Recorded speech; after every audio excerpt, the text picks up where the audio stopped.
The Fighting Chance. Robert William Chambers. Chapter 1. Acquaintance. The speed of the train slackened, a broad tidal river flashed into sight below the trestle, spreading away on either hand through yellowing level meadows. And now, above the roaring undertone of the cars, from far ahead floated back the treble bell notes of the locomotive. There came a gritting vibration of brakes. Slowly, more slowly the cars glided to a creaking standstill beside a sun-scorched platform gay with a bright flutter of sunshades and summer gowns. "Showed over. Showed over," rang the far cry along the cars, and an absent-minded young man in the Pullman pocketed the uncut magazine he had been dreaming over and, picking up gun case and valise, followed a line of fellow passengers to the open air, where one by one they were engulfed and lost to view amid the gay confusion on the platform. The absent-minded young man, however, did not seem to know exactly where he was bound for. He stood hesitating, leisurely inspecting the flashing ranks of vehicles, depot wagons, omnibuses, and motor cars already eddying around a dusty gravel drive centered by the conventional railroad flower bed and fountain. Sunshine blazed on foliage plants arranged geometrically, on scarlet stars composed of geraniums, on thickets of tall flame-tinted cannas. And around this triumph of landscape gardening, Phaeton, Tilbury, Mercedes, and Toledo backed, circled, tooted, gaily gowned women, whips aslant, horses dancing, greeted expected guests, laughing young men climbed into dog carts and took the reins from nimble grooms, young girls, extravagantly veiled, made room in comfortable touring cars for feminine guests whose extravagant veils were yet to be unpacked, slim young men in leather trappings, caps adorned with elaborate masks or goggles, manipulated rakish steering gears. Preoccupied machinists were fussing with valve and radiator or were cranking up, and, through the jolly tumult, the melancholy bell of the locomotive sounded, and the long train moved out through the September sunshine amid clouds of snowy steam. And all this time the young man, gun case in one hand, suitcase in the other, looked about him in his good-humored, leisurely manner for anybody or any vehicle which might be waiting for him. His amiable inspection presently brought a bustling baggage master within range of vision, and he spoke to this official, mentioning his host's name. "Look in for Mr. Ferrell?" repeated the baggage master, spinning a trunk dexterously into rank with its fellows. "Say, one of Mr. Ferrell's men was here just now. He is over. They're ungrading that the bird dog."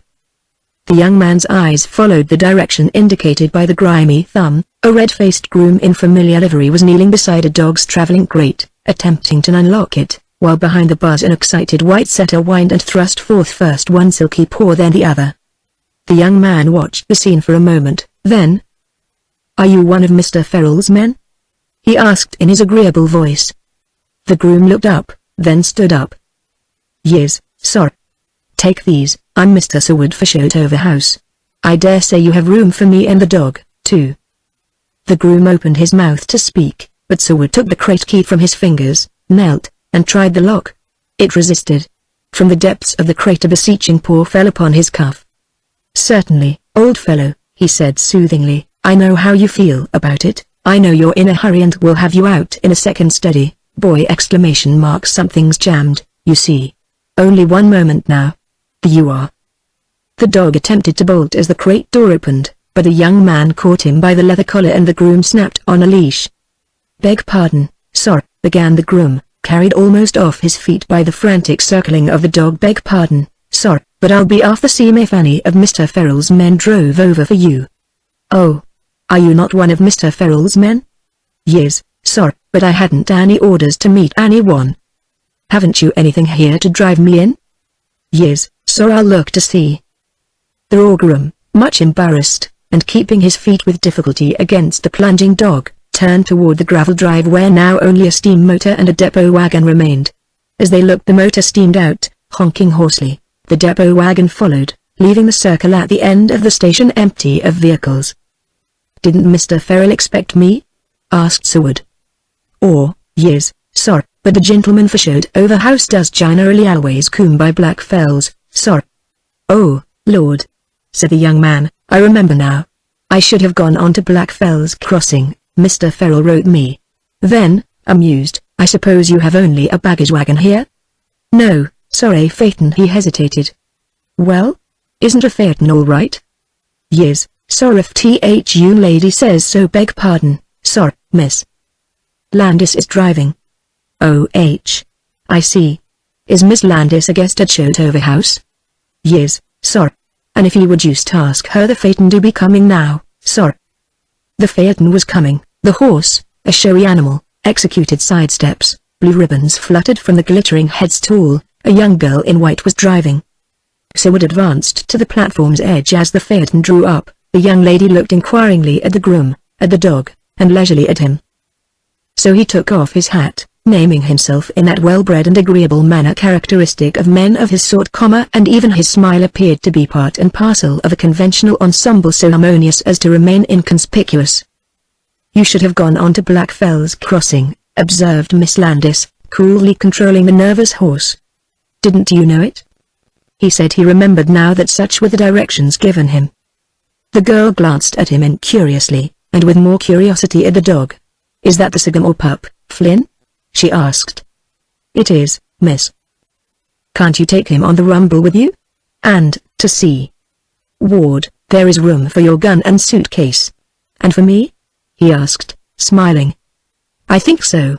Be careful of that Sycamore pup, Flynn. Hold him between your knees. Are you ready, Mr. Seward?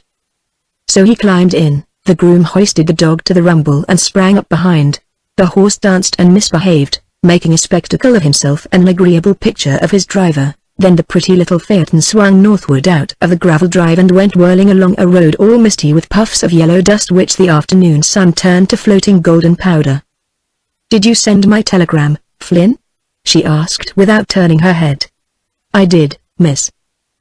It being the most important telegram she had ever sent in all her life, Miss Landis became preoccupied, quite oblivious to extraneous details, including Seward, until the horse began acting badly again. Her slightly disdainful and perfect control of the reins interested the young man. He might have said something civil and conventional about that, but did not make the effort to invade a reserve which appeared to embarrass nobody. A staccato note from the dog, prolonged infinitely in hysterical crescendo, demanded comment from somebody. What is the matter with him, Flynn? She asked. Seward said, you should let him run, Miss Landis. She nodded, smiling, inattentive, absorbed in her own affairs, still theorizing concerning her telegram. She drove on for a while, and might have forgotten the dog entirely had he not once more lifted his voice in melancholy. You say he ought to run for a mile or two? Do you think he'll bolt, Mr. Seward? Is he a new dog? Yes, fresh from the kennels, supposed to be house and wagon broken, steady to shot and wing. She shrugged her pretty shoulders. You see how he's acting already. Do you mind if I try him? Suggested Seward. You mean that you are going to let him run? I think so. And if he bolts? I'll take my chances. Yes, but please consider my chances, Mr. Seward. The dog doesn't belong to me. But he ought to run. But suppose he runs away? He's a horridly expensive creature if you care to take the risk. I'll take the risk, said Seward, smiling as she drew rein. Now Flynn, give me the leash. Quiet. Quiet, puppy. Everything is coming your way. That's the beauty of patience. Great thing, patience. He took the leader. The dog sprang from the rumble. Now, my friend, look at me. No, don't twist and squirm and scramble. Look me square inches the eye. So. Now we know each other and we respect each other because you are going to be a good puppy. And obey. Don't charge. The dog, trembling with eager comprehension, dropped like a shot, muzzle laid flat between his paws. Seward unleashed him, looked down at him for a second, stooped and caressed the silky head, then with a laugh swung himself into the phaeton beside the driver, who, pretty head turned, had been looking on intently. Your dog is yard broken, he said. Look at him. I see. Do you think he will follow us? I think so. The horse started, Miss Landis looking back over her shoulder at the dog who lay motionless, crouched flat in the road. Then Seward turned. Come on, Sycamore, he said gaily, and the dog sprang forward, circled about the moving phaeton, splitting the air with yelps of ecstasy, then tore ahead, mad with the delight of stretching cramped muscles amid the long rank grass and shrubbery of the roadside. The girl watched him doubtfully. When he disappeared far away up the road she turned the blue inquiry of her eyes on Seward. He'll be back, said the young fellow, laughing, and presently the dog reappeared on a tearing gallop, white flag tossing, glorious in his new liberty, enchanted with the confidence this tall young man had reposed in him, this adorable young man, this wonderful friend who had suddenly appeared to release him from an undignified and abominable situation in a crate. "A good dog," said Seward, and the girl looked around at him, partly because his voice was pleasant, partly because a vague memory was beginning to stir within her, coupling something unpleasant with the name of Seward. She had been conscious of it when he first named himself, but, absorbed in the overwhelming importance of her telegram, had left the analysis of the matter for the future.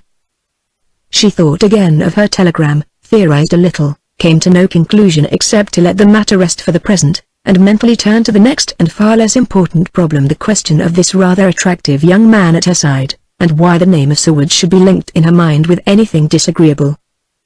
Tentatively following the elusive mental cues that might awaken something definite concerning her hazy impression of the man beside her, she spoke pleasantly, conventionally, touching idly any topic that might have a bearing, and, under a self-possession so detached as to give an impression of indifference, eyes, ears, and intelligence admitted that he was agreeable to look at, pleasant of voice, and difficult to reconcile with anything unpleasant.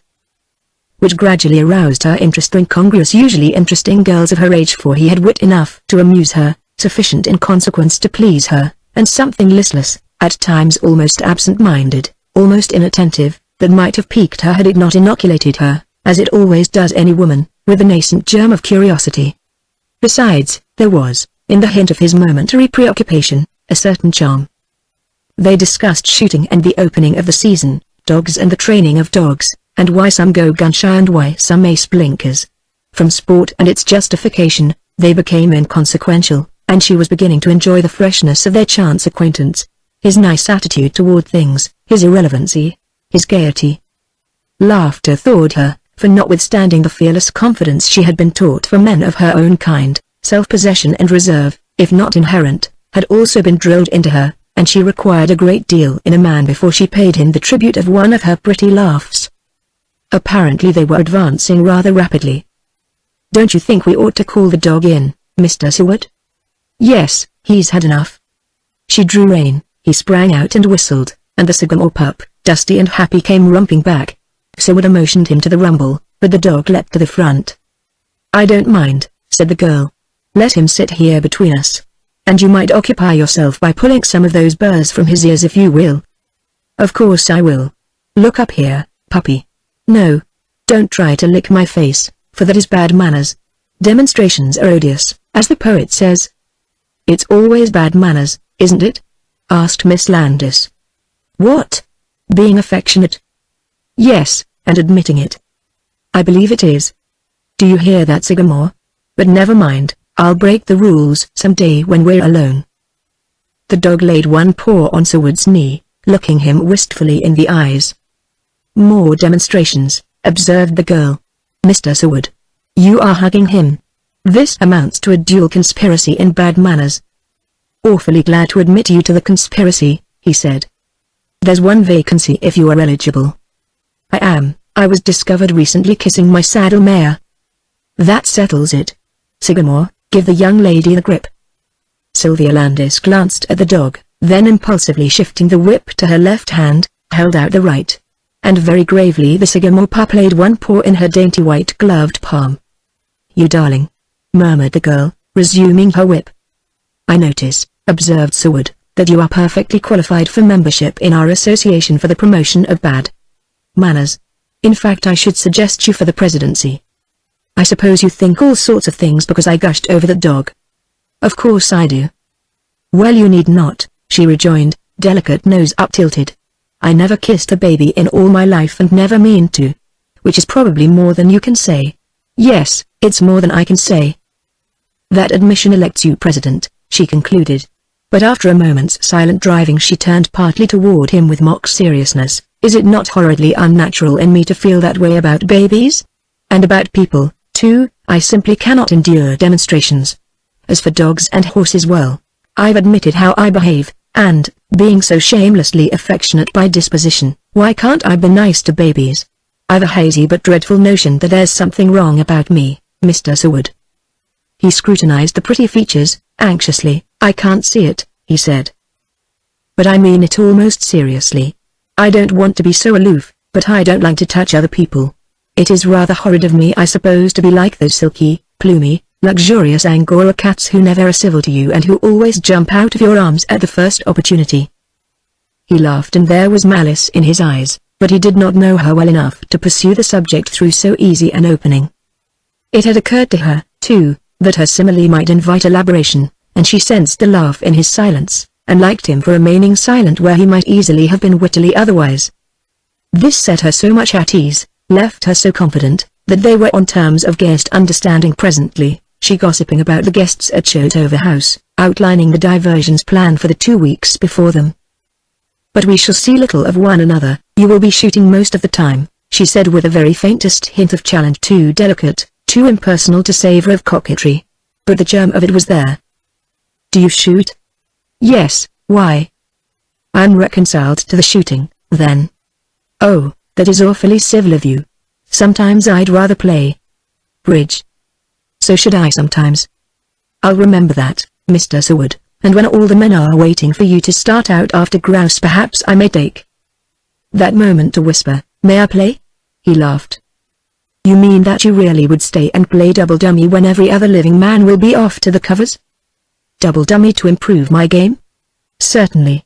I need improvement." "Then there is something wrong with you, too, Mr. Seward." She laughed and started to flick her whip, but at her first motion the horse gave trouble. "The bit doesn't fit," observed Seward. "You are perfectly right," she returned, surprised. "I ought to have remembered, it is shameful to drive a horse improperly bitted. And, after a moment, you are considerate toward animals, it is good in a man." "Oh, it's no merit. When animals are uncomfortable it were. Rise me. It's one sort of selfishness, you see." "What nonsense," she said, and her smile was very friendly. "Why doesn't a nice man ever admit he's nice when told so?" It seems they had advanced that far. For she was beginning to find this young man not only safe but promising. She had met nobody recently half as amusing, and the outlook at Shotover House had been unpromising with only the over-grateful Page twins to practice on the other men collectively and individually boring her. And suddenly, welcome as manna from the sky, behold this highly agreeable boy to play with until Quarrier arrived. Her telegram had been addressed to Mr. Quarrier. "What was it you were saying about selfishness?" she asked. "Oh, I remember. It was nonsense." "Certainly." She laughed, adding, "Selfishness is so simply defined, you know." "Is it? How?" "A refusal to renounce. That covers everything," she concluded. "Sometimes renunciation is weakness, isn't it?" he suggested. "In what case, for example?" "Well, suppose we take love." "Very well, you may take it if you like it. Suppose you loved a man," he insisted. "Let him beware." "What then?" "And, suppose it would distress your family if you married him?" "I'd give him up." "If you loved him?" "Love? That is the poorest excuse for selfishness, Mr. Seward." "So you would ruin your happiness and his?" "A girl ought to find more happiness in renouncing a selfish love than in love itself," announced Miss Landis with that serious conviction characteristic of her years. "Of course," assented Seward with a touch of malice, "if you really do find more happiness in renouncing love than in love itself, it would be foolish not to do it." "Mr. Seward, you are derisive. Besides, you are not acute. A woman is always an opportunist. When the event takes place I shall know what to do." "You mean when you want to marry the man you mustn't?" "Exactly. I probably shall." "Marry him?" "Wish to." "I see. But you won't, of course." She drew rein, bringing the horse to a walk at the foot of a long hill. "We are going much too fast," said Miss Landis, smiling. "Driving too fast for?" "No, not driving, going you and I." "Oh, you mean?" "Yes, I do. We are on all sorts of terms, already. In the country, you know, people." "Yes, I know all about it, and what old and valued friends one makes at a week's end. But it has been a matter of half hours with us, Mr. Seward." "Let us sit very still and think it over," he suggested. And they both laughed. It was perhaps the reaction of her gaiety that recalled to her mind her telegram. The telegram had been her promised answer after she had had time to consider a suggestion made to her by Mr. Howard Quarrier. The last week had showed over permitted reflection, and while her telegram was no complete answer to the suggestion he had made, It contained material of interest in the 8 words, "I will consider your request when you arrive." "I wonder if you know Howard Quarrier?" she said. After a second's hesitation he replied, "Yes, a little. Everybody does." "You do know him?" "Only at the club." "Oh, the Lennox." The Lennox and the Patroons. Preoccupied, driving with careless, almost inattentive perfection, she thought idly of her 23 years, wondering how life could have passed so quickly, leaving her already stranded on the shoals of an engagement to marry Howard Quarrier. Then her thoughts, errant, wandered half the world over before they returned to Seward, and when at length they did, and meaning to be civil, she spoke again of his acquaintance with Quarrier at the Patroons Club, the club itself being sufficient to settle Seward's status in every community. "I'm trying to remember what it is I have heard about you," she continued amiably. "You are—" An odd expression in his eyes arrested her long enough to note their color and expression, and she continued, pleasantly, "You are Stephen Seward, are you not? You see, I know your name perfectly well." Her straight brows contracted a trifle. She drove on, lips compressed, following an elusive train of thought which vaguely, persistently, coupled his name with something indefinitely unpleasant. And she could not reconcile this with his appearance. However, the train of unlinked ideas which she pursued began to form the semblance of a chain. Coupling his name with Quarrier's, and with a club, aroused memory. Vague uneasiness stirred her to a glimmering comprehension. Seward? Stephen Seward? One of the New York Sewards, then one of that race. Suddenly the truth flashed upon her, the crude truth lacking definite detail, lacking circumstance and color and atmosphere, merely the raw and ugly truth. Had he looked at her, and he did, once he could have seen only the unruffled and very sweet profile of a young girl. Composure was one of the masks she had learned to wear when she chose. And she was thinking very hard all the while, so this is the man? I might have known his name. Where were my 5 wits? Seward! Stephen Seward. He is very young, too. Much too young to be so horrid. Yet it wasn't so dreadful, after all, only the publicity. Dear me. I knew we were going too fast. Miss Landis, he said. Mr. Seward? Very gently. It was her way to be gentle when generous. I think, he said, that you are beginning to remember where you may have heard my name. Yes, a little. She looked at him with the direct gaze of a child, but the lovely eyes were troubled. His smile was not very genuine, but he met her gaze steadily enough. It was rather nice of Mrs. Farrell to ask me, he said, after the mess I made of things last spring. Grace Farrell is a dear, she replied. After a moment he ventured, I suppose you saw it in the papers. I think so. I had completely forgotten it. Your name seemed to. I see. Then, listlessly, I couldn't have ventured to remind you that perhaps you might not care to be so amiable, Mr. Seward, she said impulsively. You are nice to me. Why shouldn't I be amiable? It was I've forgotten just how dreadfully you did behave. Pretty badly. Very? They say so. And what is your opinion, Mr. Seward? Oh, I ought to have known better. Something about him reminded her of a bad small boy, and suddenly, in spite of her better sense, in spite of her instinctive caution, she found herself on the very verge of laughter. What was it in the man that disarmed and invited a confidence scarcely justified, it appeared? What was it now that moved her to overlook what few overlook, not the fault, but its publicity? Was it his agreeable bearing, his pleasant badinage, his amiably listless moments of preoccupation, his youth that appealed to her, aroused her charity, her generosity, her curiosity? And had other people continued to accept him, too? What would Quarrier think of his presence at Shotover? She began to realize that she was a little afraid of Quarrier's opinions. And his opinions were always judgments. However, Grace Farrell had thought it proper to ask him, and that meant social absolution. As far as that went, she also was perfectly ready to absolve him if he needed it. But perhaps he didn't care! She looked at him, furtively. He seemed to be tranquil enough in his abstraction. Trouble appeared to slide very easily from his broad young shoulders. Perhaps he was already taking much for granted in her gentleness with him. And gradually speculation became interest, and interest a young girl's innocent curiosity to learn something of a man whose record it seemed almost impossible to reconcile with his personality. I was wondering, he said, looking up to encounter her clear eyes, whose house that is over there? Beverly Plank's shooting box, Black Fells, she replied, nodding toward the vast pile of blackish rocks against the sky, upon which sprawled a heavy stone house infested with chimneys. Plank? Oh yes. He smiled to remember the battering blows rained upon the ramparts of society by the master of Black Fells. But the smile faded, and, glancing at him, the girl was surprised to see the subtle change in his face, the white worn look, then the old listless apathy which, all at once to her, hinted of something graver than preoccupation. "Are we near the sea?" he asked. "Very near. Only a moment to the top of this hill. Now look."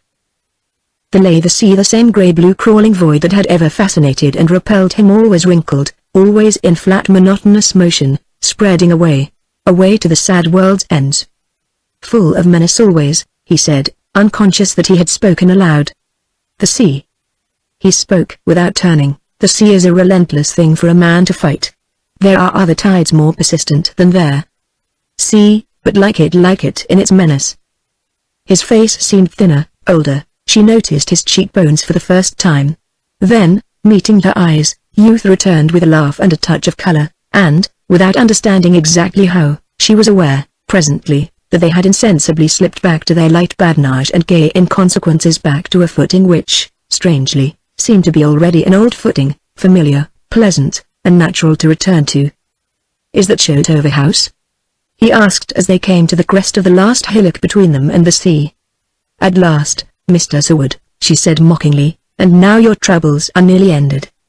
"And yours, Miss Landis?" "I don't know," she murmured to herself, thinking of the telegram with the faintest misgiving. For she was very young, and she had not had half enough out of life as yet, and besides, her theories and preconceived plans for the safe and sound ordering of her life appeared to lack weight, nay, they were dwindling already into insignificance. Theory had almost decided her to answer Mr. Quarrier's suggestion with a yes. However, he was coming from the lakes in a day or two. She could decide definitely when she had discussed the matter with him. "I wish that I owned this dog," observed Seward, as the phaeton entered the macadamized drive. "I wish so, too," she said, "but he belongs to Mr. Quarrier." Chapter 2. Imprudence. A house of native stone built into and among weather-scarred rocks, one massive wing butting seaward, others nosing north and south among cedars and outcropping ledges, the whole silver-grey mass of masonry reddening under a westering sun, every dormer, every leaded diamond pane aflame. This was Shotover as Seward first beheld it. Like the craggy vertebrae of a half-buried fossil splitting the sod, a ragged line of rock rose as a barrier to inland winds. The foreland, set here and there with tiny lawns and pockets of bright flowers, fell away to the cliffs, and here, sheer wet black rocks fronted the eternal battering of the Atlantic.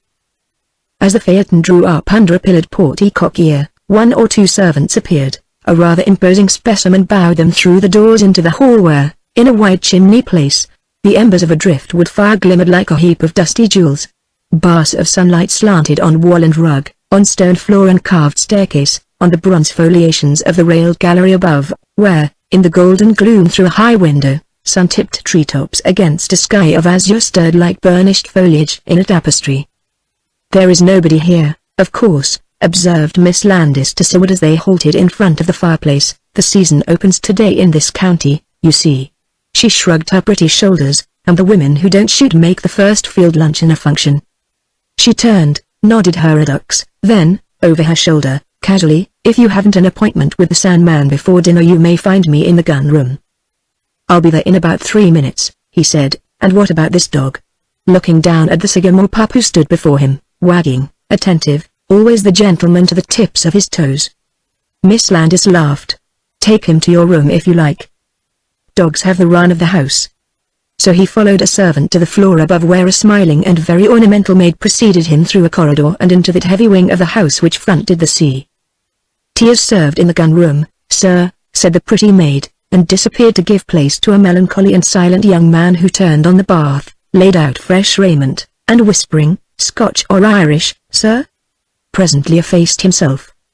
Before he quenched his own thirst Seward filled a bowl and set it on the floor, and it seemed as though the dog would never finish gulping and slobbering in the limpid icy water. "It's the salt air, my boy," commented the young man, gravely refilling his own glass as though accepting the excuse on his own account. Then man and beast completed ablutions and grooming and filed out through the wide corridor, around the gallery, and down the broad stairway to the gun room, an oaken vaulted place illuminated by the sun, where mellow lights sparkled on glass-cased rows of fowling pieces and rifles, on the polished antlers of shaggy moose heads. Miss Landis sat curled up in a cushioned corner under the open casement panes, offering herself a cup of tea. She looked up, nodding invitation. He found a place beside her. A servant whispered, "Scotch or Irish, sir," then set the crystal paraphernalia at his elbow. He said something about the salt air. Casually, the girl gazed meditatively at space. The sound of wheels on the gravel outside aroused her from a silence which had become a brown study, and, to Seward. "Presently," she said, "here endeth our first rendezvous." "Then let us arrange another immediately," he said, stirring the ice in his glass. The girl considered him with speculative eyes. "I shouldn't exactly know what to do with you for the next hour if I didn't abandon you. Why bother to do anything with me? Why even give yourself the trouble of deserting me? That solves the problem." "I really don't mean that you are a problem to me, Mr. Seward," she said, amused. "I mean that I am going to drive again." "I see." "No, you don't see at all. There's a telegram. I'm not driving for pleasure." She had not meant that either, and it annoyed her that she had expressed herself in such terms. As a matter of fact, at the telegraphed request of Mr. Quarrier, she was going to Blackfell's Crossing to meet his train from the lakes and drive him back to Shotover. The drive, therefore, was of course a drive for pleasure. "I see," repeated Seward amiably. "Perhaps you do," she observed, rising to her graceful height. He was on his feet at once, so carelessly, so good-humoredly acquiescent that without any reason at all she hesitated.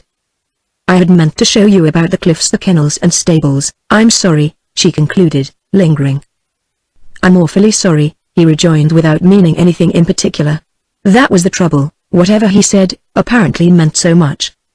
With the agreeable sensation of being regretted, she leisurely gloved herself, then walked through the gunroom and hall, Seward strolling beside her. The dog followed them as they turned toward the door and passed out across the terraced veranda to the driveway where a tandem cart was drawn up, faultlessly appointed. Quarrier's mania was tandem. She thought it rather nice of her to remember this. She inspected the ensemble without visible interest for a few moments. The wind freshened from the sea, fluttering her veil, and she turned toward the east to face it. In the golden splendor of declining day the white sails of yachts crowded landward on the last leg before beating westward into Blue Harbor. A small white cruiser, steaming south, left a mile-long stratum of rose-tinted smoke hanging parallel to the horizon's plane. The westering sun struck sparks from her bright work. The magic light on land and water seemed to fascinate the girl. She had walked a little way toward the cliffs, Seward following silently, offering no comment on the beauty of sky and cliff. As they halted once more the enchantment seemed to spread. A delicate haze enveloped the sea, hints of rose color tinted the waves. Over the uplands a pale mauve bloom grew, the sunlight turned redder, slanting on the rocks, and every kelp-covered reef became a spongy golden mound, sprayed with liquid flame. They had turned their backs to the tandem. The grooms looked after them, standing motionless at the horses' heads. "Mr. Seward, this is too fine to miss," she said. "I will walk as far as the headland with you. Please smoke if you care to." He did care to. Several matches were extinguished by the wind until she spread her skids as a barrier, and kneeling in their shelter he got his light. "Tobacco smoke diluted with sea breeze is delicious," she said, as the wind whirled the aromatic smoke of his cigarette up into her face. "Don't move, Mr. Seward, I like it. There is to me always a faint odor of sweet briar in the melange. Did you ever notice it?" The breeze-blown conversation became fragmentary, veering as capriciously as the purple wind flaws that spread across the shoals. But always to her question or comment she found in his response the charm of freshness, of quick intelligence, or of a humorous and idle perversity which stimulates without demanding. Once, glancing back at the house where the tea-cart and horses stood, she said that she had better return, or perhaps she only thought she said it, for he made no response that time. And a few moments later they reached the headland, and the Atlantic lay below, flowing azure from horizon to horizon under a universe of depthless blue. And for a long while neither spoke. With her the spell endured until conscience began to stir. Then she awoke, uneasy as always, under the shadow of restraint or pressure, until her eyes fell on him and lingered. A subtle change had come into his face. Its leanness struck her for the first time, that, and an utter detachment from his surroundings, a somber oblivion to everything and to her. How curiously had his face altered, how shadowy it had grown, effacing the charm of youth, in it. The slight amusement with which she had become conscious of her own personal exclusion grew to an interest tinged with curiosity. The interest continued, but when his silence became irksome to her she said so very frankly. His absent gaze, still clouded, met hers, unsmiling. "I hate the sea," he said. "You hate it?" she repeated, too incredulous to be disappointed. "There's no rest in it, it tires. A man who plays with it must be on his guard every second. To spend a lifetime on it is ridiculous, a whole life of intelligent effort, against perpetual, brutal, inanimate resistance, one endless uninterrupted fight, a ceaseless human maneuver against senseless menace, and then the counter-attack of the lifeless monster, the bellowing advance, the shock and no battle won, nothing final, nothing settled, no. Only the same eternal nightmare of surveillance, the same sleepless watch for stupid treachery. But you don't have to fight it," she said, astonished. "No, but it is no secret what it does to those who do. Some escape, but only by dying ashore before it gets them. That is the way some of us reach heaven, we die too quick for the enemy to catch us." He was laughing when she said, "It is not a fight with the sea, it is the battle of life itself, you mean?" "Yes, in a way, the battle of life." "Oh, you are morbid then. Is there anybody ever born who has not a fight on his hands?" "No, only I have known men tired out, unfairly, before life had declared war on them." "Just what do you mean?" "Oh, something about fair play, what our popular idol summarizes as a square deal." He laughed again, easily, his face clearing. "Nobody worth a square deal ever laments because he hasn't had it," she said. "I dare say that's true, too," he admitted listlessly. "Mr. Seward, exactly what did you mean?"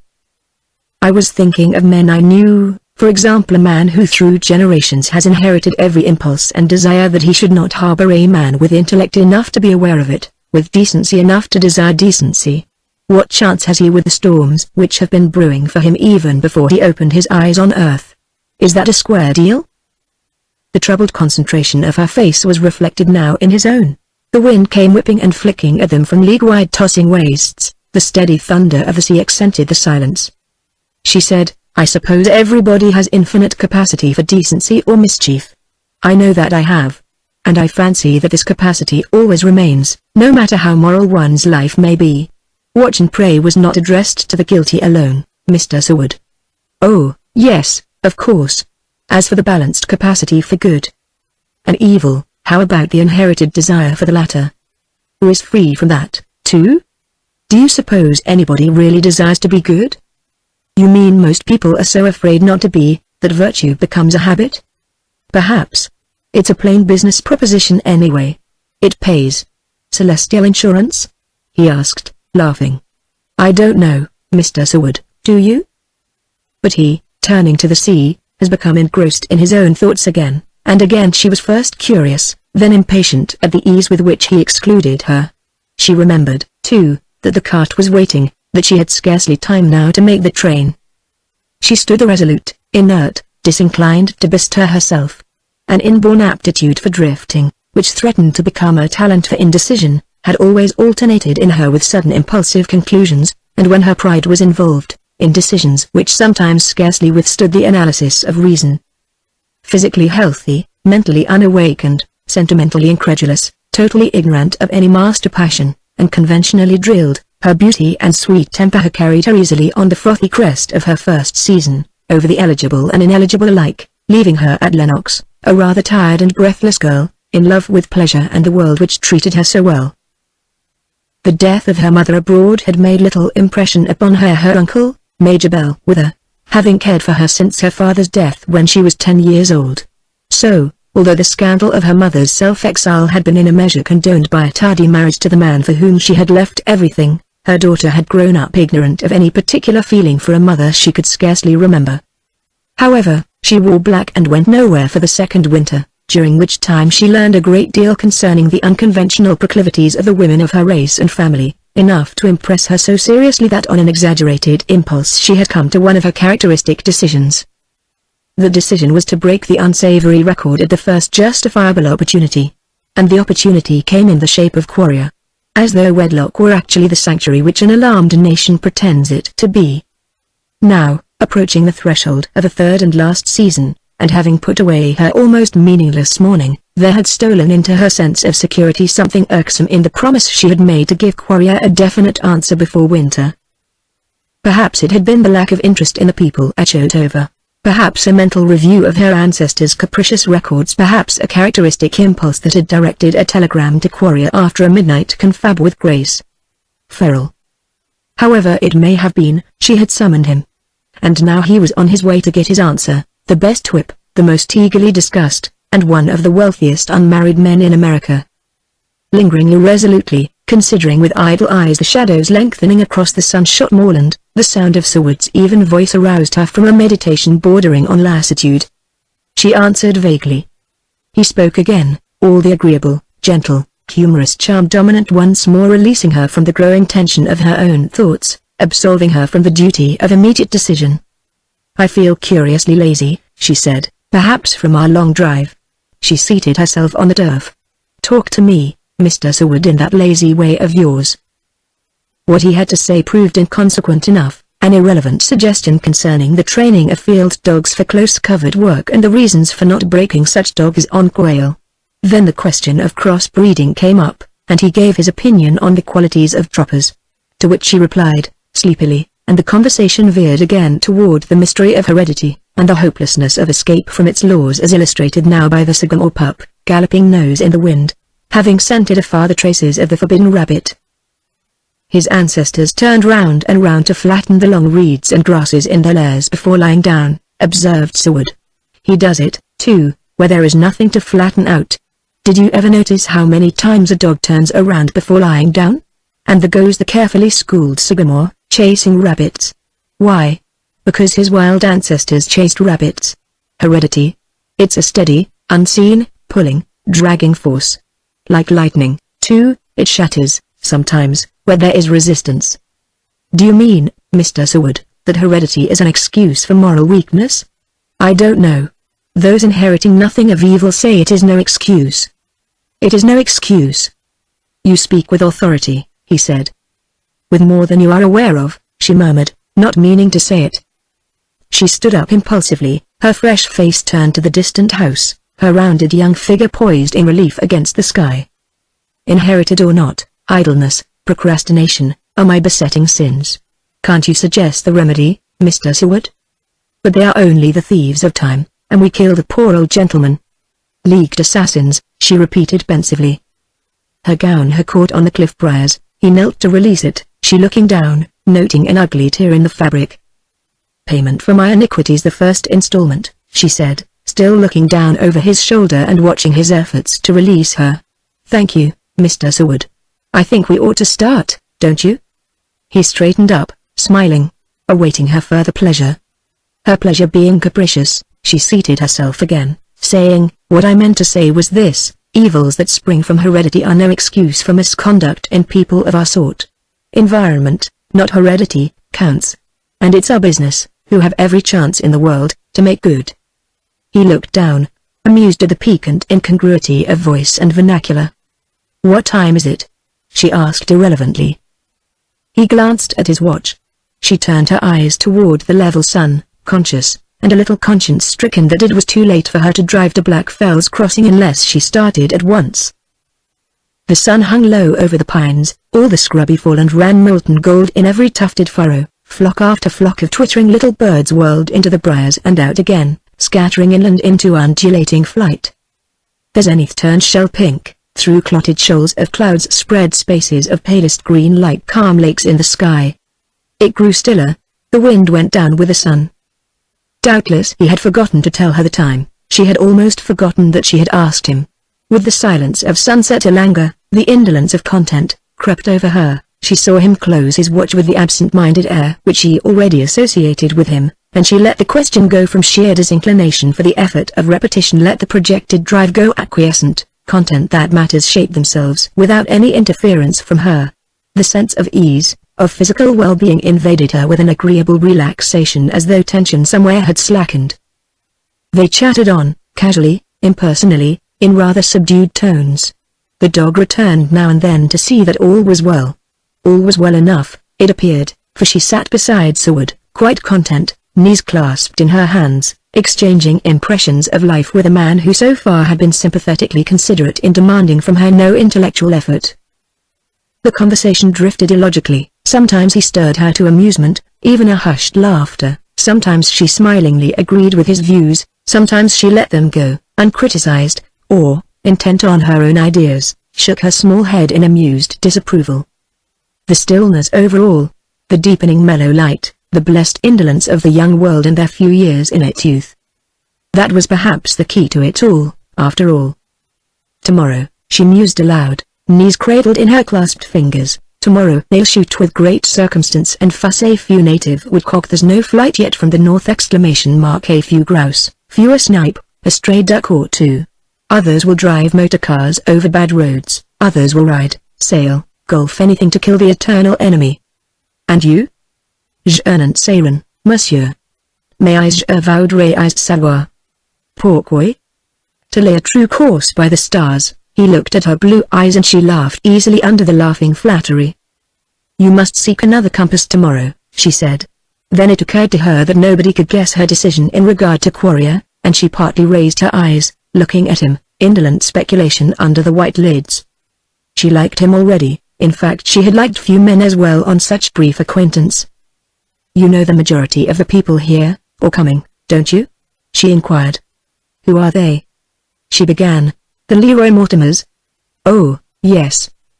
Lord Alderton and Captain Voucher, and the Page twins and Marion? Yes. Rena Bonestell, the Tassel girl, Agatha Kthnes, Mrs. Vendenning, all sorts, all sets. And, with an effort, if I'm to drive, I should like to know what time it is?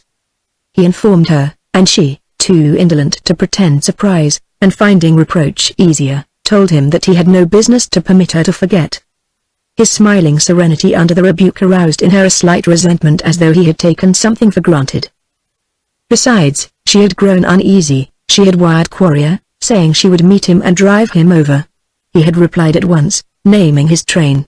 He was an exact man and expected method and precision in others. She didn't exactly know how it might affect him if his reasonable demand was unsatisfied.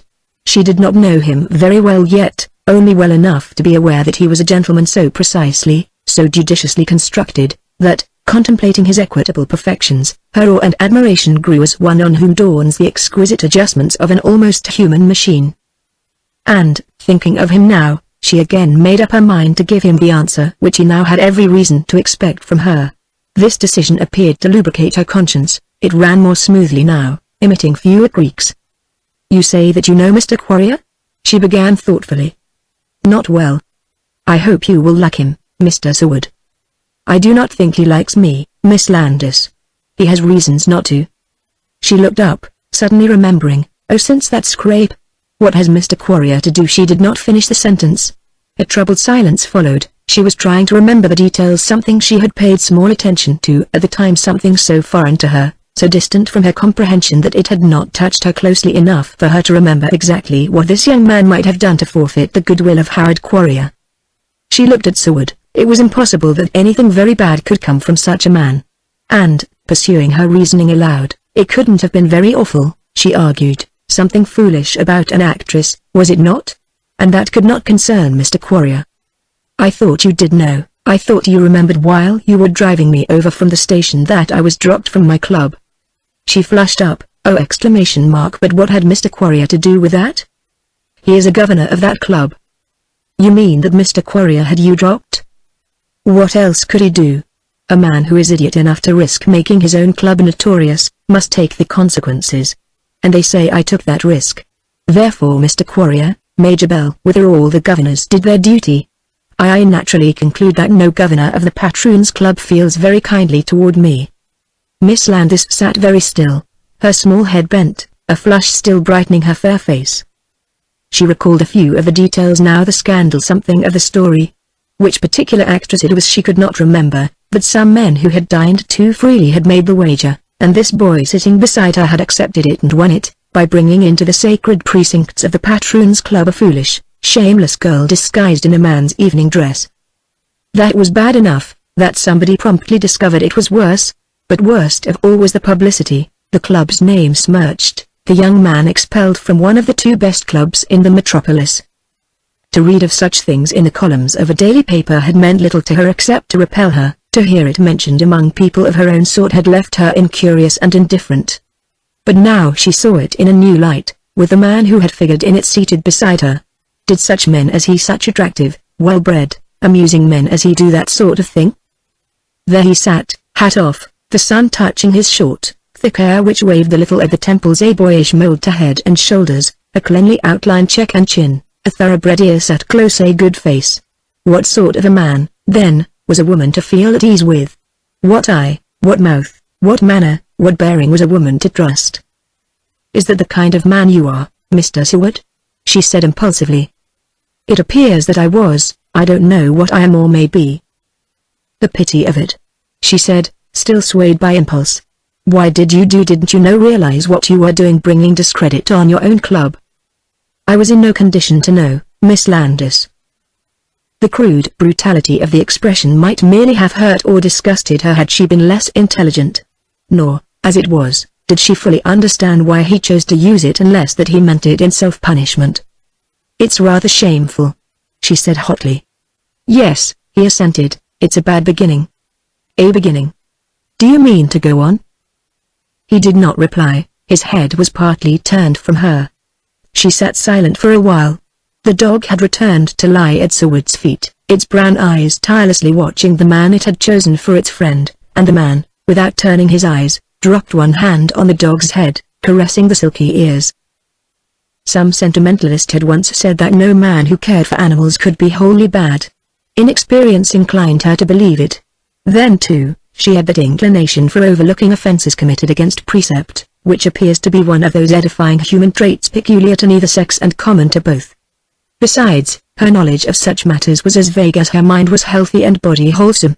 Men who dined incautiously were not remarkable for their rarity. The actor's habit, being incomprehensible to her, meant nothing, and she said, innocently, "What men like you can find attractive in a common woman I do not understand. There are plenty of pretty women of your own sort.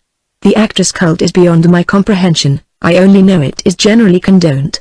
But it is not for such things that we drop men, Mr. Seward. You know that, of course." "For what do you drop men?" "For falsehood, deception, any dishonesty." "And you don't drop a man when you read in the papers that one of the two best clubs in town has expelled him?" She gave him a troubled glance, and, naively, "But you are still a member of the other, are you not?" Then hardening, "It was common." Common exclamation mark, thoroughly disgraceful and incomprehensible. And with every word uttered insensibly warming in her heart toward him whom she was chastening, it was not even bad, it was worse than being simply bad, it was stupid. He nodded, one hand slowly caressing the dog's head where it lay across his knees. She watched him a moment, hesitated, then smiling a little, "So now I know the worst about you, do I not?" she concluded. He did not answer. She waited, the smile still curving her red mouth. Had she been too severe? She wondered. "You may help me to my feet," she said sweetly. She was very young.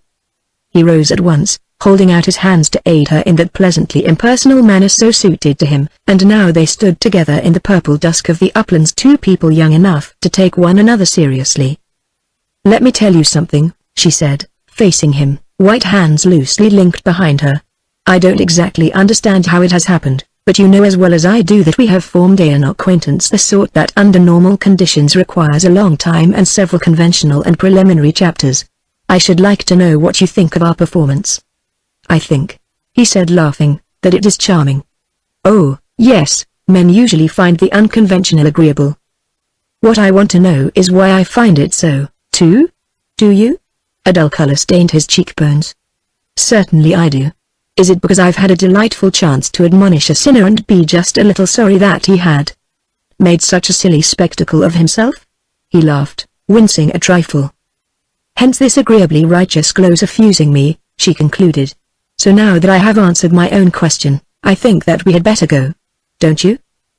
They walked for a while, subdued, soberly picking their path through the dusk. After a few moments she began to feel doubtful, a little uneasy, partly from a reaction which was natural, partly because she was not at all sure what either Quarrier or Major Bellwether would think of the terms she was already on with Seward. Suppose they objected? She had never thwarted either of these gentlemen. Besides, she already had a temporary interest in Seward, the interest that women always cherish, quite unconsciously, for the man whose shortcomings they have consented to overlook. As they crossed the headland, through the deepening dusk, the acetylene lamps on a cluster of motor cars spread a blinding light across the scrub.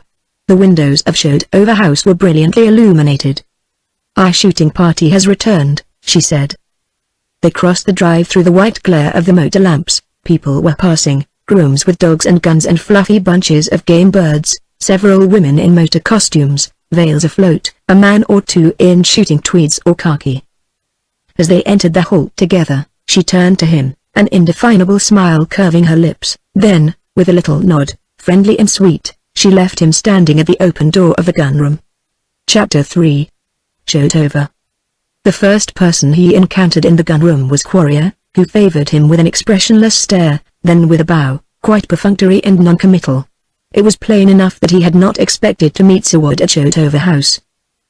Kemp Farrell, a dark, stocky, active man of 40, was in the act of draining a glass, when, though the bottom he caught sight of Seward. He finished in a gulp, and advanced, one muscular hand outstretched. "Hello, Stephen. Heard you'd arrived, tried the scotch, and bolted with Sylvia Landis. That's all right, too, but you should have come for the opening day. Lots of native woodcock, eh, Blinky?" Turning to Lord Alderdean, and again to Seward, "You know all these fellows, Mortimer yonder." There was the slightest ring in his voice, and Leroy Mortimer, red-necked, bulky, and heavy-eyed, emptied his glass and came over, followed by Lord Alderdean blinking madly through his shooting goggles and showing all his teeth like a pointer with a tick. Captain Voucher, a gentleman with the vivid colouring of the healthy groom on a cold day, came up, followed by the page boys, Willis and Gordon, who shook hands shyly, enchanted to be on easy terms with the notorious Mr. Seward. And last of all Tom O'Hara arrived, reeking of the saddle and clinking a pair of trooper's spurs over the floor relics of his bloodless Puerto Rico campaign with Squadron A. It was patent to every man present that the Kemp Farrells had determined to ignore Seward's recent foolishness, which indicated that he might reasonably expect the continued goodwill of several sets, the orbits of which intersected in the social system of his native city. Indeed, the few qualified to snub him cared nothing about the matter, and it was not likely that anybody else would take the initiative in being disagreeable to a young man, the fortunes and misfortunes of whose race were part of the history of Manhattan Island. Seward's, good or bad, were a matter of course in New York. So everybody in the gun room was civil enough, and he chose scotch and found a seat beside Alderdean, who sat biting at a smoky pipe and fingering a tumbler of smokier scotch, blinking away like mad through his shooting goggles at everybody. "These little brown snipe you call woodcock," he began, "we bagged 9 brace, do you see? But of all the damnable bogs and covers." "Rotten," said Mortimer thickly. "Farrell, you're all calf and biceps, and it's well enough for you to go floundering into bogs. Where do you expect to find a native woodcock?" demanded Farrell, laughing. "On the table hereafter," growled Mortimer. "Oh, go and pot Beverly Plank's tame pheasants," retorted Farrell amiably. "Captain Voucher had a blank day, but he isn't kicking." "Not I," said Voucher. "The sport is capital if one can manage to hit the beggars."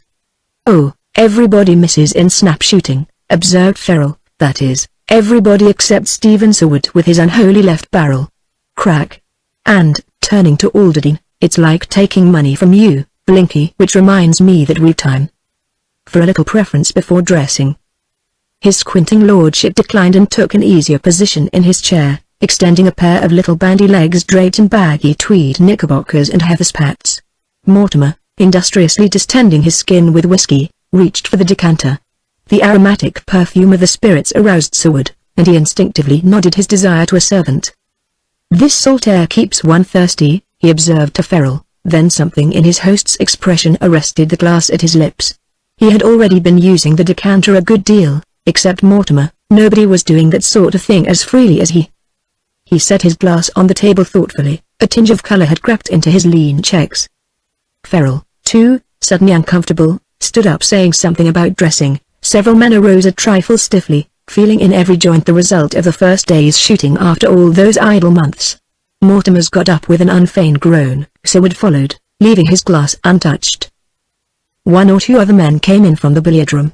All greeted Seward amiably, all excepting one who may not have seen him, an elderly, pink, soft gentleman with white downy chop whiskers and the profile of a benevolent buck rabbit, "How do you do, Major Bell?" "With air," said Seward in a low voice without offering his hand. Then Major Bellwether saw him. "Bless you." "Yes indeed." And though Seward continued not to offer his hand, Major Bellwether meant to have it. "Bless your heart." And he fussed and beamed cordiality until he secured it in his plump white fingers and pressed it effusively. There was something about his soft, warm hands which had always reminded Seward of the temperature and texture of a newly hatched bird. It had been some time since he had shaken hands with Major Bellwether. It was apparent that the bird had not aged any. "And now for the shooting," said the Major with an arch smile. "Now for the stag at bay and the winding horn where sleeps the moon on Mona's relay, Seward. And here's to the hound with his nose upon the ground. My boy?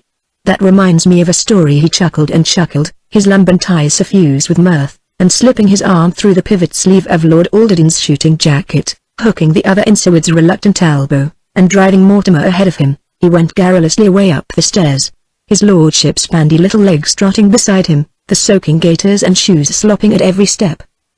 Mortimer, his mottled skin now sufficiently distended, greeted the story with a yawn from ear to ear.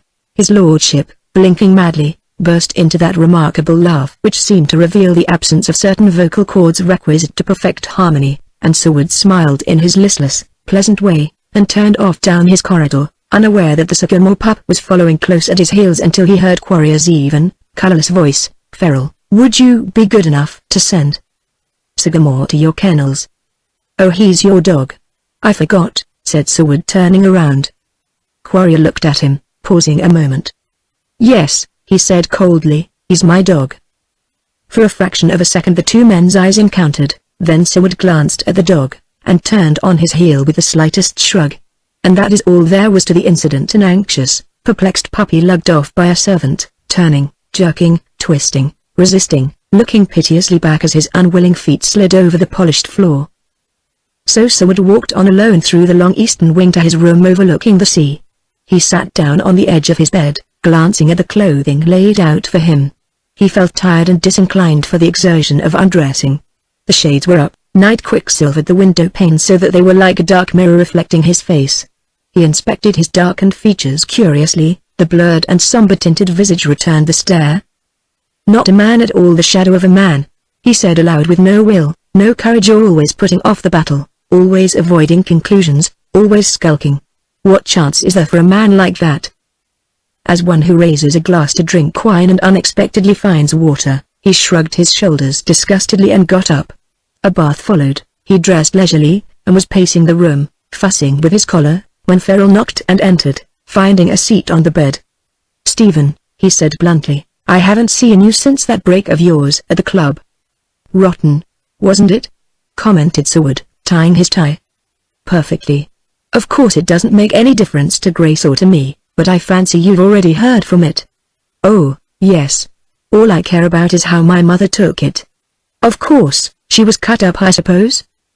"Yes, you know how she would look at a thing of that sort. Not that any of the 79 jarring sets would care, but those few thousands invading the edges, butting in half or three-quarters inside are the people who can't afford to overlook the victim of a fashionable club's displeasure. Those, and a woman like my mother, and several other decent-minded people who happen to count in town."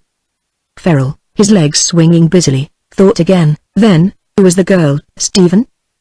"I don't think the papers mentioned her name," said Seward gravely.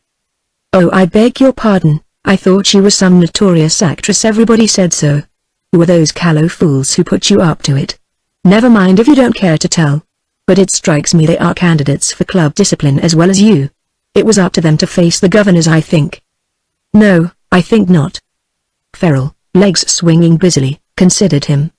"Too bad," he mused, "they need not have dropped you." "Oh, they had to. But as long as the Lennox takes no action I can live that down." Ferrol nodded. "I came in to say something. A message from Grace, confound it." "What was it?" "Oh, could you before dinner now just sit down and with that infernal facility of yours make a sketch of a man chasing a gun-shy dog?" "Why yes, if Mrs. Ferrol wishes." He walked over to the desk in his shirt sleeves, sat down, drew a blank sheet of paper toward him, and, dipping his pen, drew carelessly a gun-shy setter dog rushing frantically across the stubble, and after him, bareheaded, gun in hand, the maddest of men. Put a Van Dyke beard on him, grinned Ferrell over his shoulder. There. Oh Lord. But you have hit it. Put a ticked saddle on the curther. Who is this supposed to be? Began Seward, looking up. But wait. Chuckled his host, seizing the still wet sketch, and made for the door. Seward strolled into the bathroom, washed a spot or two of ink from his fingers, returned and buttoned his waistcoat, then, completing an unhurried toilet, went out and down the stairway to the big living room. There were 2 or 3 people there. Mrs. Leroy Mortimer, very fetching with her Japans-like coloring, black hair and eyes that slanted just enough, Rena Bonestell, smooth, violet-eyed, blonde, and rather stunning in a peculiarly innocent way, Miss Kthnes, very pale and slimly attractive, and the page boys, Willis and Gordon, delightfully shy and interested, and having a splendid time with any woman who could afford the intellectual leisure. Seward spoke pleasantly to them all. Other people drifted down. Marion Page, who looked like a schoolma'am and rode like a demon, Eileen Shannon, pink and white as a thorn blossom, with a deuce to pay lurking in her grey eyes, Catherine Tassel and Mrs. Vendenning, whom he did not know, and finally his hostess Grace Ferrell with her piquant, almost boyish, freckled face and sweet frank eyes and the figure of an adolescent. She gave Seward one pretty sun-browned hand and laid the other above his, holding it a moment in her light clasp. Stephen, she said under her breath, it's because I've a few things to scold you about that I've asked you to show it over. I suppose I know, he said. I should hope you do. I've a letter tonight from your mother. From my mother? I want you to go over it with me if we can find a minute after dinner. She released his hand, turning partly around. Kemp, dinner's been announced, so cut that dog story in 2. Will you give me your arm, Major Bell? With her? Howard. To her cousin, Mr. Quarrier, who turned from Miss Landis to listen. Will you please try to recollect whom you are to take in and do it?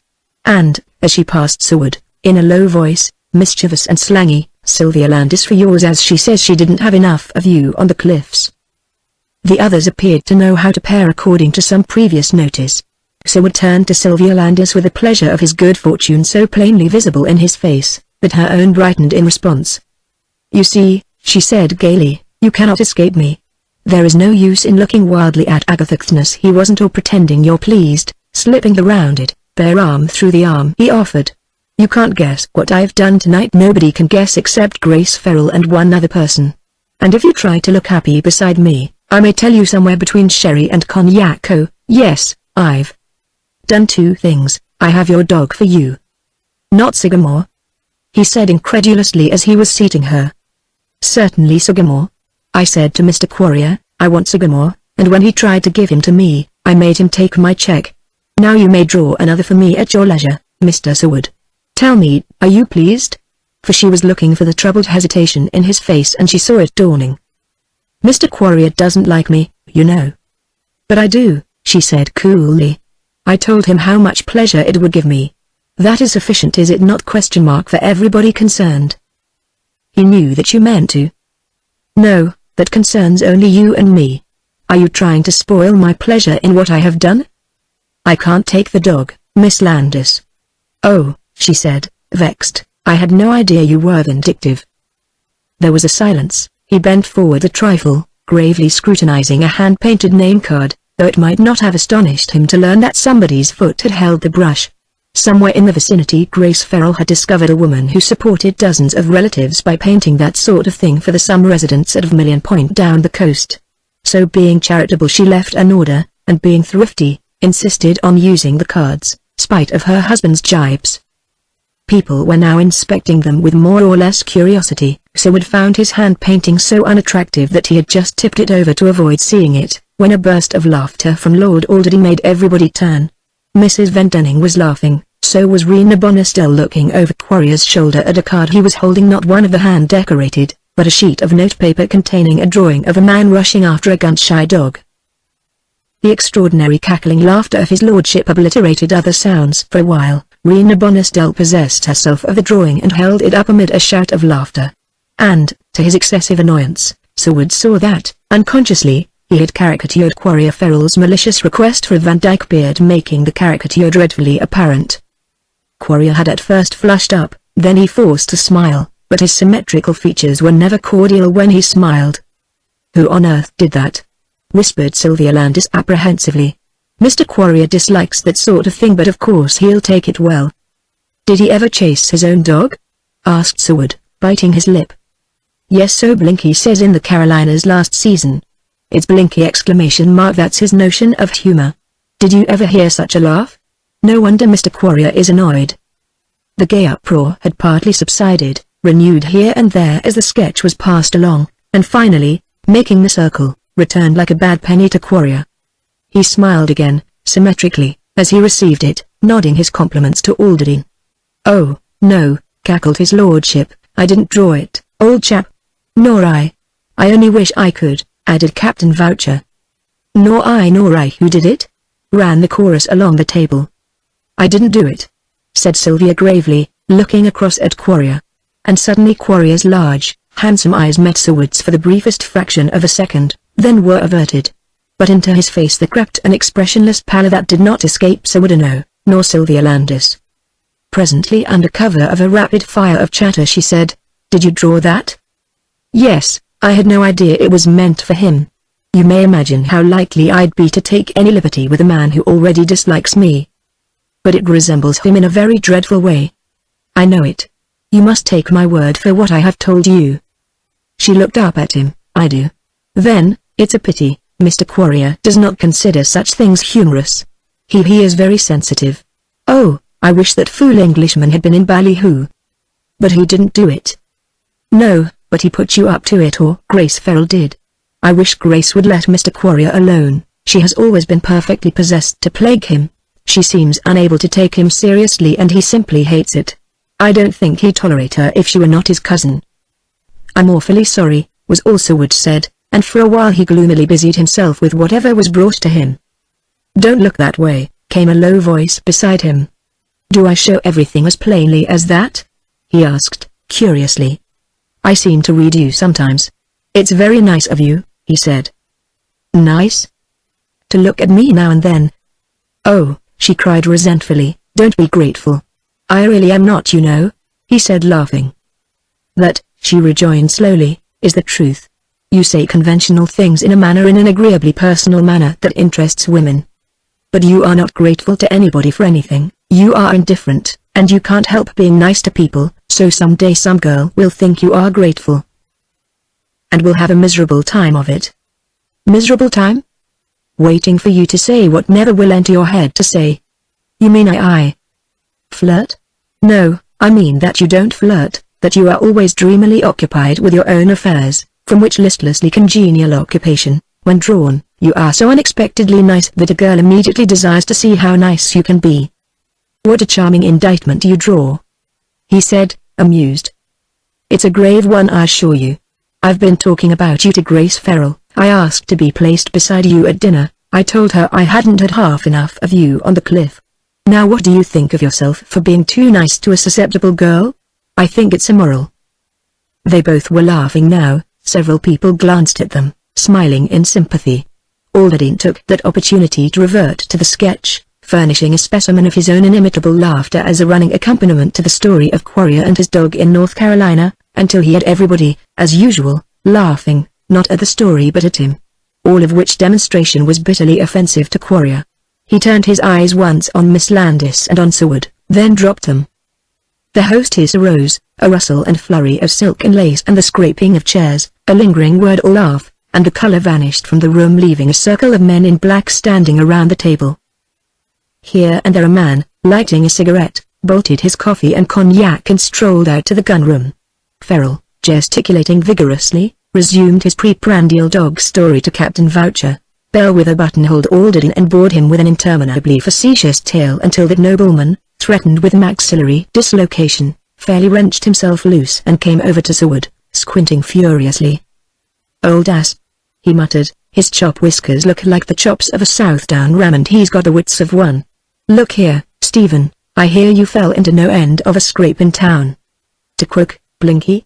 Oh, read the newspapers and let it go at that. Just as you like, old chap, returned his lordship unabashed. All I meant was anything Voucher and I can do, of course. You're very good. I'm not dead, you know. Not dead, you know, repeated Major Bell with a coming up behind them with his sprightly step. That reminds me of a good one. He sat down and lighted a cigar, Then, vainly attempting to control his countenance as though roguishly anticipating the treat awaiting them, he began another endless story. Tradition had hallowed the popular notion that Major Bellwether was a wit. The sycophant of the outer world seldom even awaited his first word before bursting into premature mirth. Besides, he was very wealthy.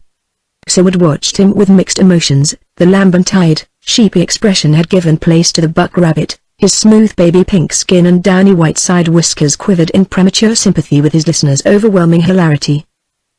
The page boys, very callow, very much delighted, and a little in awe of such a celebrated personage, laughed heartily.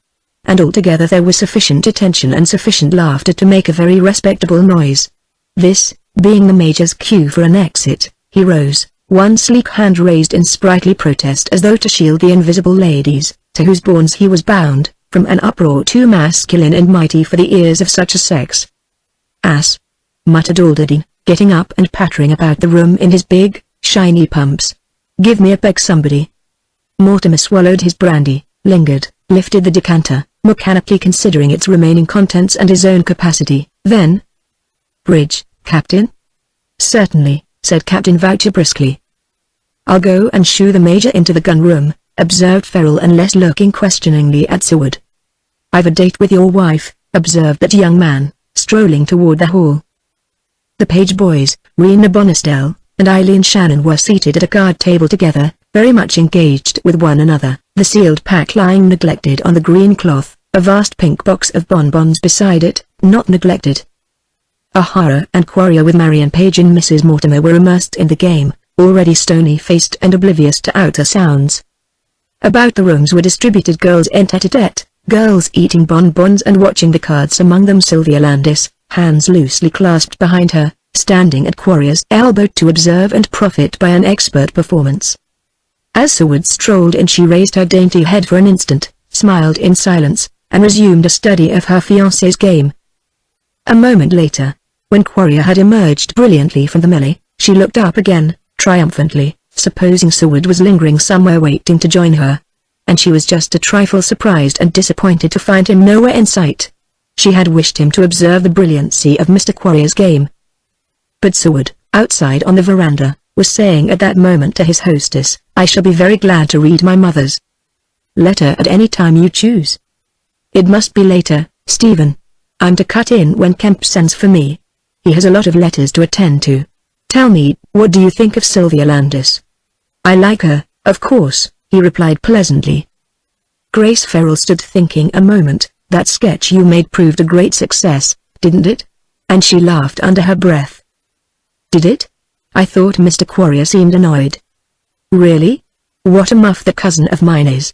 He's such a muff, you know, that the very sight of his pointed beard and pompadour hair and his complacency sets me in fidgets to stir him up." "I don't think you'd best choose me for the stick next time," said Seward. "He's not my cousin, you know." Mrs. Ferrol shrugged her boyish shoulders. "By their way," she said curiously. "Who is that girl?" "What girl?" he asked coolly, looking at his hostess, now the very incarnation of delicate mockery, with her pretty laughing mouth, her boyish sunburn and freckles. "You won't tell me, I suppose?" "I'm sorry." "Was she pretty, Stephen?" "Yes," he said sulkily. "I wish you wouldn't." "Nonsense. Do you think I'm going to let you off without some sort of confession? If I had time now, but I haven't. Kemp has business letters, he'll be furious, so I've got to take his cards or we won't have any pennies to buy gasoline for our adored and shrieking Mercedes." She retreated backward with a gay nod of malice, turned to enter the house, and met Sylvia Landis face to face in the hallway. "You minx," she whispered, "aren't you ashamed?" "Very much, dear." "What for?" And catching sight of Seward outside in the starlight, divined perhaps something of her hostess' meaning, for she laughed uneasily, like a child who winces under a stern eye. "You don't suppose for a moment," she began, "that I have?" "Yes, I do. You always do." "Not with that sort of man," she returned naively. "He won't." Mrs. Ferrol regarded her suspiciously. "You always pick out exactly the wrong man to play with." They had moved back side by side into the hall, the hostess' arm linked in the arm of the younger girl. "The wrong man?" repeated Sylvia, instinctively freeing her arm, her straight brows beginning to bend inward. "I didn't mean that exactly. You know how much I care for his mother and for him." The obstinate downward trend of the brows, the narrowing blue gaze signaled mutiny to the woman who knew her so well. "What is so wrong with Mr. Seward?" she asked. "Nothing. There was an affair. This spring in town. I know it. Is that all?"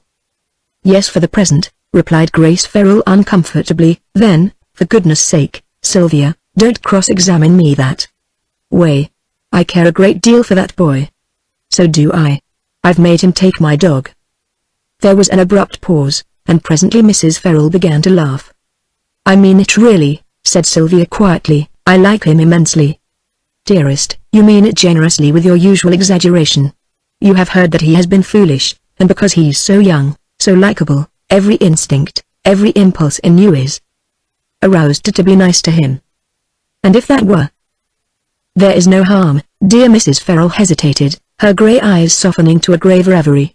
Then looking up, "It's rather pathetic," she said in a low voice. "Kemp thinks he's foredoomed like all the Sewards. It's an hereditary failing with him, no, it's hereditary damnation. Seward after Seward, generation after generation." You know, she bit her lip, thinking a moment. "His grandfather was a friend of my grandparents, brilliant, handsome, generous, and doomed. His own father was found dying in a dreadful resort in London where he had wandered when stupefied. Seward. Think of it. So you see what that outbreak of Stephen's means to those whose families have been New Yorkers since New York was. It is ominous. It is more than ominous. It means that the master vice has seized on one more Seward. But I shall never, never admit it to his mother." The younger girl sat wide-eyed, silent. The elder's gaze was upon her, but her thoughts, remote, centered on the hapless mother of such a son. Such indulgence was once fashionable, moderation is the present fashion. "Perhaps he will fall into line," said Mrs. Ferrell thoughtfully. "The main thing is to keep him among people, not to drop him. The gregarious may be shamed, but if anything, any incident, happens to drive him outside by himself, if he should become solitary, there's not a chance in the world for him. It's a pity. I know he meant to make himself the exception to the rule, and look. Already one carouse of his has landed him in the daily papers." Sylvia flushed and looked up. "Grace, may I ask you a plain question?" "Yes, child," she answered absently. "Has it occurred to you that what you have said about this boy touches me very closely?"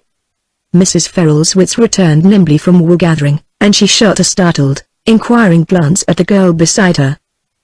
You mean the matter of heredity, Sylvia?" "Yes. I think my uncle Major Bellwether chose you as his august mouthpiece for that little sermon on the dangers of heredity, the danger of being ignorant concerning what women of my race had done before I came into the world. They found so amusing." "I told you several things," returned Mrs. Ferrell composedly. "Your uncle thought it best for you to know." "Yes. The marriage vows sat lightly upon some of my ancestors, I gather. In fact," she added coolly, "where the women of my race loved they usually found the way rather unconventionally. There was, if I understood you, enough of divorce, of general indiscretion and irregularity to seriously complicate any family tree and coat of arms I might care to claim." "Sylvia." The girl lifted her pretty bare shoulders. "I'm sorry, but could I help it? Very well, all I can do is to prove a decent exception." "Very well, I'm doing it. Am I not?" Practically scared into the first solidly suitable marriage offered, seizing the unfortunate Howard with both hands for fear he'd get away and leave me alone with only a queer family record for company. "Very well. Now then, I want to ask you why everybody, in my case, didn't go about with sanctimonious faces and dolorous mien repeating, 'Her grandmother eloped. Her mother ran away. Poor child, she's doomed. Doomed.' Sylvia, Yes, why didn't they?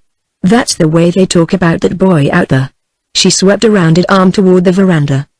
"Yes, but he has already broken loose, while you—" "So did I nearly. Had it not been for you, you know well enough I might have run away with the dreadful Englishman at Newport. For I adored him, I did. I did. And you know it. And look at my endless escapes from compromising myself. Can you count them? All those indiscretions when mere living seemed to intoxicate me that first winter, and only my uncle and you to break me in."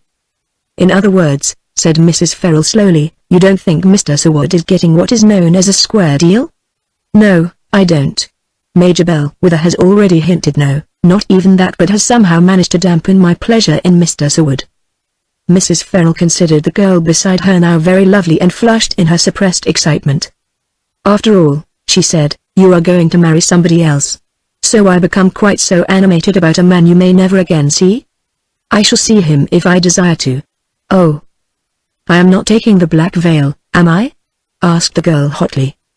"Only the wedding veil, dear. But after all, your husband ought to have something to suggest concerning a common visiting list." "He may suggest, certainly. In the meantime I shall be loyal to my own friends, and afterward, too," she murmured to herself, as her hostess rose, calmly dropping care like a mantle from her shoulders. "Go and be a good to this poor young man then, I adore Rose, and you'll have a few on your hands, I'll warrant.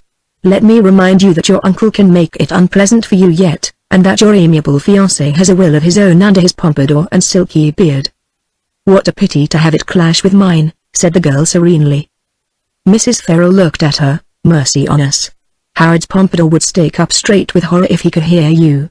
Don't be silly, don't for an impulse, for a caprice, break off anything desirable on account of a man for whom you really care nothing, whose amiable exterior and prospective misfortune merely enlist a very natural and generous sympathy in you.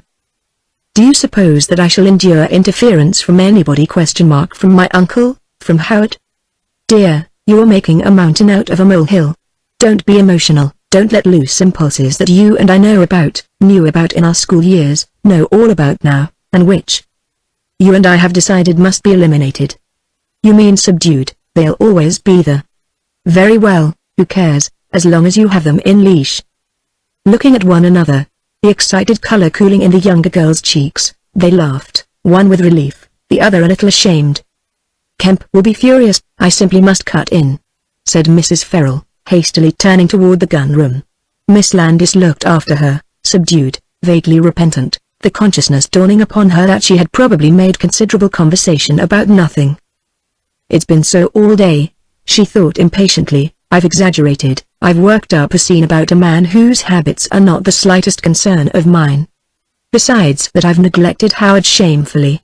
She was walking slowly, her thoughts outstripping her errant feet, but it seemed that neither her thoughts nor her steps were leading her toward the neglected gentleman within, for presently she found herself at the breezy veranda door, looking rather fixedly at the stars. The stars, shining impartially upon the just and the unjust, illuminated the person of Sir Wood, who sat alone, rather limply, one knee crossed above the other. He looked up by chance, and, seeing her stargazing in the doorway, straightened out and rose to his feet. Aware of him apparently for the first time, she stepped across the threshold, meeting his advance halfway. "Would you care to go down to the rocks?" he asked. "The surf is terrific." "No, I don't think I care." They stood listening a moment to the stupendous roar. "A storm somewhere at sea," he concluded. "Is it very fine, the surf?" "Very fine and very relentless," he laughed. "It is an unfriendly creature, the sea, you know." She had begun to move toward the cliffs. He fell into step beside her. They spoke little, a word now and then. The perfume of the mounting sea saturated the night with wild fragrance. Dew lay heavy on the lawns. She lifted her skirts enough to clear the grass, heedless that her silk-shod feet were now soaking. Then at the cliff's edge, as she looked down into the white fury of the surf, the stunning crash of the ocean saluted her. For a long while they watched in silence. Once she leaned a trifle too far over the starlit gulf and, recoiling, involuntarily steadied herself on his arm. "I suppose," she said, "no swimmer could endure battering." "Not long." "Would there be no chance?" "Not one." She bent farther outward, fascinated, stirred, by the splendid frenzy of the breakers. "I think," he began quietly, then a firm hand fell over her left hand, and, half encircled by his arm, she found herself drawn back. Neither spoke. Two things she was coolly aware of, that, urged, drawn by something subtly irresistible, she had leaned too far out from the cliff, and would have leaned further had he not taken matters into his own keeping without apology. Another thing, the pressure of his hand over hers remained a sensation, still a strong, steady, masterful imprint lacking hesitation or vacillation. She was as conscious of it as though her hand still tightened under his, and she was conscious, too, that nothing of his touch had offended, that there had arisen in her no tremor of instinctive recoil. For never before had she touched or suffered a touch from a man, even a gloved greeting, that had not in some measure subtly repelled her, nor, for that matter, a caress from a woman without a reaction of faint discomfort. Was I in any actual danger? she asked curiously. I think not. But it was too much responsibility for me. I see. Any time I wish to break my neck I am to please do it alone in future. Exactly, if you don't mind, he said smiling. They turned, shoulder to shoulder, walking back through the drenched herbage. That, she said impulsively, is not what I said a few moments ago to a woman. What did you say a few moments ago to a woman? I said, Mr. Seward, that I could not leave a certain man to go to the devil alone. Do you know any man who is going to the devil? Do you? She asked, letting herself go swinging out upon a tide of intimacy she had never dreamed of risking, nor had she the slightest idea whether the current would carry her. They had stopped on a lawn, ankle-deep in wet grass, the stars overhead sparkling magnificently, and in their ears the outcrash of the sea. You mean me, he concluded. Do I? He looked up into the lovely face. Her eyes were very sweet, very clear with excitement but very friendly. Let us sit here on the steps a little while, will you? She asked. So he found a place beside her, one step lower, and she leaned forward, elbows on knees, rounded white chin in her palms, the starlight giving her bare arms and shoulders a marble luster and tinting her eyes a deeper amethyst. And now, innocently untethered, mission and all, she laid her heart quite bare, one chapter of it. And, like other women errant who believe in the influence of their sex individually and collectively, she began wrong by telling him of her engagement, perhaps to emphasize her pure disinterestedness in a crusade for principle only, which naturally dampened in him any nascent enthusiasm for being ministered to, and so preoccupied him that he turned deaf ears to some very sweet platitudes which might otherwise have impressed him as discoveries in philosophy. Officially her creed was the fashionable one in town, privately she had her own religion, lacking some details truly enough, but shaped upon youthful notions of right and wrong. As she had not read very widely, she supposed that she had discovered this religion for herself. She was not aware that everybody else had passed that way, it being the first immature mold in young people after rejecting dogma. And the ripened fruit of all this philosophy she helpfully dispensed for Seward's benefit as bearing directly on his case. Had he not been immersed in the unexpected proposition of her impending matrimony, he might have been impressed, for the spell of her beauty counted something, and besides, he had recently formulated for himself a code of ethics, tinctured with Omar, and slightly resembling her own discoveries in that dogger's science. So it was, when she was most eloquent, most earnestly inspired, nay in the very middle of a plea for sweetness and light and simple living, that his reasonings found voice in the material comment. I never imagined you were engaged. Is that what you have been thinking about? She asked, innocently astonished. Yes. Why not? I never for one instant supposed. But, Mr. Seward, why should you have concerned yourself with supposing anything? Why indulge in any speculation of that sort about me? I don't know, but I didn't, he said. Of course you didn't, you'd known me for about 3 hours there on the cliff. But Quarrier. Over his youthful face a sullen shadow had fallen, flickering, not yet settled. He would not for anything on earth have talked freely to the woman destined to be Quarrier's wife. He had talked too much anyway. Something in her, something about her had loosened his tongue. He had made a plain ass of himself, that was all, a garrulous ass. And truly it seemed that the girl beside him, even in the starlight, could follow and divine what he had scarcely expressed to himself, or her instincts had taken a shorter cut to forestall his own conclusion. Don't think the things you are thinking, she said in a fierce little voice, leaning toward him. What do you mean? He asked, taken aback. You know. Don't. It is unfair, it is faithless to me. I am your friend, why not? Does it make any difference to you whom I marry? Cannot two people remain in accord anyway? Their friendship concerns each other and nobody else. She was letting herself go now, she was conscious of it, conscious that impulse and emotion were the currents unloosed and hurrying her onward. And with it all came exhilaration, a faint intoxication, a delicate delight in daring to let go all and trust to impulse and emotions. Why should you feel hurt because for a moment you let me see, gave me a glimpse of yourself, of life's battles you foresee it? What if there is always a reaction from all confidences exchanged? What if that miserable French cynic did say that never was he more alone than after confessing to a friend? He died crazy anyhow. Is not a rare moment of confidence worth the reaction, the subsidence into the armored shell of self? Tell me truly, Mr. Seward, isn't it? Breathless, confused, exhilarated by her own rapid voice, she bent her face, brilliant with color, and very sweet, and he looked up into it, expectant, uncertain. If such a friendship as ours is to become worth anything to you, to me, why should it trouble you that I know and am thinking of things that concern you? Is it because the confidence is one-sided? Is it because you have given and I have listened and given nothing in return to balance the account? I do give interest, deep interest, sympathy if you ask it. I give confidence in return if you desire it. What can a girl like you need of sympathy? He said, smiling. You don't know. You don't know. If heredity is a dark vista, and if you must stare through it all your life, sword in hand, always on your guard, do you think you are the only one? Are you one? He said incredulously. Yes, with an involuntary shudder. Not that way. It is easier for me, I think it is, I know it is. But there are things to combat impulses, a recklessness, perhaps something almost truthless. What else I do not know, for I have never experienced violent emotions of any sort, never even deep emotion. You are in love? Yes, thoroughly, she added with conviction, but not violently. She hesitated, stopped short, leaning forward, peering at him through the dusk, and, Mr. Seward. Are you laughing? She rose and he stood up instantly. There was lightning in her darkening eyes now, in his something that glimmered and danced. She watched it, fascinated, then of a sudden the storm broke and they were both laughing convulsively, face to face there under the stars.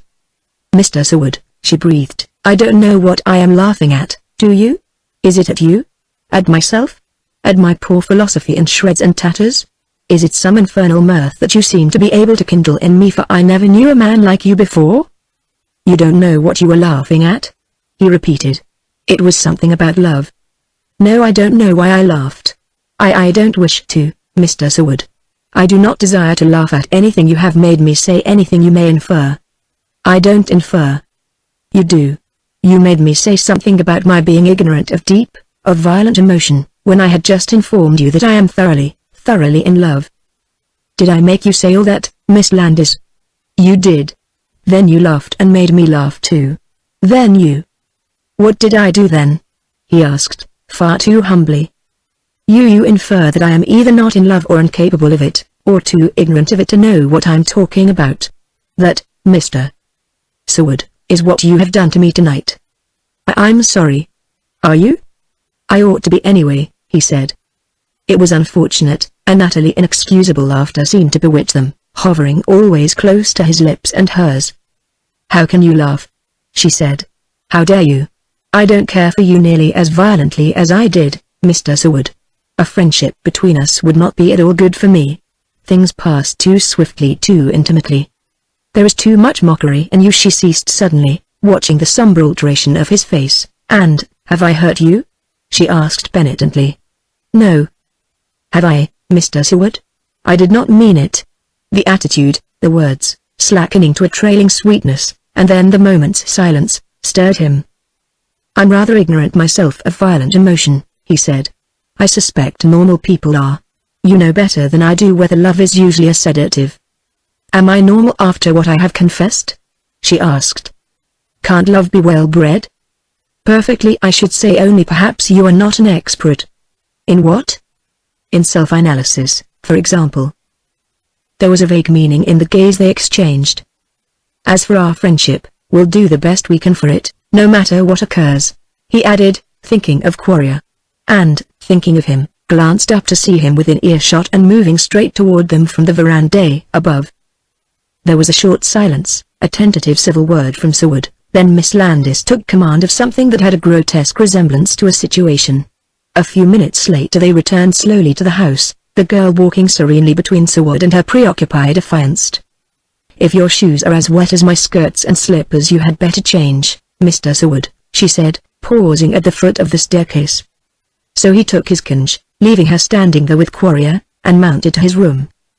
In the corridor he passed Farrell, who had finished his business correspondence and was returning to the card room.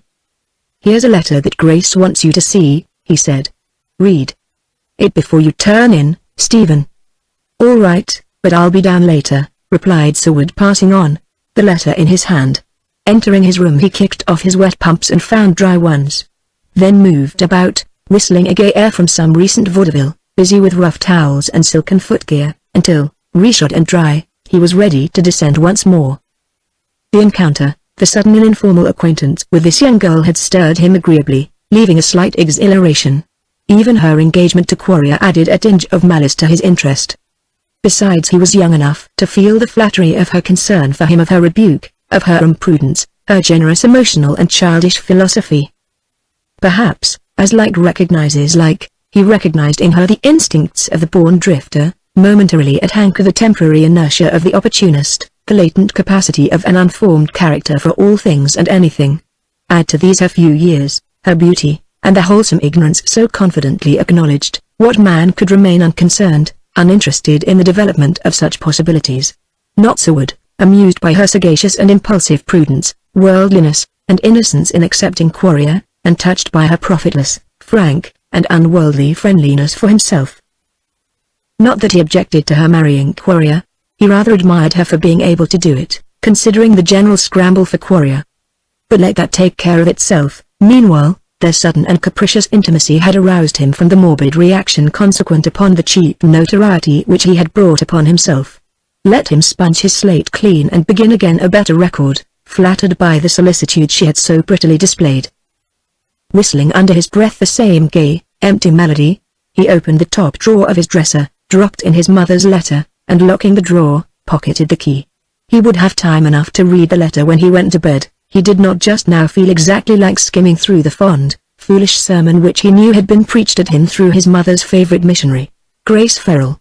What was the use of dragging in the sad old questions again, of repeating his assurances of good behavior, of reiterating his promises of moderation and watchfulness, of explaining his own self-confidence? Better that the letter await his bedtime. His prayers would be the sincerer the fresher the impression, for he was old-fashioned enough to say the prayers that an immature philosophy proved superfluous. For, he thought, if prayer is any use, it takes only a few minutes to be on the safe side. So he went downstairs leisurely, prepared to acquiesce in any suggestion from anybody, but rather hoping to saunter across Sylvia Landis' path before being committed. She was standing beside the fire with Quarrier, one foot on the fender, apparently too preoccupied to notice him, so he strolled into the gun room, which was blue with tobacco smoke and aromatic with the volatile odors from decanters. There were a few women there, and the majority of the men.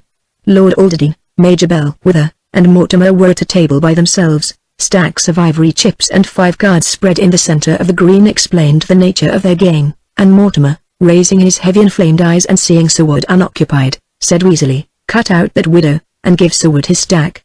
Anything above 2 pairs for a jack triples the ante. Come on, Sir Wood, there's a decent chap."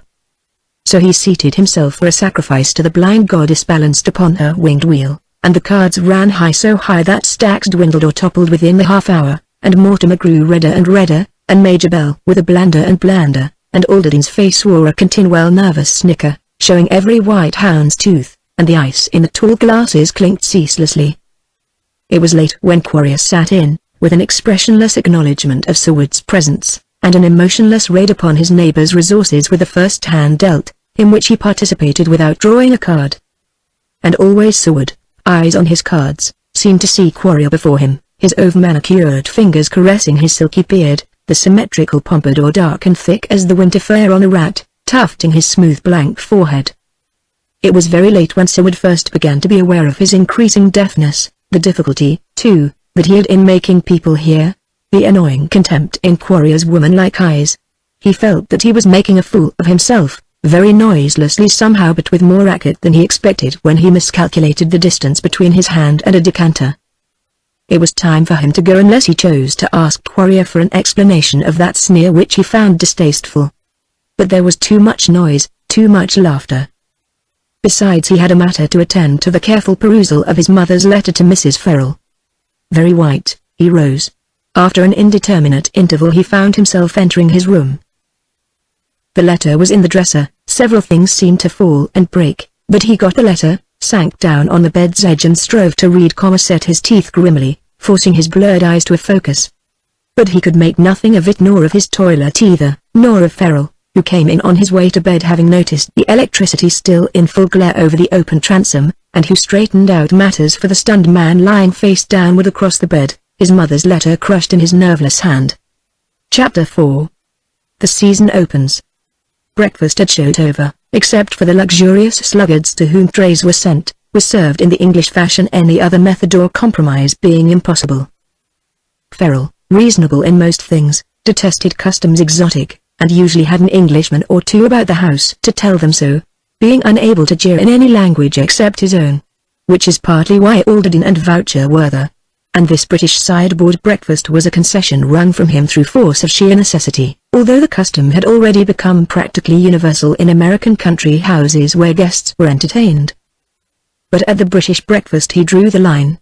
No army of servants, always in evidence, would he tolerate, either, no highly ornamented human bric-a-brac decorating halls and corners, no exotic pheasants hustled into covert and out again, no fusillade at the wretched, frightened, bewildered aliens dumped by the thousand into unfamiliar cover and driven toward the guns by improvised beaters.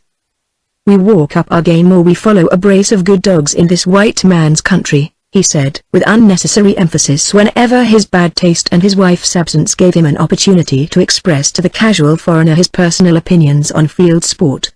You'll load your own guns and you'll use your own legs if you shoot with me, and your dogs will do their own retrieving, too. And if anybody desires a Yankee's opinion on shooting driven birds from rocking chairs or potting tame deer from grandstands, they can have it right now. Usually nobody wanted his further opinion, and sometimes they got it and sometimes not, if his wife was within earshot. Otherwise Farrell appeared to be a normal man, energetically devoted to his business, his pleasures, his friends, and comfortably in love with his wife. And if some considered his vigor in business to be lacking in mercy, that vigor was always exercised within the law. He never transgressed the rules of war, but his headlong energy sometimes landed him close to the deadline. He had already breakfasted, when the earliest risers entered the morning room to saunter about the sideboards and investigate the simmering contents of silver-covered dishes on the warmers. The fragrance of coffee was pleasantly perceptible. Men in conventional shooting attire roamed about the room, selected what they cared for, and carried it to the table. Mrs. Mortimer was the consuming peaches that matched her own complexion. Marion Page, always more congruous in field costume and belted jacket than in anything else, and always, like her own hunters, minutely groomed, was preparing a breakfast for her own consumption with the leisurely precision characteristic of her, whether in the saddle, on the box, or grassing her brace of any covey that ever flushed. Captain Voucher and Lord Alderton discussed prospects between bites, attentive to the monosyllabic opinions of Miss Page. Her twin brothers, Gordon and Willis, shyly consuming oatmeal, listened respectfully and waited on their sister at the slightest lifting of her thinly arched eyebrows. Into this company sauntered Seward, apparently no worse for wear. For as yet the enemy had set upon him no proprietary insignia save a rather becoming pallor and faint bluish shadows under the eyes. He strolled about, exchanging amiable greetings, and presently selected a chilled grapefruit as his breakfast.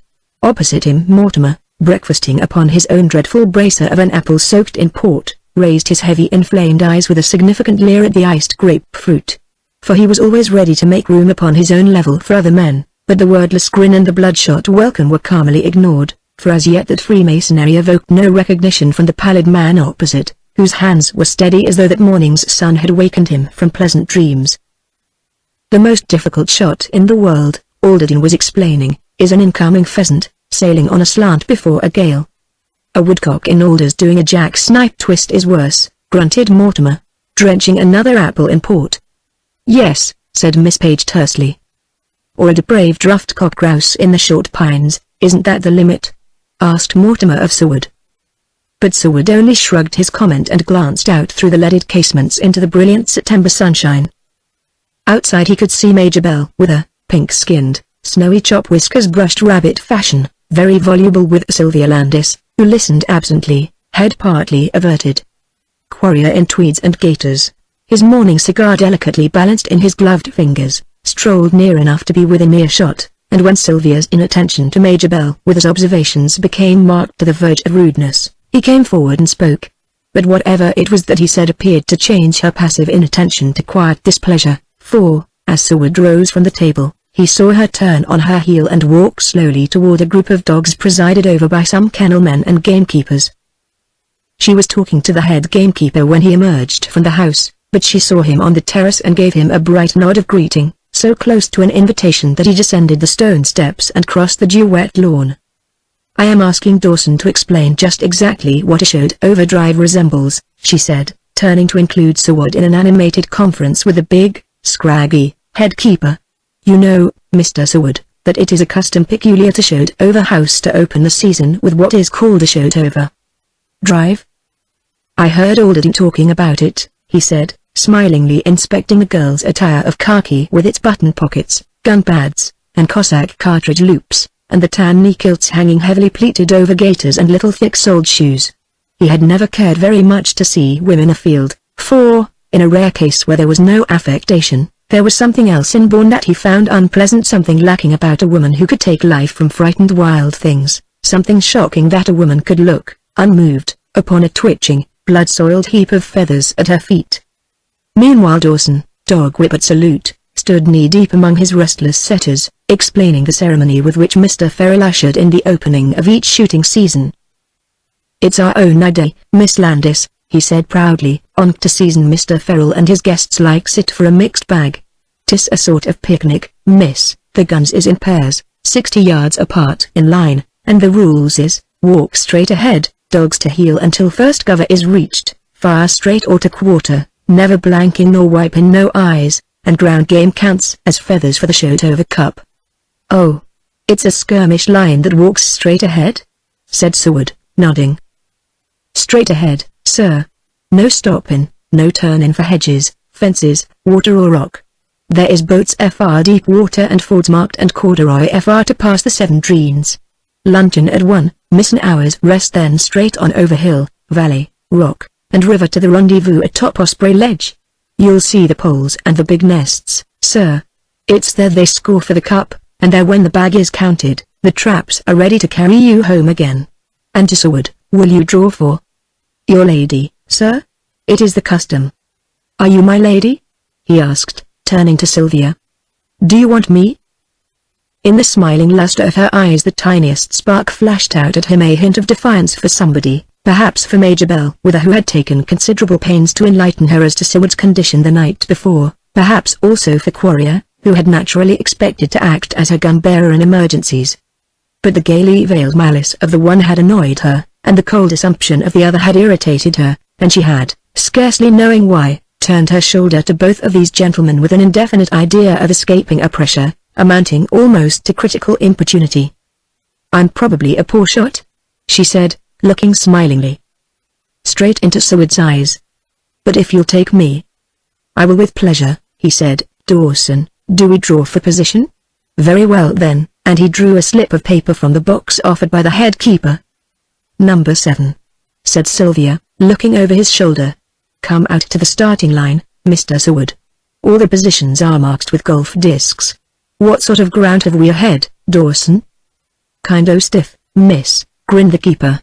"Pity your gentleman ain't drawed the Meadows and Sachem Hill line. Will you choose your dog, sir?" "You have your dog, you know," observed Sylvia demurely. And Seward, glancing among the impatient setters, saw one white, heavily feathered dog, straining at his leash, and wagging frantically, brown eyes fixed on him. The next moment Sagamore was free, devouring his master with caresses, the girl looking on in smiling silence, and presently, side by side, the man, the girl, and the dog were strolling off to the starting line, where already people were gathering in groups, selecting dogs, fouling pieces, comparing numbers, and discussing the merits of their respective lines of advance. Ferrell, busily energetic, and in high spirits, greeted them gaily, pointing out the red disc bearing their number, 7, where it stood out distinctly above the distant scrub of the foreland. "You two are certainly up against it," he said, grinning. "There's only one rougher line, and you're in for thorns and water and a scramble across the backbone of the divide." "Is it any good?" asked Seward. "Good if you've got the legs, and Sylvia doesn't play baby." "I?" she said indignantly. "Kemp, you annoy me. And I will bet you now," she added, flushing, "that your old cup is ours." "Wait," said Seward, laughing, "we may not shoot straight." "You will. Kemp, I'll wager whatever you dare." "Gloves? Stockings?" against a cigarette case, he suggested. "Done," she said disdainfully, moving forward along the skirmish line with a nod and smile for the groups now disintegrating into couples, the Page boys with Eileen Shannon and Rena Bonestell, Marion Page followed by Alderton, Mrs. Vendenning and Major Bellwether and a tassel girl convoyed by Leroy Mortimer. Further along the line, taking post, she saw Quarrier and Miskness, Captain Voucher with Mrs. Mortimer, and others too distant to recognize, moving across country with glitter and glint of sunlight on slanting gun barrels. And now Ferrol was climbing into his saddle beside his pretty wife, who sat her horse like a boy, the white flag lifted high in the sunshine, watching the firing line until the last laggard was in position. "All right, Grace," said Ferrol briskly.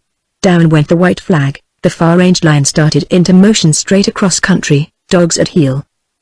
From her saddle Mrs. Ferrol could see the advance, strung out far afield from the dark spots moving along the fell's boundary, to the two couples traversing the salt meadows to north. Crack! A distant report came faintly over the uplands against the wind. "Voucher," observed Ferrol. "Probably a snipe. Hark! He struck them again, Grace." Mrs. Ferrol, watching curiously, saw Seward's gun fly up as two big dark spots floated up from the marsh and went swinging over his head. Crack! Crack! Down sheared the black spots, tumbling earthward out of the sky. "Duck," said Ferrol, "a double for Stephen. Lord Harry! How that man can shoot! Isn't it a pity that—" He said no more. His pretty wife astride her thoroughbred sat silent, grey eyes fixed on the distant figures of Sylvia Landis and Seward, now shoulder-deep in the reeds. "Was it very bad last night?" she asked in a low voice. Ferrol shrugged. He was not offensive. He walked steadily enough upstairs. "When I went into his room he lay on the bed as if he'd been struck by lightning. And yet you see how he is this morning?" After a while, his wife said, "It is going to alter him some day dreadfully, isn't it, Kemp?" "You mean like Mortimer?" "Yes, only Leroy was always a pig."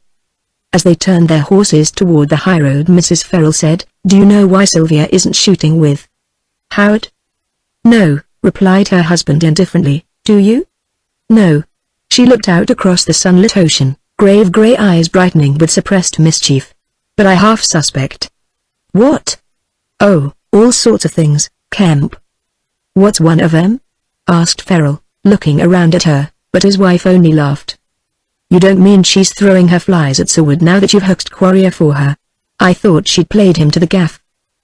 "Please don't be coarse, Kemp," said Mrs. Ferrol, sending her horse forward. Her husband spurred to her side, and without turning her head she continued, "Of course Sylvia won't be foolish. If they were only safely married, but Howard is such a pill. What does Sylvia expect with Howard's millions? A man?" Grace Ferrol drew bridle. "The curious thing is, Kemp, that she liked him." "Likes him?" "No, liked him. I saw how it was. She took his silences for intellectual meditation, his gallery, his library, his smatterings for expressions of a cultivated personality. Then she remembered how close she came to running off with that cashiered Englishman, and that scared her into clutching the substantial in the shape of Howard. Still, I wish I hadn't meddled." "Meddled how?" "Oh, I told her to do it. We had talks until daylight. She may marry him, I don't know, but if you think any live woman could he contented with a muff like that? That's immoral." "Kemp, I'm not. She'd be mad not to marry him, but I don't know what I'd do to a man like that, if I were his wife. And you know what a terrific capacity for mischief there is in Sylvia. Someday she's going to love somebody. And it isn't likely to be Howard. And, oh, Kemp, I do grow so tired of that sort of thing. Do you suppose anybody will ever make decency a fashion?" "You're doing your best," said Ferrol, laughing at his wife's pretty, boyish face turned back toward him over her shoulder. "You're presenting your cousin and his millions to a girl who can dress the part." "Don't, Kemp. I don't know why I meddled. I wish I hadn't." "I do.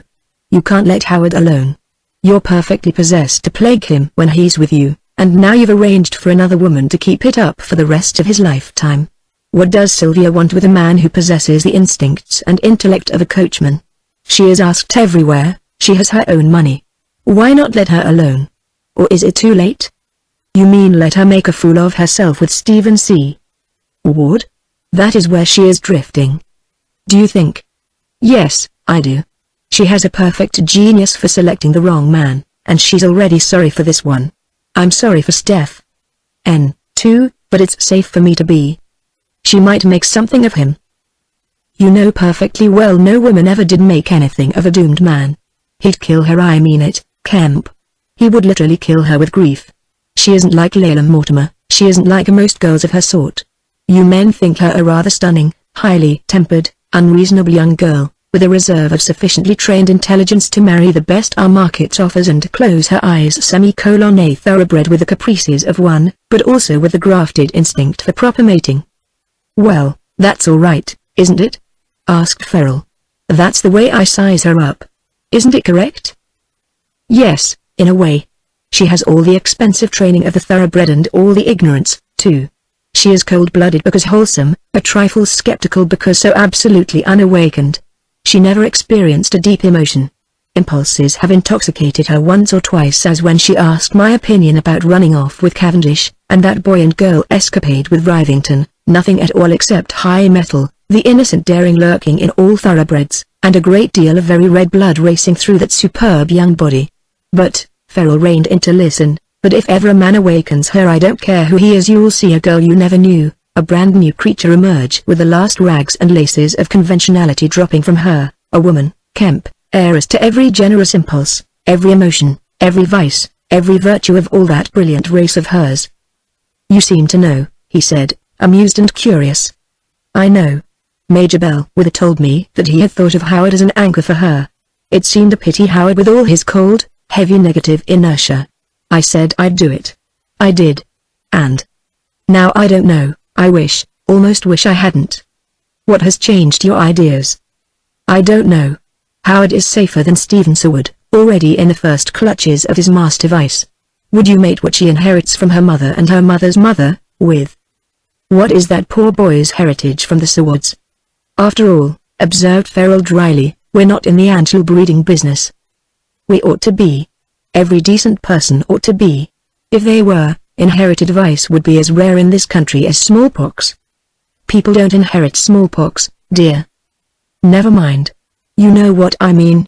In our stock farms and kennels, we weed out, destroy, exterminate hereditary weakness in everything. We pay the greatest attention to the production of all offspring except our own. Look at Stephen. How dared his parents bring him into the world? Look at Sylvia. And now, suppose they marry. Dearest, said Ferrell, my head is a whirl and my wits are spinning like 5 toy tops. Your theories are all right, but unless you and I are prepared to abandon several business enterprises and take to the lecture platform, I'm afraid people are going to be wicked enough to marry whom they like, and the human race will run as usual with money the favorite, and love a case of also-ran. By the way, how dared you marry me, knowing the sort of demon I am? The gathering frown on Mrs. Ferrell's brow faded, she raised her clear grey eyes and met her husband's gaze, gay, humorous, and with a hint of tenderness enough to bring the colour into her pretty face. You know I'm right, Kemp. Always, dear. And now that we have the world off our hands for a few minutes, suppose we gallop. But she held her horse to a walk, riding forward, grave, thoughtful, preoccupied with a new problem, only part of which she had told her husband. For that night she had been awakened in her bed to find standing beside her a white, wide-eyed figure, shivering, limbs chill beneath her clinging lace. She had taken the pallid visitor to her arms and warmed her and soothed her and whispered to her, murmuring the 1,000 little words and sounds, the breathing magic mothers use with children. And Sylvia lay there, chilled, nerveless, silent, ignorant why her sleeplessness had turned to restlessness, to loneliness, to an awakening perception of what she lacked and needed and began to desire. For that sad void, peopled at intervals through her brief years with a vague mother phantom, had, in the new crisis of her career, become suddenly an empty desolation, frightening her with her own utter isolation. Fill it now she could not, now that she needed that ghost of child comfort, that shadowy refuge, that sweet shape she had fashioned out of dreams to symbolize a mother she had never known. Driven she knew not why, she had crept from her room in search of the still, warm, fragrant nest and the whispered reassurance and the caress she had never before endured. Yes, now she craved it, invited it, longed for safe arms around her, the hovering hand on her hair. Was this Sylvia? And Grace Ferrell, clearing her sleepy eyes, amazed, incredulous of the cold, childlike hands upon her shoulders, caught her in her arms with a little laugh and sob and drew her to her breast, to soothe and caress and reassure, to make up to her all she could of what is every child's just heritage. And for a long while Sylvia, lying there, told her nothing because she did not know how, merely a word, a restless question half ashamed, barely enough to shadow forth the something stirring her toward an awakening in the new world, where with new eyes she might catch glimpses of those dim and splendidly misty visions that float through sunlit silences when a young girl dreams awake. And at length, gravely, innocently, she spoke of her engagement, and the worldly possibilities before her, of the man she was to marry, and her new and unexpected sense of loneliness in his presence, now that she had seen him again after months. She spoke, presently, of Seward, a fugitive question or two, offered indifferently at first, then with shy persistence and curiosity, knowing nothing of the senseless form flung face downward across the sheets in a room close by. And thereafter the murmured burden of the theme was Seward, until one, heavy-eyed, turned from the white dawn silvering the windows, sighed, and fell asleep, and one lay silent, head half buried in its tangled gold, wide awake, thinking vague thoughts that had no ending, no beginning. And at last a rosy bar of light fell across the wall, and the warm shadows faded from corner and curtain, and, turning on the pillow, her face nestled in her hair, she fell asleep. Nothing of this had Mrs. Ferrol told her husband. For the first time in her life had Sylvia suffered the caresses most women invite or naturally lavish, for the first time had she attempted confidences, failing because she did not know how, but curiously contented with the older woman's arms around her. There was a change in Sylvia, a great change stealing in upon her as she lay there, breathing like a child, flushed lips scarcely parted. Through the early slanting sunlight the elder woman, leaning on one arm, looked down at her, grey eyes very grave and tender-wise, sweet eyes that divined with their pure clairvoyance all that might happen or might fail to come to pass in this great change stealing over Sylvia. Nothing of this could her husband understand had she words to convey it. There was nothing he need understand except that his wife, meaning well, had meddled and regretted. And now, turning in her saddle with a pretty gesture of her shoulders, "I meddle no more. Those who need me may come to me. Now laugh at my tardy wisdom, Kemp." "It's no laughing matter," he said, "if you're going to stand back and let this abandoned world spin itself madly to the bows. Don't be horrid. I repent. The mischief take Howard. Quarrier. Amen. Come on, Grace." She gathered bridle. "Do you suppose Stephen Seward is going to make trouble? How can he unless she helps him? Nonsense. All's well with Seward and Sylvia. Shall we gallop?" All was very well with Seward and Sylvia. They had passed the rabbit briar country scatheless, with 2 black mallard, a jack snipe, and a rabbit to the credit of their score, and were now advancing through that dimly lit enchanted land of tall grey alders where, in the sudden twilight of the leaves, woodcock after woodcock fluttered upward twittering, only to stop and drop, transformed at the vicious crack of Seward's gun to fluffy balls of feather whirling earthward from mid-air. Sycamore came galloping back with a soft, unsoiled mass of chestnut and brown feathers in his mouth. Seward took the dead cock, passed it back to the keeper who followed them, patted the beautiful eager dog and signaled him forward once more. "You should have fired that time," he said to Sylvia, "that is, if you care to kill anything." "But I don't seem to be able to," she said. "It isn't a bit like shooting at clay targets. The twittering whir takes me by surprise. It's all so charmingly sudden and my heart seems to stop in one beat, and I look and then whisk. There. Woodcock is gone, leaving me breathless." Her voice ceased. The white setter, cutting up his ground ahead, had stopped, rigid, one leg raised, jaws quivering and locking alternately. "Isn't that a stunning picture?" said Seward in a low voice. "What a beauty he is, like a statue in white and blue-veined marble. You may talk, Miss Landis. Woodcock don't flush at the sound of the human voice as grouse do. See his brown eyes roll back at us. He wonders why we don't do something," whispered the girl. "Look, Mr. Seward. Now his head is moving oh so gradually to the left." "The bird is moving on the ground," nodded Seward. "Now the bird has stopped." "I do wish I could see a woodcock on the ground," she breathed. "Do you think we might by any chance?"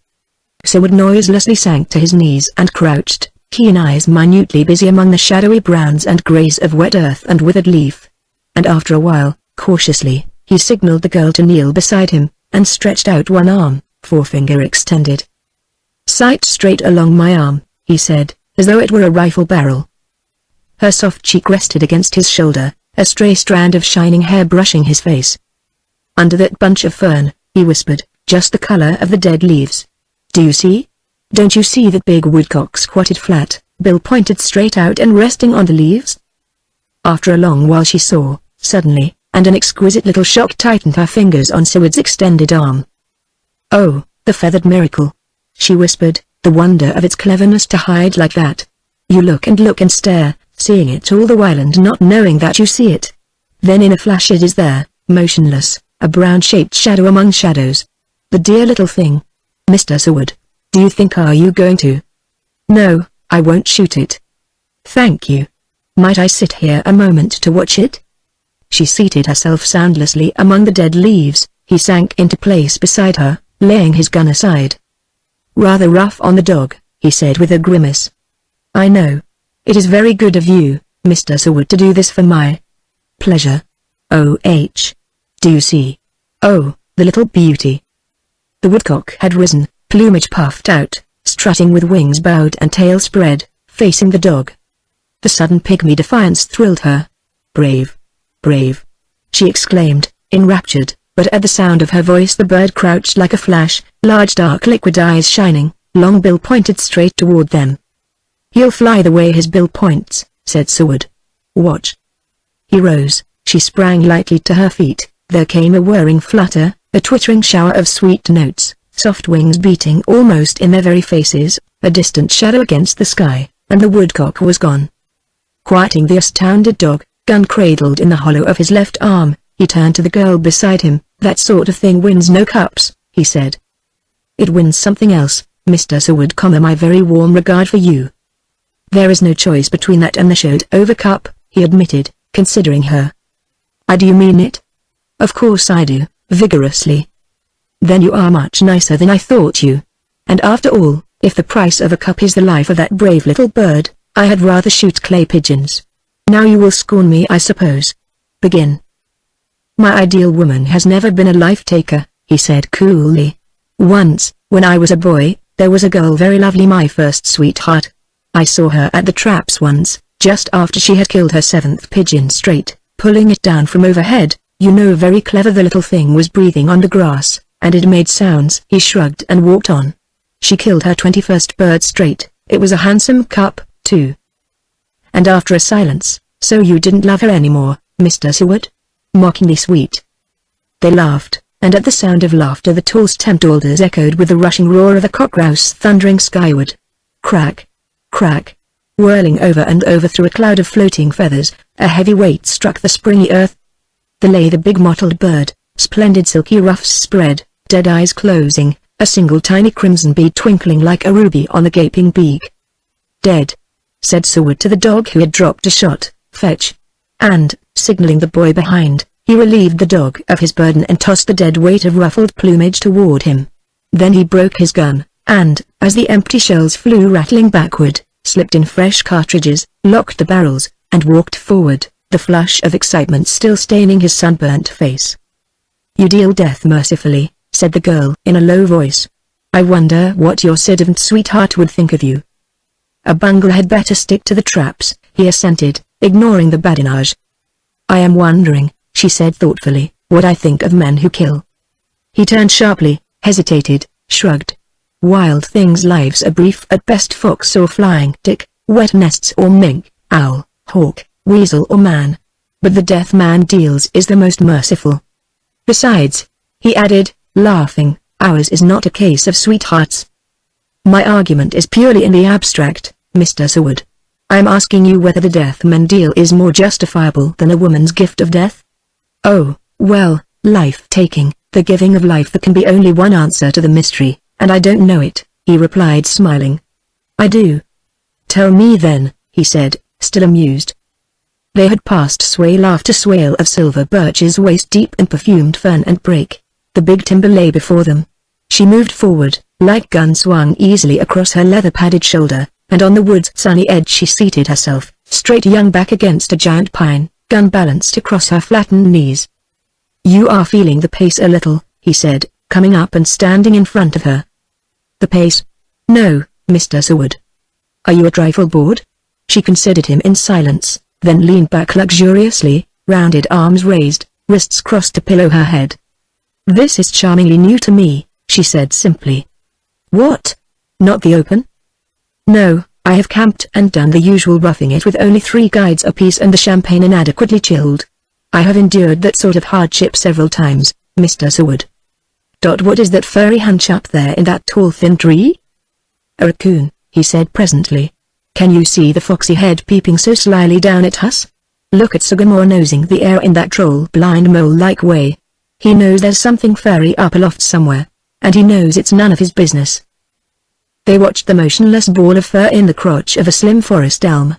Presently it uncurled, cautiously, a fluffy ringtail unfolded, the rounded furry back humped up, and the animal, moving slowly into the tangent foliage of an enormous oak, vanished amid bronzing leafy depths.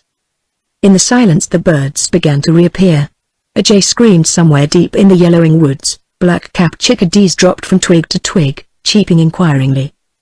She sat listening, bright head pillowed in her arms, idly attentive to his low-running comment on beast and bird and tree, on forest stillness and forest sounds, on life and the wild laws of life and death governing the great outworld twixt sky and earth. Sunlight and shadows moving, speech and silence, waxed and waned. A listless contentment lay warm upon her, weighting the heavy white lids. The blue of her eyes was very dark now, almost purple like the color of the sea when the wind flaws turn the blue to violet. "Did you ever hear of the lesser children?" she asked. "Listen then. Multitudes, multitudes, under the moon they stirred. The weaker brothers of our earthly breed. All came about my head and at my feet, a thousand sweet, with starry eyes not even raised to plead, bewildered, driven, hiding, flattering, mute. And I beheld and saw them one by one pass, and become as nothing in the night. Do you know what it means? Winged mysteries of song that from the sky once dashed long music down. Do you understand?" she asked, smiling. "Who has not seen in the high gulf of light what, lower, was a bird?" She ceased, and, raising her eyes to his, "Do you know that plea for mercy on the lesser children who die all day today because the season opens for your pleasure, Mr. Seward? Is it a woodland sermon?" he inquired, too politely. "The poem? No, it is the case for the prosecution. The prisoner may defend himself if he can. The defense rests," he said. "The prisoner moves that he be discharged." "Motion denied," she interrupted promptly. Somewhere in the woodland world the crows were holding a noisy session, and she told him there was a jury debating the degree of his guilt. "Because you're guilty, of course," she continued. "I wonder what your sentence is to be?" "I'll leave it to you," he suggested lazily. "Suppose I sentenced you to slay no more?" "Oh, I'd appeal." "No use, I am the tribunal of last resort." "Then I throw myself upon the mercy of the court." "You do well, Mr. Seward. This court is very merciful. How much do you care for bird murder?" "Very much." "Is there anything you care for more?" "Yes. And could this court grant it to you in compensation?" He said, deliberately, roused by the level challenge of her gaze, "The court is incompetent to compensate the prisoner or offer any compromise." "Why, Mr. Seward?" "Because the court herself is already compromised in her future engagements." "But what has my engagement to do with?" "You offered compensation for depriving me of my shooting." "There could be only one adequate compensation." "And that?" she asked, coolly enough. "Your continual companionship." "But you have it, Mr. Seward." "I have it for a day. The season lasts 3 months, you know. And you and I are to play a continuous vaudeville for 3 months. Is that your offer?" "Partly." "Then one day with me is not worth those many days of murder?" she asked in pretended astonishment. "Ask yourself why those many days would be doubly empty," he said so seriously that the pointless game began to confuse her. Then she turned lightly from uncertain ground. "Then perhaps we had better be about that matter of the cup you prize so highly. Are you ready, Mr. Seward? There is much to be killed yet, including time, you know." But the hinted sweetness of the challenge had aroused him, and he made no motion to rise. Nor did she. "I'm not sure," he reflected, "just exactly what I should ask of you if you insist on taking away." He turned and looked about him through the burnt gold foliage. "If you took away all this out of my life." "I shall not take it, because I have nothing in exchange to offer." "You say," she answered imprudently. "I did not say so," he retorted. "You did, reminding me that the court is already engaged for a continuous performance." "Was it necessary to remind you?" he asked with deliberate malice. She flushed up, vexed, silent, then looked directly at him with beautiful hostile eyes. "What do you mean, Mr. Seward? Are you taking our harmless, idle badinage as warrant for an intimacy unwarranted? Have I offended? He asked, so impassively that a flash of resentment brought her to her feet, angry and self-possessed. How far have we to go? She asked quietly. He rose to his feet, turned, hailing the keeper, repeating the question. And at the answer they both started forward, the dog ranging ahead through a dense growth of beech and chestnut, over a height brown ridge, then down, always down along a leafy ravine to the water's edge, a forest pond set in the gorgeous foliage of ripening maples.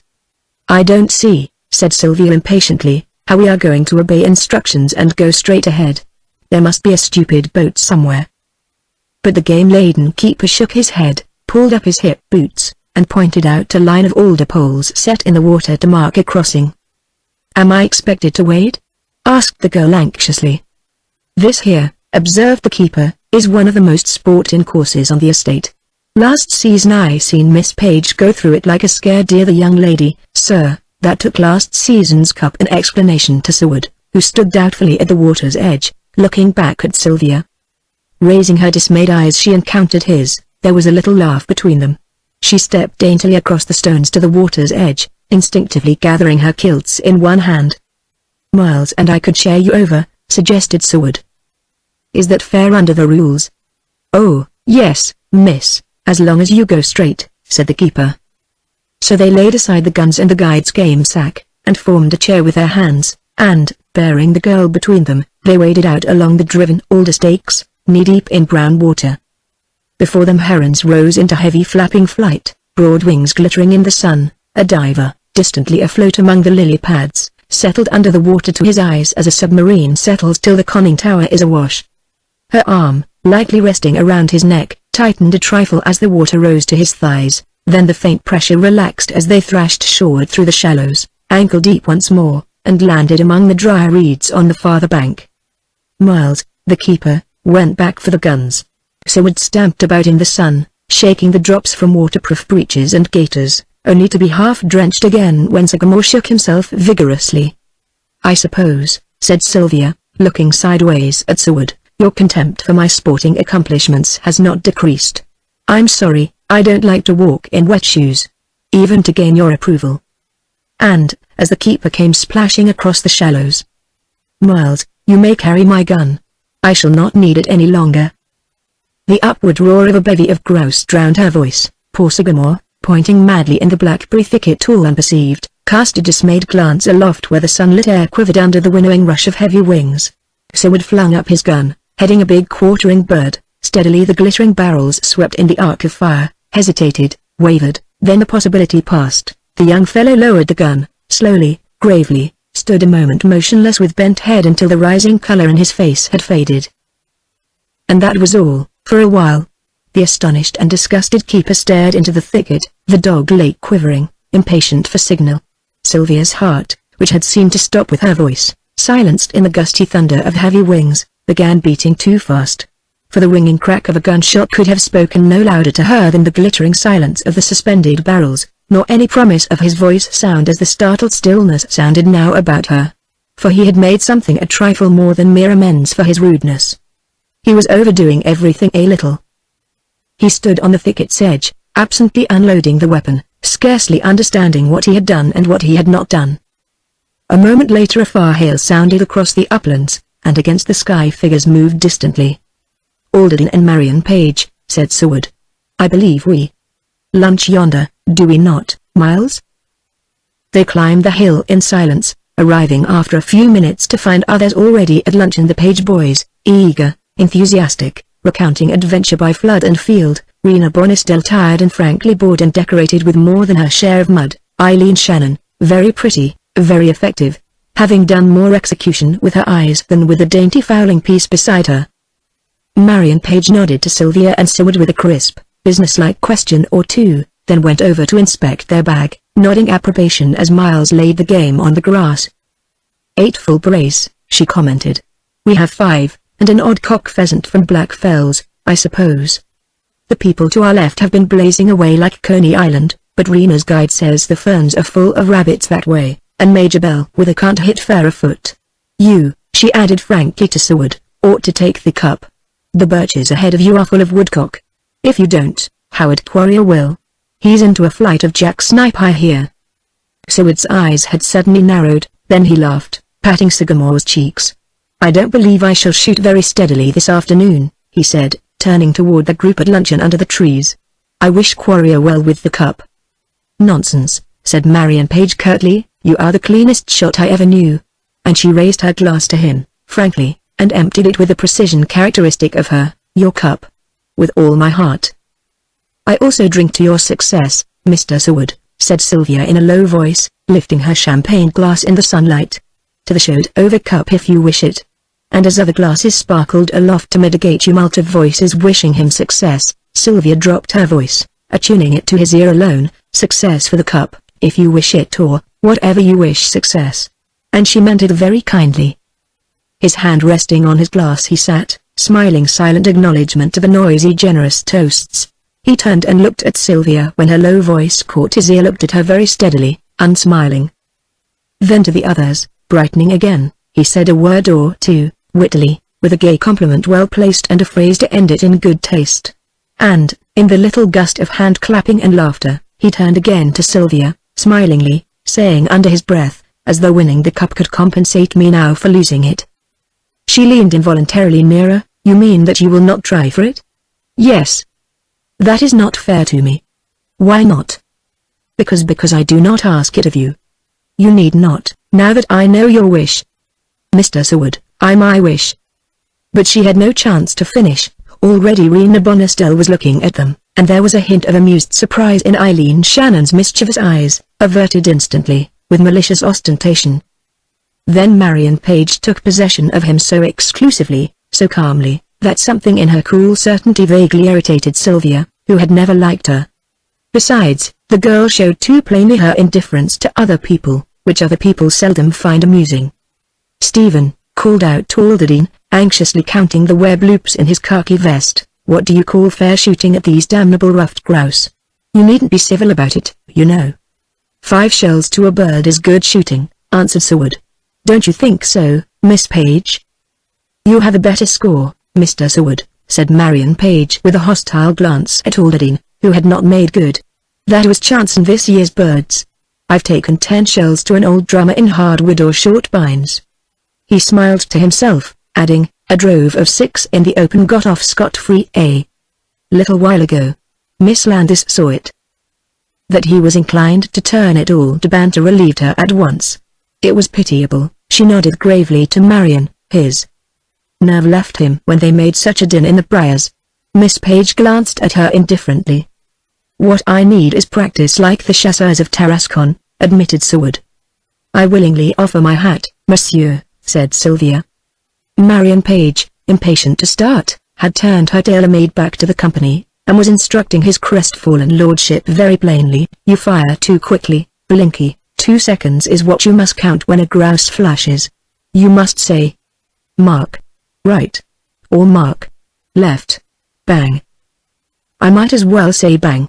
For all I've done today," he muttered, adjusting his shooting goggles and snapping his eyes like fury. Then exploding into raucous laughter, he moved off southward with Marion Page, who had exchanged a swift handshake with Seward. The twins followed, convoying Eileen and Rena, neither maiden excitedly enthusiastic.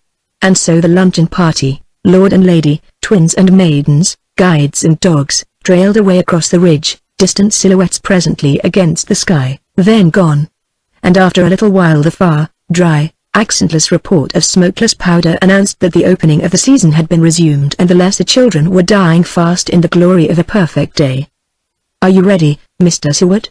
She stood waiting for him at the edge of the thicket. Miles resumed his game sack and her fowling piece. The dog came up, looking him anxiously in the eyes. So he walked forward beside her into the dappled light of the thicket. Within a few minutes the dog stood twice, and twice the whirring twitter of woodcocks startled her, echoed by the futile crack of his gun. "Beg pardon, sir." "Yes, Miles," with a glint of humor. "Overshot, sir. Excuse the liberty, Mr. Seward. Both marked down 40 yards to the left if you wish to start them again." "No," he said indifferently, "I had my chance at them. They're exempt." Then Sycamore, tail wildly whipping, came smack on the trail of an old stager of a cockgrouse on over rock, log, wet gully, and dry ridge, twisting, doubling, circling, every while, every trick employed and met, until the dog crawling noiselessly forward, trembled and froze, and Seward, far to left, wielded the muffled and almost noiseless rise. For an instant the slanting barrels wavered, grew motionless, but only a stray sunbeam glinting struck a flash of cold fire from the muzzle. Only the feathery whirring whisper broke the silence of suspense. Then far away over sunny treetops a big grouse sailed up, rocketing into the sky on slanted wings, breasting the height of green, dipped, glided downward with bowed wings stiffened, and was engulfed in the misty barriers of purpling woods. "Vale," said Seward aloud, "I salute you." He came strolling back across the crisp leaves, the dappled sunshine playing over his face like the flicker of a smile. "Miles," he said, "my nerve is gone. Such things happen. I'm all in. Come over here, my friend, and look at the sun with me." The discomforted keeper obeyed. "Where ought that refulgent luminary to scintillate when I face Osprey Ledge?" "Sir?" "The sun. How do I hold it?" "On the pint of your right shoulder, sir. You ain't quittin', Mr. Seward, sir." Anxiously, that showed over cup is easy yours, sir. Eagerly, "What's amiss on a old drummer, Mr. Seward? What's twice over shooting cock, sir, when a blind dropper can see you are the cleanest, fastest, hard-shooting shot in the Null County?" But Seward shook his head with an absent glance at the dog, and motioned the astonished keeper forward. "Line the easiest trail for us," he said. "I think we are already a trifle tired. Twigs will do in short cover, use a hatchet in the big timber. And go slow till we join you." And when the unwilling and perplexed keeper had started, Seward, unlocking his gun, drew out the smooth yellow cartridges and pocketed them. Sylvia looked up as the sharp metallic click of the locked breech rang out in the silence. "Why do you do this, Mr. Seward?" "I don't know, really I am honest, I don't know."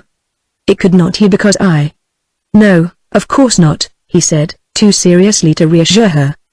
Mr. Seward, in quick displeasure. "Yes. What you do for your amusements cannot concern me." "Right as usual," he said so gaily that a reluctant smile trembled on her lips. "Then why have you done this? It is unreasonable if you don't feel as I do about killing things that are having a good time in the world." He stood silent, absently looking at the fowling piece cradled in his left arm. "Shall we sit here a moment and talk it over?" he suggested listlessly. Her blue gaze swept him, his vague smile was indifferently bland. "If you are determined not to shoot, we might as well start for Osprey Ledge," she suggested. "Otherwise, what reason is there for our being here together, Mr. Seward?" Awaiting his comment, perhaps expecting a counter-proposition, she leaned against the tree beside which he stood. And after a while, as his absent-minded preoccupation continued, "Do you think the leaves are dry enough to sit on?" He slipped off his shooting coat and placed it at the base of the tree. She waited for a second, uncertain how to meet an attitude which seemed to take for granted matters which might, if discussed, give her at least the privilege of yielding. However, to discuss a triviality meant forcing emphasis where none was necessary. She seated herself, and, as he continued to remain standing, she stripped off her shooting gloves and glanced up at him inquiringly. "Well, Mr. Seward, I am literally at your feet." "Which redresses the balance a little," he said, finding a place near her. "That is very nice of you. Can I always count on you for civil platitudes when I stir you out of your daydreams?" "You can always count on stirring me without effort." "No, I can't. Nobody can. You are never to be counted on, you are too absent-minded. Like a veil you wrap yourself in a brown study, leaving everybody outside to consider the pointed flattery of your withdrawal. What happens to you when you are inside that magic veil? Do you change into anything interesting?" He sat there, chin propped on his linked fingers, elbows on knees, and, though there was always the hint of a smile in his pleasant gaze, always the indefinable charm of breeding in voice and attitude, something now was lacking. And after a moment she concluded that it was his attention. Certainly his wits were gathering again. His eyes, edged with the shadow of a smile, saw far beyond her, far beyond the sunlit shadows where they sat. In his preoccupation she had found him negatively attractive. She glanced at him now from time to time, her eyes returning always to the beauty of the subdued light where all about them silver-stemmed birches clustered like slim shining pillars, crowned with their autumn canopy of crumpled gold. "Enchantment," she said under her breath. "Surely an enchanted sleeper lies here somewhere." "You," he observed, unawakened. Asleep? I? She looked around at him. You are the dreamer here. Your eyes are full of dreaming even now. What is your desire? He leaned on one arm, watching her. She had dropped her ungloved hand, searching among the newly fallen gold of the birch leaves drifted into heaps. On the third finger a jewel glittered. He saw it, conscious of its meaning, but his eyes followed the hand idly heaping up autumn gold, a white slim hand, smoothly fascinating. Then the little, restless hand swept near to his, almost touching it, and then instinctively he took it in his own, curiously, lifting it a little to consider its nearer loveliness. Perhaps it was the unexpectedness of it. Perhaps it was sheer amazement that left her hand lying idly relaxed like a white-petaled blossom in his. His bearing, too, was so blankly impersonal that for a moment the whole thing appeared inconsequent. Then, as her hand lay there, scarcely imprisoned, their eyes encountered, and hers, intensely blue now, considered him without emotion, studied him impersonally without purpose, incuriously acquiescent, indifferently expectant. After a little while the consciousness of the contact disconcerted her. She withdrew her fingers with an involuntary shiver. "Is there no chance?" he asked.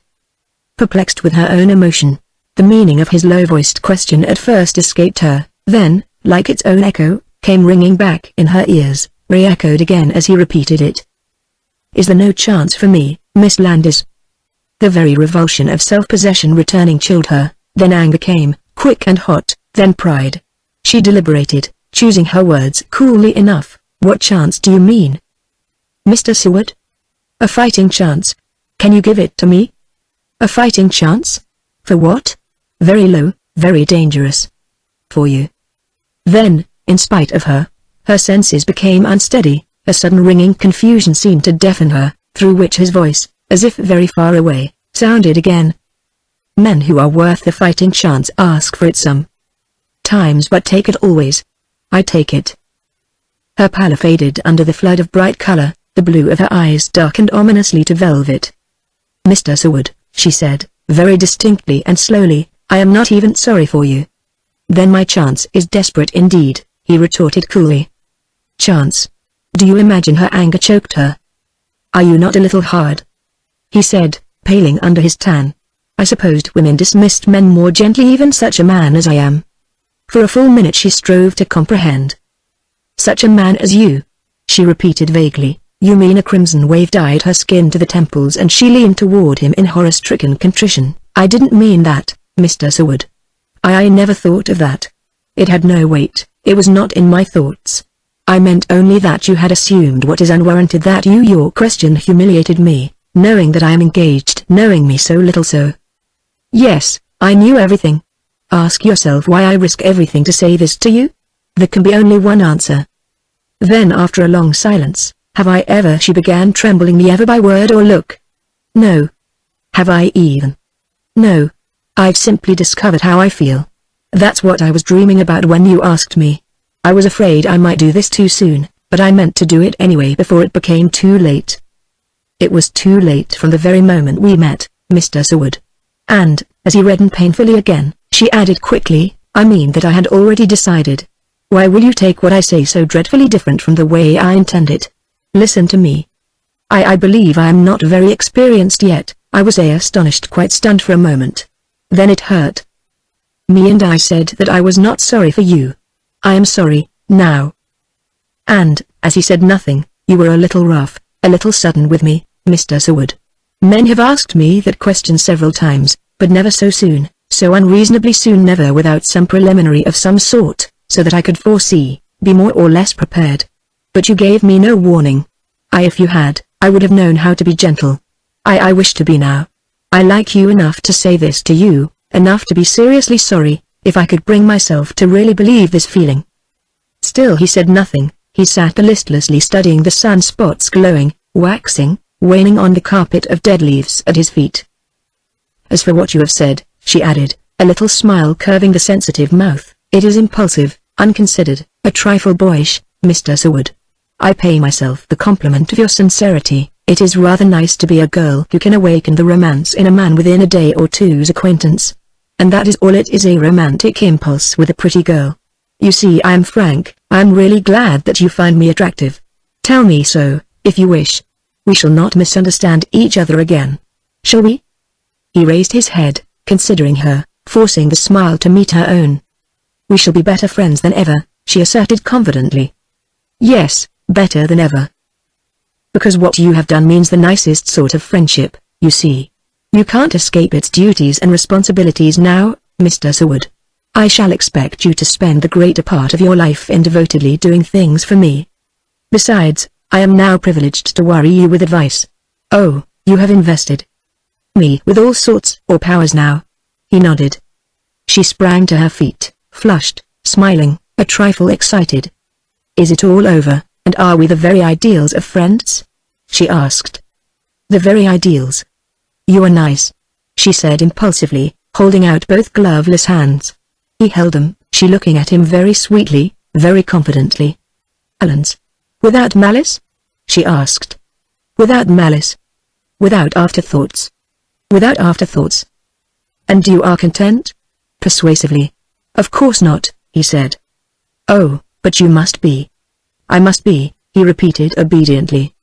And you are. Say it. But it does not make me unhappy not to be contented. Say it, please, or do you desire me to be unhappy? Her small, smooth hands lying between his.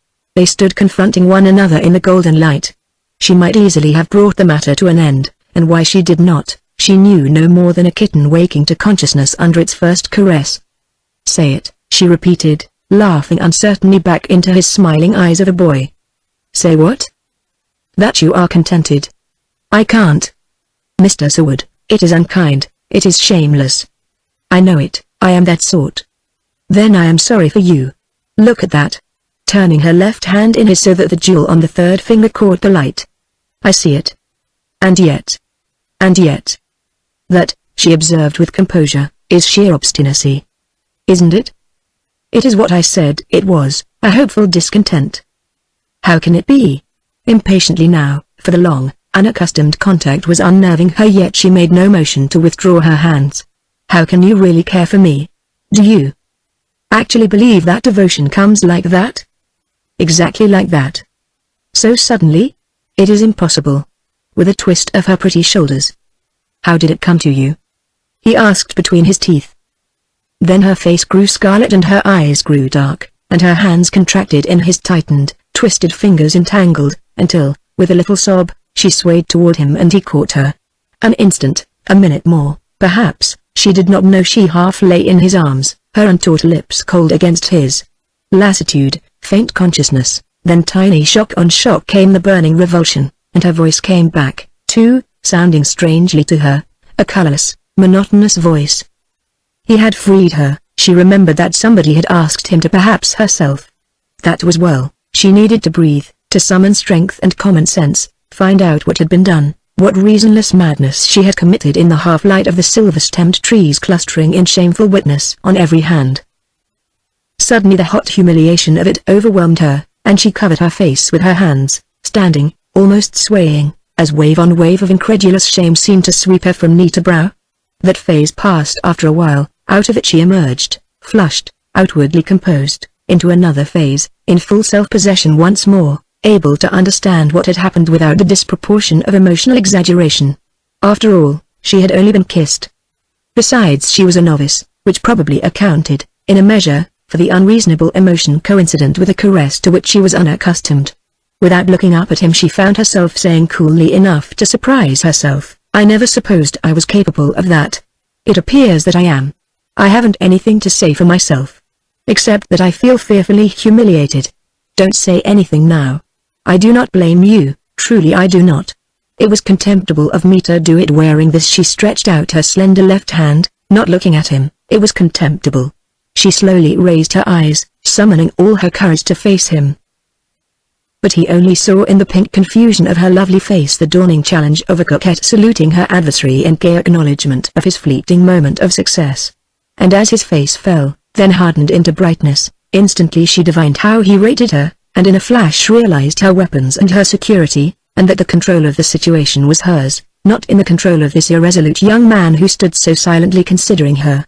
Strange that she should be ashamed of her own innocence, willing that he believe her accomplished in such arts, enchanted that he no longer perhaps suspected genuine emotion in the swift, confused sweetness of her first kiss. If only all that were truly hidden from him, if he dare not in his heart convict her of anything save perfection in a gay, imprudent role, what a weight lifted, what relief, what hot self-contempt cooled. What vengeance, too, she would take on him for the agony of her awakening, the dazed chagrin, the dread of his wise, amused eyes that she feared had often looked upon such scenes, eyes no doubt familiar with such unimportant details as the shamed demeanor of a novice. "Why do you take it so seriously?" she said, laughing and studying him, certain now of herself in this new disguise. "Do you take it lightly?" he asked, striving to smile. "I?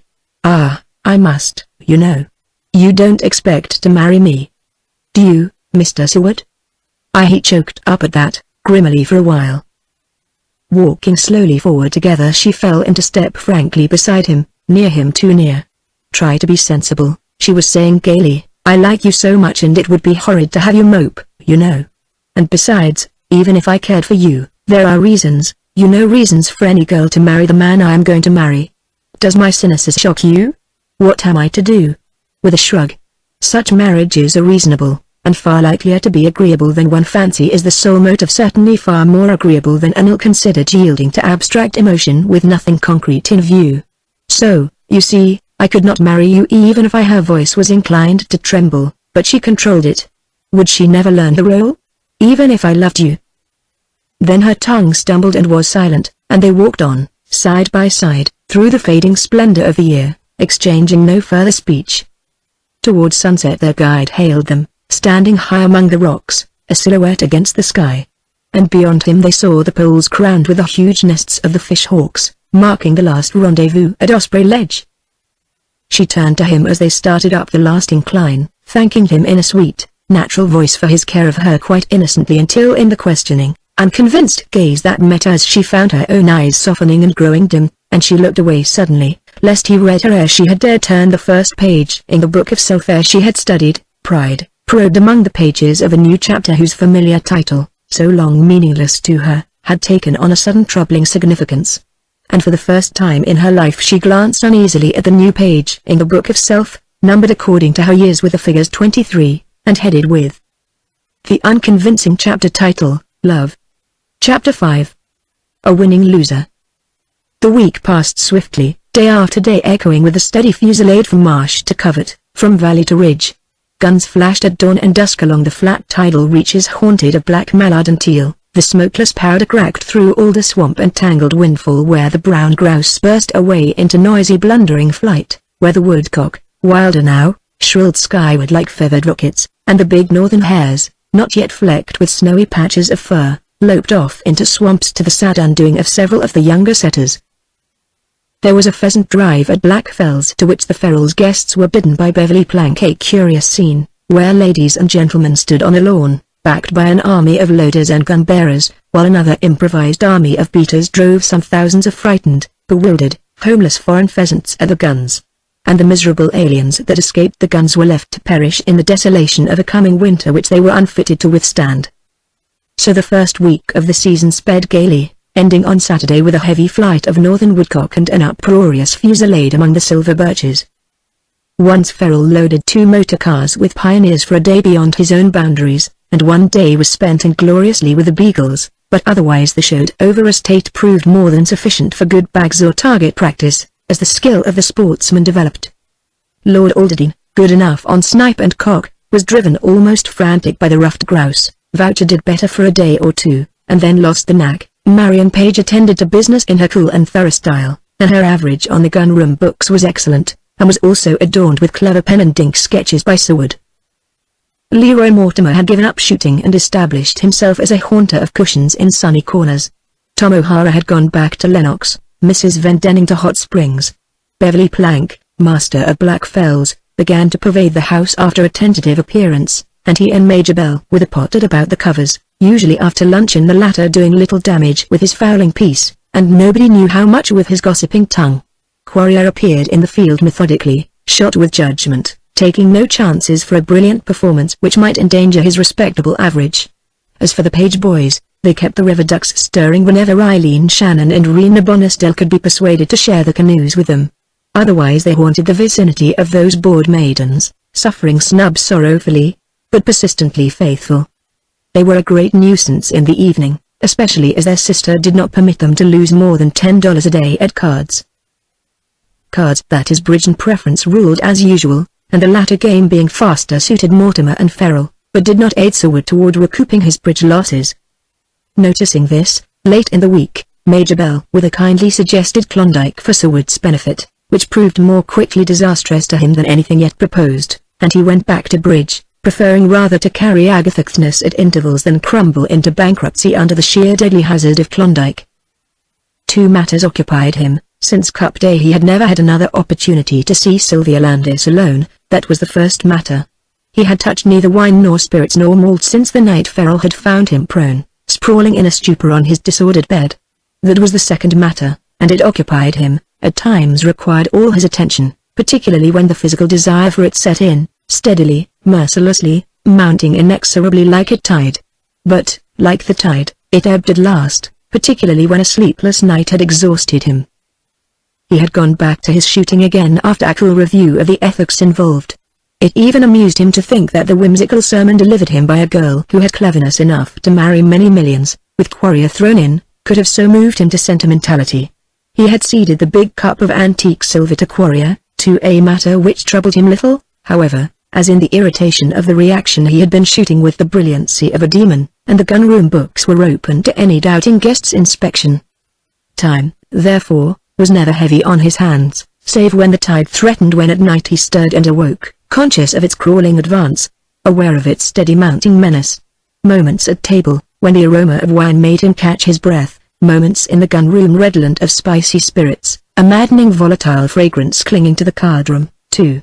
Yes, the long days were filled with such moments for him. But afield the desire faded, and even during the day, indoors, he shrugged desire aside. It was night that he dreaded the long hours, lying the tents, stark-eyed, sickened with desire. As for Sylvia, she and Grace Ferrell had taken to motoring, driving away into the interior or taking long flights north and south along the coast. Sometimes they took Quarrier, sometimes, when Mrs. Ferrell drove, they took in ballast in the shape of a superfluous page boy and a girl for him. Once Grace Ferrell asked Seward to join them, but no definite time being set. He was scarcely surprised to find them gone when he returned from a morning on the Snipe Meadows. And Sylvia, leagues away by that time, curled up in the tun beside Grace Ferrell, watched the dark pines flying past, cheeks pink, eyes like stars, while the rushing wind drove health into her and care out of her, cleansing, purifying, overwhelming winds flowing through and through her, till her very soul within her seemed shining through the beauty of her eyes. Besides, she had just confessed. "He kissed you?" repeated Grace Ferrell incredulously. "Yes, a number of times. He was silly enough to do it, and I let him." Did he say?" "I don't know what he said. I was all nerves, confused, scared, a perfect stick in fact. I don't believe he'd care to try again." Then Mrs. Ferrell deliberately settled down in her furs to extract from the girl beside her every essential detail, and the girl, frank at first, grew shy and silent, reticent enough to worry her friend into a silence which lasted a long while for a cheerful little matron of her sort. Presently they spoke of other matters interesting to pretty women with much to do in the coming winter between New York, Hot Springs, and Florida, surmises as to dinners, dances, and the newcomers in the younger sets, and the marriages to be arranged or disarranged, and the scandals humanity is heir to, and the attitude of the bishop toward divorce, and the new pavilion to be built for St. Berold's Hospital, and the various states of the various charities each was interested in, and the chances of something new at the opera, and the impossibility of saving Fifth Avenue from truck traffic, and the increasing importance of Washington as a social center, and the bad manners of a foreign ambassador, and the better manners of another diplomat, and the lack of discrimination betrayed by our ambassador to a certain great power in choosing people for presentation at court, and the latest unhappy British-American marriage, and the hopelessness of the French as decent husbands, and the recent accident to the Claymore's big yacht, and the tendency of well-born young men toward politics, and the anything but distinguished person of Lord Alderton, which was, however, vastly superior to the demeanor and person of others of his rank recently imported, and the beauty of Miskness, and the chance that Captain Voucher had if Leila Mortimer would let him alone, and the absurdity of the Page twins, and the furtive coarseness of Leroy Mortimer and his general badness, and the sadness of Leila Mortimer's lot when she had always been in love with other people, and a little scandalous surmise concerning Tom O'Hara, and the new house on 79th Street building for Mrs. Vendenning, and the charming widow's success at last year's horse show, and whether the fashion of the function was reviving, and whether Beverly Plank had completely broken into the social sets he had besieged so long, or whether a few of the hunting and shooting people merely permitted him to drive pheasants for them, and why Catherine Tassel made eyes at him, having sufficient money of her own to die unwed, and then, at last, as the big motor car swung in a circle at Wenniston Crossroads, and poked its brass and lacquer muscle toward Shotover, the talk swung back to Seward once more, having traveled half the world over to find him. "He is the sweetest fellow with his mother," sighed Grace, "and that counts heavily with me. But there's trouble ahead for her, sorrow and trouble enough for them both, if he is a true Seward." "Heredity again," said Sylvia impatiently. "Isn't he man enough to win out? I'll bet you he settles down, marries, and—" "Marries? Not he. How many girls do you suppose have believed that were justified in believing he meant anything by his attractive manner and nice ways of telling you how much he liked you? He had a desperate affair with Mrs. Mortimer, innocent enough I fancy. He's had a dozen within 3 years, and in a week Rena Bonestell has come to making eyes at him, and Eileen gives him no end of chances which he doesn't see. As for Marion Page, the girl had been on the edge of loving him for years. You laugh? But you are wrong, she is in love with him now as much as she ever can be with anybody." "You mean?" "Yes, I do. Hadn't you suspected it?" And as Sylvia had suspected it, she remained silent. "If any woman in this world could keep him to the mark, she could," continued Mrs. Ferrell. "He's a perfect fool not to see how she cares for him." Sylvia said, "He is indeed. It would be a sensible match, if she cared to risk it, and if he would only ask her. But he won't." "Perhaps," ventured Sylvia, "she'll ask him. She strikes me as that sort. I do not mean it unkindly, only Marion is so tailor-made and cigaretteful." Mrs. Ferrell looked up at her. "Did he propose to you?" "Yes, I think so." "Then it's the first time for him. He finds women only too willing to play with him as a rule, and he doesn't have to be definite. I wonder what he meant by being so definite with you?" "I suppose he meant marriage," said Sylvia serenely, yet there was the slightest ring in her voice, and it amused Mrs. Ferrell to try her a little further. "Oh, you think he really intended to commit himself?" "Why not?" retorted Sylvia, turning red. "Do you think he found me overwilling, as you say he finds others?" "You were probably a new sensation for him," inferred Mrs. Ferrell musingly. "You mustn't take him seriously, child, a man with his record.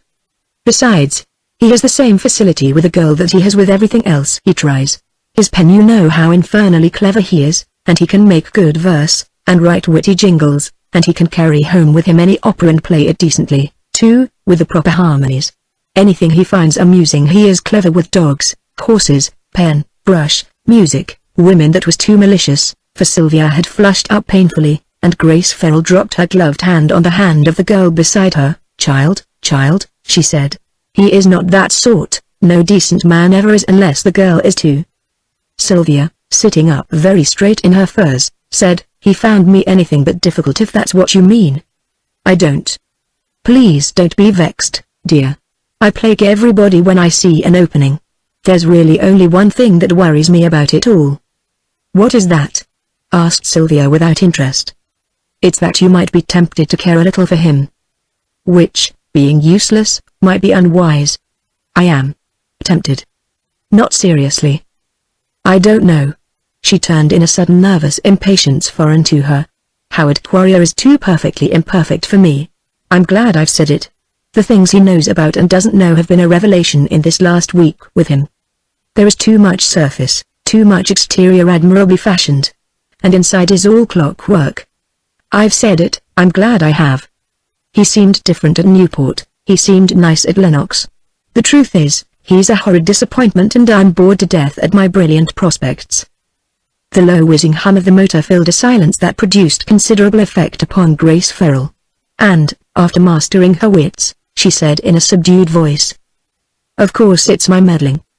"Of course it isn't. I asked your opinion, but I knew what I was going to do. Only, I did think him personally possible, which made the expediency, the mercenary view of it, easier to contemplate." She was becoming as frankly brutal as she knew how to be, which made the revolt the more ominous.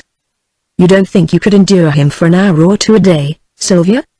"It is not that," said the girl almost sullenly. But I'm afraid of myself. Call it inherited mischief if you like.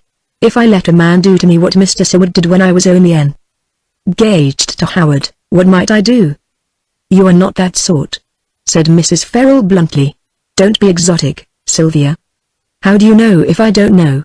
Most girls are kissed. I didn't expect to be. But I was. I tell you, Grace, I don't know what I am or shall be. I'm unsafe, I know that much. It's moral and honest to realize it, said Mrs. Farrell suavely, and in doing so you ensure your own safety. Sylvia dear, I wish I hadn't meddled. I'm meddling some more I suppose when I say to you, don't give Howard his conch for the present. It is a horridly common thing to dwell upon, but Howard is too materially important to be cut adrift on the impulse of the moment. I know it. You are too clever not to. Consider the matter wisely, dispassionately, intelligently, dear. Then if by April you simply can't stand it, talk the thing over with me again, she ended rather vaguely and wistfully, for it had been her heart's desire to wed Sylvia's beauty and Quarrier's fortune, and the suitability of the one for the other was apparent enough to make even sterner moralists wobbly in their creed. Quarrier, as a detail of modern human architecture, she supposed might fit in somewhere, and took that for granted in laying the cornerstone for her fairy palace which Sylvia was to inhabit. And now oh, vexation! The neglected but essentially constructive detail of human architecture had buckled, knocking the dream palace and its princess and its splendor about her ears. Things never happen in real life, she observed plaintively, only romances have plots where things work out. But we people in real life, we just go on and on in a badly constructed, plotless sort of way with no villains, no interesting situations, no climaxes, no ensemble. No. We grow old and irritable and meaner, we lose our good looks and digestions, and we die in hopeless discord with the unity required in a $1.50 novel by a master of modern fiction. But some among us amass fortunes, suggested Sylvia, laughing. But we don't live happy ever after? Nobody ever had enough money in real life. Some fall in love, observed Sylvia, musing. And they're not content, silly. Why? Because nobody ever had enough love in real life, mocked Sylvia. You have said it, child. That is the malady of the world, and nobody knows it until some pretty ninny like you babbles the truth. And that is why we care for those immortals in romance, those fortunate lovers who, in fable, are given and give enough of love, those magic shapes in verse and tale whose hearts are satisfied when the mad author of their being inks his last period and goes to dinner. Sylvia laughed a while, then, chin on wrist, sat musing there, muffled in her furs. As for love, I think I should be moderate in the asking, in the giving. A little to flavor routine would be sufficient for me, I fancy. You know so much about it, observed Mrs. Farrell ironically. I am permitted to speculate, am I not? Certainly. Only speculate in sound investments, dear. How can you make a sound investment in love? Isn't it always sheerest speculation? Yes, that is why simple matrimony is usually a safer speculation than love. Yes, but love isn't matrimony. Match that with its complementary platitude and you have the essence of modern fiction, observed Mrs. Farrell. Love is a subject talked to death, which explains the present shortage in the market, I suppose. You're not in love and you don't miss it. Why cultivate an artificial taste for it? If it ever comes naturally, you'll be astonished at your capacity for it, and the constant deterioration in quantity and quality of the visible supply. Goodness! My epigrams make me yawn, or is it age and the ill humor of the aged when the porridge spills over on the family cat? I am the cat, I suppose, asked Sylvia, laughing. Yes you are, and you go tearing away, back up, fur on end, leaving me by the fire with no porridge and only the aroma of the singeing fur to comfort me. Still there's one thing to comfort me. What? Kitty Cat's come back, dear. Oh, I suppose so. Do you believe I could induce him to wear his hair anyway except pompadour? And, dear, his beard is so dreadfully silky. Isn't there anything he could take for it? Only a razor, I'm afraid. Those long, thick, soft eyelashes of his are ominous. Eyes of that sort ruin a man for my taste. He might just as reasonably wear my hat. But he can't follow the fashions in eyes, laughed Sylvia. Oh, this is atrocious of us. It is simply horrible to sit here and say such things. I am cold-blooded enough as it is, material enough, mean, covetous, contemptible. Dear, said Grace Farrell mildly, you are not choosing a husband, You are choosing a career.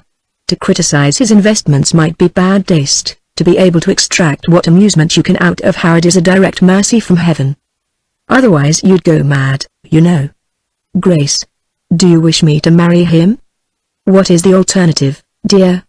Why, nothing. Self-respect, dowdiness, and peace. Is that all? All I can see. Not Stephen Seward? To marry? No. To enjoy, yes. Grace, I have had such a good time with him, you don't know. He is such a boy sometimes, and I believe that I am rather good for him. Not that I'd ever again let him do that sort of thing. Besides, his curiosity is quenched. I am the sort he supposed. Now he's found out he will be nice. It's been days since I've had a talk with him. He tried to, but I wouldn't.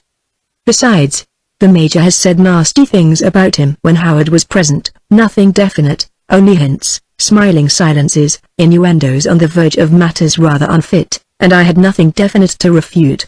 I could not even appear to understand or notice it was all done in such a horridly vague way. But it only made me like him, and no doubt that actress he took to the patroons is better company than he finds in 9 places out of 10 among his own sort. Oh, said Grace Farrell slowly, if that is the way you feel, I don't see why you shouldn't play with Mr. Seward whenever you like. Nor I. I've been a perfect fool not to. Howard hates him. How do you know? What a question. A woman knows such things. Then, you remember that caricature so dreadfully like Howard? Howard has no sense of humor, he detests such things. It was the most dreadful thing that Mr. Seward could have done to him. Meddled again. Groaned Grace. Doesn't Howard know that I did that? Yes, but nothing I can say alters his conviction that the likeness was intended. You know it was a likeness. And if Mr. Seward had not told me that it was not intended, I should never have believed it to be an accident. After a prolonged silence Sylvia said, over carelessly, I don't quite understand Howard. With me anger lasts but a moment, and then I'm open to overtures for peace. I think Howard's anger lasts. It does, said Grace. He was a muff as a boy, a prig with a prig's memory under all his shallow, showy surface. I'm frank with you, I never could take my cousin either respectfully or seriously, but I've known him to take his own anger so seriously that years after he has visited it upon those who had really wronged him. And he is equipped for retaliation if he chooses. That fortune of his reaches far. Not that I think him capable of using such a power to satisfy a mere personal dislike. Howard has principles, loads of them. But the weapon is there. Is it true that Mr. Seward is interested in building electric roads? Asked Sylvia curiously. I don't know, child. Why? Nothing. I wondered. Why? Mr. Mortimer said so. Then I suppose he is. I'll ask Camp if you like. Why? Isn't it all right to build them? I suppose so. Howard is in it somehow. In fact Howard's company is behind Mr. Seward's, I believe. Grace Farrell turned and looked at the girl beside her, laughing outright.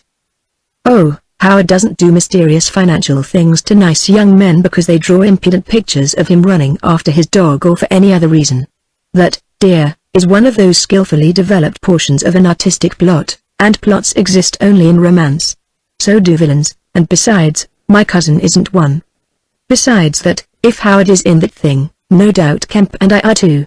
So your nice young man is in very safe company. You draw such silly inferences, said Sylvia coolly, but there was a good deal of color in her cheeks, and she knew it and pulled her big motor veil across her face, fastening it under her chin. All of which amused Grace Farrell infinitely until the subtler significance of the girl's mental processes struck her, sobering her own thoughts. Sylvia, too, had grown serious in her preoccupation, and the partie d'oeuvre terminated a few minutes later in a duet of silence over the teacups in the gun-room. The weather had turned warm and misty, one of those sudden sea-coast changes had grayed the blue in the sky, spreading a fine haze over land and water, effacing the crisp sparkle of the sea, dulling the westering sun. A few moments later Sylvia, glancing over her shoulder, noticed that a fine misty drizzle had clouded the casements. That meant that her usual evening stroll on the cliffs with Quarrier, before dressing for dinner, was off. And she drew a little breath of unconscious relief as Marion Page walked in, her light woolen shooting jacket, her hat, shoes, and the barrels of the fowling piece tucked under her left armpit, all glimmering frostily with powdered raindrops. She said something to Grace Farrell about the mist promising good point shooting in the morning, took the order book from a servant, jotted down her request to be called an hour before sunrise, filled in the gunroom records with her score, the species and number bagged, and the number of shells used, and accepting the tea offered, drew out a tiny cigarette case of sweet bay wood heavily crusted with rose gold. "With whom were you shooting?" asked Grace, as Marion dropped one well-shaped leg over the other and wreathed her delicately tanned features in smoke. "Stephen Seward and Blinky. They're at it yet, but I had some letters to write." She glanced leisurely at Sylvia and touched the ashtray with the whitening end of her cigarette. "That dog you let Mr. Seward have is a good one. I'm taking him to Jersey next week for the cock shooting." Sylvia returned her calm gaze blankly. An unreasonable and disagreeable shock had passed through her. "My North Carolina pointers are useless for close work," observed Marion indifferently, and she leaned back, watching the blue smoke curling upward from her cigarette. Sylvia, distrait, but with downcast eyes on fire under the French lids, was thinking of the check Seward had given her for Sagamore. The transaction, for her, had been a business one on the surface only. She had never meant to use the check. She had laid it away among a few letters, relics, pleasant souvenirs of the summer. To her the affair had been softened by a delicate hint of intimacy, the delight he was to take in something that had once been hers had given her a faint taste of the pleasure of according pleasure to a man. And this is what he had done. The drizzle had turned to fog, through which rain was now pelting the cliffs. People were returning from the open, a motor car came whizzing into the drive, and out of it tumbled Rena and Eileen and the faithful Pages, the girls irritable and ready for tea, and the boys like a pair of eager, wagging, setter puppies, pleased with everything and everybody, utterly oblivious to the somber repose brooding above the tea table. Their sister calmly refused them the use of her cigarettes. Eileen presented her pretty shoulder, Rena nearly yawned at them, but, nothing dampened, they recounted a number of incidents with reciprocal enthusiasm to Sylvia, who was too inattentive to smile, and to Grace Farrell, who smiled the more sweetly through sheer inattention. Then Alderton came in, blinking a greeting through his foggy goggles, sloppy, baggy, heavy shoes, wheezing, lingered in the vicinity long enough to swallow his peg and acquire a disdainful opinion of his shooting from Marion, and then took himself off, leaving the room noisy with his laugh, which resembled the rattle of a startled kingfisher. In ones and twos the guests reported as the dusk-curtained fog closed in on Shotover. Quarrier came, dry as a chip under his raincoat, but his silky beard was wet with rain, and moisture powdered his long, soft eyelashes and white skin, and his flexible, pointed fingers, as he drew off his gloves, seemed startling in their whiteness through the gathering gloom. "I suppose our evening walk is out of the question," he said, standing by Sylvia, who had nodded a greeting and then turned her head rather hastily to see who had entered the room. It was Seward, only a vague shape in the gloom, but perfectly recognizable to her. At the same moment Marion Page rose leisurely and strolled toward the billiard room. "Our walk?" repeated Sylvia absently. "It's raining, you know." Yet only a day or two ago she had walked to church with Seward through the rain, the irritated Major feeling obliged to go with them. Her eyes followed Seward's figure, suddenly dark against the door of the lighted billiard room, then brilliantly illuminated, as he entered, nodded acceptance to Mortimer's invitation, and picked up the cue just laid aside by Agatha Kthnes, who had turned to speak to Marion. Then Mortimer's bulk loomed nearer, voices became gay and animated in the billiard room. Seward's handsome face was bent toward Agatha Kthnes in gay challenge. Mortimer's heavy laugh broke out, there came the rattle of pool balls, and the dull sound of cue butts striking the floor, then, crack! And the game began, with Marion Page and Seward fighting Mortimer and Miss Kthnes for something or other. Quarrier had been speaking for some time before Sylvia became aware of it, something about a brisk walk in the morning somewhere, and she nodded impatiently, watching Marion's supple waistline as she bent far over the illuminated table for a complicated shot at the enemy. His fiancée's inattention was not agreeable to Quarrier. A dozen things had happened since his arrival which had not been agreeable to him: her failure to meet him at the Fells Crossing, and the reason for her failure, and her informal acquaintance with Seward, whose presence at Shotover he had not looked for, and her sudden intimacy with the man he had never particularly liked, and whom within 6 months he had come to detest and to avoid. These things the outrageous liberty Seward had permitted himself in caricaturing him. The mortifying caprice of Sylvia for Seward on the day of the Shotover Cup drive had left indelible impressions in a cold and rather heavy mind, slow to waste effort in the indulgence of any vital emotion. In a few years indifference to Seward had changed to passive disapproval, that, again, to an emotionless dislike, and when the scandal at the Patroons Club occurred, For the first time in his life he understood what it was to fear the man he disliked. For if Seward had committed the insane imprudence which had cost him his title to membership, he had also done something, knowingly or otherwise, which awoke in Quarrier a cold, slow fear, and that fear was dormant, but present, now, and it, for the time being, dictated his attitude and bearing toward the man who might or might not be capable of using viciously a knowledge which Quarrier believed that he must possess.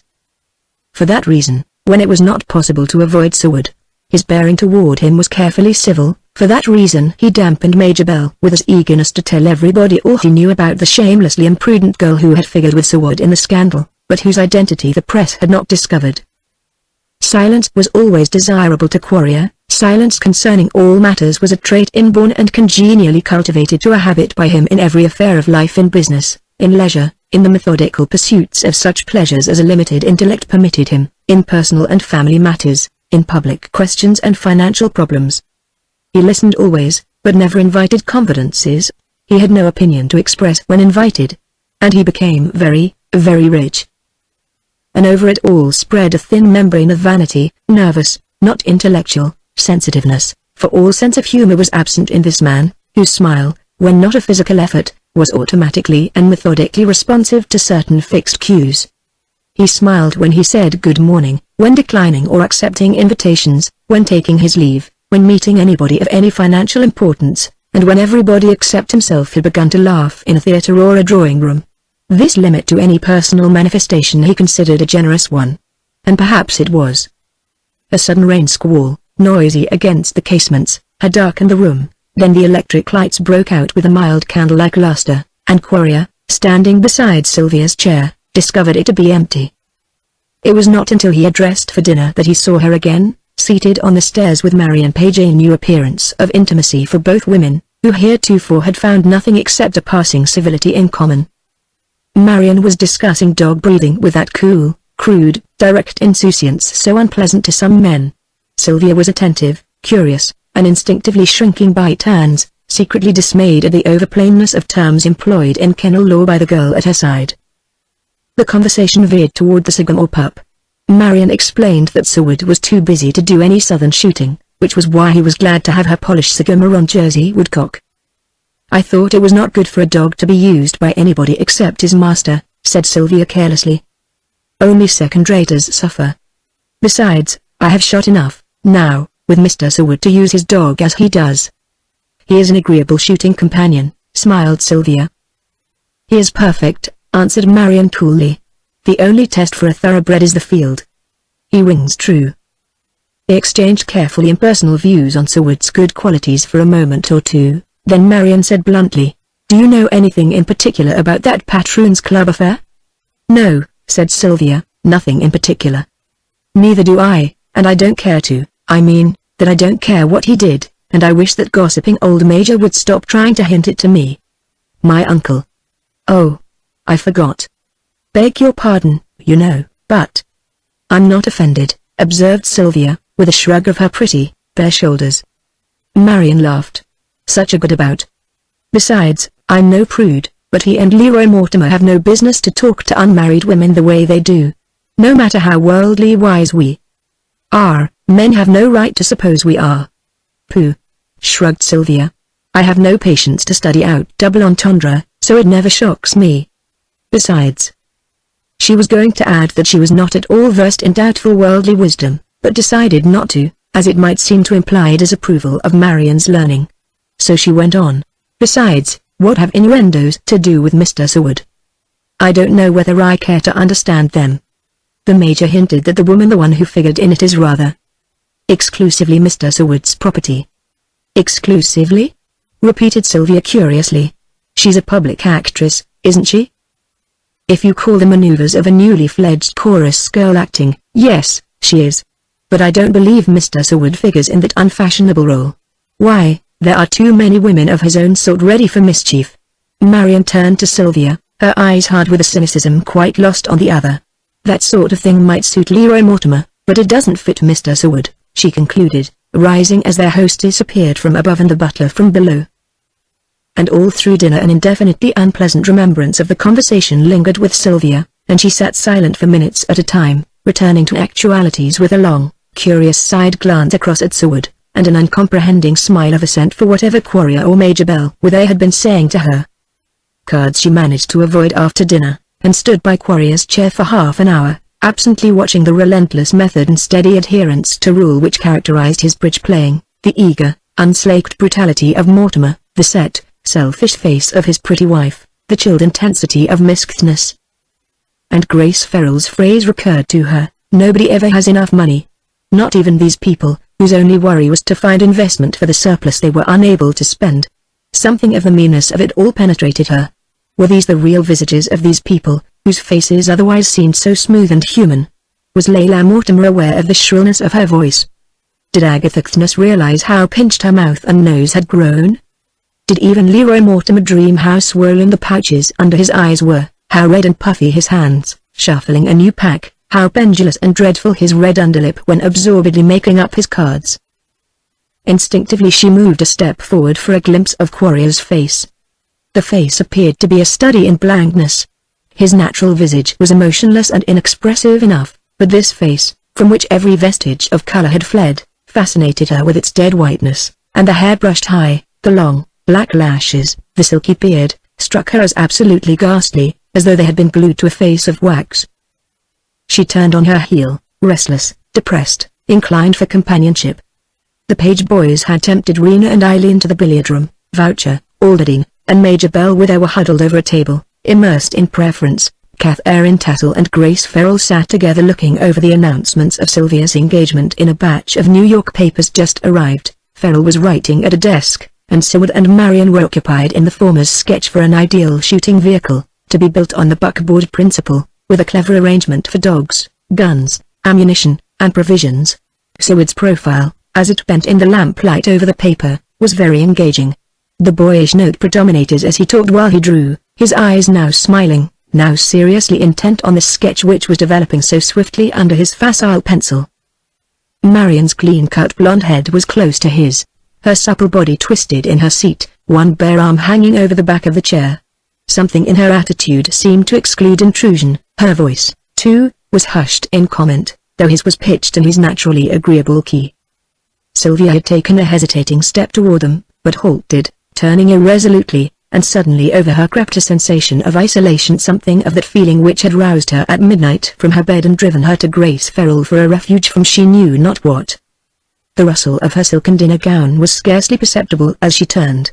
Seward, moving his head slightly, glanced up, then brought his sketch to a brilliant finish. "Don't you think something of this sort is practicable?" he asked pleasantly, including Mrs. Ferrell and Catherine Tassel in a general appeal which brought them into the circle of two. Grace Ferrell leaned forward, looking over Marion's shoulder, and Seward rose and stepped back, with a quick glance into the hall in time to catch a glimmer of pale blue and lace on the stairs. "I suppose my cigarettes are in my room as usual," he said aloud to himself, wheeling so that he could not have time to see Marion's offer of her little gold-encrusted case, or notice her quickly raised eyes, bright with suspicion and vexation. For she, too, had observed Sylvia's distant entrance, had been perfectly aware of Seward's cognizance of Sylvia's retreat, and when Seward went on sketching she had been content. Now she could not tell whether he had deliberately and skillfully taken his courage to follow Sylvia, or whether, in his quest for his cigarettes, chance might meddle, as usual. Even if he returned, she could not know with certainty how much of a part Hazard had played on the landing above, where she already heard the distant sounds of Sylvia's voice mingling with Seward's, then a light footfall or two, and silence. He had greeted her in his usual careless, happy fashion, just as she had reached her chamber door, and she turned at the sound of his voice, confused, unsmiling, a little pale. "Is it headache, or are you two in quest of cigarettes?" he asked, as he stopped in passing her where she stood, one slender hand on the knob of her door. "I don't smoke, you know," she said, looking up at him with a cool little laugh. "It isn't headache either. I was boring myself, Mr. Seward. Is there any virtue in me as a remedy?" "Oh, I have no doubt you have lots of virtues. Perhaps you might do as a temporary remedy first aid to the injured." She laughed again, uncertainly. "But you are on a quest for cigarettes. And you?" "A rendezvous with the Sandman. Good night." "Good night. If you must say it. It's polite to say something, isn't it?" "It would be polite to say, with pleasure, Mr. Seward." But you haven't invited me to do anything, not even to accept a cigarette. Besides, you didn't expect to meet me up here?" The trailing accent made it near enough a question for him to say, "Yes, I did." "How could you?" "I saw you leave the room. You were sketching for Marion Page. Do you wish me to believe that you noticed me?" "And followed you?" "Yes, I did follow you." She looked at him, then passed him toward a corner of the wide hall where a maid in cap and apron sat pretending to be sewing. "Careful." She motioned with smiling lips. "Servants gossip." "Good night, again." "Won't you?" "Oh, dear. You mustn't speak so loud," she motioned, with her fresh, sweet lips curving on the edge of that adorable smile once more. "Couldn't we have a moment?" "No. 1 minute." "Hush. I must open my door lingering. I might come out again, if you have anything particularly important to communicate to me." "I have. There's a big bay window at the end of the other corridor. Will you come?" But she opened her door, with a light laugh, saying good night again, and closed it noiselessly behind her. He walked on, turning into his corridor, but kept straight ahead, passing his own door, onto the window at the end of the hall, then north along a wide passageway which terminated in a bay window overlooking the roof of the indoor swimming tank. Rain rattled heavily, against the panes and on the lighted roof of opalescent glass below, through which he could make out the shadowy fronds of palms. It appeared that he had cigarettes enough, for he lighted one presently, and, leaving his chair, curled up in the cushioned and pillowed window seat, gathering his knees together under his arm. The cigarette he had lighted went out. He had bitten into it and twisted it so roughly that it presently crumbled, and he threw the rags of it into a metal bowl, locking his jaws in silence. For the night threatened to be a bad one for him. A heavy fragrance from his neighbor's wine glass at dinner had stirred up what had for a time lain dormant, and, by accident, some sweetmeat he had tasted was saturated in brandy. Now, his restlessness at the prospect of a blank night had quickened to uneasiness, with a hint of fever tinting his skin, but, as yet, the dull ache in his body was scarcely more than a premonition. He had his own devices for tiding him over such periods: reading, tobacco, and the long, blind, dogged tramps he took in town. But here, tonight, in the rain, one stood every chance of walking off the cliffs, and he was sick of reading himself sightless over the sort of books sent wholesale to Shotover, and he was already too ill at ease, physically, to make smoking endurable. Were it not for a half-defiant, half-sullen dread of the coming night, he might have put it from his mind in spite of the slowly increasing nervous tension and the steady dull consciousness of desire. He drew another soda from his case and sat staring at the rain-smeared night, twisting the frail fragrant cigarette to bits between his fingers. After a while he began to walk monotonously to and fro the length of the corridor, like a man timing his steps to the heavy ache of body or mind. Once he went as far as his own door, entered, and stepping to the wash basin, let the icy water run over hands and wrists. This sometimes helped to stimulate and soothe him. It did now, for a while, long enough to change the current of his thoughts to the girl he had hoped might have the imprudence to return for a tryst, innocent enough in itself, yet unconventional and unreasonable enough to prove attractive to them both. Probably she wouldn't come. She had kept her fluffy skirts clear of him since Cup Day, which simply corroborated his vague estimate of her. Had she done the contrary, his estimate would have been the same, for, unconsciously but naturally, he had prejudged her. A girl who could capture Quarrier at full noontide, and in the face of all Manhattan, was a girl equipped for anything she dared, though she was probably too clever to dare too much, a girl to be interested in, to amuse and be amused by, a girl to be reckoned with. His restlessness and his fever subdued by the icy water, he stood drying his hands, thinking, coolly, how close he had come to being seriously in love with this young girl, whose attitude was always a curious temptation, whose smile was a charming provocation, whose youth and beauty were to him a perpetual challenge. He admitted to himself, calmly, that he had never seen a woman he cared as much for, that for the brief moment of his declaration he had known an utterly new emotion, which inevitably must have become the love he had so quietly declared it to be. He had never before felt as he felt then, cared as he cared then. Anything had been possible for him at that time, any degree of love, any devotion, any generous renunciation.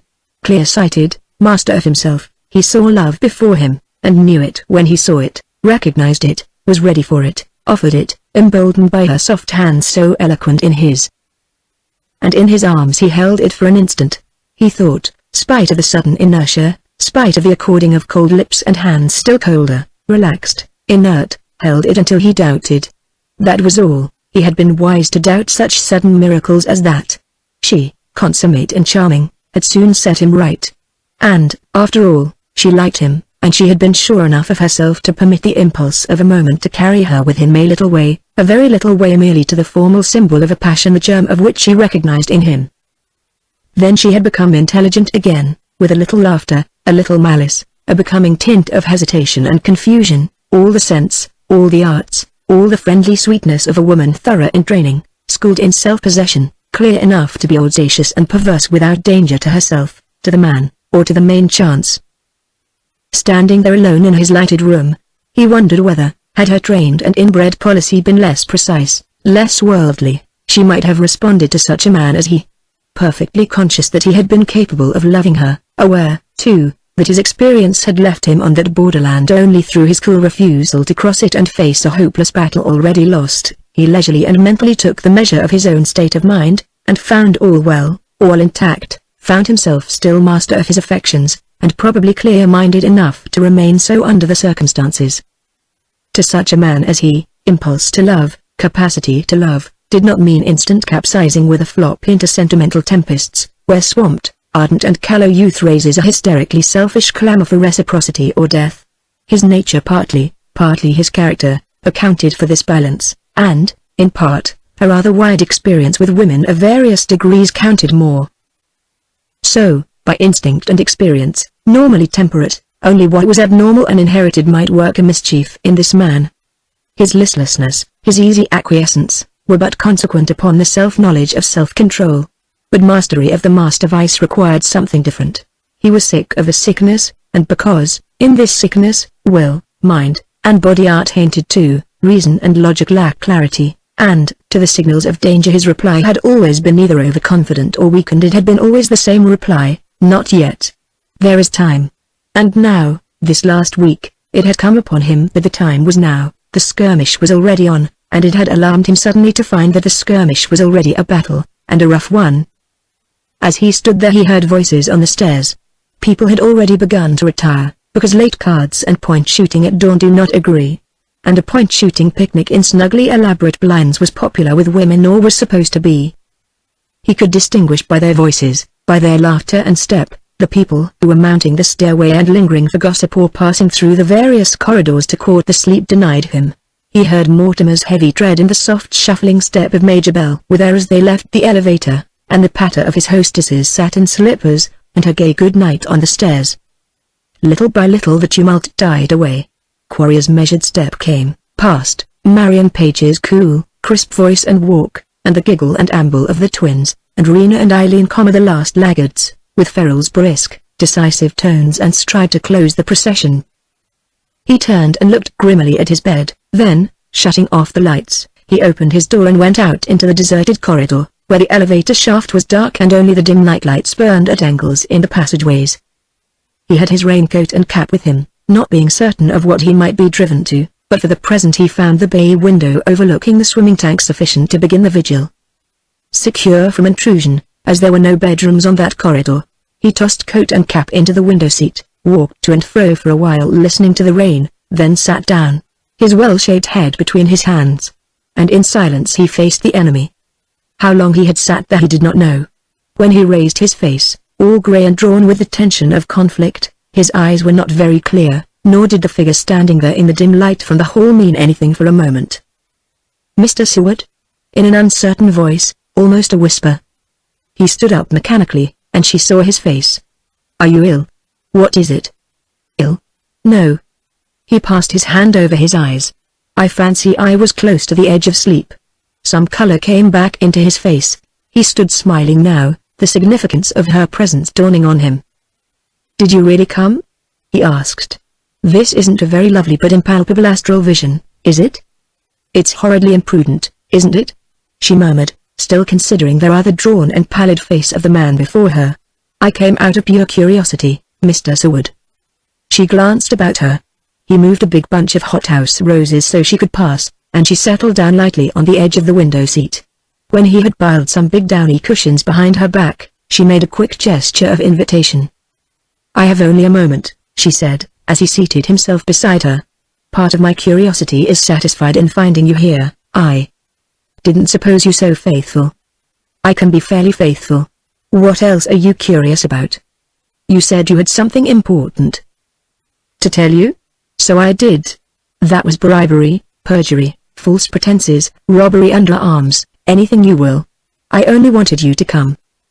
That is a shameful confession, she said, but her smile was gay enough, and she noiselessly shook out her fluffy skirts and settled herself a trifle more deeply among the pillows. Of course, she observed absently, you are dreadfully mortified at yourself. Naturally, he admitted. The patter of the rain attracted her attention. She peered out through the blurred casements into the blackness. Then, picking up his cap and indicating his raincoat, "Why?" she asked. "Oh, in case you hadn't come." "A walk?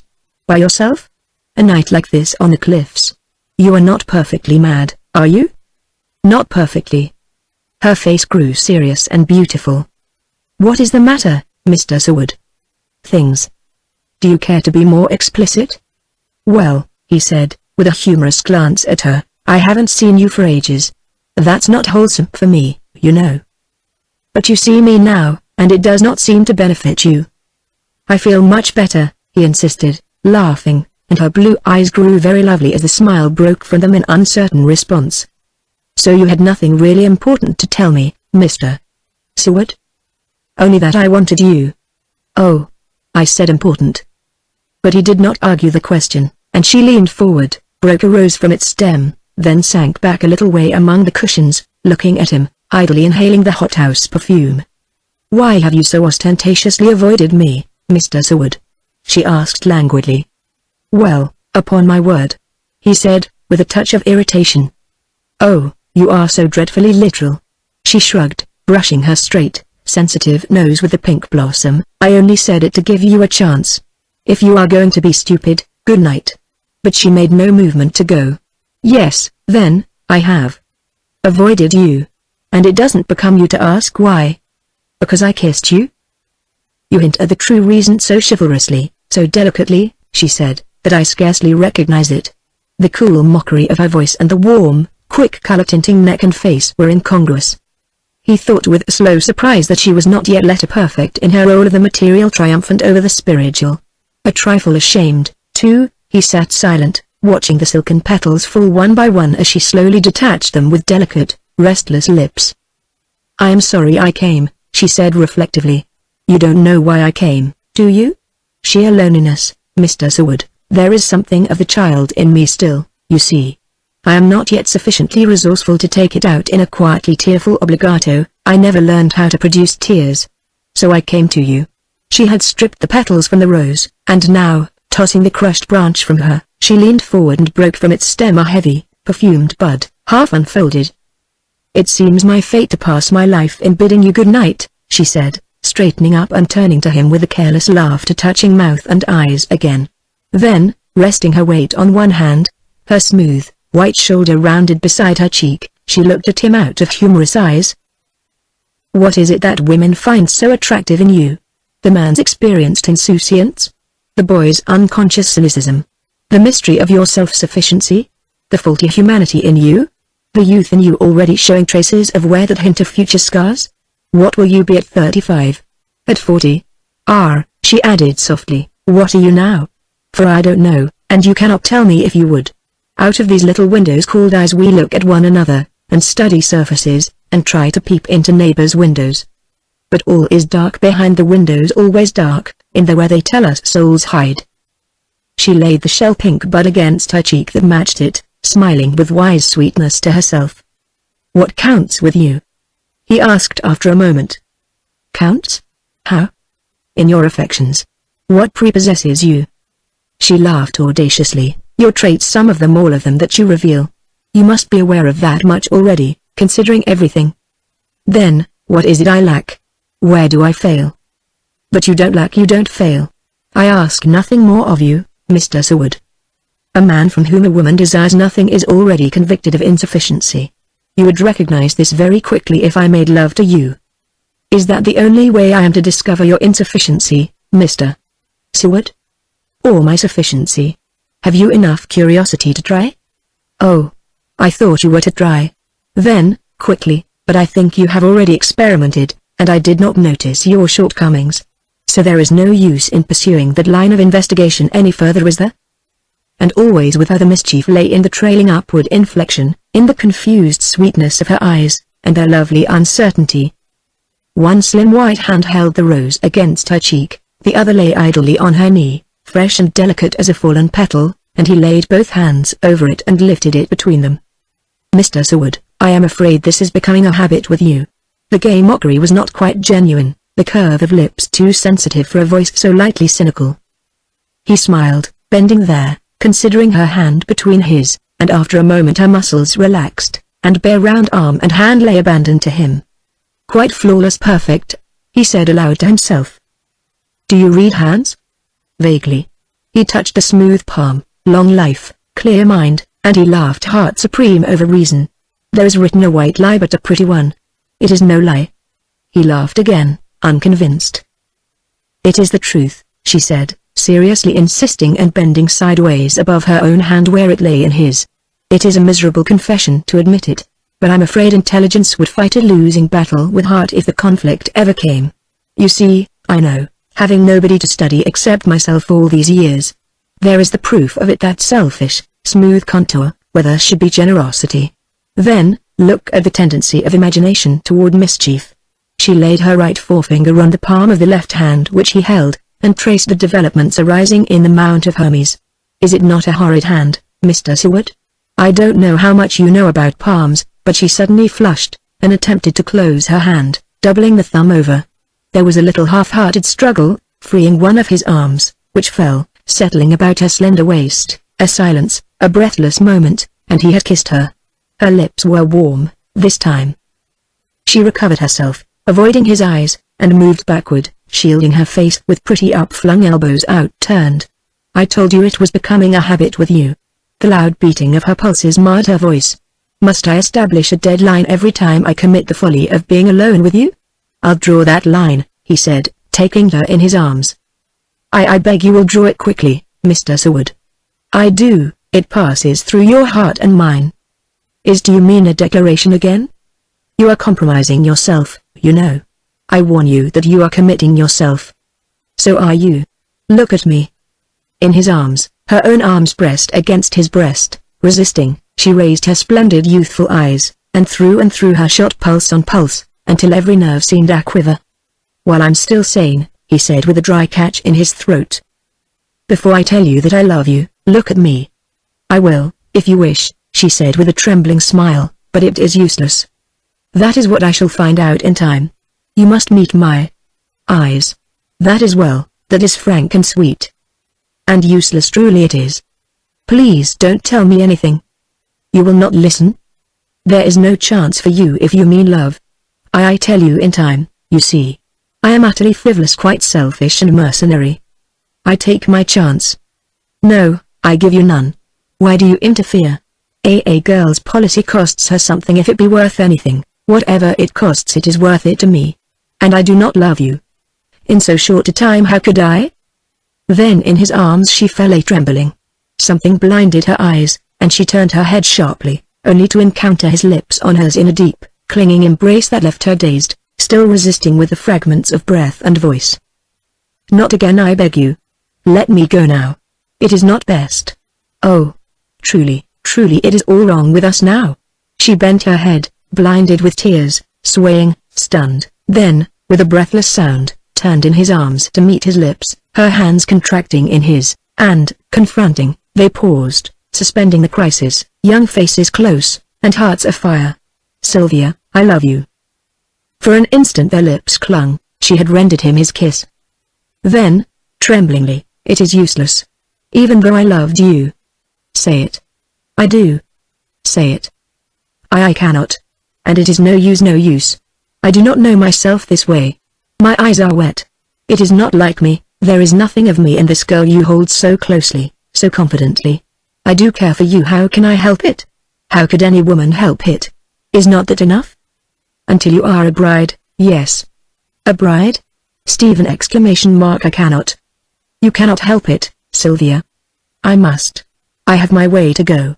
My way lies that way. No. No.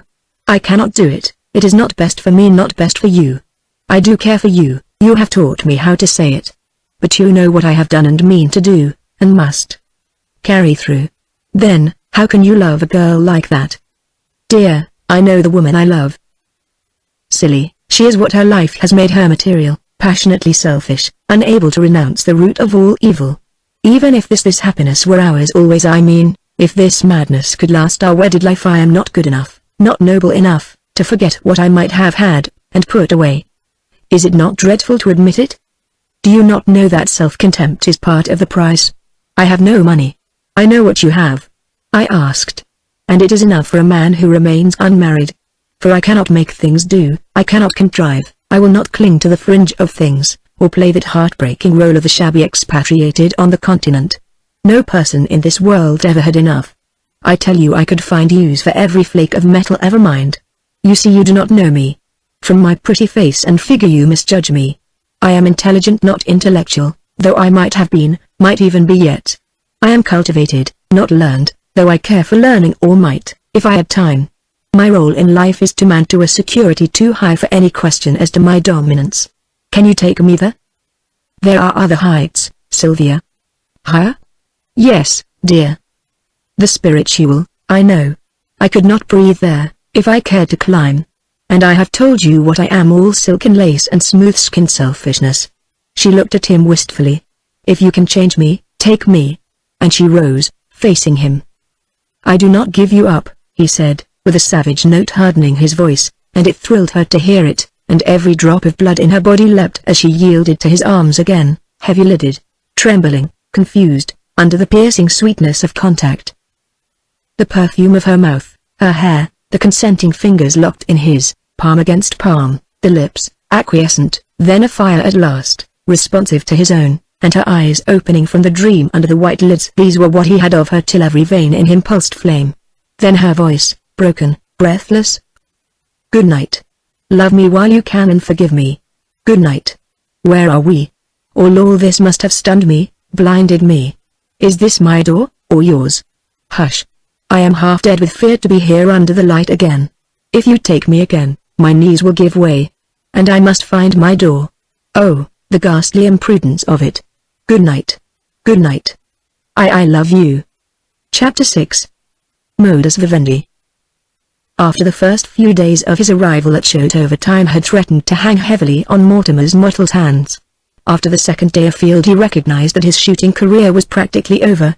He had become too bulky during the last year to endure physical exertion. His habits, too, had at length made traitors of his eyes, a half-hour's snipe shooting in the sun, and the veins in his neck swelled ominously.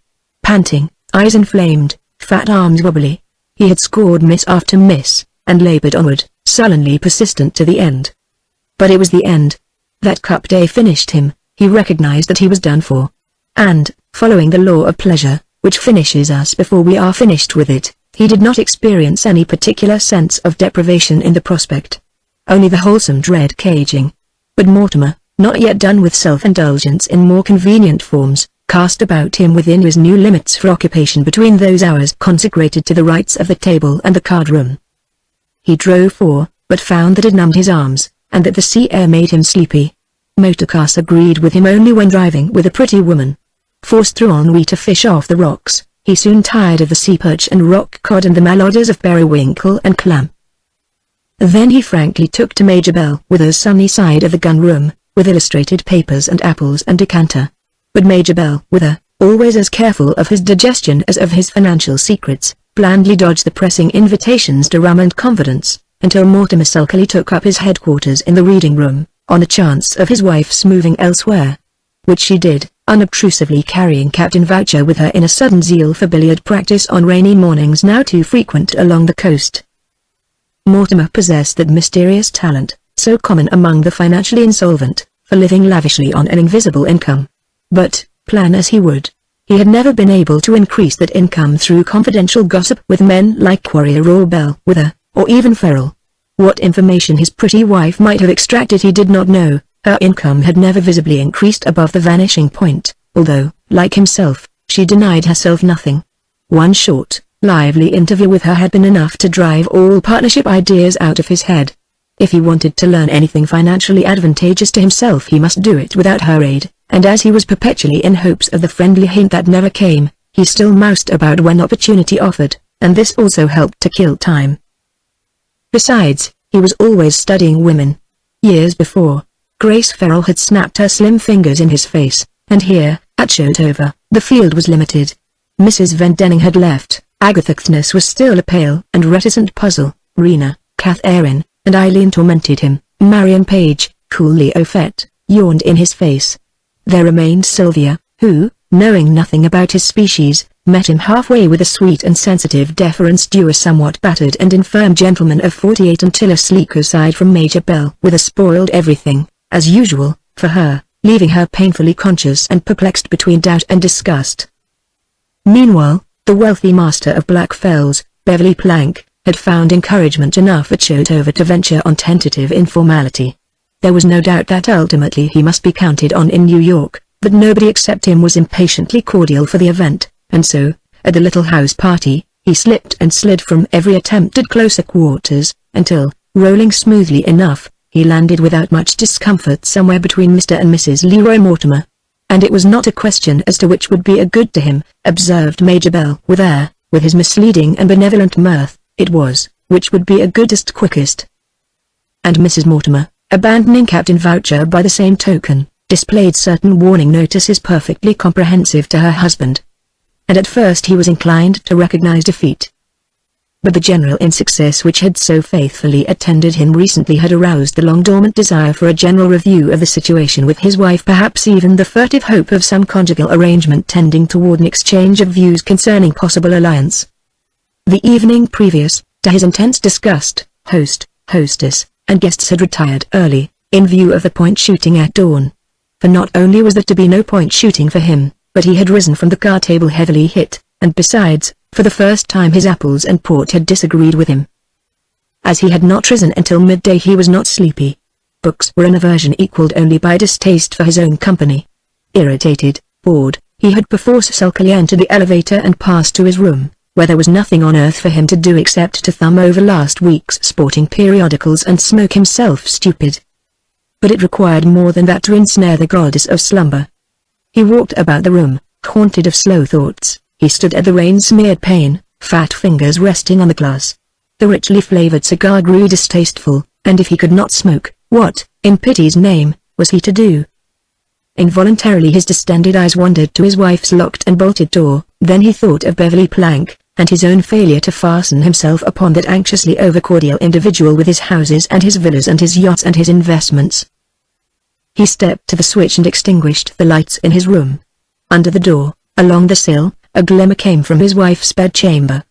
He listened, the maid was still there, so he sat down in the darkness to wait, and by he heard the outer bedroom door close, and the subdued rustle of the departing maid.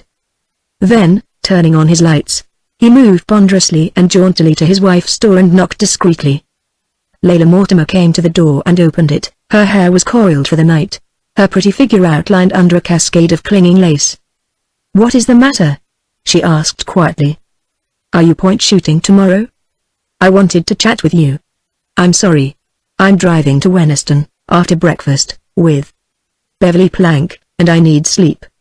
"I want to talk to you," he repeated doggedly. She regarded him for a moment in silence, then, with an assenting gesture, turned away into her room, and he followed, heavily apprehensive but resolved. She had seated herself among a pile of cushions, one knee crossed over the other, her slim white foot half concealed by the silken toe of her slipper. And as he pulled a chair forward for himself, her pretty black eyes, which slanted a little, took his measure and divined trouble. "Layla," he said, "why can't we have a cigarette?" She interrupted, indicating her dainty case on the table. He took one, savagely aware of defiance somewhere. She lighted her own from a candle and settled back, studying the sequence of blue smoke rings jetting upward to the ceiling.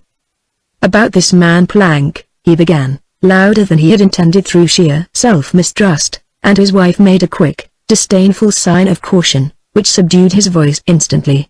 "Why can't we take him up together, Layla?"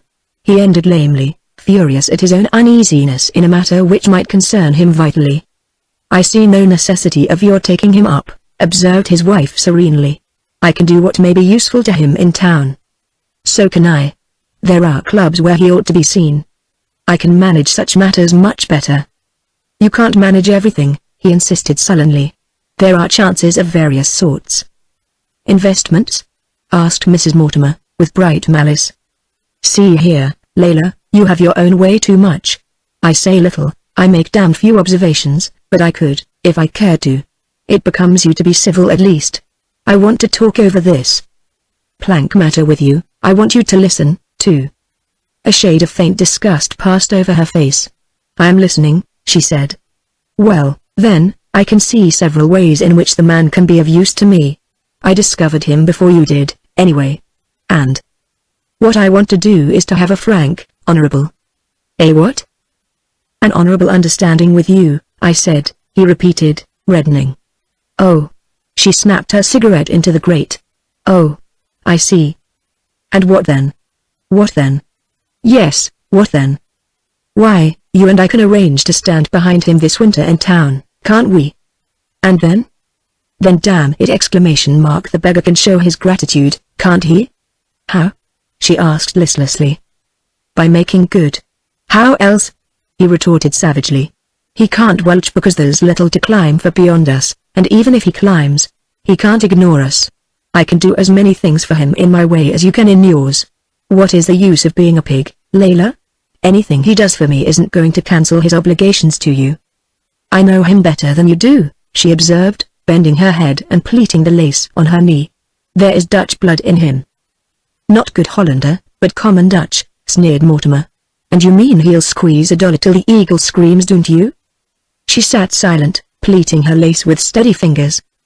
Well, that's all right, too, laughed Mortimer easily. Let the Audubon Society worry over the eagle. It's a perfectly plain business proposition. We can do for him in a couple of winters what he can't do for himself in 10. Figure it out for yourself. Layla, he said, waving a mottled fat hand at her. I have, she said under her breath. Then, is it settled? Settled how? That we form ourselves into a benevolent society of two in behalf of Plank? I don't want to, Roy, she said slowly. Why not? She did not say why not, seated there nervously pleating the fragile stuff clinging to her knee. Why not? He repeated menacingly. Her unexpectedly quiescent attitude had emboldened him to a bullying tone, something he had not lately ventured on. She raised her eyes to his. I rather like him, she said quietly. Then, by God, he'll pay for that. He burst out, mask off, every inflamed feature shockingly congested. Roy. You dare not. I tell you You dare not. The palpitating silence lengthened, slowly the blood left the swollen veins. Heavy pendulous lip hanging, he stared at her from distended eyes, realizing that he had forgotten himself. She was right. He dared not. And she held the whip hand as usual. For every suspicion he could entertain, she had evidence of a certainty to match it. For every chance that he might have to prove anything, she had 20 proven facts. And he knew it. Why they had, during all these years, made any outward pretense of conjugal unity they alone knew. The modus vivendi suited them better than divorce, that was apparent, or had been until recently. Recently Layla Mortimer had changed, become subdued and softened to a degree that had perplexed her husband. Her attitude toward him lacked a little of the bitterness and contempt she usually reserved for him in private. She had become more prudent, almost cautious at times. I'll tell you one thing, he said with a sudden smile, you'd better be careful there is no gossip about you and Plank. She reddened under the insult. Now we'll see, he continued venomously, how far you can go alone. Do you suppose, she asked calmly, that I am afraid of a divorce court? The question so frankly astonished him that he sat agape, unable to reply. For years he had very naturally supposed her to be afraid of it, afraid of not being qualified to obtain it. Indeed, he had taken that for granted as the very cornerstone of their mutual toleration. Had he been an ass to do so? A vague alarm took possession of him, for, with that understanding, he had not been at all careful of his own behavior, neither had he been at any particular pains to conceal his doings from her. His alarm increased. What had he against her, after all, except ancient suspicions, now so confused and indefinite that memory itself outlawed the case, if it ever really existed? What had she against him? Facts, unless she was more stupid than any of her sex he had ever encountered.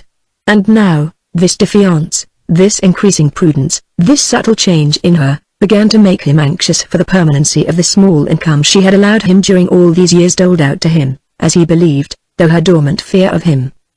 "What are you talking about?" he said harshly. "I believe I mentioned divorce." "Well, cut it out. D'you see? Cut it, I say. You'd stand as much chance before a referee as a snowball in hell." "There's no telling," she said coolly, "until one tries." He glared at her, then burst into a laugh. "Rot," he said thickly. "Talk sense, Layla. And keep this hard-headed Dutchman for yourself, if you feel that way about it. I don't want to butt in. I only thought for old time's sake perhaps you'd—" "Good night," she managed to say, her disgust almost strangling her. And he went, furtively, heavy-footed, perplexed, inwardly cursing his blunder in stirring up a sleeping lioness whom he had so long mistaken for a dozing cat.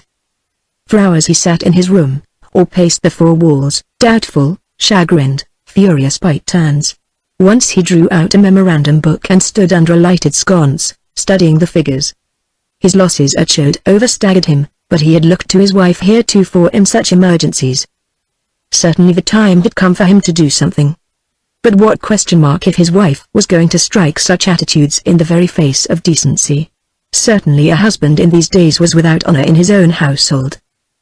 His uneasiness had produced a raging thirst.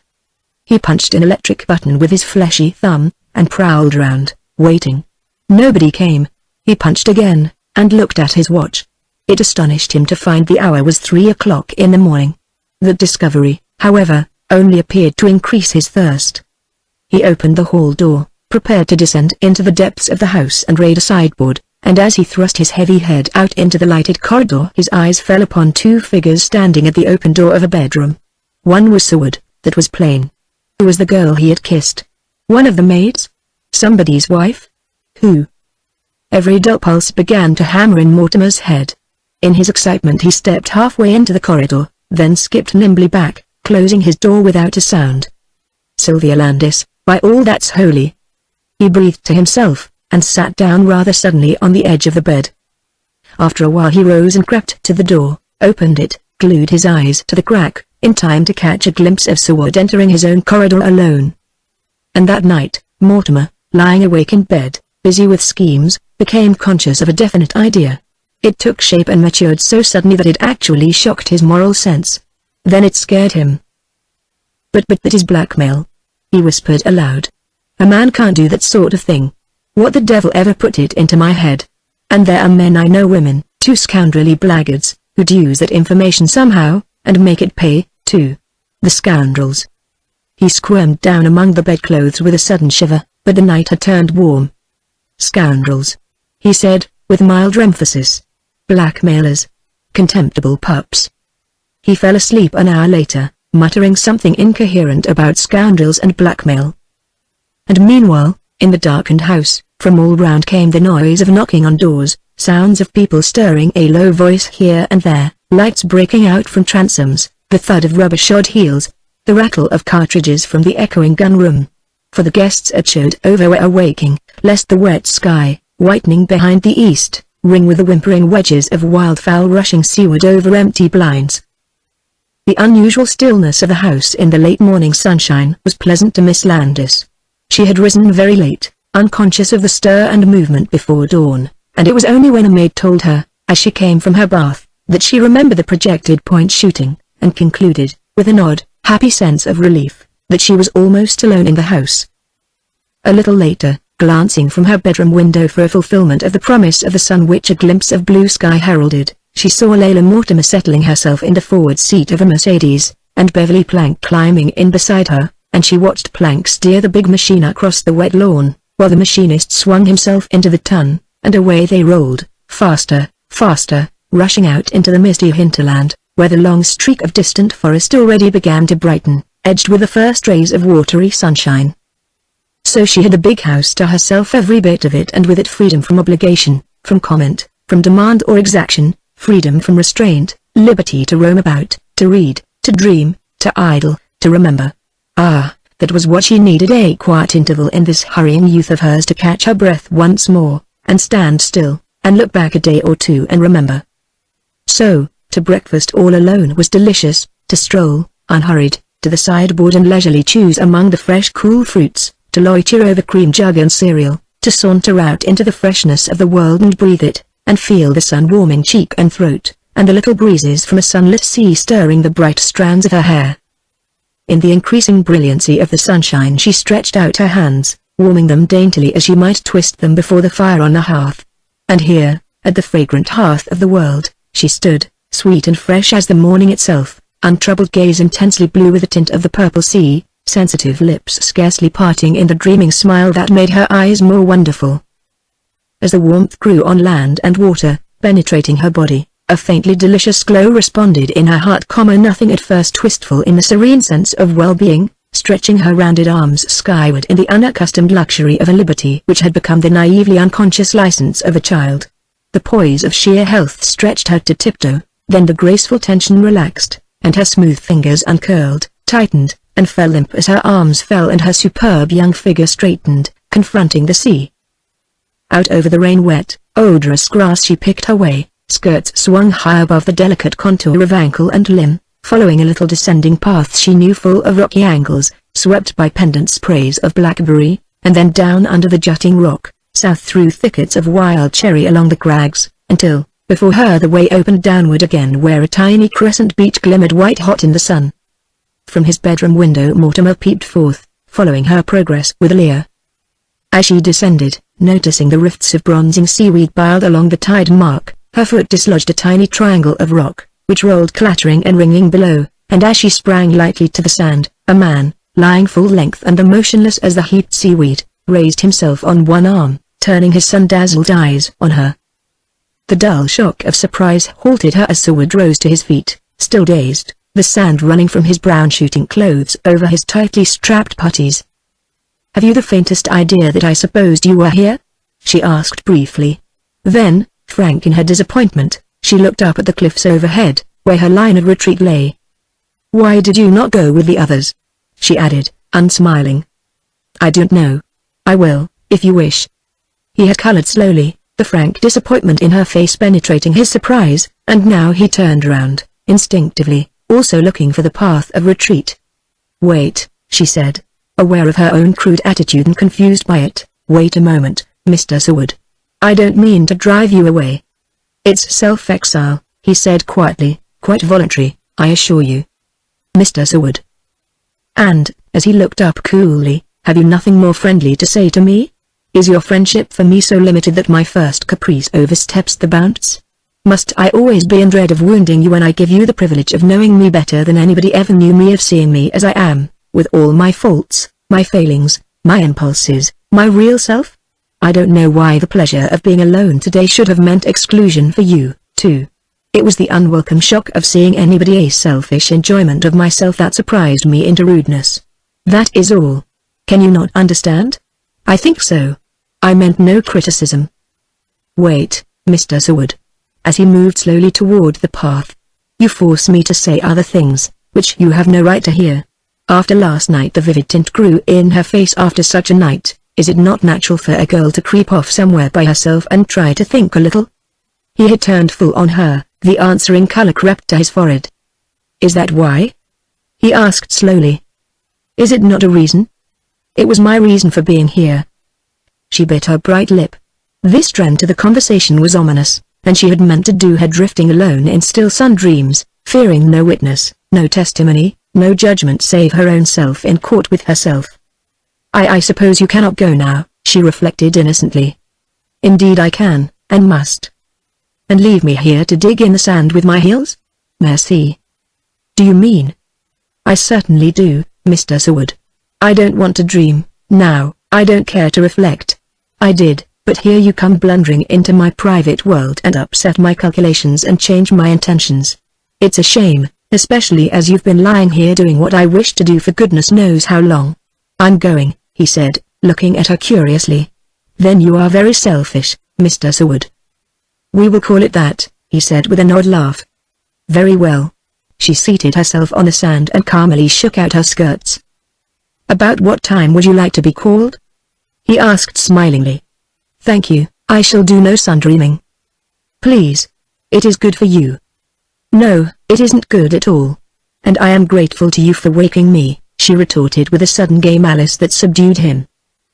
And she, delicate nose in the air, laughingly watching him, went on with her punishment. You see what you've done, don't you?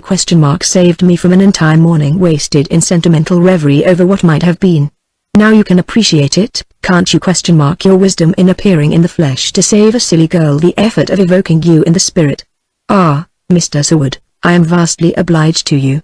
Pray sit here beside me in the flesh, for fear that in your absence I might commit the folly that tempted me here. His low running laughter accompanying her voice had stimulated her to a gay audacity, which for the instant extinguished in her the little fear of him she had been barely conscious of. Do you know, he said, that you also aroused me from my sun dreams? Did I? And can't you resume them? You saved me the necessity. Oh, that is a second-hand compliment, she said disdainfully, a weak plagiarism on what I conveyed very wittily. You were probably really asleep, and dreaming of bird murder.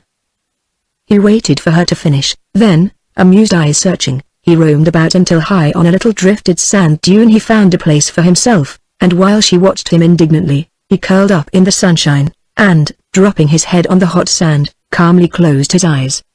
Upon my word, she breathed aloud. He unclosed his eyes.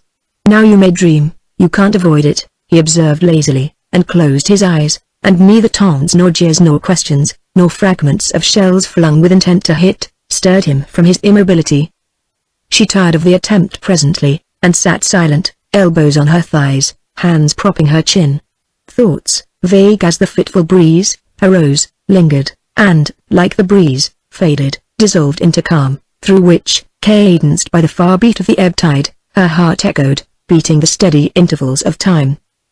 She had not meant to dream, but as she sat there, the fan-spun golden threads flying from the whirling loom of dreams floated about her, settling over her, entangling her in unseen meshes, so that she stirred, groping amid the netted brightness, drawn onward along dim paths and through corridors of thought where, always beyond, vague splendors seemed to beckon. Now lost, now restless, conscious of the perils of the shining path she followed, the rhythm of an ocean soothing her to false security, she dreamed on awake, unconscious of the tinted sea and sky which stained her eyes to hues ineffable. A long while afterward a small cloud floated across the sun, and, in a sudden shadow on the world, doubt sounded its tiny voice, and her ears listened, and the enchantment faded and died away. Turning, she looked across the sand at the man lying there, her eyes considered him. How long she did not know, she did not heed until, stirring, he looked up, and she paled a trifle and closed her eyes, stunned by the sudden clamor of pulse and heart.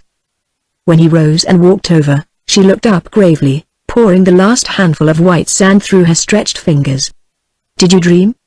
He asked lightly. Yes. Did you dream true?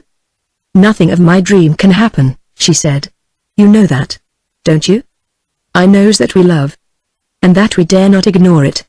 She suffered his arm about her, his eyes looking deeply into hers, a close, sweet caress, a union of lips, and her dimmed eyes' response. Stephen, she faltered, how can you make it so hard for me? How can you force me to this shame? Shame? He repeated vaguely. Yes, this treachery to myself when I cannot hope to be more to you, when I dare not love you too much. You must dare, Sylvia. No, no, no. I know myself, I tell you. I cannot give up what is offered for you! Dearly, dearly as I do love you. She turned and caught his hands in hers, flushed, trembling, unstrung. I cannot, I simply cannot. How can you love me and listen to such wickedness? How can you still care for such a girl as I am? Worse than mercenary, because I have a heart, or had, until you took it. Keep it, it is the only part of me not all ignoble. I will keep it in trust, he said, until you give yourself with it. But she only shook her head wearily, withdrawing her hands from his, and for a time they sat silent, eyes apart. Then there is another reason, she said wistfully. He looked up at her, hesitated. And my habits? He asked simply. Yes. I have them in check. Are you certain? I think I may be now. Yet, she said timidly, you lost one fight since you knew me. The dull red mantling his face wrung her heart. She turned impulsively and laid both hands on his shoulders. That chance I would take, with all its uncertainty, all the dread inheritance you have come into.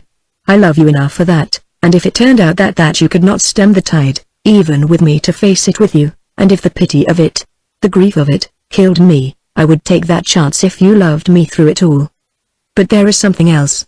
Hush, let me have my say while I find the word something else you do not understand. Turn your face a little. Please don't look at me. This is what you do not know, that, in 3 generations, every woman of my race has gone wrong. Every one. And I am beginning with such a marriage. Deliberately, selfishly, shamelessly, perfectly conscious of the frivolous, erratic blood in me. Aware of the race record behind me.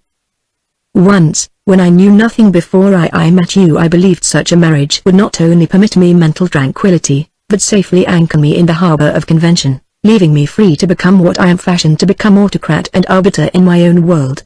And now, I don't know, truly I don't know what I may become. Your love forces my hand. I am displaying all the shallowness, falseness, pettiness, all the mean, and cruel and callous character which must be truly my real self. Only I shall not marry you. You are not to run the risk of what I might prove to be when I remember in bitterness all I have renounced. If I married you I should remember, unreconciled, what you cost me. Better for you and for me that I marry him, and let him bear with me when I remember that he cost me you. She bent over, almost double, closing her eyes with small clenched hands, and he saw the ring shimmering in the sunshine, and her hair, heavily, densely gold, and the white nape of her neck, and the tiny close-set ears, and the curved softness of cheek and chin, every smooth, childlike contour and mold-rounded arms, slim, flowing lines of body and limb, all valued at many millions by her as her own appraiser. Suddenly, deep within him, something seemed to fail, die out, perhaps a tiny newly lighted flame of unaccustomed purity, the dawning flicker of aspiration to better things. Whatever it was, material, spiritual, was gone now, and where it had glimmered for a night, the old accustomed twilight doubt crept in, the same dull acquiescence, the same uncertainty of self, the familiar lack of will, of incentive, the congenial tendency to drift, and with it came weariness, perhaps reaction from the recent skirmishes with that master vice. I suppose, he said in a dull voice, you are right. No, I am wrong, she said, lifting her lovely face and heavy eyes. But I have chosen my path. And you will forget. I hope so, he said simply. If you hope so, you will. He nodded, unconvinced, watching a flock of sandpipers whirling into the cove like a grey snow squall and fearlessly settling on the beach. After a while, with a long breath, then it is settled, she concluded. If she expected corroboration from him she received none, and perhaps she was not awaiting it. She sat very still, her eyes lost in thought. And Mortimer, peeping down at them over the thicket above, yawned impatiently and glanced about him for the most convenient avenue of self-effacement when the time arrived. Chapter 7. Persuasion. The days of the house party at Shotover were numbered. A fresh relay of guests was to replace them on Monday, and so they were making the most of the waning week on lawn and marsh, in covert and blind, or motoring madly over the state, or riding in parties to Vermilion Light. Tennis and lawn bowls came into fashion, even water polo and squash alternated on days too raw for more rugged sport. And during all these days Beverly Plank appeared with unflagging persistence and assiduity, until his familiar, big, round head and patient, Delft blue, Dutch eyes became a matter of course at Shotover, indoors and out. It was not that he was either accepted, tolerated, or endured, he was simply there, and nobody took the trouble to question his all-pervading presence until everybody had become too much habituated to him to think about it at all. The accomplished establishment of Beverly Plank was probably due as much to his own obstinate and good-tempered persistence as to Mrs. Mortimer. He was a Harvard graduate, there were all kinds of them, enormously wealthy, and though he had no particular personal tastes to gratify, he was willing and able to gratify the tastes of others. He did whatever anybody else did, and did it well enough to be amusing, and as lack of intellectual development never barred anybody from any section of the fashionable world, it seemed fair to infer that he would land where he wanted to, sooner or later. Meanwhile, Mrs. Mortimer led him about with the confidence that was her perquisite, and the chances were that in due time he would have house parties of his own at Blackfells, not the kind he had wisely denied himself the pleasure of giving, with such neighbors as the Ferrells to observe, but the sort he desired. However, There were many things to be accomplished for him and by him before he could expect to use his great yacht and his estates and his shooting boxes and the vast granite mansion recently completed and facing Central Park just north of the new palaces built on the edges of the outer desert where Fifth Avenue fringes the hundreds. Meanwhile, he had become in a measure domesticated at Shotover, and Shotover people gradually came to ride, drive, and motor over the fells, which was a good beginning, though not necessarily a promise for anything definite in the future. Mortimer, riding a huge chestnut he could still wedge himself into a saddle, had now made it a regular practice to affect the jocular early bird squire, and drag Plank out of bed. And Plank, in no position to be anything but flattered by such sans gene, laboriously and gratefully splashed through his bath, wallowed amid the breakfast plates, and mounted a hunter for long and apparently aimless gallops with Mortimer. His acquaintance among people who knew Mortimer being limited, he had no means of determining the latter's social value except through hearsay and a toadying newspaper or two. Therefore he was not yet aware of Mortimer's perennial need of money, and when Mortimer laughingly alluded to his poverty, Plank accepted the proposition in a purely comparative sense, and laughed, too, his thrifty Dutch soul untroubled by misgivings. Meanwhile, Mortimer had come, among other things, on information, how much, and precisely of what nature, he was almost too much ashamed to admit definitely, even to himself. Still, the idea that had led him into this sudden intimacy with Plank, vague or not, persisted, and he was always hovering on the edge of hinting at something which might elicit a responsive hint from the flattered master of Black Fells. There was much about Plank that was unaffected, genuine, even simple, in one sense. He cared for people for their own sakes, and only stubborn adherence to a dogged ambition had enabled him to dispense with the society of many people he might easily have cultivated and like people nearer his own sort, and that, perhaps, was the reason he so readily liked Mortimer, whose coarse fibre soon wore through the polish when rubbed against by a closer, finer fibre. And Plank liked him aside from gratitude, and they got on famously on a basis of such mutual recognition. Then, one day, very suddenly, Mortimer stumbled on something valuable, a thread, a mere clue, so astonishing that for an instant it absolutely upset all his unadmitted theories and calculations. It was nothing, a vague word or two, a forced laugh, and the scared silence of this man Plank, who had blundered on the verge of a confidence to a man he liked. A moment of amazement, of half-incredulous suspicion, of certainty, and Mortimer pounced playfully upon him like a tiger, a big, fat, friendly, jocose tiger. "Plank, is that what you're up to?" "Up to? Why, I never thought of such a..." "Haw, haw," roared Mortimer. "If you could only see your face." And Beverly Plank, red as a beet, comfortably suffused with reassurance under the reaction from his scare, attempted to refute the other's conclusions. "It doesn't mean anything, Mortimer. She's just the handsomest girl I ever saw. I know she's engaged. I only admired her a lot." "You're not the only man," said Mortimer blandly, still striving to reconcile his preconceived theories with the awkward half-confession of this great, red-fisted, hulking horseman riding at his stirrup. "I wouldn't have her dream," stammered Plank, "that I had ever thought of such a..." "Why not? It would only flatter her." "Flatter a woman who is engaged to marry another man?" gasped Plank. "Certainly. Do you think any woman ever had enough admiration in this world?" asked Mortimer coolly. "And as for Sylvia Landis, she'd be tickled to death if anybody hinted that you had ever admired her." "Good Lord!" exclaimed Plank, alarmed. "You wouldn't make a joke of it? You wouldn't be careless about such a thing? And there's Quarrier. I'm not on joking terms with him, I'm on most formal terms." "Quarrier?" sneered the other, flicking at his stirrup with his crop. "He's on formal terms with everybody, including himself. He never laughed on purpose in his life, once a month only, to keep his mouth in, that's his limit. Do you suppose any woman would stand for him if a better man looked sideways at her?" And, reversing his riding crop, he deliberately poked Mr. Plank in the ribs. A better man," muttered Plank, scarce crediting his ears. "Certainly. A man who can make good, is good, but a man who can make better is it with the ladies, God bless 'em," he added, displaying a heavy set of teeth.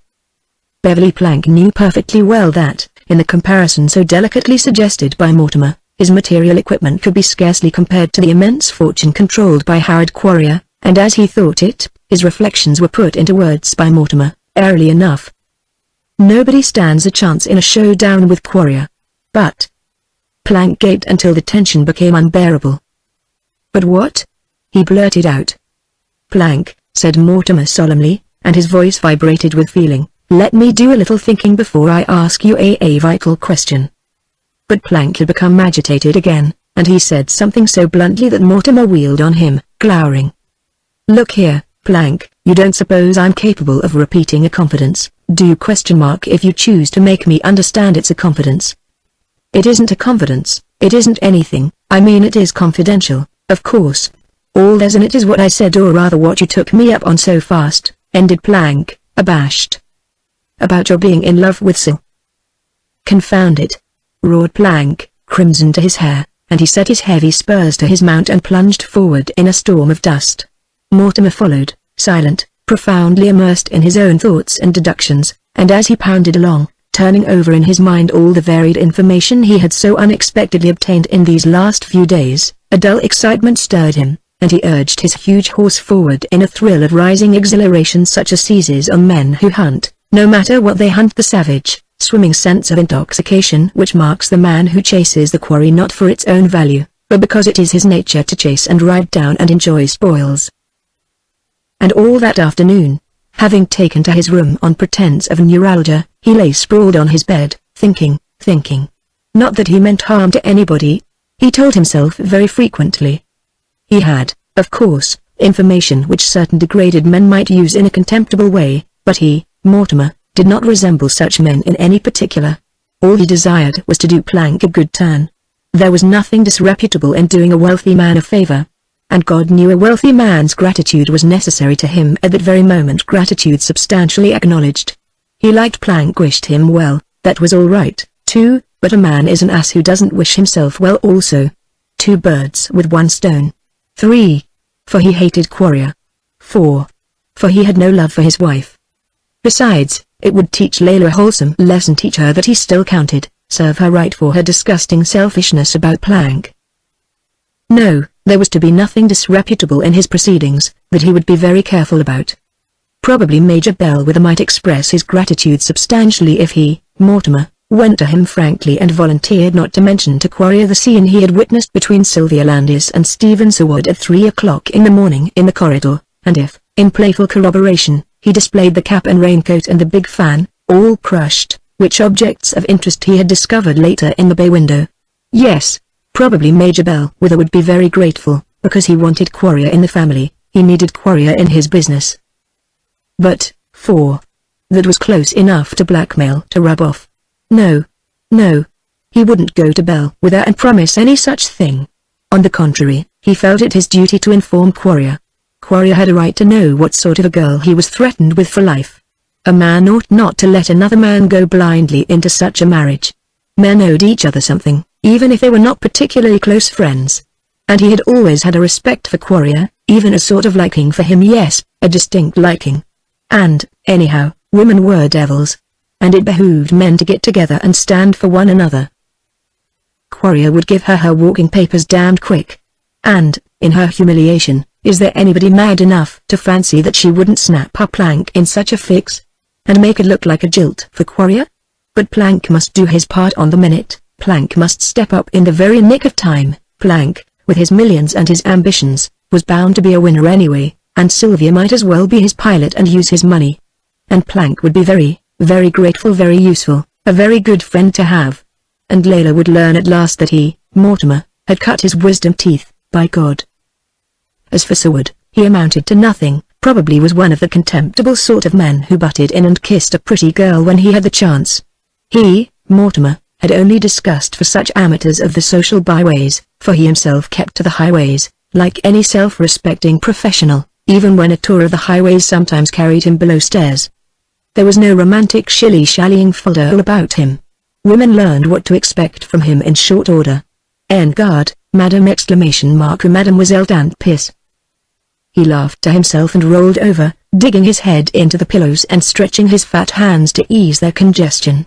And most of all he amused himself with figuring out the exact degree of his wife's astonishment and chagrin when, without consulting her, he achieved the triumph of Quarrier's elimination and the theatrical entry of Beverly Plank upon the stage. He laughed when he thought of Major Bellwether, too, confounded under the loss of such a nephew-in-law, humiliated, crushed, all his misleading jocularity, all his sleek pink and white suavity, all his humbugging bonhomie knocked out of him, leaving only a rumpled, startled old gentleman, who bore an amusing resemblance to a very much mussed-up buck rabbit. "Haw! Haw!" roared Mortimer, rolling about in his bed and kicking the slippers from his fat feet. Then, remembering that he was supposed to be suffering silently in his room, he hunched up to a sitting posture and regarded his environment with a subdued grin. Everything seems easy when it seems funny. After all, the matter was simple, absurdly simple. A word to Quarrier, and crack. The match was off. Girl mad as a hornet, but staggered, has no explanation to offer, man frozen stiff with rage, mute as an iceberg. Then, zip. Enter Beverly Plank, the girl's rescuer at a pinch, her preserver, the savior of her face, the big, highly colored, leaden-eyed deus ex machina. Would she take 50 cents on the dollar? Would she? To buy herself a new face? And put it all over Quarrier? And live happy ever after? Would she? Oh, not at all. And Mortimer rolled over in another paroxysm, which wasn't good for him, and frightened him enough to lie still a while and think how best he might cut down on his wine and spirits. The main thing, after all, was to promise Plank his opportunity, but not tell him how he was to obtain it, for Mortimer had an uneasy idea that there was something of the Puritan deep planted under the stolid young man's hide, and that he might make some absurd and irrelevant objection to the perfectly proper methods employed by his newly self-constituted guide and mentor. No, that was no concern of Plank's. All he had to do was to be ready. As for Quarrier, anybody could forecast his action when once convinced of Sylvia's behavior. He lay there pondering several methods of imparting the sad but necessary information to Quarrier. One thing was certain, there was not now time enough before the house party dissolved to mold Plank into acquiescent obedience. That must be finished in town unless Plank invited him to stay at the Fells after his time was up at Shotover. By heaven! That was the idea. And there'd be a chance for him at cards. Only, of course, Plank would ask Layla too. But what did he care? He was no longer afraid of her. He'd soon be independent of her and her pittance. Let her go to the courts for her divorce. Let her. He sat up rather suddenly, perplexed with a new idea which, curiously enough, had not appealed to him before. The astonishing hint so coolly dropped by his wife concerning her fearlessness of divorce proceedings had only awakened him to the consciousness of his own vulnerability and carelessness of conduct. Now it occurred to him, for the first time, that if it were not a mere bluff on Layla's part, this sudden coquetting with the question of divorce might indicate an ulterior object. Was Layla considering his elimination in view of this ulterior object? Was there an ulterior gentleman somewhere prepared to replace him? If so, where?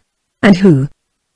His wife's possible indiscretions had never interested him. He simply didn't care, had no curiosity, as long as appearances were maintained. And she had preserved appearances with a skill which required all the indifferent and easy charity of their set to pretend completely deceived everybody. Yes, he gave her credit for that. She had been clever. Nobody outside of the social register knew the true state of affairs in the house of Leroy Mortimer, which, after all, was all anybody cared about. And so, immersed in the details of his dirty little drama, he pondered over the possibility of an ulterior gentleman as he moved heavily to and fro, dressing himself, his neuralgia being much better, and presently descended the stairs to find everybody absent, engaged, as a servant explained, in a game of water basketball in the swimming pool. So he strolled off toward the north wing of the house, which had been built for the squash courts and swimming pool. There was a good deal of an uproar in the big gymnasium as Mortimer walked in, threading his way through the palms and orange trees, much splashing in the pool, cries and stifled laughter, and the quick rattle of applause from the gallery of the squash courts. The Page boys and Rena and Eileen on one side were playing the last match game against Sylvia, Marion Page, Seward, and Ferrell on the other. The big, slippery, glistening ball was flying about through storms of spray. Marion caught it, but her brother Gordon got it away, then Ferrell secured it and dived toward the red goal, but Rena Bonestell caught him underwater. The ball bobbed up, and Sylvia flung both arms around it with a little warning shout and hurled it back at Seward, who shot forward like an arrow, his opponents gathering about him in full cry, amid laughter and excited applause from the gallery, where Grace Ferrell and Captain Voucher were wildly offering odds on the blue, and Alderton and Major Bellwether were thriftily booking them. Mortimer climbed the slippery, marble stairway as fast as his lack of breath permitted, anxious for his share of the harvest if the odds were right. He ignored his wife's smilingly ironical offer, seeing no sense in bothering about money already inside the family, but he managed to make several apparently desirable wagers with Catherine Tassel and one with Beverly Plank, who was also obstinately backing the Blues, the losing side. Sylvia played forward for the Blues. Agatha Thnes, sleeves rolled up, tall and slim and strangely pale in her white flannels, came from the squash court with Quarrier to watch the finish, and Mortimer observed her sidewise, blinking, irresolute, for he had never understood her and was always a trifle afraid of her. A pair of icicles, she and Quarrier, with whom he had never been on betting terms, so he made no suggestions in that direction, and presently became absorbed in the splashing battle below. Indeed, such a dashing of foam and showering of spray was taking place that the fronds of the big palms hung dripping amid drenched blossoms overweighted and prone on the wet marble edges of the pool. Suddenly, through the confused blur of foam and spray, the big, glistening ball shot aloft and remained. "Blue! Blue!" exclaimed Grace Ferrell, clapping her hands, and a little whirlwind of cries and hand-clapping echoed from the gallery as the breathless swimmers came climbing out of the pool, with scarcely wind enough left for a word or strength for a gesture toward the laughing crowd above. Mortimer, disgusted, turned away, already casting about him for somebody to play cards with, it being his temperament and his temper to throw good money after bad. But Quarrier and Miss Thnes had already returned to the squash courts, the majority of the swimmers to their several dressing rooms, and Grace Ferrell's party, equipped for motoring, to the lawn, where they lost little time in disappearing into the golden haze which a sudden shift of wind had spun out of the cloudless afternoon sunshine. However, he got Marion, and also, as usual, the two men who had made a practice of taking away his money, Major Bell with her and Lord Alderdine. He hadn't particularly wanted them, he wanted somebody he could play with, like Seward, for example, or even the two $10 pages, not that their combined 20 would do him much good, but it would at least permit him the pleasures of the card table without personal loss. But the pages had retired to dress, and Voucher was for motoring, and he had no use for his wife, and he was afraid of Plank's game, and Seward, seated on the edge of the pool and sharing a pint of ginger ale with Sylvia Landis, shook his head at the suggestion and resumed his division of the ginger ale. Plank and Leila Mortimer came down to congratulate them. Sylvia, always instinctively and particularly nice to people of Plank's sort whom she occasionally encountered, was so faultlessly amiable, that Plank, who had never before permitted himself the privilege of monopolizing her, found himself doing it so easily that it kept him in a state of persistent mental intoxication. That slow, sweet, upward training inflection to a statement which instantly became a confided question was an unconscious trick which had been responsible, in Sylvia's brief life, for more mistakes than anything else. Like others before him, Beverly Plank made the mistake that the sweetness of voice and the friendliness of eyes were particularly personal to him, in tribute to qualities he had foolishly enough hitherto not suspected in himself. Now he suspected them, and whatever of real qualities desirable had been latent in him also appeared at once, confirming his modest suspicions. Certainly he was a wit. Was not this perfectly charming girl's responsive and delicious laughter proof enough? Certainly he was epigrammatic. Certainly he could be easy, polished, amusing, sympathetic, and vastly interesting all the while. Could he not divine it in her undivided attention, the quick, amused flicker of recognition animating her beautiful face when he had turned a particularly successful phrase or taken a verbal hurdle without a cropper? And above all, her kindness to him impressed him, her natural and friendly pleasure in being agreeable. Here he was already on an informal footing with one of the persons of whom he had been most shy and uncertain. If people were going to be as considerate of him as she had proved, why? His dull, Dutch blue eyes returned to her, fascinated. The conquest of what he desired and meant to have became merged in a vague plan which included such a marriage as he had dreamed of. Somebody had once told him that a man who could afford to dress for dinner could go anywhere, meaning that, being a man, nature had fitted his feet with the paraphernalia for climbing as high as he cared to climb. There was just enough truth in the statement to determine him to use his climbing irons, and he had done so, carrying his fortune with him, which had proved neither an impediment nor an aid so far. But now he had concluded that neither his God-sent climbing irons, his amiability, his obstinacy, his mild, tireless persistency, nor his money counted. It had come to a crisis where personal worth and sterling character must carry him through sheer merit to the inner temple, that inner temple of raw gold whose altars are served by a sexless skeleton in cap and bells. Seward, inclined to be amused by the duration of the trance into which Plank had fallen, watched the progress of that bulky young man's infatuation as he sat there on the pool's marble edge, exchanging trivial views on trivial subjects with Mrs. Leroy Mortimer.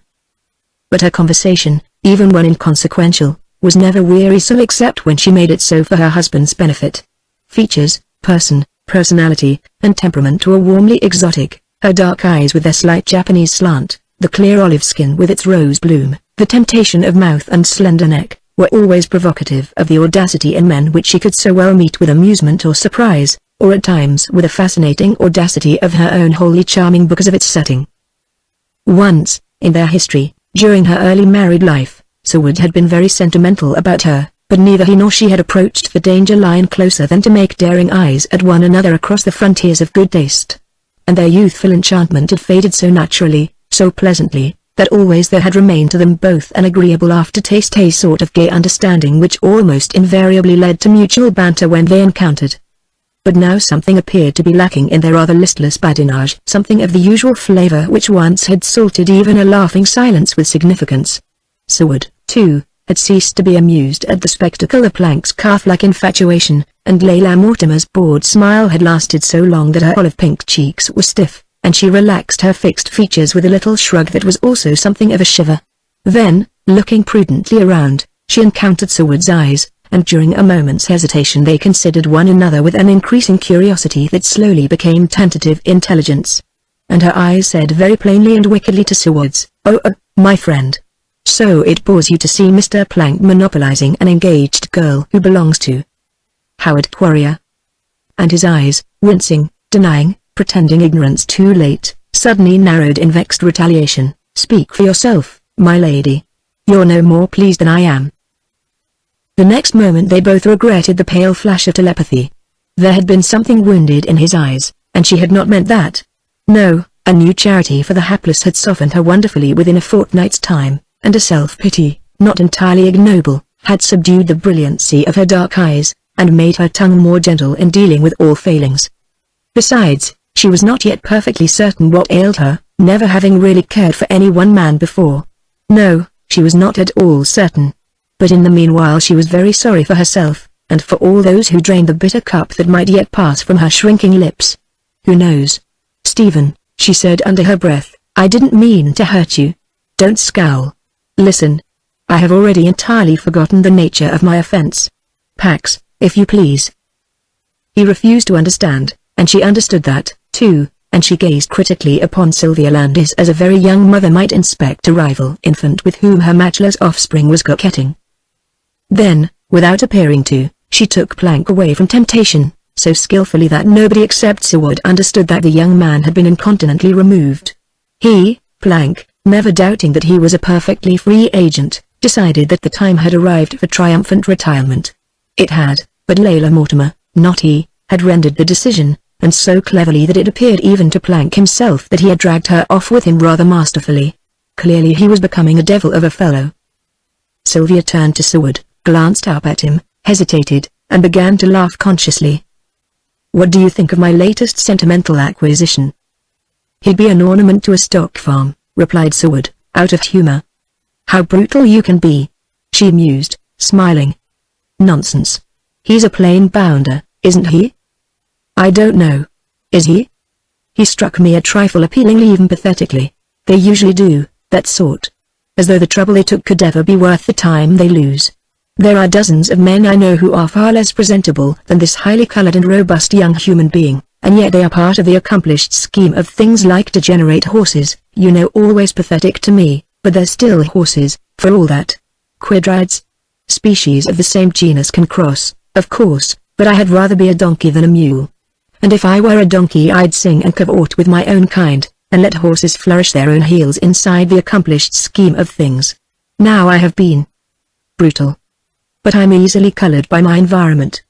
She sat, smiling maliciously down at the water, smoothing out the soaked skirt of her swimming suit, and swinging her legs reflectively. "Are you reconciled?" she asked presently. "To what?" "To leaving Shotover. Today is our last day, you know. Tomorrow we all go, and next day these familiar walls will ring with other voices, my poor friend. Yon rising moon that looks for us again, how oft hereafter will she wax and wane, how oft hereafter, rising, look for us through the same mansion and for one in vain." That is I the one, you know. You may be here again, but I shall not be I if I ever come to show it over again. Her stockinged heels beat the devil's tattoo against the marble sides of the pool. She reached up above her head, drawing down a flowering branch of Japanese orange, and caressed her delicate nose with the white blossoms, dreamily. Then, mischievously, I'm accustoming myself to this most significant perfume, she said, looking at him askance. And she deliberately hummed the wedding march, watching the color rise in his sullen face. If you had the courage of a sparrow you'd make life worth something for us both, he said. I know it, I haven't, but I seem to possess the remainder of his lordship's traits: inconsequence, self-centered selfishness, the instinct for Fifth Avenue nest building, all the feathered vices, all the unlovely personality and futility and uselessness of my prototype. Only, as you observe, I lack the quality of courage. I don't know how much courage it requires to do what you're going to do, he said sulkily. Don't you? Sometimes, when you wear a scowl like that, I think that it may require no more courage than I am capable of. And sometimes I don't know. She crossed her knees, one slender ankle imprisoned in her hand, leaning forward thoughtfully above the water. Our last day, she mused, for we shall never be just you and I again, never again, my friend, after we leave this rocky coast of Eden. I shall have hints of you in the sea wind and the sound of the sea, in the perfume of autumn woods, in the whisper of stirring leaves when the white birches put on their gold crowns next year. She smiled, turning to him, a little gravely, when the lesser children return with April. I shall not forget you, Mr. Seward, nor forget your mercy of a day on them, nor your comradeship, nor your sweetness to me, nor your charity for me, nor all that you overlook so far in me, under the glamour of a spell that seems to hold you still, and that still holds me. I can answer for my constancy so far, until one more spring and summer have come and gone, until one more autumn comes, and while it lasts as long as any semblance of the setting remains which had once framed you, I can answer for my constancy as long as that. Afterwards, the snow exclamation mark symbol of our separation. I am to be married a year from November 1st.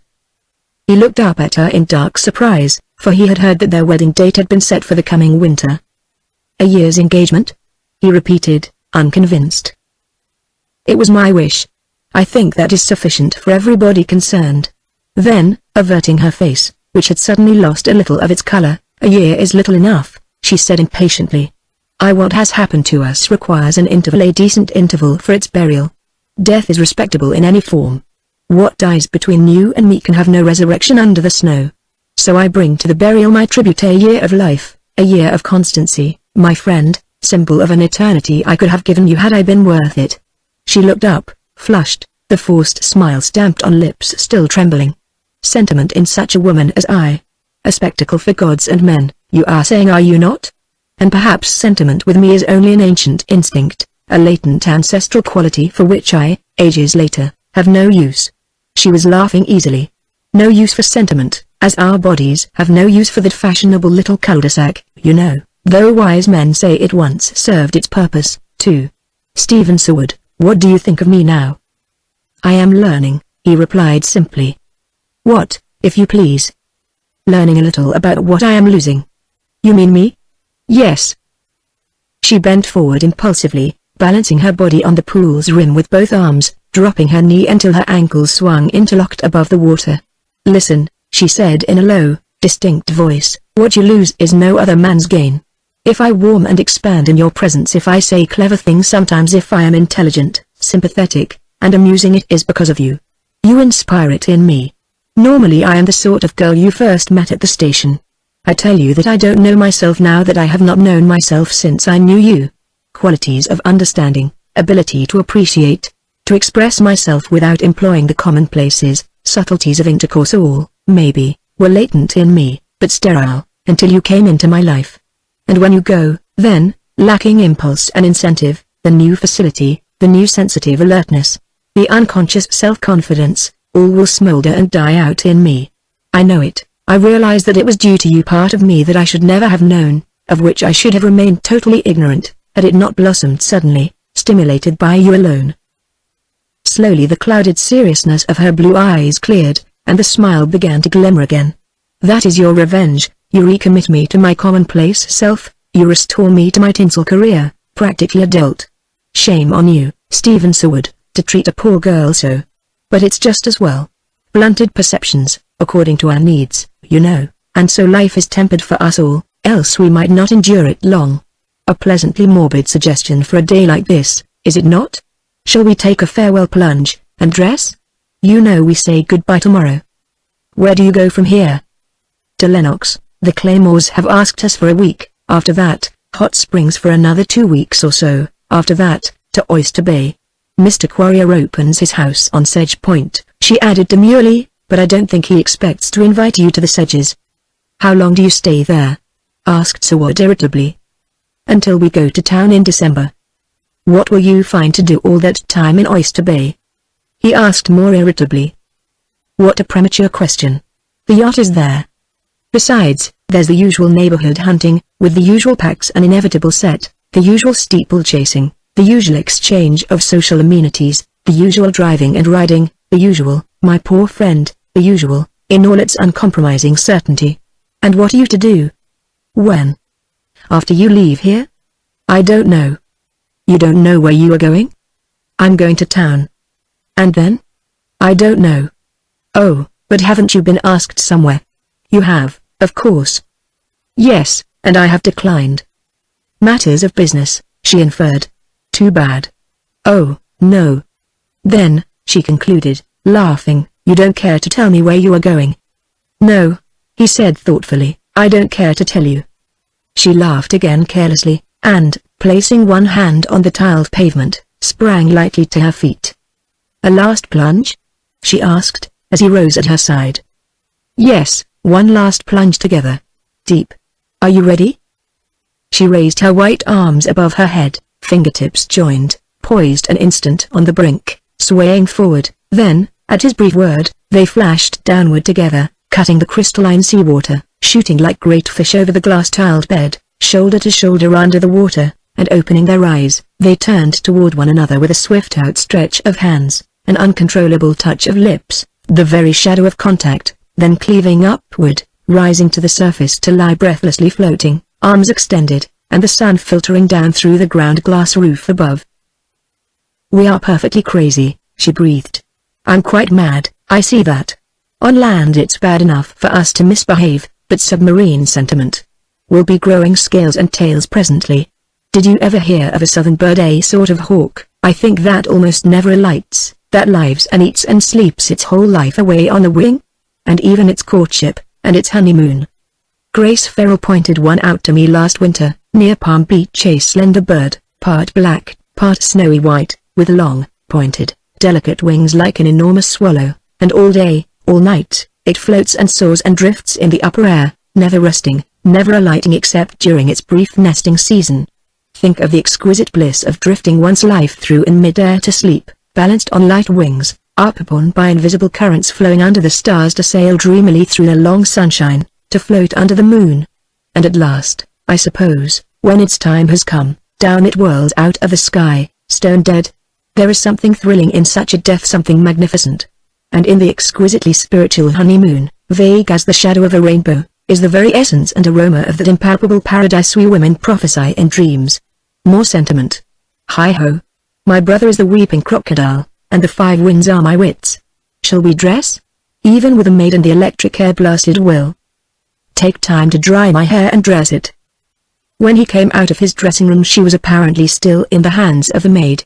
So he sauntered through the house as far as the library, and drawing a checkbook from one pocket, fished out a memorandum book from another, and began to cast up totals with a view to learning something about the various debts contracted at Shotover. He seemed to owe everybody. Fortune had smitten him hip and thigh, and, a trifle concerned, he began covering a pad with figures until he knew where he stood. Then he drew a considerable check to Major Bell with his order, another to Alderdine. Others followed to other people for various amounts, and he was very busily at work when, aware of another presence near, he turned around in his chair. Sylvia Landis was writing at a desk in the corner, and she looked up, nodding the little greeting that she always reserved for him even after 5 minutes separation. I'm writing checks, she said. I suppose you're writing to your mother. Why do you think so? He asked curiously. You write to her every day, don't you? Yes, he said, but how do you know? She looked at him with unblushing deliberation. You wrote every day. If it was to a woman, I wanted to know. and I told Grace Ferrell that it worried me. And then Grace told me.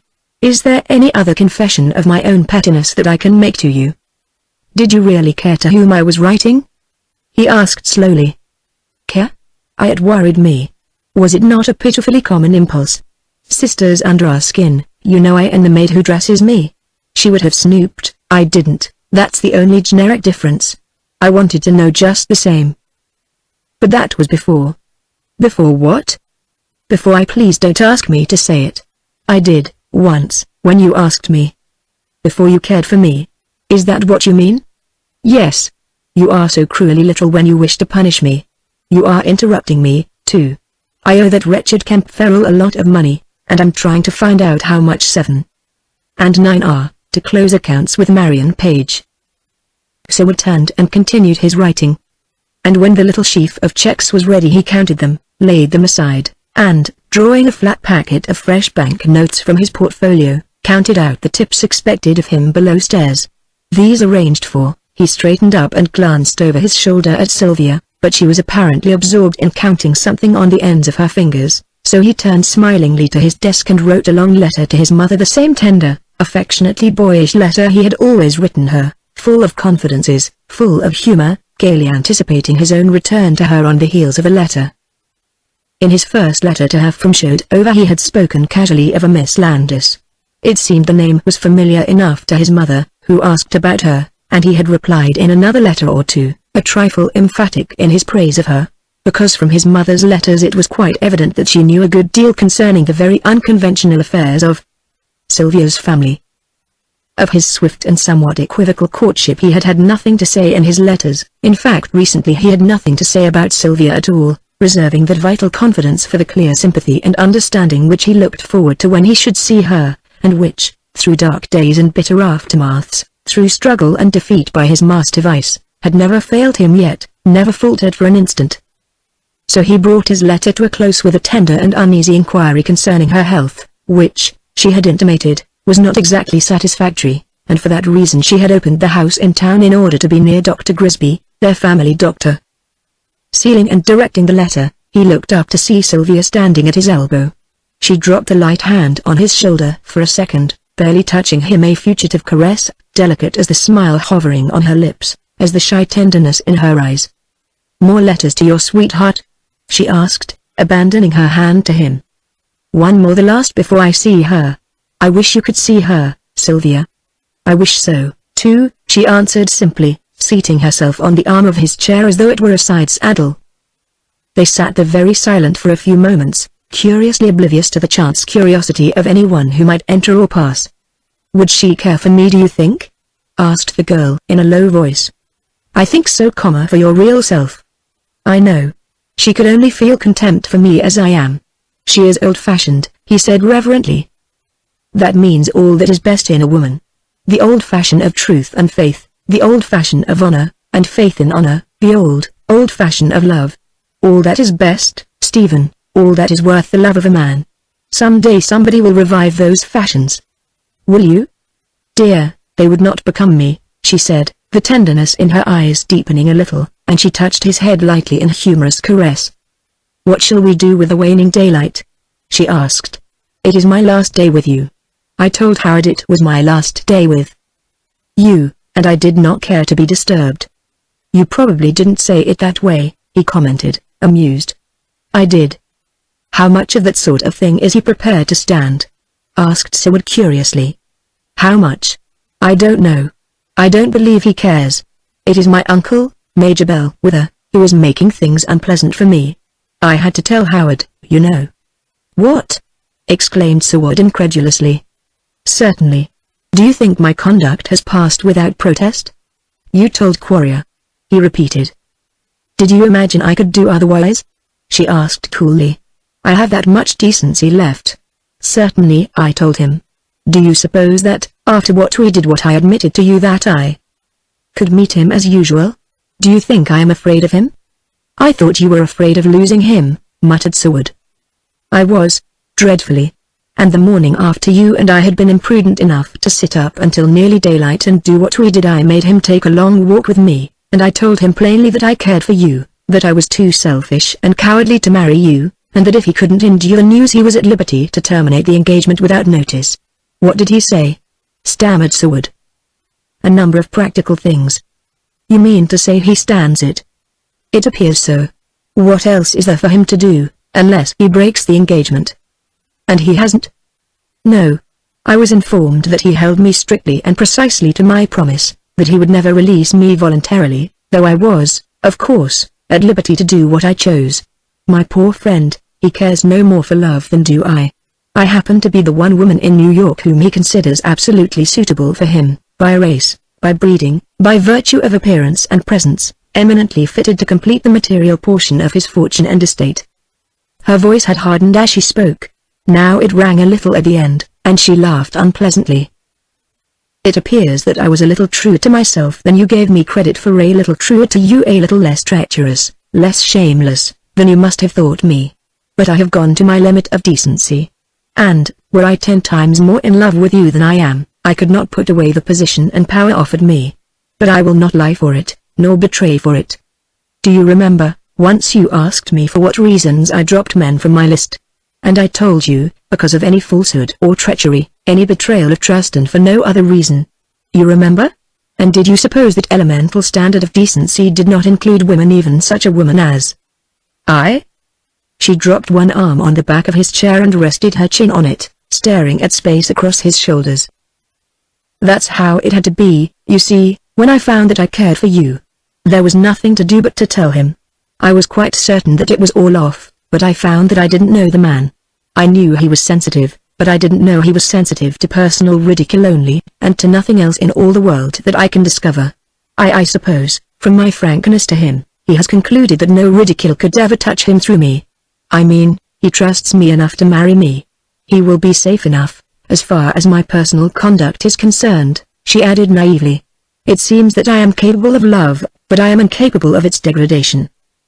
Seward, leaning heavily forward over his desk, rested his head in both hands, and she stooped from her perch on the arm of the chair, pressing her hot cheeks against his hands a moment only, then slipping to her feet, she curled up in a great armchair by the fire, head tipped back, blue gaze concentrated on him. The thing for you to do, she said, is to ambush me some night, and throw me into a hansom, and drive us both to the parson's. I'd hate you for it as much as I'd love you, but I'd make you an interesting wife. I may do that yet, he said, lifting his head from his hands. You've a year to do it in, she observed.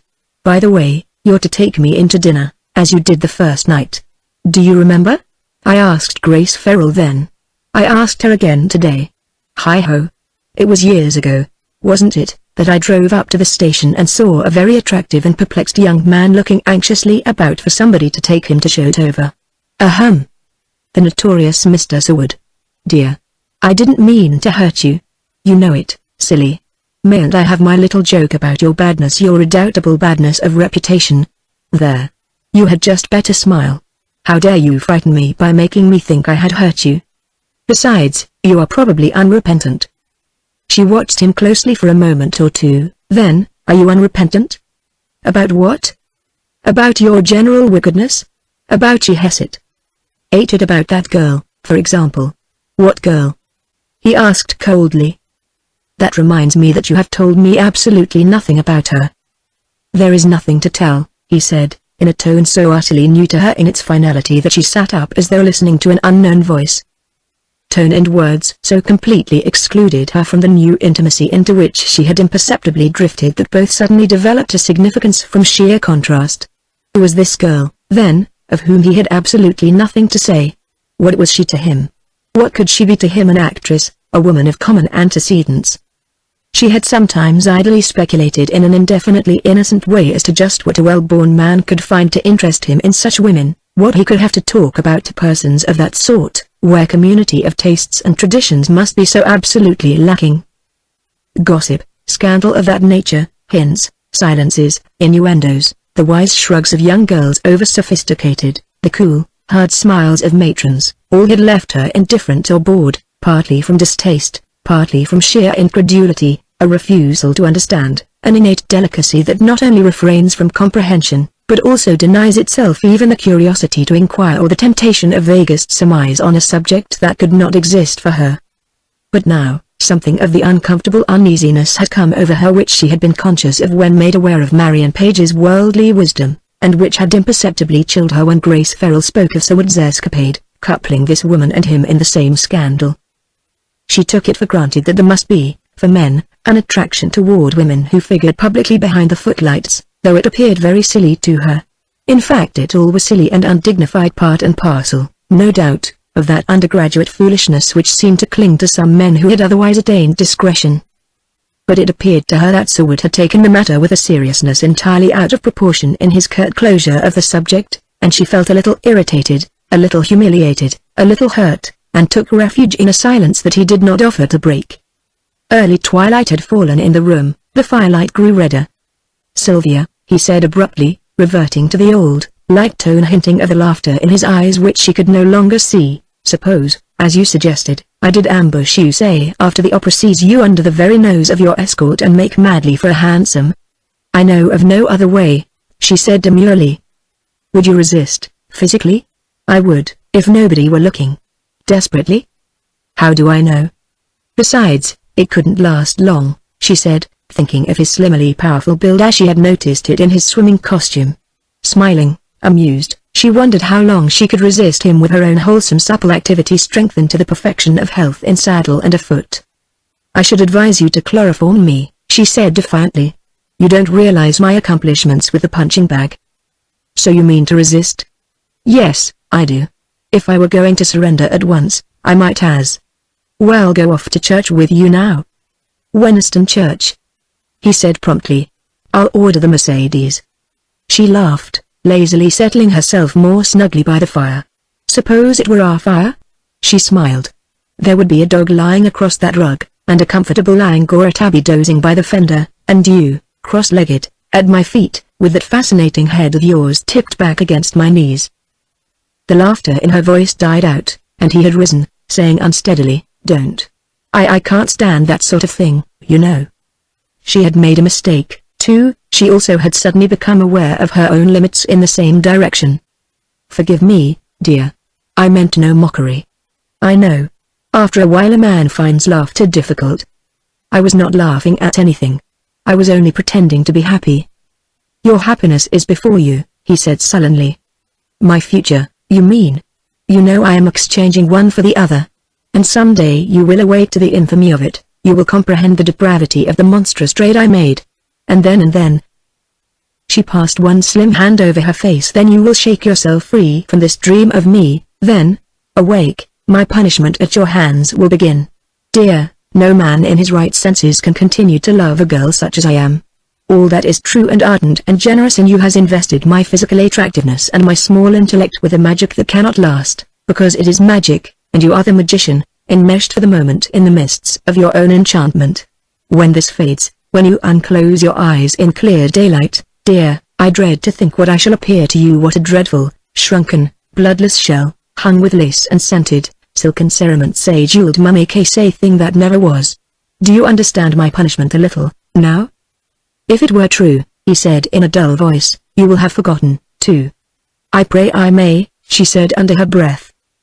"And, after a long silence, do you think, before the year is out, that you might be granted enough courage?"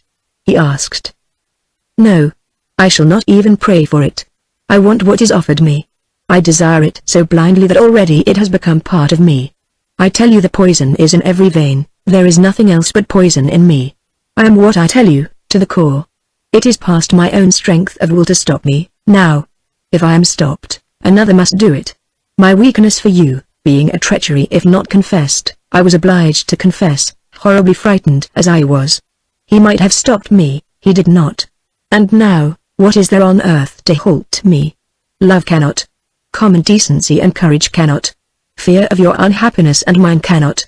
No, even the certitude of your contempt, someday, is powerless to halt me now. I could not love, I am utterly incapable of loving you. Enough to balance the sacrifice. And that is final." Grace Farrell came into the room and found a duel of silence in progress under the dull fire glow tinting the ceiling. "Another quarrel," she commented, turning on the current of the drop light above the desk from which Sir Wood had risen at her entrance. "You quarrel enough to marry. Why don't you?" "I wish we could," said Sylvia simply. Grace laughed. What a little fool you are, she said tenderly, seating herself in Seward's chair and dropping one hand over his where it rested on the arm. Stephen, can't you make her a big, strong fellow like you? Oh, well, on your heads be it. My conscience is now clear for the first time, and I'll never meddle again. She gave Seward's hand a perfunctory pat and released him with a discreetly stifled yawn. I'm disgracefully sleepy. The wind blew like fury along the coast. Sylvia, have you had a good time at Shotover, the time of your life? Sylvia raised her eyes and encountered Seward's. I certainly have, she said faintly. Cursed bien, cheery. Can you be a civil, Stephen conscientiously? Oh, that is very nice of you. But there's one thing, why on earth didn't you make eyes at Marion? Life might be one long, blissful carnival of horse and dog for you both. Oh, dear. There, I'm meddling again. Pinch me, Sylvia, if I ever begin to meddle again. How did you come out at bridge, Stephen? What bad is that? Gracious. This is disgraceful, this gambling the way people do. I'm shocked and I'm going up to dress. Are you coming, Sylvia? The dinner was very gay.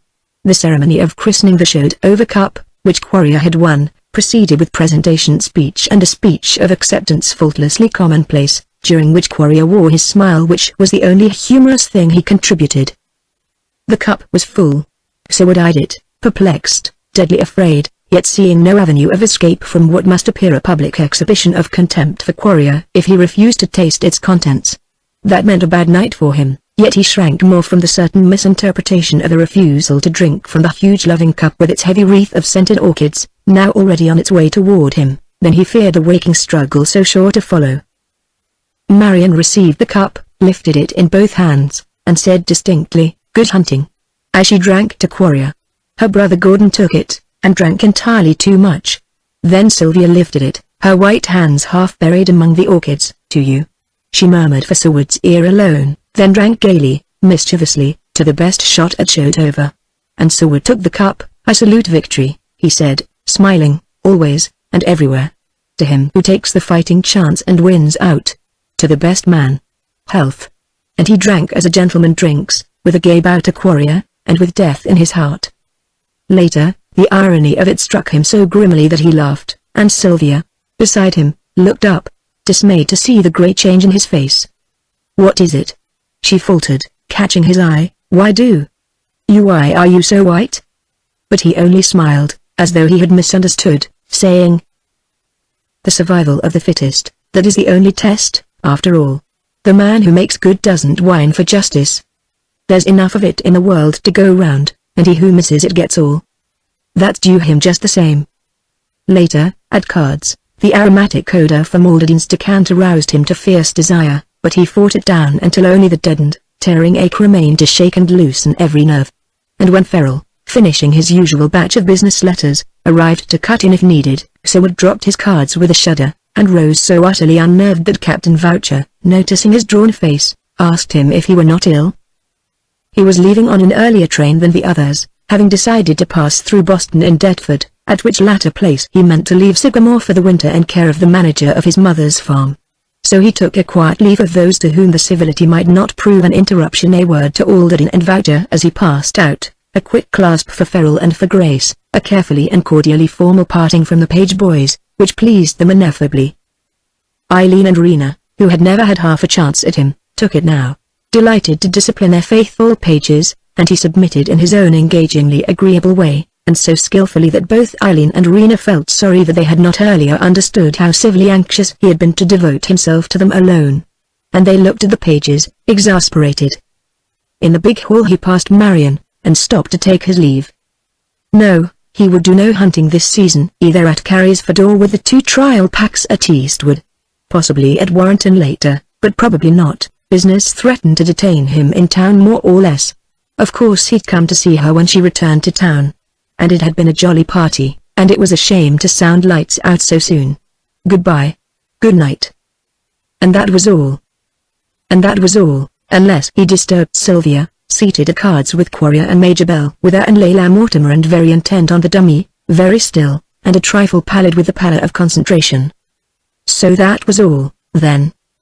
Ascending the stairs, a servant handed him a letter bearing the crest of the Lennox Club.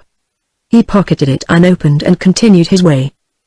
In the darkness of his own room he sat down, the devil's own clutch on his shrinking nerves, a deathly desire tearing at his very vitals, and every vein a tiny trail of fire run riot. He had been too long without it, too long to endure the craving aroused by that gay draught from Quarrier's loving cup. The awakened fury of his desire appalled him, and for a while that occupied him, enabling him to endure. But fear and dismay soon passed in the purely physical distress. He walked the floor, haggard, the sweat starting on his face. He lay with clenched hands, stiffened out across the bed, deafened by the riotous clamor of his pulses, conscious that he was holding out, unconscious how long he could hold out. Crisis after crisis swept him, sometimes he found his feet and moved blindly about the room. Strange periods of calm intervened, sensation seemed deadened, and he stood as a man who listens, scarcely daring to breathe lest the enemy awake and seize him. He turned on the light, later, to look for his pipe, and he caught a glimpse of himself in a mirror. It was a sick man who stared back at him out of hollow eyes, and the physical revulsion shocked him into something resembling self-command. "Damn you!" he said fiercely, setting his teeth and staring back at his reflected face. "I'll kill you yet before I've finished with you." Then he filled his pipe, and opening his bedroom window, sat down, resting his arm on the sill. A splendid moon silvered the sea. Through the intense stillness he heard the surf, magnificently dissonant among the reefs, and he listened, fascinated, loathing the tides as he feared and loathed the inexorable tides that surged and dipped with his accursed desire. Once he said to himself, weakly, for he was deadly tired, "What am I making the fight for, anyway? And who are you making the fight for?" echoed his heavy pulses. He had asked that question and received that answer before. After all, it had been for his mother's sake alone. And now his heart beat out another answer, and before his eyes two other eyes seemed to open, fearlessly, sweetly, divinely tender. But they were no longer his mother's grave, grey eyes. After the second pipe he remembered his letter. It gave him something to do, so he opened it and tried to read it, but for a long while, in his confused physical and mental condition, he could make no sense of it. Little by little he began to comprehend its purport, that his resignation was regretfully requested by the governors of the Lennox Club for reasons unassigned. The shock of the thing came to him after a while, like a distant, dull report long after the flash of the explosion. Well, the affair, bad enough at first, was turning worse, that was all. How much of that sort of discredit could a man stand and keep his balance? And what would his mother say?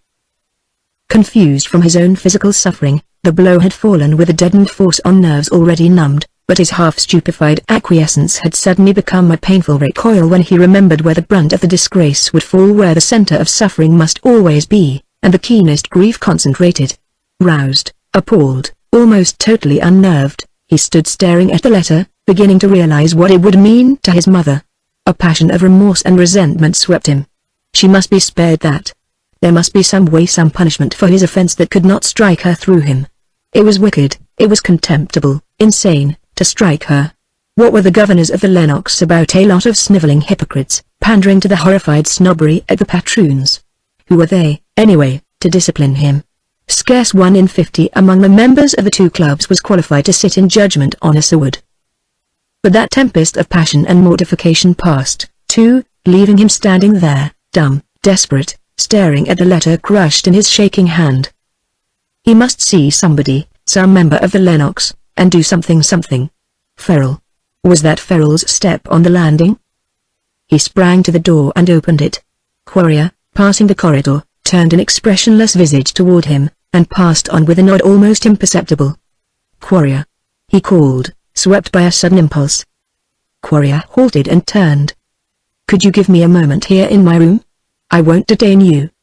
The faint trace of surprise faded from Quarrier's face. He quietly retraced his steps, and, entering Seward's room, stood silently confronting its pallid tenant.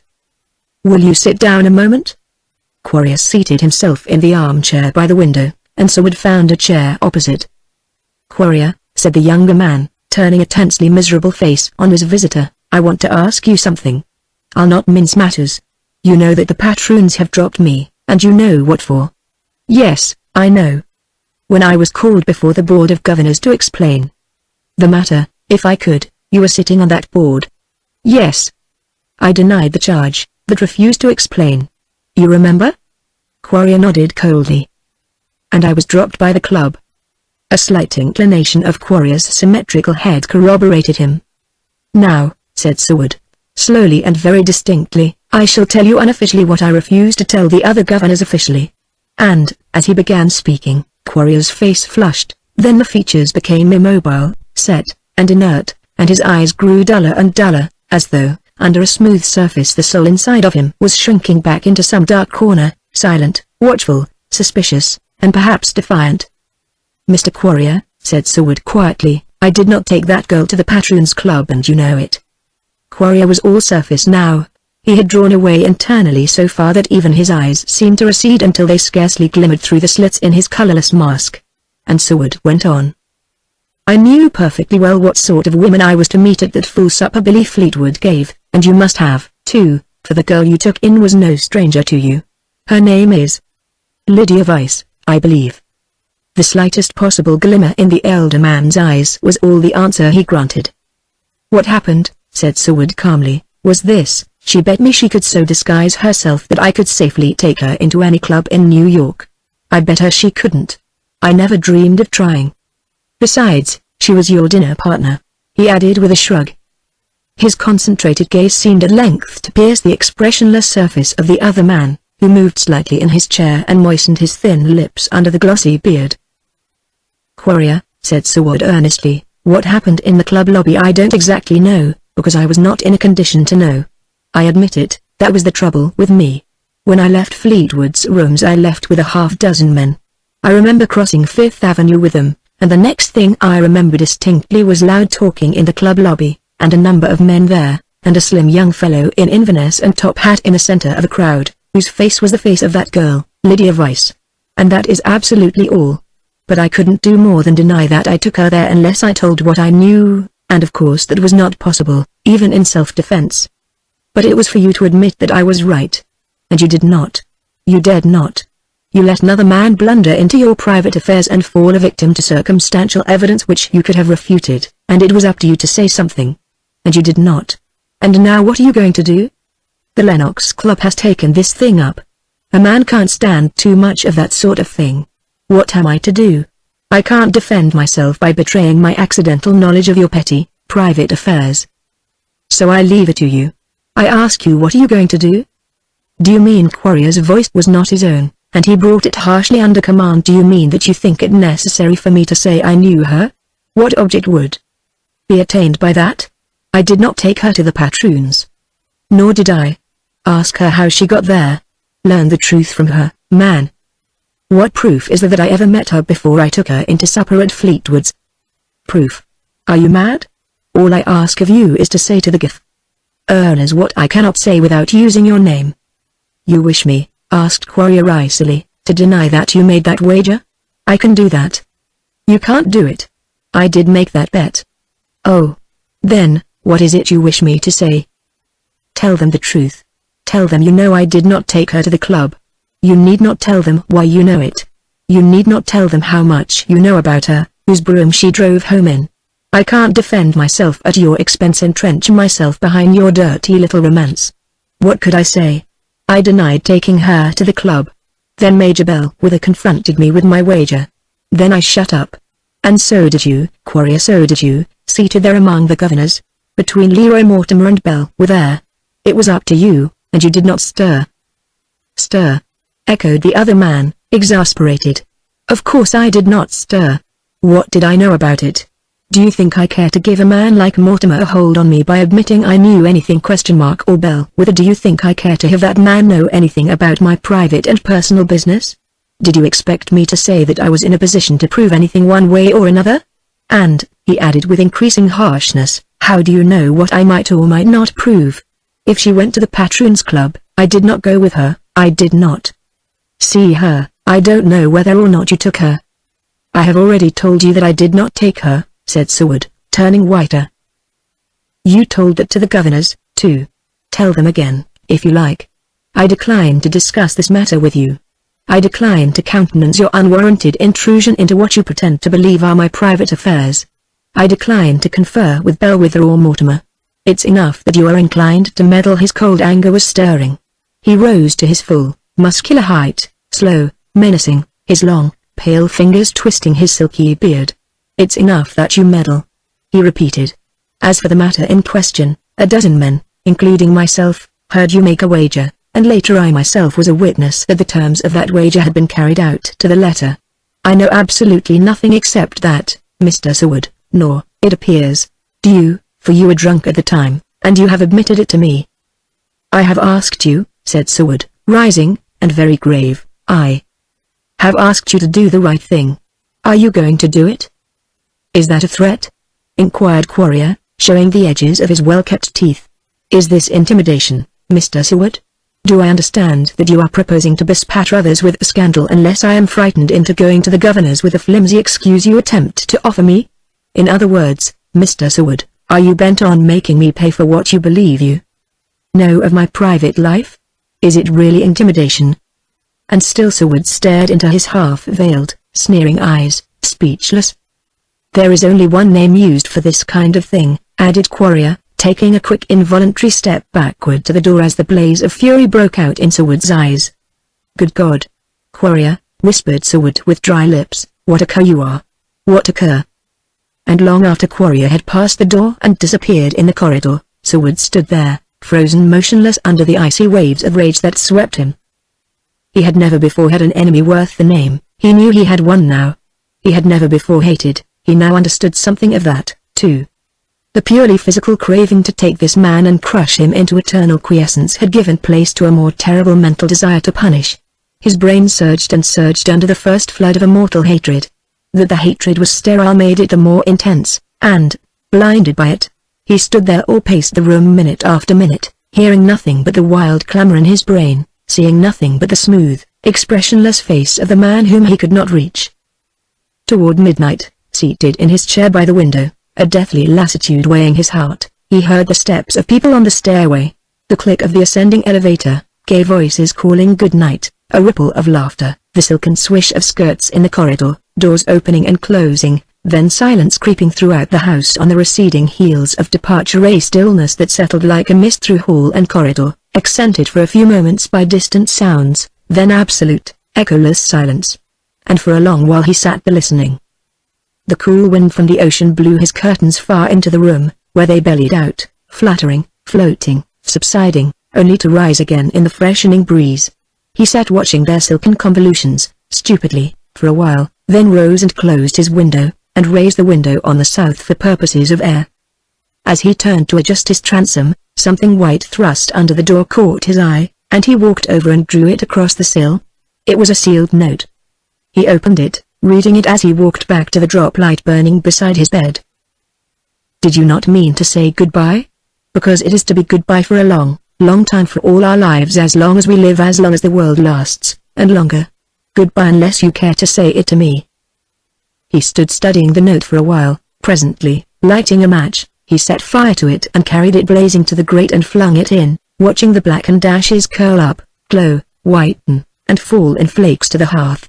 Then he went out into the corridor, and traversed the hall to the passage which led to the bay window. There was nobody there. The stars looked in on him, twinkling with a frosty light. Beneath, the shadowy fronds of palms traced a pale pattern on the glass roof of the swimming pool. He waited a moment, turned, retraced his steps to his own door and stood listening. Then, moving swiftly, he walked the length of the corridor, and, halting at her door, knocked once. After a moment the door swung open. He stepped forward into the room, closing the door behind him, and confronted the tall girl standing there silhouetted against the lamp behind her. "You are insane to do this," she whispered. "I let you in for fear you'd knock again." "I went to the bay window," he said. "You went too late. I was there an hour ago. I waited. Do you know what time it is?" "Come to the bay window," he said, "if you fear me here." "Do you know it is nearly 3 o'clock?" she repeated. "And you leave at 6. Shall we say goodbye here?" he asked coolly. "Certainly. I dare not go out. And do you know the chances we are running? You must be perfectly mad to come to my room. Do you think anybody could have seen heard you?" "No. Good night." He offered his hand, she laid both of hers in it. He could scarcely distinguish her features where she stood dark against the brilliant light behind her. "Goodbye," he whispered. kissing her hands where they lay in his. "Goodbye." Her fingers closed convulsively, retaining his hands. I think that you." Her head was drooping, she could not control her voice. "Goodbye, Sylvia," he said again.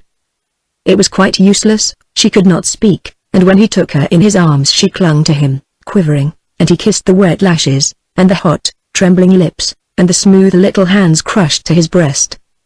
"We have a year yet," she gasped. "Dear, take me by force before it ends. I simply cannot endure this. I told you to take me to tear me from myself. Will you do it? I will love you truly, truly. Oh, my darling, my darling. Don't give me up. Can't you do something for us? Can't you? Will you come with me now? How can? Will you?" A sudden sound broke out in the night, the distant pealing of the lodge gate bell. Startled, she shrank back. Somebody in the adjoining room had sprung to the floor and was opening the window. "What is it?" She motioned with whitening lips. "Quick. Oh, quick, before you are seen. Grace may come. I beg of you to go." As he stepped into the corridor he heard, below, a sound at the great door, and the stirring of the night watchman on post. At his own door he turned, listening to the movement and whispering. Ferrell, in dressing gown and slippers, stepped into the corridor, below. The chains were rattling as the wicket swung open. There was a brief parley at the door, sounds of retreating steps on the gravel outside, sounds of approaching steps on the stairway. "What's that? A telegram?" said Ferrell sharply. "Here, give it to me." "Wait. It isn't for me. It's for Mr. Seward." Seward, standing at his open door, swayed slightly. A thrill of pure fear struck him through and through. He laid one hand on the door to steady himself, and stepped forward as Ferrell came up. "Oh. You're awake, Stephen. Here's a telegram." He extended his hand. Seward took the yellow envelope, fumbled it, tore it open. "Good God," whispered Ferrell, "is it bad?" And Seward's glazed eyes stared at the scrawled and inky message.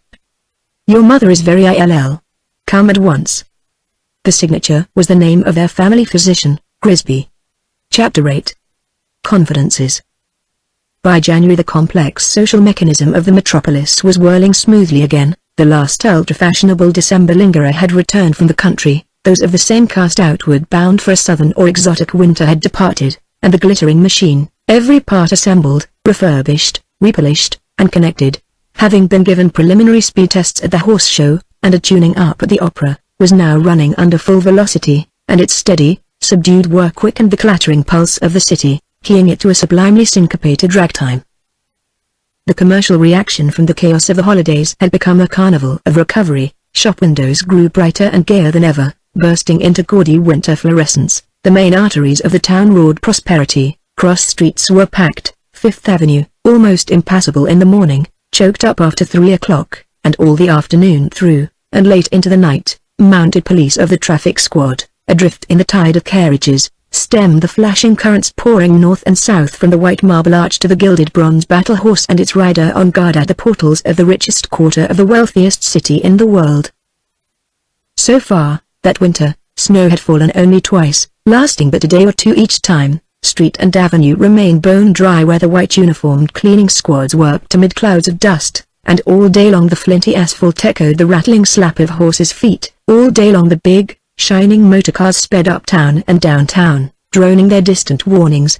It was an open winter in New York, and, financially, a prosperous one, and that meant a brilliant social season. Like a set piece of fireworks, with its interdependent parts taking fire in turn, function after function, spectacle after spectacle, glittered, fizzed, and was extinguished, only to give place to newer and more splendid spectacles. Separate circles, sets, and groups belonging to the social solar system whizzed, revolved, rotated, with edifying effects on everybody concerned, unconcerned, and not at all concerned, and at intervals, when for a moment or two something hung fire. The twinkle of similar spectacles sputtering away in distant cities beyond the horizon was faintly reflected in the social sky above the incandescent metropolis. For the whole nation was footing it, heel and toe, to the echoes of strains borne on the winds from the social capital of the Republic, and the social arbiter at Byrd Center was more of a facsimile of his New York confrere than that confrere could ever dream of even in the most realistic of nightmares. 3 phenomena particularly characterized that metropolitan winter. the reckless rage for private gambling through the mediums of bridge and roulette. The incorporation of a company known as the Inter-County Electric Company, capitalized at a figure calculated to disturb nobody, and, so far, without any avowed specific policy other than that which served to decorate a portion of its charter which otherwise might have remained ornately and comparatively blank. The third phenomenon was the retirement from active affairs of Stanley S. Quarrier, the father of Howard Quarrier, and the election of the son to the presidency of the great Algonquin Loan and Trust Company, with its network system of dependent, subsidiary, and allied corporations.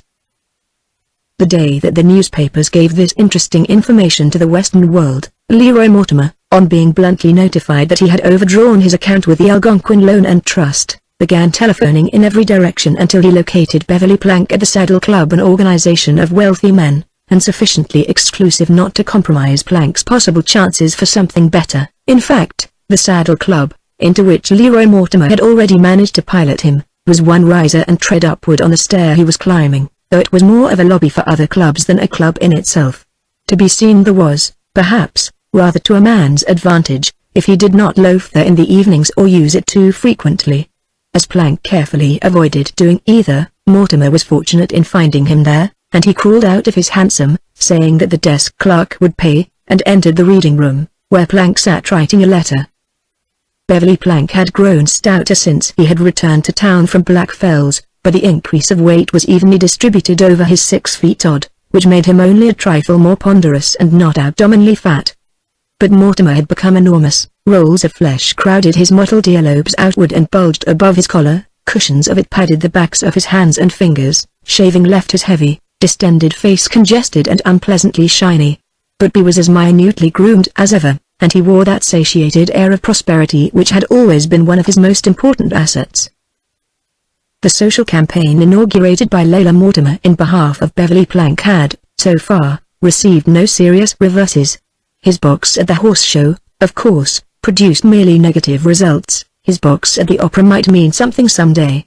His name was up at the Lennox and the Patroons. He had endowed a ward in the new pavilion of St. Pierrold's Hospital. He had presented a fine Gainsborough of the Countess of Wythe to the Metropolitan Museum, and it was rumored that he had consulted several bishops concerning a new chapel for that huge bastion of the citadel of faith looming above the metropolitan wilderness in the north. So far, so good. If, as yet, he had not been permitted to go where he wanted to go, he at least had been instructed where not to go and what not to do, and he was as docile as he was dogged, understanding how much longer it takes to shuffle in by way of the mews and the back door than to sit on the front steps and wait politely for somebody to unchain the front door. Meanwhile he was doggedly docile. His huge house, facing the wintry park midway between the squat palaces of the wealthy pioneers and the outer hundreds, remained magnificently empty save for certain afternoon conferences of very solemn men, fellow directors and associates in business and financial matters, save for the periodical presence of the Mortimers, a mansion immense and shadowy, haunted by relays of yawning, livened servants, half stupefied under the vast silence of the twilight splendor. He was patient, not only because he was told to be, but also because he had nothing better to do. Society stared at him as blankly as the mountain confronted Mahomet. But the stubborn patience of the man was itself a strain on the mountain. He was aware of that, and he waited for it to come to him. As yet, however, he could detect no symptoms of mobility in the mountain. "Things are moving all the same," said Mortimer, as he entered the reading room of the Saddle Club. "Quarrier and Bellwether have listened a damned sight more respectfully to me since they read that column about you and the bishops and the chapel business." Plank turned his heavy head with a disturbed glance around the room, for he always dreaded Mortimer's indiscretions of speech, was afraid of his cynical frankness in the presence of others, even shrank from the brutal bonhomie of the man when alone with him. "Can't you be careful?" he said. "There was a man here a moment ago." He picked up his unfinished letter, folded and pocketed it, touched an electric bell, and when a servant came, "Take Mr. Mortimer's order," he said, supporting his massive head on his huge hands and resting his elbow on the writing desk. "I've got to cut out this morning bracer," said Mortimer, eyeing the servant with indecision, but he gave his order nevertheless, and later accepted a cigar, and when the servant had returned and again retired, he half emptied his tall glass, refilled it with mineral water, and, settling back in the padded armchair, said, "If I manage this thing as it ought to be managed, you'll go through by April. What do you think of that?" Plank's phlegmatic features flushed. "I'm more obliged to you than I can say," he began, but Mortimer silenced him with a gesture. "Don't interrupt. I'm going to put you through the Patroons Club by April. That's 30 yards through the center, GC, you dunderheaded Dutchman. It's solid gain, and it's our ball. The Lennox will take longer. They're a holier-than-thou bunch of nincompoops, and it always horrifies them to have any man elected, no matter who he is. They'd rather die of dry rot than elect anybody. It shocks them to think that any man could have the presumption to be presented. They require the spectacle of fasting and prayer, a view of a candidate seated in sackcloth and ashes in outer darkness. You've got to wait for the Lennox, Plank." "I am waiting," said Plank, squaring his massive jaws. "You've got to," growled Mortimer, emptying his glass aggressively. Plank looked out of the window, his shrewd blue eyes closing in retrospection. "Another thing," continued Mortimer thickly. "The Kemp Ferrells are disposed to be decent. I don't mean in asking you to meet some intellectual second-raters, but in doing it handsomely. I don't know whether it's time yet," he added, with a sidelong glance at Plank's stolid face. "I don't want to push the mourners too hard." "Well, I'll see about it. And if it's the thing to do, and the time to do it," he turned on Plank with his boisterous and misleading laugh and clapped him on the shoulder. "It will be done, as sure as snobs are snobs, and that's the surest thing you ever bet on. Here's to them." And he emptied his glass and fell back into his chair, wheezing and sucking at his unlighted cigar. "I want to say," began Plank, speaking the more slowly because he was deeply in earnest, "that all this you are doing for me is very handsome of you, Mortimer. I'd like to convey to you something of how I feel about the way you and Mrs. Mortimer. Oh, Layla has done it all. Mrs. Mortimer is very kind, and you have been so, too. I wish there was some weight to." "To what?" asked Mortimer so bluntly that Plank flushed up and stammered. "To do 8 to show my gratitude." "How? You're scarcely in a position to do anything for us," said Mortimer, brutally staring him out of countenance. "I know it," said Plank, the painful flush deepening. Mortimer, fussing and growling over his cigar, was nevertheless stealthily intent on a game which had so long absorbed him. His wits, clogged, dulled by excesses, were now aroused to a sort of gross activity through the menace of necessity. At last Plank had given him an opening. He recognized his chance. "There's one thing," he said deliberately, "that I won't stand for, and that's any vulgar misconception on your part of my friendship for you. Do you follow me?" "I don't misunderstand it," protested Plank, angry and astonished. "I don't." "As though," continued Mortimer menacingly, "I were one of those needy social tipsters, one of those shabby, pandering touts who—" "For heaven's sake, Mortimer, don't talk like that. I had no intention." "One of those contemptible, parasitic leeches," persisted Mortimer, getting redder and hoarser, "who live on men like you. Confound you, Plank, what the devil do you mean by it? Mortimer, are you crazy, to talk to me like that?" "No, I'm not, but you must be. I've a mind to drop the whole cursed business. I've every inclination to drop it. If you haven't horse sense enough, if you haven't innate delicacy sufficient to keep you from making such a break." "I didn't. It wasn't a break, Mortimer. I wouldn't have hurt you." "You did hurt me. How can I feel the same again? I never imagined you thought I was that sort of a social mercenary. Why, so little did I dream that you looked on our friendship in that light, that I was on my word of honor ! I was just now on the point of asking you for 3,000 or 4,000, to carry me to the month's end and square my bridge balance. Mortimer, you must take it. You're a fool to think I meant anything by saying I wanted to show my gratitude. Look here, be decent and fair with me. I wouldn't offer you an affront, would I ? Even if I were a cad. I wouldn't do it now, just when you're getting things into shape for me. I'm not a fool, anyway. This is in deadly earnest, I tell you, Mortimer, and I'm getting angry about it. You've got to show your confidence in me, you've got to take what you want from me, as you would from any friend. I resent your failure to do it now, as though you drew a line between me and your intimates. If you're really my friend, show it." There was a pause. A curious and unaccustomed sensation had silenced Mortimer, something almost akin to shame. It astonished him a little. He did not quite understand why, in the very moment of success over this stolid, shrewd young man and his thrifty Dutch instincts, he should feel uncomfortable. Were not his services worth something? Had he not earned at least the right to borrow from this rich man who could afford to pay for what was done for him? Why should he feel ashamed? He had not been treacherous, he really liked the fellow. Why shouldn't he take his money? "See here, old man," said Plank, extending a huge highly colored hand, "is all square between us now?" "I think so," muttered Mortimer. But Plank would not relinquish his hand. "Then tell me how to draw the check." "Great heaven, Mortimer, what is friendship, anyhow, if it doesn't include little matters like this, little misunderstandings like this? I'm the man to be sensitive, not you. You have been very good to me, Mortimer. I could almost wish you in a position where the only thing I possess might square something of my debt to you." A few minutes later, while he was filling in the check, a dusty youth in riding clothes and spurs came in and found a seat by one of the windows, into which he dropped, and then looked about him for a servant. "Hello, Fleetwood," said Mortimer, glancing over his shoulder to see whose spurs were ringing on the polished floor. Fleetwood saluted amiably with his riding crop, including Plank, whom he did not know, in a more formal salute. "Will you join us?" asked Mortimer, taking the check which Plank offered and carelessly pocketing it without even a nod of thanks. "You know Beverly Plank, of course?" "What? I thought everybody knew Beverly Plank." Mr. Fleetwood and Mr. Plank shook hands and resumed their seats. "Ripping weather," observed Fleetwood, replacing his hat and rebuttoning the glove which he had removed to shake hands with Plank. "Lot of jolly people out this morning. I say, Mortimer, do you want that roan hunter of mine you looked over? I mean King Dermot, because Marion Page wants him, if you don't. She was out this morning, and she spoke of it again."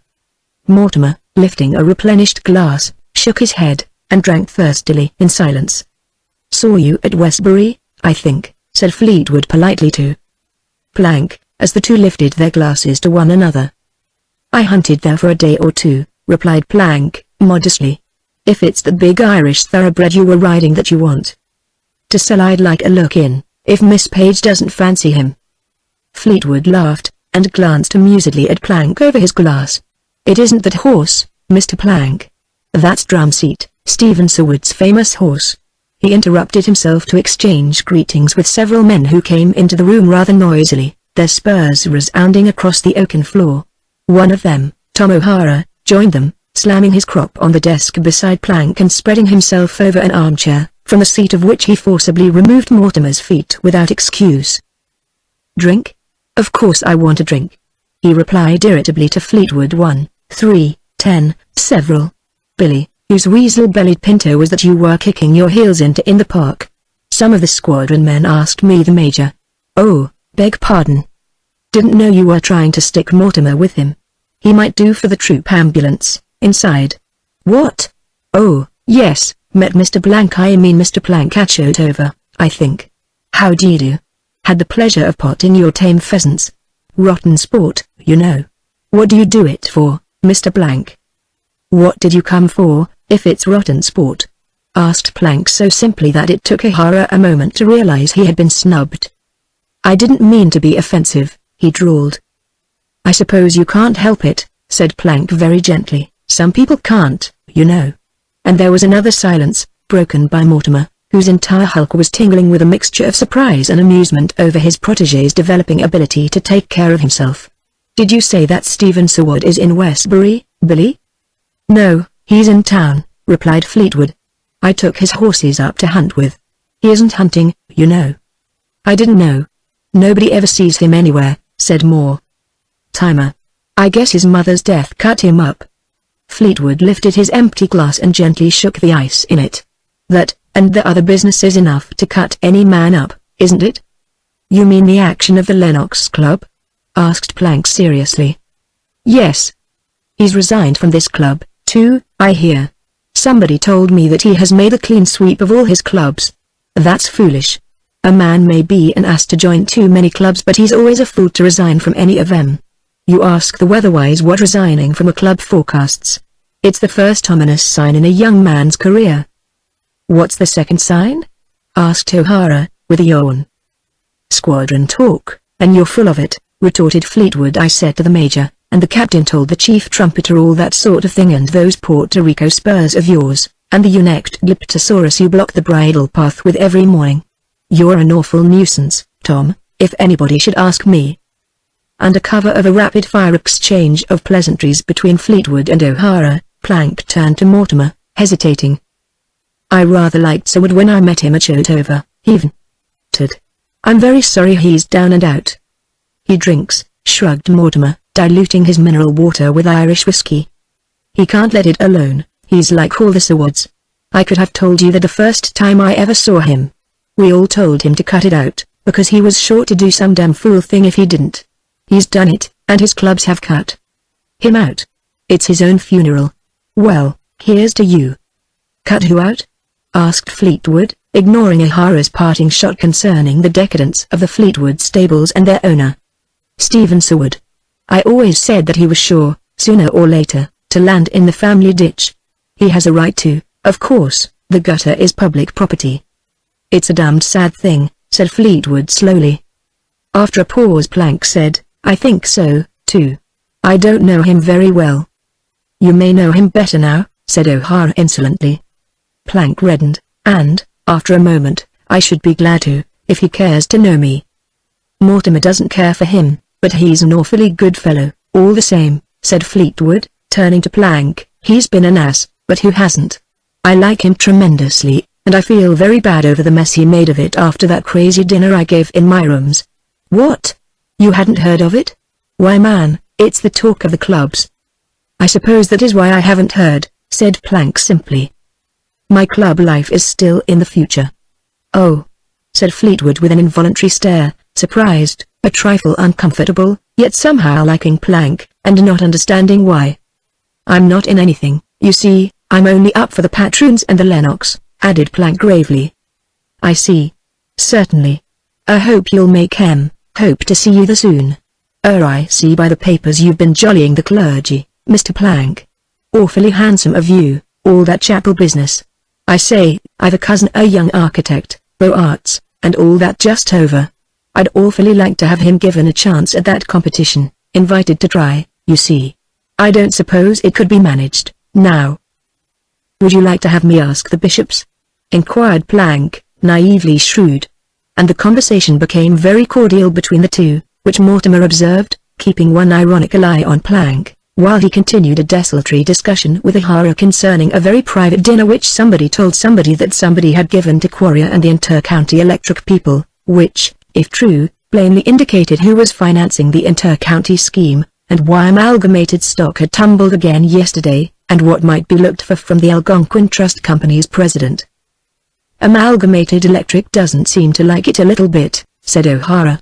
Ferrell, Bellwether, and Seward are in it up to their necks. And if Quarrier is really the god in the machine, and if he really is doing stunts with Amalgamated Electric, and is also mixing feet with the inter-county crowd, why, he is virtually paralleling his own road, and why, in the name of common sense, is he doing that? He'll kill it, that's what he'll do. He can afford to kill it, observed Mortimer, punching the electric button and making a significant gesture toward his empty glass as the servant entered. A man like Quarrier can afford to kill anything. Yes. But why kill Amalgamated Electric? Why not merge? Why, it's a crazy thing to do, it's a devil of a thing to do, to parallel your own line. Insisted O'Hara. That is dirty work. People don't do such things these days. Nobody tears up dollar bills for the pleasure of tearing. Nobody knows what Quarrier will do, muttered Mortimer, who had tried hard enough to find out when the first ominous rumors arose concerning Amalgamated, and the first fractional declines left the street speechless and stupefied. O'Hara sat frowning, and fingering his glass. As a matter of fact, he said, a little cold logic shows us that Quarrier isn't in it at all. No sane man would ruin his own enterprise, when there is no need to. His people are openly supporting Amalgamated and hammering inter-county, and, besides, there's Ferrell in it, and Mrs. Ferrell is Quarrier's cousin, and there's Bellwether in it, and Quarrier is engaged to marry Sylvia Landis, who is Bellwether's niece. It's a scrap with Harrington's crowd, and the wheels inside of wheels are like Chinese boxes. Who knows what it means? Only it's plain that Amalgamated is safe, if Quarrier wants it to be. And unless he does, he's crazy. Mortimer puffed stolidly at his cigar until the smoke got into his eyes and inflamed them. He sat for a while, wiping his puffy eyelids with his handkerchief, then, squinting sideways at Plank, and seeing him still occupied with Fleetwood, turned bluntly on O'Hara. See here, what do you mean by being nasty to Plank? He growled. I'm backing him. Do you understand? It is curious, mused O'Hara coolly, How much of a cad? Fairly decent man can be when he's out of temper. You mean Plank, or me? Demanded Mortimer, darkening angrily. No, I mean myself. I'm not that way usually. I took him for a bounder, and he's caught me with the goods on. I've been thinking that the men who bother with such questions are usually open to suspicion themselves. Watch me do the civil, now. I'm ashamed of myself. Wait a moment. Will you be civil enough to do something for him at the patroons? That will mean something. Is he up? Yes, I will, and, turning in his chair, he said to Plank, awfully sorry I acted like a bounder just now, after having accepted your hospitality at the Fells. I did mean to be offensive, and I'm sorry for that, too. Hope you'll overlook it, and be friendly. Plank's face took on a dark red hue of embarrassment. He looked questioningly at Mortimer, whose visage remained noncommittal, then directly at O'Hara. I should be very glad to be friends with you, he said with an ingenuous dignity that surprised Mortimer. It was only the native simplicity of the man, veneered and polished by constant contact with Mrs. Mortimer, and now showing to advantage in the grain. And it gratified Mortimer, because he saw that it was going to make many matters much easier for himself and his protégé. The tall glasses were filled and drained again before they departed to the cold plunge and dressing rooms above, whence presently they emerged in street garb to drive downtown and lunch together at the Lennox Club, Plank as Fleetwood's guest. Mortimer, very heavy and inert after luncheon, wedged himself into a great stuffed armchair by the window, where he alternately nodded over his coffee and wheezed in his breathing, and leered out at Fifth Avenue from half-closed, puffy eyes. And there he was due to sit, sodden and replete, until the fashionable equipages began to flash past. He'd probably see his wife driving with Mrs. Farrell or with Miss Kthnes, or perhaps with some doddering caryatid of the social structure, and he'd sit there, leering with gummy eyes out of the club windows, while servants in silent processional replenished his glass from time to time, until in the early night the trim little shopgirls flocked out into the highways in gossiping, fluttering coveys, trotting away across the illuminated asphalt, north and south to their thousand dingy destinations. And after they had gone he would probably arouse himself to read the evening paper, or perhaps gossip with Major Bellwether and other white-haired familiars, or perhaps doze until it was time to summon a cab and go home to dress.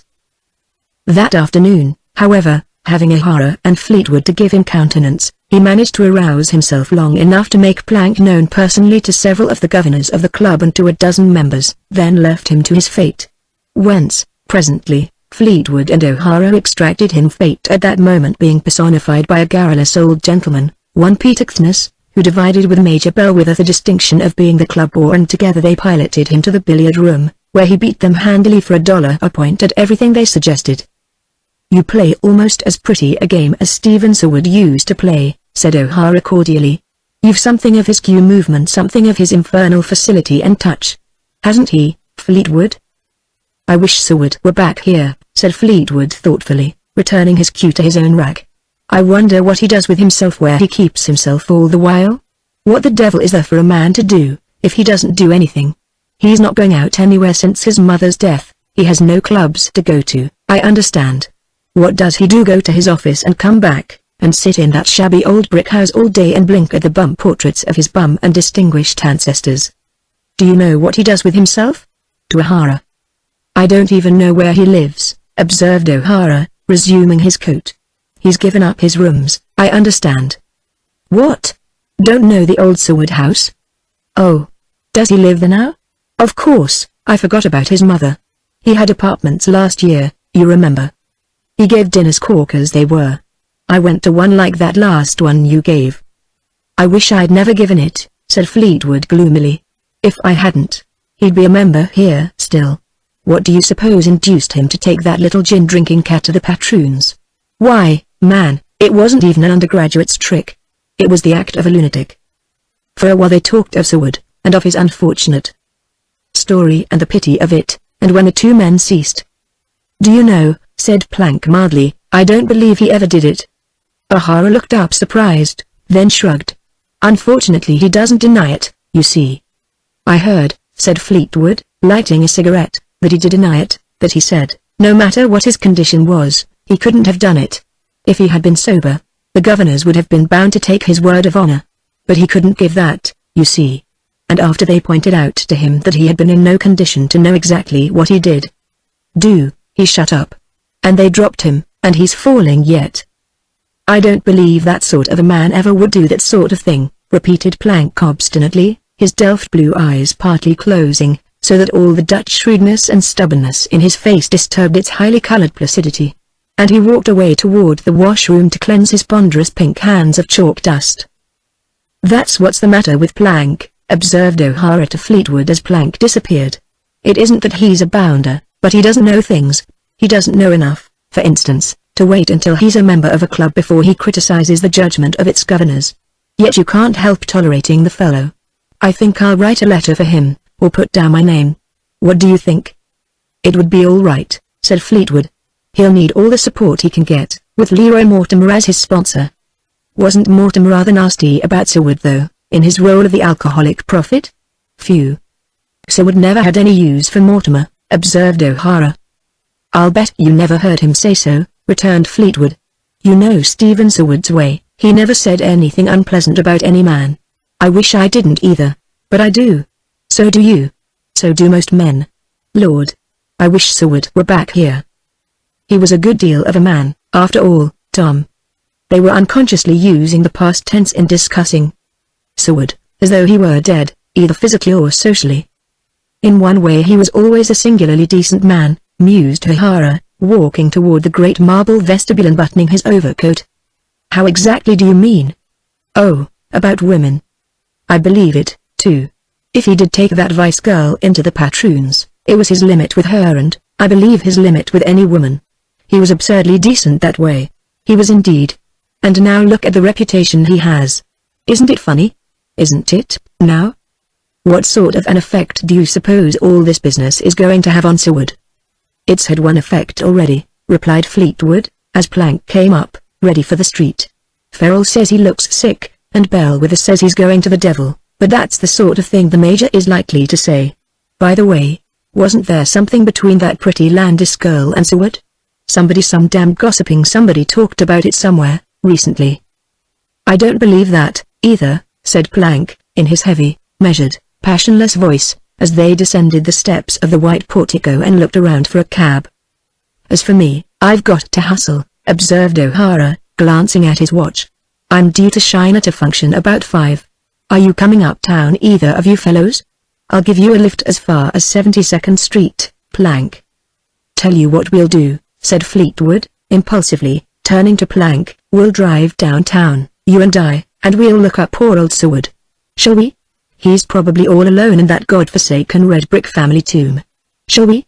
How about it? Plank? O'Hara turned impatiently on his heel with a gesture of adieu, climbed into his electric hansom, and went buzzing away up the avenue. I'd like to, but I don't think I know Mr. Sherwood well enough to do that, said Plank diffidently. He hesitated, coloring up. He might misunderstand my going with you as a liberty which perhaps I might not have ventured on had he been less unfortunate. Again Fleetwood warmed toward the ruddy, ponderous young man beside him. See here, he said, you are going as a friend of mine if you care to look at it that way. Thank you, said Plank, I should be very glad to go in that way. The Sherwood house was old only in the comparative Manhattan meaning of the word, for in New York nothing is really very old, except the faces of the young men. Decades ago it had been considered a big house, and it was still so spoken of a solid, dingy, red brick structure, cubical in proportions, surmounted by heavy chimneys, the depth of its sunken windows hinting of the thickness of wall and foundation. Window curtains of obsolete pattern, all alike, and all drawn, masked the blank panes. 3 massive wisteria vines, the gnarled stems as thick as tree trunks, crawled upward to the roof, dividing the facade equally, and furnishing some relief to its flatness, otherwise unbroken except by the deep reveals of window and door. 2 huge and unsymmetrical catawba trees stood sentinels before it, dividing curb from asphalt, and from the centers of the shriveled, brown grass plots flanking the stoop under the basement windows 2 aged rows of Sharon trees bristled naked to the height of the white marble capitals of the flaking pillars supporting the stained portico. An old New York house, in the New York sense. Old in another sense, too, wherein a rapid land time outstrips itself, painting, with the antiquity of centuries, the stone and mortar which were new scarce 10 years since. Nice old family mausoleum, commented Fleetwood, descending from the hansom, followed by Plank. The latter instinctively mounted the stoop on tiptoe, treading gingerly as one who ventures into precincts unknown but long respected, and as Fleetwood pulled the old-fashioned bell, Plank stole a glance over the facade, where wisps of straw trailed from sparrows' nests, undisturbed, wedged between plinth and pillar, where, behind the lace-paned screens, shadowy edges of heavy curtains framed the obscurity, where the paint had blistered and peeled from the iron railings, and the marble pillars of the portico glimmered, scarred by frosts of winters long forgotten. "Cheerful monument," repeated Fleetwood with a sarcastic nod. Then the door was opened by a very old man wearing the black swallowtail clothes and choker of an old-time butler, spotless, quite immaculate, but cut after a fashion no young man remembers. "Good evening," said Fleetwood, entering, followed on tiptoe by Plank. "Good evening, sir." A pause, and in the unsteady voice of age, "Mr. Fleetwood, sir." "Mr." A bow, and the dim eyes peering up at Plank, who stood fumbling for his card case. Fleetwood dropped both cards on the salver unsteadily extended. The butler ushered them into a dim room on the right. "How is Mr. Seward?" asked Fleetwood, pausing on the threshold and dropping his voice. The old man hesitated, looking down, then still looking away from Fleetwood. "Bravely, sir, bravely, Mr. Fleetwood." "The Sewards were always that," said the young man gently. "Yes, sir. Thank you. Mr. Seward," he corrected, quaintly, "is indisposed, sir. It was a great shock to us all, sir." He bowed and turned away, holding his salver stiffly, and they heard him muttering under his breath. "Bravely, sir, bravely. A great shock, sir. Thank you." Fleetwood turned to Plank, who stood silent, staring through the fading light at the faded household gods of the House of Seward. The dim light touched the prisms of a crystal chandelier dulled by age, and edged the carved foliations of the marble mantel, above which loomed a tarnished mirror reflecting darkness. Fleetwood rose, drew a window shade higher, and nodded toward several pictures, and Plank moved slowly from one to another, peering up at the dead Sewards in their crackled varnish. "This is the real thing," observed Fleetwood cynically, "all this Fourth Avenue antique business, dingy, cumbersome, depressing. Good God! I see myself standing it. Look at that old grinny bags in a pigtail over there. To the cellar for his, if this were my house. We've got some, too, in several rooms, and I never go into 'em. They're like a scene in a bum play, or like one of those Washington Square at-holes, where artists eat Welsh rabbits with dirty fingers. Ugh. I like it," said Plank, under his breath. Fleetwood stared, then shrugged, and returned to the window to watch a brand-new French motorcar drawn up before a modern mansion across the avenue. The butler returned presently, saying that Mr. Seward was at home and would receive them in the library above, as he was not yet able to pass up and downstairs. "I didn't know he was as ill as that," muttered Fleetwood, as he and Plank followed the old man up the creaking stairway. But Gumble, the butler, said nothing in reply. Seward was sitting in an armchair by the window, one leg extended, his left foot, stiffly cased in bandages, resting on a footstool. "Why, Stephen!" exclaimed Fleetwood, hastening forward, "I didn't know you were laid up like this." Seward offered his hand inquiringly, then his eyes turned toward Plank, who stood behind Fleetwood, and, slowly disengaging his hand from Fleetwood's sympathetic grip, he offered it to Plank. "It is very kind of you," he said. "Gumble, Mr. Fleetwood prefers rye, for some inscrutable reason. Mr. Plank?" His smile was a question.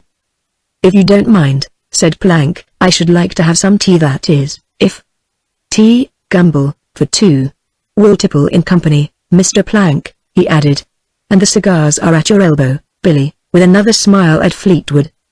"Now," said the latter, after he had lighted his cigar, "what is the matter, Stephen?" Seward glanced at his stiffly extended foot. "Nothing much." He reddened faintly. "I slipped. It's only a twisted ankle." For a moment or two the answer satisfied Fleetwood, then a sudden, curious flash of suspicion came into his eyes. He glanced sharply at Seward, who lowered his eyes, while the red tint in his hollow cheeks deepened. Neither spoke for a while. Plank sipped the tea which Wands, the second man, brought. Seward brooded over his cup, head bent. Fleetwood made more noise than necessary with his ice. "I miss you like hell," said Fleetwood musingly, measuring out the old rye from the quaint decanter. "Why did you drop the saddle club, Stephen?" "I'm not riding, I have no use for it," replied Seward. You've cut out the proscenium club, too, and the owl's head, and the trophy. It's a shame, Stephen. I'm tired of clubs. Don't talk that way. Very well, I won't, said Seward, smiling. Tell me what is happening out there. He made a gesture toward the window. All the gossip the newspapers miss. I've talked Dr. Grisby to death. I've talked Gumbel to death. I've read myself stupid. What's going on, Billy? So Fleetwood sketched for him a gay cartoon of events, caricaturing various episodes in the social kaleidoscope which might interest him. He gossiped cynically, but without malice, about people they both knew, about engagements, marriages, and divorces, plans and ambitions, about those absent from the metropolis and the newcomers to be welcomed. He commented briefly on the opera, reviewed the newer plays at the theaters, touched on the now dormant gaiety which had made the season at nearby country clubs conspicuous, then drifted into the hunting field, gossiping pleasantly in the vernacular about horses and packs and drag hunts and stables, and what people thought of the new English hounds of the trial pack, and how the new M.F.H. Maitland Grey had managed to break so many bones at Southbury. Politics were touched upon, and they spoke of the possibility of Ferrell going to the Assembly, the sport of boss baiting having become fashionable among amateurs, and providing a new amusement for the idle rich. So city, state, and national issues were run through lightly, business conditions noticed, the stock market speculated upon, and presently conversation died out, with a yawn from Fleetwood as he looked into his empty glass at the last bit of ice. Don't do that, Billy, smiled Seward. You haven't discoursed upon art, literature, and science yet, and you can't go until you've adjusted the affairs of the nation for the next 24 hours. Art? Yawned Fleetwood. Oh, pictures? Don't like hem. Nobody ever looks at them except debutantes, who do it out of deviltry, to floor a man at a dinner or a dance. How about literature? Inquired Seward gravely. Anything doing? Nothing in it, replied Fleetwood more gravely still. It's another feminine bluff like all that music talk they hand you after the opera. I see. And science? Spider Flynn is matched to meet Kid Holloway, is that what you mean, Stephen? Somebody tumbled out of an airship the other day, is that what you mean? And they're selling scientific jewelry on Broadway at $1 a quart, is that what you want to know? Seward rested his head on his hand with a smile. Yes, that's about what I wanted to know, Billy, all about the arts and sciences. Much obliged. You needn't stay any longer, if you don't want to. How soon will you be out? Inquired Fleetwood. Out? I don't know.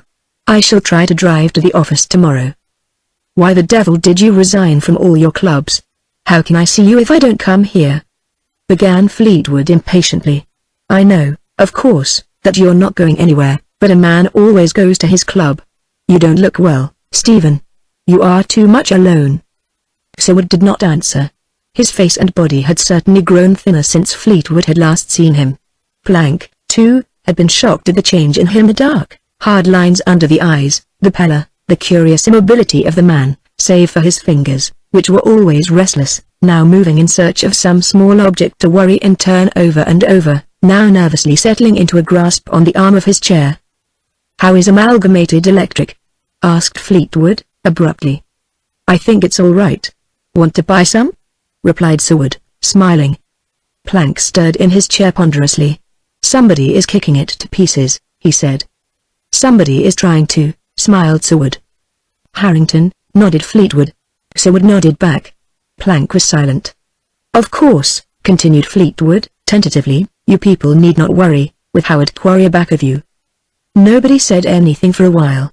Presently Seward's restless hands, moving in search of a something, encountered a pencil lying on the table beside him, and he picked it up and began drawing initials and scrolls on the margin of a newspaper, and all the scrolls framed initials, and all the initials were the same, twining and twisting into endless variations of the letters S.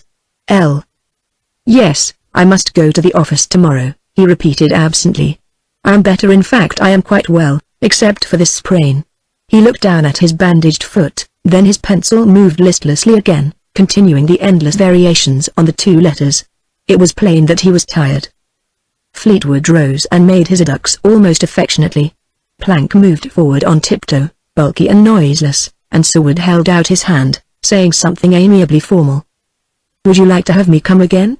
Asked Plank, red with embarrassment, yet so naively that at first Seward found no words to answer him. "Then would you care to come, Mr. Plank?" "Yes."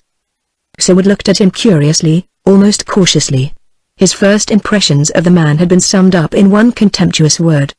Besides, barring that, what was there in common between himself and such a type as Plank? He had not even troubled himself to avoid him at Shotover. He had merely been aware of him when Plank spoke to him, never otherwise, except that afternoon beside the swimming pool, when he had made one of his rare criticisms on Plank. Perhaps Plank had changed, perhaps Seward had, for he found nothing offensive in the bulky young man now, nothing particularly attractive, either, except for a certain simplicity, a certain direct candor in the heavy blue eyes which met his squarely. "Come in for a cigar when you have a few moments idle," said Seward slowly. "It will give me great pleasure," said Plank, bowing. And that was all. He followed Fleetwood down the stairs, ones held their coats, and bowed them out into the falling shadows of the winter twilight. Seward, sitting beside his window, watched them enter their hansom and drive away up the avenue. A dull flush had settled over his cheeks. The aroma of spirits hung in the air, and he looked across the room at the decanter. Presently he drank some of his tea, but it was lukewarm, and he pushed the cup from him. The clatter of the cup brought the old butler, who toddled hither and thither, removing trays, pulling chairs into place, fussing and pattering about, until a maid came in noiselessly, bearing a lamp. She pulled down the shades, drew the sad-colored curtains, went to the mantelpiece and peered at the clock, then brought a wineglass and a spoon to Seward, and measured the dose in silence.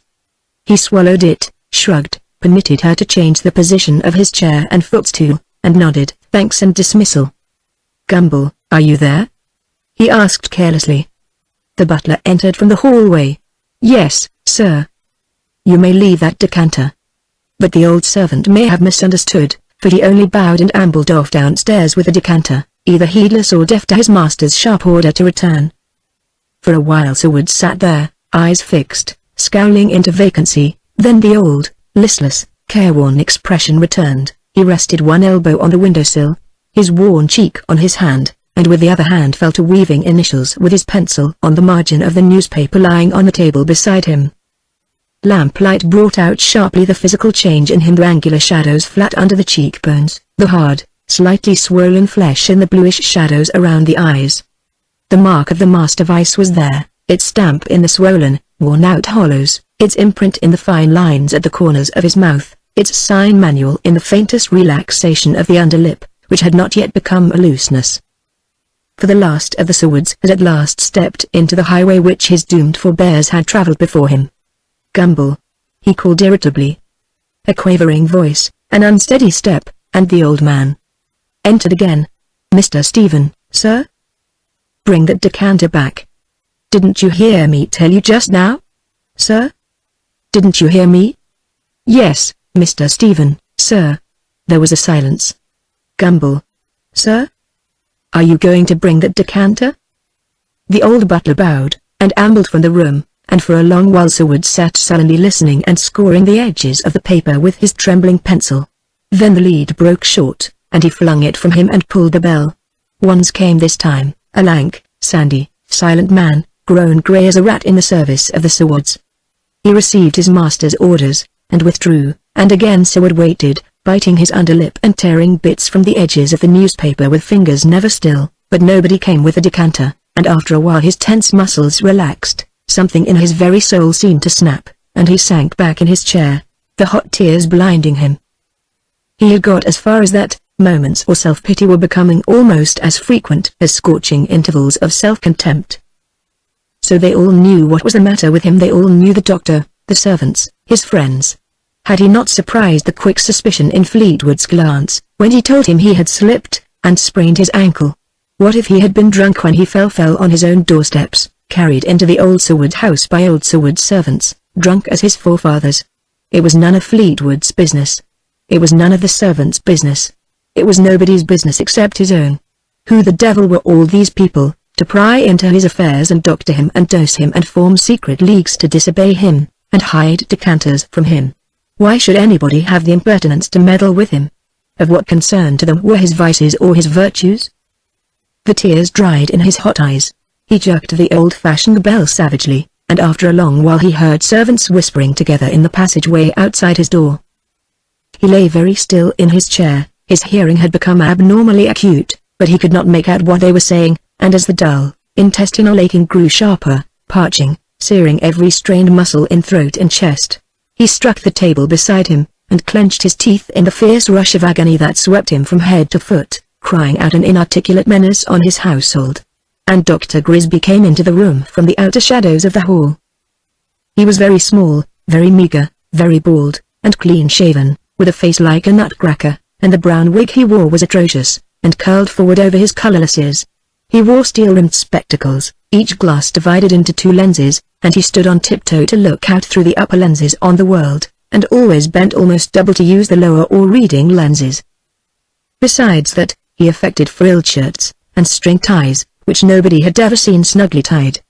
His loose string tie was the first thing Seward could remember about the doctor, and that the doctor had permitted him to pull it when he had the measles, at the age of 6. "What's all this racket?" said the little old doctor harshly. "Got colic? Got the toothache?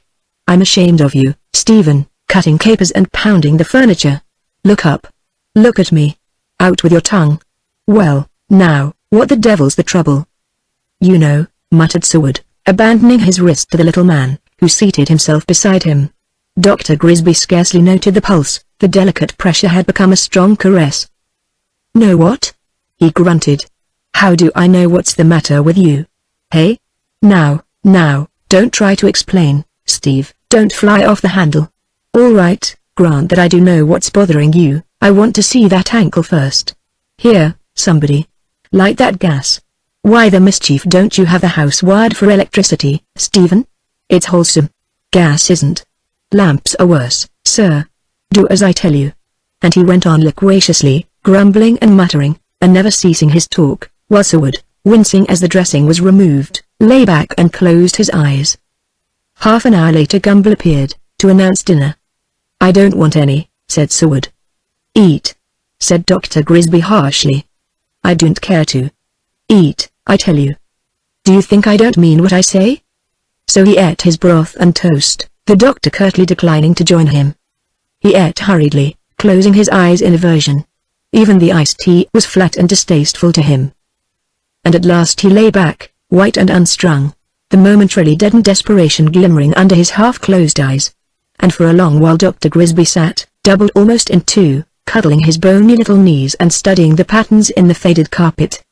"I guess you'd better go, Stephen," he said at length. "Up the river to Mulqueen's?" "Yes. Let's try it, Steve. You'll be on your feet in 2 weeks. Then you'd better go up the river to Mulqueen's." "I'll go, if you say so. But I can't go now." "I didn't say go now. I said in 2 weeks. Perhaps." "Will you give me your word?" demanded the doctor sharply. "No, doctor." "Why not?" "Because I may have to be here on business. There seems to be some sort of crisis coming which I don't understand." "There's a crisis right here, Steve, which I understand," snapped Dr. Grisby. "Face it like a man. Face it like a man. You're sick to your bones, boy, sick. Sick. Fight the fight, Steve. Fight a good fight. There's a fighting chance, on my soul of honor, there is, Steve, a fighting chance for you. Now, boy. Buckle up tight. Tuck up your sword sleeve. Steve. Give 'em hell. Oh, my boy, I know. The little man's voice broke, but he steadied it instantly with a snap of his nutcracker jaws, and scowled on his patient and shook his little withered fist at him. His patient lay very still in the shadow. "I want you to go," said the doctor harshly, "before your self-control goes. Do you understand? I want you to go before your decision is undermined, before you begin to do devious things, sly things, cheating things, slinking things, anything and everything to get at the thing you crave. I've given you something to fight with, and you won't take it faithfully. I've given you free rein in tobacco and tea and coffee. I've helped you as much as I dare to weather the nights. Now, you help me, do you hear?" "Yes, I will." "You say so, now do it. Do something for yourself. Do anything. If you're sick of reading, and I don't blame you, considering the stuff you read, get people down here to see you, get lots of people. Telephone You've a telephone there, haven't you? There it is. By your elbow. Use it. Call up people. Talk all the time. Yes, I will. Good. Now, Steve, we know what's the matter, physically, don't we? Of course we do. Now, then, what's the matter mentally? Mentally? Repeated Seward under his breath. Yes, mentally. What's the trouble? Stocks? Bonds? Lawsuits? Love? The slightest pause, and a narrowing of the gimlet eyes behind the lenses. Love? He repeated harshly. Which is it, boy? They're all good to let alone. Business, said Seward. But, being a Seward, he was obliged to add partly. Business partly, repeated the doctor. What's the matter with business partly? I don't know. There are rumors. Hetherington is pounding us apparently. That inter-county crowd is acting ominously, too. There's something underhand, somewhere. He bent his head and fell to plucking at the faded brocade on the arm of his chair, muttering to himself, somewhere, somehow. Something underhand. I don't know what, I really don't. All right, said the doctor testily, let it go at that. There's treachery, eh? You suspect it? You're sure of it, as reasonably sure as a gentleman can be of something he is not fashioned to understand? That's it, is it? All right, sir, all right.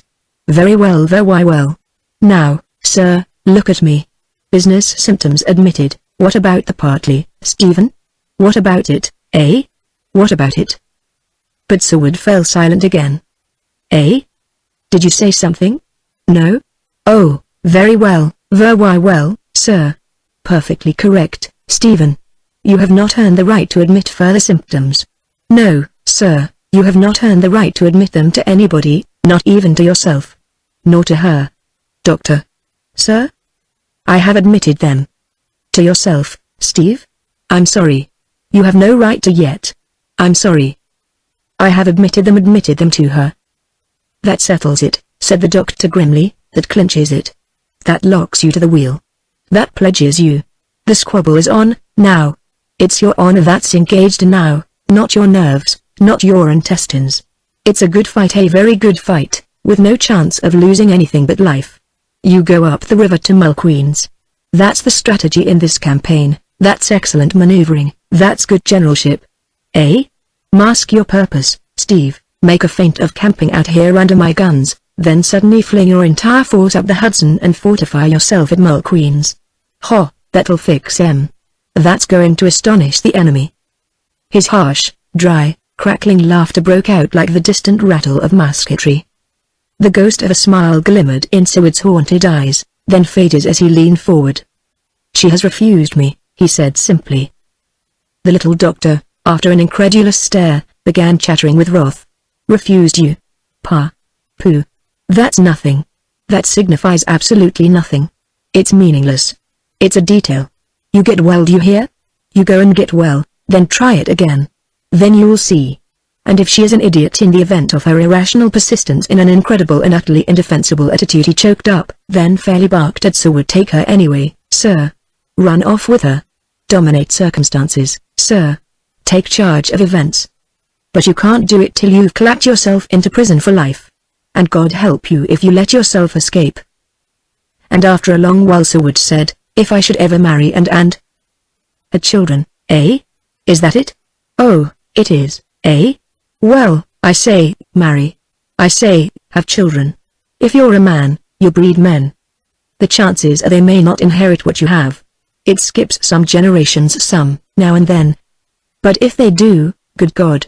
I say it's better to be born and have a chance to fight than never to come into the arena at all. By winning out, the world learns, by failure, the world is no less wise. The important thing is birth. The main point is to breed, to produce, to reproduce. But not until you stand, sword in hand, and your armed heel on the breast of your prostrate and subconscious self. He jumped up and began running about the room with short little bantam steps, talking all the while. People say, shall criminals be allowed to mate and produce young? Shall malefactors be allowed to beget? No. And I say no, too. Never, so long as they remain criminals and malefactors, so long as the evil in them is in the ascendant. Never, until they are cured. That's what I say, that's what I maintain. Crime is a disease, criminals are sick people. No marriage for them until they're cured. No children for them until they're well. If they cure themselves, let them marry, let them breed, for then, if their children inherit the inclination, they also inherit the grit to cauterize the malady. He produced a huge handkerchief from the tails of his coat, and wiped his damp features and polished his forehead so violently that his wig took a new and jaunty angle. "I'm talking too much," he said fretfully. "I'm talking a great deal all the time continually. I've other patients several plenty. Do you think you're the only man I know who's trying to disfigure his liver and make spots come out all over inside him? Do you?" Seward smiled again, a worn, pallid smile. "I can stand it while you are here, Doctor, but when I'm alone it's hard. One of those crises is close now. I've a bad night. Had a bad outlook. Couldn't you?" "No. Just enough." "No, Stephen. Enough to dull it just a little? I don't ask for enough to make me sleep, not even to make me doze. You have your needle, haven't you, Doctor?" "Yes." "Then, just this once for the last time." "No." "Why? Are you afraid?" "You needn't be, Doctor. I don't care for it except to give me a little respite, a little rest on a night like this. I'm so tired of this ache. If I could only have some sleep, and wake up in good shape, I'd stand a better chance of fighting. Wait, Doctor. Just one moment. I don't mean to be a coward, but I've had a hard fight, and I'm tired. If you could see your way to helping me. I dare not help you any more that way. Not this once? Not this once." There was a dead silence, broken at last by the doctor with a violent gesture toward the telephone. "Talk to the girl. Why don't you talk to the girl? If she's worth a hill obens she'll help you to hang on. What's she for, if she isn't for such moments? Tell her you need her voice, tell her you need her faith in you. Damn Central. Talk out in church. Don't make a goddess of a woman. The men who want to marry her, and can't, will do that. The nincompoop can always be counted on to deify the commonplace. And she is commonplace. If she isn't, she's no good. Commend me to sanity and the commonplace. I take off my hat to it. I honor it. God bless it. Good night." Seward lay still for a long while after the doctor had gone. More than an hour had passed before he slowly sat up and groped for the telephone book, opened it, and searched in a blind, hesitating way until he found the number he was looking for. He had never telephoned to her, he had never written her except once, in reply to her letter in regard to his mother's death, that strange, timid, formal letter, in which, gruff-stunned as he was, he saw only the formality, and had answered it more formally still. And that was all that had come of the days and nights by that Northern CA letter and its answer, and silence. And, thinking of these things, he shut the book wearily, and lay back in the shadow of the faded curtain, closing his sunken eyes. Chapter 9. Confessions. In a city in transition, where yesterday is as dead as a dead century, where those who prepare the old year for burial are already taking the ante-mortem statement of the new, the future fulfills the functions of the present. Time itself is considered merely as a byproduct of horsepower, discounted with flippancy as the unavoidable friction clogging the flywheel of progress. Memory, once a fine art, is becoming a lost art in Manhattan. His world and his city had almost ceased to think of Seward. For a few weeks men spoke of him in the several clubs of which he had lately been a member, spoke of him always in the past tense, and after a little while spoke of him no more.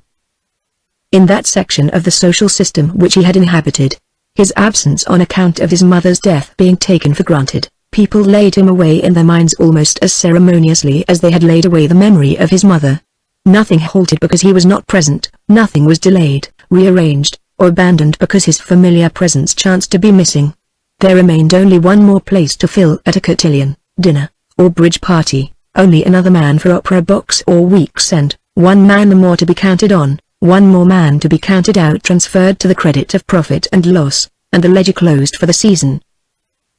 They who remembered him, among those who had not yet lost that old-fashioned art, were very few. A young girl here and there, over whom he had been absent-mindedly sentimental, a debutante or two who had adored him from a distance as a friend of elder sister or brother, here and there an old lady to whom he had been considerate, and who perhaps remembered something of the winning charm of the Sewards when the town was young. His father, perhaps his grandfather. These thought of him at intervals. The remainder had no leisure to remember, even if they had not forgotten how to do it.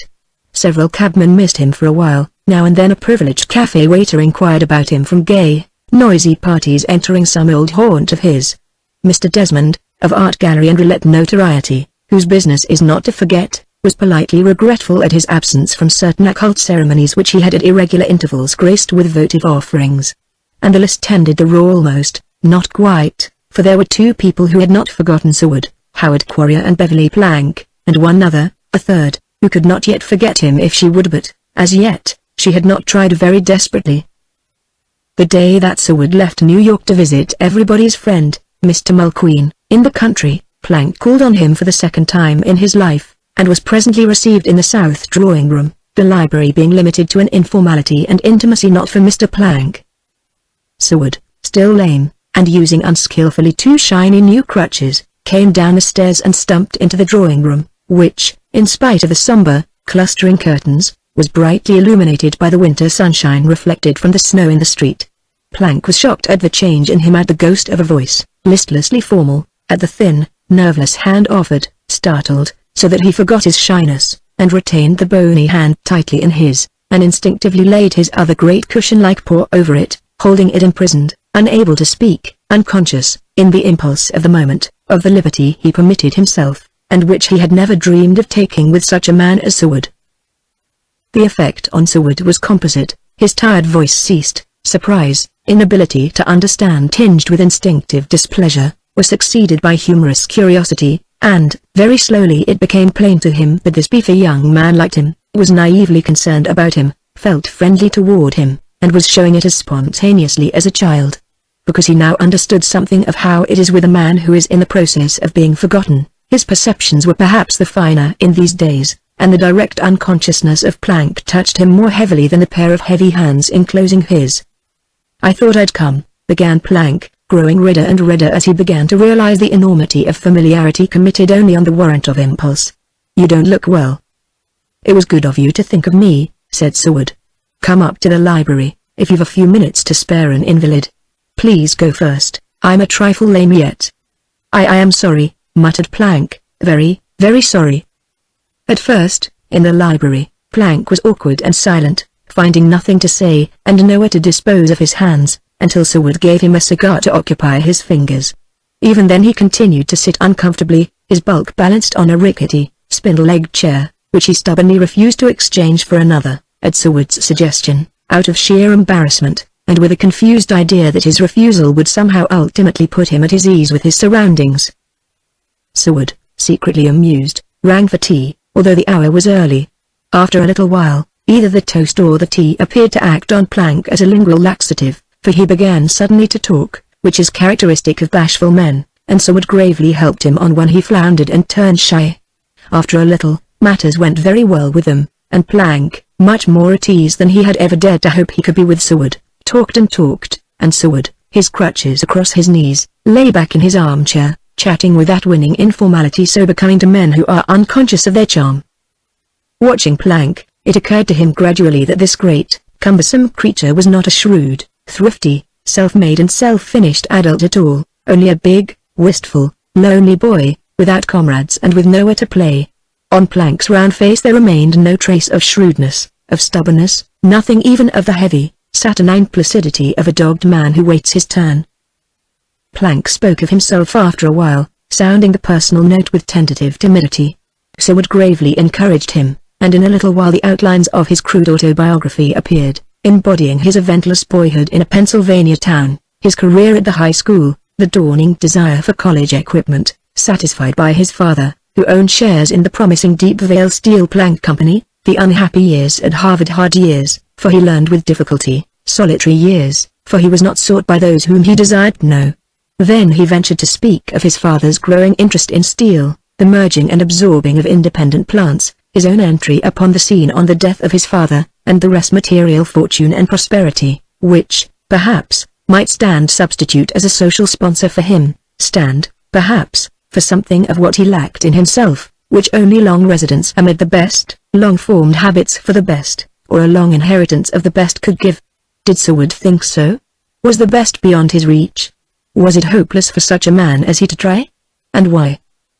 The innocent snobbery, the abashed but absolute simplicity of this ponderous pilgrim from the smelting pits clambering upward through the high school of the smoky town, groping laboriously through the chilly halls of Harvard toward the outer breastworks of Manhattan, interested Seward, and he said so in his pleasant way, without offense, and with a smiling question at the end.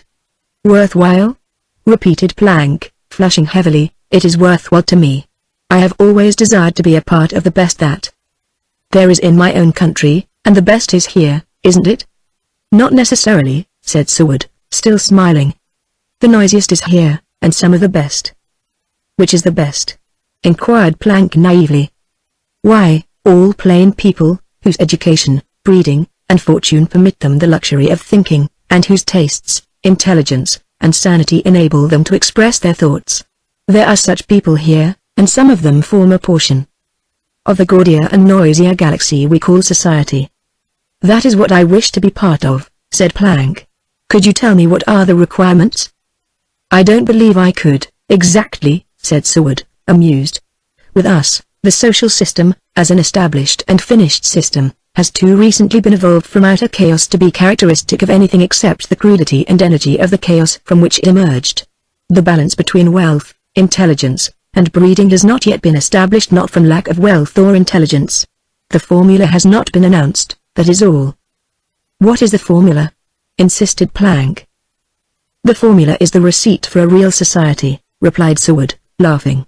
"At present we have its uncombined ingredients in the raw noisy wealth and flippant fashion, arrogant intelligence and dowdy breeding, all excellent materials, when filtered and fused in the retort, and many of our test tubes have already precipitated pure metal besides, and our national laboratory is turning out fine alloys. Some day we'll understand the formula, and we'll weld the entire mass, and that will be society, Mr. Plank." "In the meanwhile," repeated Plank, unsmiling, "I want to be part of the best we have. I want to be part of the brightness of things. I mean, that I cannot be contented with an imitation." "An imitation?" "Of the best of what you say is not yet society. I ask no more than your footing among the people of this city. I wish to be able to go where such men as you go, be permitted, asked, desired to be part of what you always have been part of. Is it a great deal I ask? Tell me, Mr. Seward, for I don't know, is it too much to expect?" "I don't think it is a very high ambition," said Seward, smiling. "What you ask is not very much to ask of life, Mr. Plank. But is there any reason why I may not hope to go where I wish to go?" "I think it depends upon yourself," said Seward, "upon your capacity for being, or for making people believe you to be exactly what they require. You ask me whether you may be able to go where you desire, and I answer you that there is no limit to any journey except the sprinting ability of the pilgrim."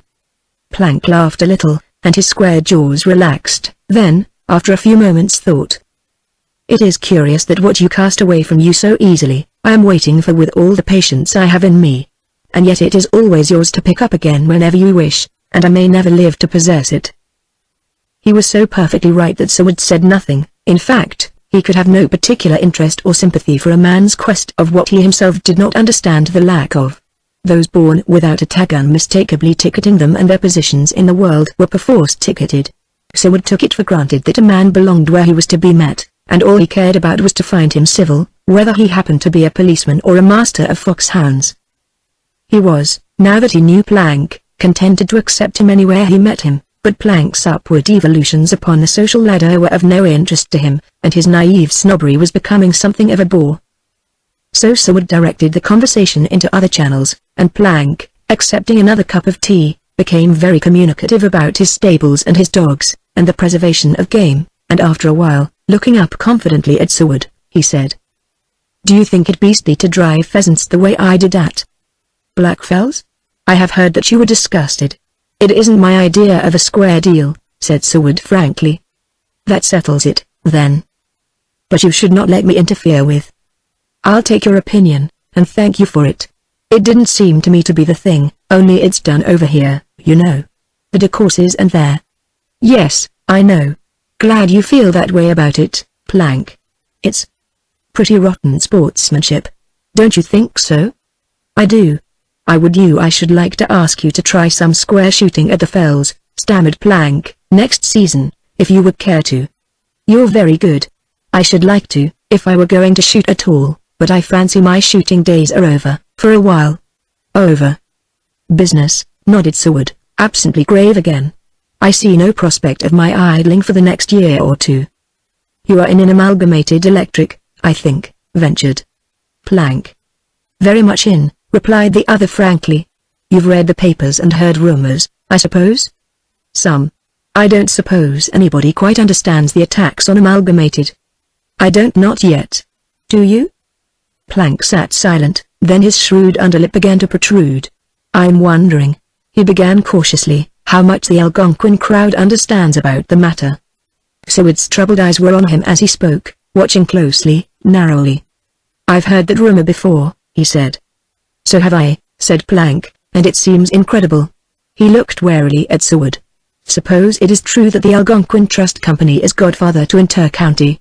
That doesn't explain why a man should kick his own door down when there's a bell to ring and servants to let him in and out again, too. I have wondered, said Seward, whether the door he might be inclined to kick down is really his own door any longer. I, too, said Plank simply. It may belong to a personal enemy if he has any. He could afford to have an enemy, I suppose. Seward nodded. Then, hadn't you better? I beg your pardon. You have not asked me to advise you. No. I may ask your advice someday. Will you give it when I do? With pleasure, said Plank, so warmly disinterested, so plainly proud and eager to do a service that Seward, surprised and touched, found no word to utter. Plank rose. Seward attempted to stand up, but had trouble with his crutches. Please don't try, said Plank, coming over and offering his hand. May I stop in again soon? Oh, you are off to the country for a month or two? I see. You don't look very well. I hope it will benefit you. Awfully glad to have seen you. I hope you won't forget me entirely. I am the man people are forgetting, returned Seward, not you. It was very nice of you to come. You are one of very few who remember me at all. I have very few people to remember, said Plank, and if I had as many as I could desire I should remember you first. Here he became very much embarrassed. Seward offered his hand again. Plank shook it awkwardly, and went away on tiptoe down the stairs which creaked decorously under his weight. And that ended the first interview between Plank and Seward in the first days of the latter's decline. The months that passed during Seward's absence from the city began to prove rather eventful for Plank. He was finally elected a member of the Patroons Club, without serious opposition. He had dined twice with the Kemp Ferrells. He and Major Bellwether were seen together at the Xmas dance, and in the Xmas box at the opera. Once a respectable newspaper reported him a tuxedo for the week's end. His name, linked with the clergy, frequently occupied such space under the column headed Ecclesiastical News as was devoted to the progress of the new chapel, and many old ladies began to become familiar with his name. At the right moment the Mortimers featured him between two fashionable bishops at a dinner. Mrs. Vendenning, who adored bishops, immediately remembered him among those asked to her famous annual bal powdera. A celebrated yacht club admitted him to membership. A whole shoal of excellent minor clubs which really needed new members followed suit, and even the Rockrid Lennox, wearied of its own time-honored immobility, displayed the preliminary fidgets which boded well for the stolid candidate. The mountain was preparing to take the first stiff step toward Muhammad. It was the prophet's cue to sit tight and yawn occasionally. Meanwhile he didn't want to. He was becoming anxious to do things for himself, which Leland Mortimer, of course, would not permit. It was difficult for him to understand that any effort of his own would probably be disastrous, that progress could come only through his own receptive passivity, that nothing was demanded, nothing required, nothing permitted from him as yet, save a capacity for assimilating such opportunities as sections of the social system condescended to offer. For instance, he wanted to open his art gallery to the public. He said it was good strategy, and Mrs. Mortimer sat upon the suggestion with a shrug of her pretty shoulders. Well, then, couldn't he possibly do something with his great, gilded ballroom? No, he couldn't, and the less in evidence his galleries and his ballrooms were at present the better his chances with people who, perfectly aware that he possessed them, were very slowly learning to overlook the insolence of the accident that permitted him to possess what they had never known the want of. First of all, people must tire of repeating to each other that he was nobody, and that would happen when they wearied of explaining to one another why he was ever asked anywhere. There was time enough for him to offer amusement to people after they had ceased to find amusement in snubbing him, plenty of time in the future for them to lash him to a gallop for their pleasure. In the meanwhile he was doing very well, because he began to appear regularly in the Xmas Bonistel box, and old Peter Xmas was already boring him at the Patroons, which meant that the thrifty old gentleman considered Plank's millions as a possible underpinning for the sagging house of Xmas. of which his pallid daughter Agatha was the sole sustaining caryatid in perspective. Yes, he was doing well, for that despotic beauty, Sylvia Landis, whose capricious perversity had recently astonished those who remembered her in her first season as a sweet, reasonable, and unspoiled girl, was always friendly with him. That must be looked upon as important, considering Sylvia's unassailable position, and her kinship to the autocratic old lady whose kindly ukase had for generations remained the undisputed law in the social system of Manhattan. "There is another matter," said Leila Mortimer innocently, as Plank, lingering after a disastrous rubber of bridge with her husband, and Agatha Kthnes, had followed her into her own apartments to write his check for what he owed. "You've driven with me so much and you come here so often and we are seen together so frequently that the clans are sharpening up their dirks for us. And that helps some." "What?" exclaimed Plank, reddening, and twisting around in his chair. "Certainly. You didn't suppose I could escape, did you?" "Escape? What?" demanded Plank, getting redder. "Escape being talked about, savagely, mercilessly. Can't you see how it helps?" "Oh dear, are you stupid, Beverly?" "I don't know," replied Plank, staring, "just how stupid I am. If you mean that I'm compromising you." "Oh, please. Why do you use backstairs words? Nobody talks about compromising now, all that went out with New Year's calls and brownstone stoops." "What do they call it, then?" asked Plank seriously. "Call what? You great boy. What you say I'm doing?" "I don't say it." "Who does?" Leila laughed, leaned back in her big, padded chair, dropping one knee over the other. Her dark eyes with the Japanese slant to them rested mockingly on Plank, who had now turned completely around in his chair, leaving his half-written check on her escritoire behind him. "You're simply credited with an affair with a pretty woman," she said, watching the dull color mounting to his temples, "and that is certain to be useful to you, and it doesn't affect me. What on earth are you blushing about?" And as he said nothing, she added, with a daring little laugh, "You are credited with being very agreeable, you see." If that's the way you take it," he began. "Of course. What do you expect me to do, call for help before I'm hurt?" "You mean that this talk gossip doesn't hurt?" "How silly." She looked at him, smiling. "You know how likely I am to require protection from your importunities." She dropped her pretty head, and began plaiting with her fingers the silken gown over her knee.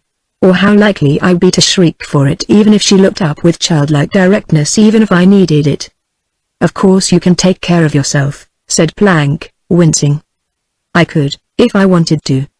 Everybody knows that.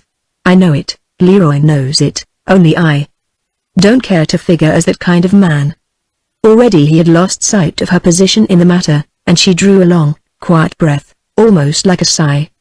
"Time enough after you marry," she said deliberately, and lighted a cigarette from a candle, recreating her knees the other way. He considered her, started to speak, checked himself, and swung around to the desk again. His pen hovered over the space to be filled in. He tried to recollect the amount, hesitated, dated the check and affixed his signature, still trying to remember, then he looked at her over his shoulder. "I forget the exact amount." She surveyed him through the haze of her cigarette, but made no answer. "I forget the amount," he repeated. "So do I," she nodded indolently. "But I let it go. Besides, I shall not accept it." He flushed up, astonished. "You can't refuse to take a gambling debt." "I do," she retorted coolly. "I'm tired of taking your money." "But you won it." "I'm tired of winning it. It is all I ever do win. From you." Her pretty head was wreathed in smoke. She tipped the ashes from the cigarette's end, watching them fall to powder on the rug. "I don't know what you mean," he persisted doggedly. "Don't you?" "I don't believe I do, either. There are intervals in my career which might prove eloquent if I opened my lips. But I don't, except to make floating rings and Kabbalistic signs out of cigarette smoke. Can you read the meaning? Look. There goes one, and there's another, and another, all twisting and uncurling into hieroglyphics. They are very significant. They might tell you a lot of things, if you would only translate them. But you haven't the key, have you?" There was a heavy, jarring step in the main living room, and Mortimer's bulk darkened the doorway. "Entrés, mon ami," nodded Leila, glancing up. "Where is Agatha?" "I'm going to Desmond's," he grunted, ignoring his wife's question. "Do you want to try it again, Beverly?" "I can't make Layla take her own winnings," said Plank, holding out the signed but unfilled check to Mortimer, who took it and scrutinized it for a moment, rubbing his heavy, inflamed eyes, then, gesticulating, the check fluttering in his puffy fingers. "Come on," he insisted. "I've a notion that I can give Desmond a world that he won't forget in a hurry." "Agatha's asleep. She's going to that ball. Where is it?" he demanded, turning on his wife. Yes, the page blowout. "You're going, I suppose?" Layla nodded, and lighted another cigarette. "All right," continued Mortimer impatiently, "you and Agatha won't start before 1. And if you think Plank had better go." "Why, we'll be back here in time." "That means you won't be back at all," observed his wife coolly, "and it's good policy for Beverly to go where he's asked. Can't you turn in and sleep, now, and amuse your friend Desmond tomorrow night?" "No, I can't. What a fool I'd be to let a chance slip when I feel like a winner." "You never feel otherwise when you gamble," said Layla. "Yes, I do," he retorted peevishly. "I can tell almost every time what the cards are going to do to me. Layla, go to sleep. We'll be back here for you by 1, or 1:30. "Look here, Leroy," began Plank, "there's one thing I can't stand for, and that's this continual loss of sleep. If I go with you, I'll not be fit to go to the pages." "What a farmer you are," sneered Mortimer. "I believe you roost on the footboard of your bed, like a confounded turkey. Come on. You'd better begin training, you know. People in this town are not going to stand for the merry plowboy game, you see." But Plank was shrewdly covering his principal reason for declining. He had too often temporarily assisted Mortimer at Desmond's and Burbank's, when Mortimer, cleaned out and unable to draw against a balance non-existent, had plucked him by the sleeve from the faro table with a breathless request for a loan. "I tell you I can ring Desmond dry tonight," repeated Mortimer sullenly. "It isn't a case of want to, either, it's a case of got to. That old pink and white rabbit, Bellwether, got me into a game this afternoon, and between him and Vautrin's, Alderdean stripped clean as a kennel bone." But Plank shook his head, pretending to yawn, and Mortimer, glowering and lingering, presently went off, his swollen hands thrust into his trousers pockets, his gross features dark with disgust, and presently they heard the front door slam, and a rattling tattoo of horses' feet on the asphalt, and Layla sprang up impatiently, and, passing Plank, traversed the passage to the windows of the front room. "He's taken the horses, the beast," she said calmly, as Plank joined her at the great windows and looked out into the night, where the round, drooping, flower-like globes of the electric lamps spread a lake of silver before the house. It was rather rough on Layla. The Mortimers maintained one pair of horses only, and the use given them at all hours resulted in endless scenes, and an utter impossibility for Layla to retain the same coachman and footman for more than a few weeks at a time. "He won't come back, he'll keep Martin and the horses standing in front of Delmonico's all night. You'd better call up the stables, Beverly." So Plank called up a livery and arranged for transportation at 1, and Layla seated herself at a card table and began to deal herself cold decks, thoughtfully. "That bit in Carmen," she said, "it always brings the shudder, it never pulls on me, never grows stale." She whipped the ominous spade from the pack and held it out. "La mort!" she exclaimed in mock tragedy, yet there was another undertone ringing through it, sounding, too, in her following laugh. "Draw," she commanded, holding out the pack, and Plank drew a diamond. Naturally, she nodded, shuffling the pack with her smooth, servant fingers and laying them out as she repeated the formula, key frap, key enter, key Brenches, key pile. "Oh, the deuce. It's always the same. Shins. Germanui." There was a flash of her bare arm, a flutter, and the cards fell in a shower over them both. Plank flipped a card from his knee, laughing uncertainly, aware of symptoms in his pretty vis-à-vis which always made him uncomfortable. For months, now, at certain intervals, these recurrent symptoms had made him wary, but what they might portend he did not know, only that, alone with her, moments occurred when he was heavily aware of a tension which, after a while, affected even his few thick nerves. One of those intervals was threatening now, her flushed cheeks, her feverish activity with her hands, the unconscious reflex movement of her silken knees and restless slippers, all foreboded it.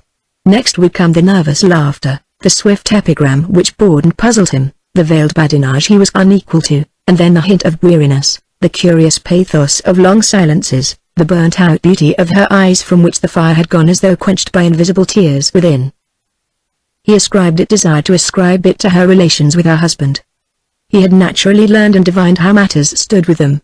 He had learned considerable in the last month or two, something of Mortimer's record as a burly brother to the rich, something of his position among those who made no question of his presence anywhere. Something of Layla, too, he had heard, or rather deduced from hinted word or shrug or smiling silence, not meant for him, but indifferent to what he might hear and what he might think of what he heard. He did listen, he did patiently add two and two in the long solitudes of his Louis XV chamber, and if the results were not always four, at least they came within a fraction of the proper answer. And this did not alter his policy or weaken his faith in his mentors, nor did it impair his real gratitude to them, and his real and simple friendship for them both. He was faithful in friendship once formed, obstinately so, for better or for worse, but he was shrewd enough to ignore opportunities for friendships which he foresaw could do him no good on his plodding pilgrimage toward the temple of his inexorable desire. Lifting, now, his delft-colored eyes furtively, he studied the silk and lace-swathed figure of the young matron opposite, flung back into the depths of her great chair, profile turned from him, her chin imprisoned in her ringed fingers. The brooding abandon of the attitude contrasted sharply with the grooming of the woman, making both the more effective. "Turn in, if you want to," she said, her voice indistinct, smothered by her pink palm. "You're to dress in Leroy's quarters." "I don't want to turn in just yet." "You said you needed sleep." "I do. But it's not 11 yet." She slipped into another posture, reaching for a cigarette, and, setting it afar from the match he offered, exhaled a cloud of smoke and looked dreamily through it at him. "Who is she?" she asked in a colorless voice. "Tell me, for I don't know. Agatha? Marion Page? Mrs. Vendenning? Or their tassel girl?" "Nobody yet," he admitted cheerfully. "Nobody yet," she repeated, musing over her cigarette. "That's good politics, if it's true. Am I untruthful?" he asked simply. "I don't know. Are you? You're a man." "Don't talk that way, Layla." "No, I won't. What is it that you and Sylvia Landis have to talk about so continuously every time you meet?" "She's merely civil to me," he explained. "That's more than she is to a lot of people. What do you talk about?" "I don't know, nothing in particular, mostly about Shotover and the people the last summer." "Doesn't she ever mention Stephen Seward?" "Usually. She knows I like him." "She likes him, too," said Layla, looking at him steadily. "I know it. Everybody likes him or did." "I do, yet." "I do, too," observed Mrs. Mortimer coolly. "I was in love with him. He was only a boy then." Plank nodded in silence. "Where is he now, do you know?" she asked. "Everybody says he's gone to the devil." "He's in the country somewhere," replied Plank cautiously. "I stopped in to see him the other day, but nobody seemed to know when he would return." Mrs. Mortimer tossed her cigarette onto the hearth. For a long interval of silence she lay there in her chair, changing her position restlessly from moment to moment, and at length she lay quite still, so long that Plank began to think she had fallen asleep in her chair. He rose. She did not stir, and, passing her, he instinctively glanced down. Her cheeks, half buried against the back of the chair, were overflushed. Under the closed lids the lashes glistened wet in the lamplight. Surprised, embarrassed, he halted, as though afraid to move, and she sat up with a nervous shake of her shoulders. "What a life!" she said, under her breath. "What a life for a woman to lead." "WH whose?" he blurted out. "Mine." He stared at her uneasily, finding nothing to say. He had never before heard anything like this from her. "Can't anybody help me out of it?" she said quietly. "Who? How? Do you mean?" "Yes, I mean it. I mean it. And suddenly she broke down, in a strange, stammering, tearless way, opening the dry floodgates over which rattled an avalanche of words, bitter, breathless phrases rushing brokenly from lips that shrank as they formed them. Plank sat inert, the corroding echo of the words clattering in his ears. And after a while he heard his own altered voice sounding persistently in repetition. "Don't say those things, Layla, don't tell me such things." "Why? Don't you care?"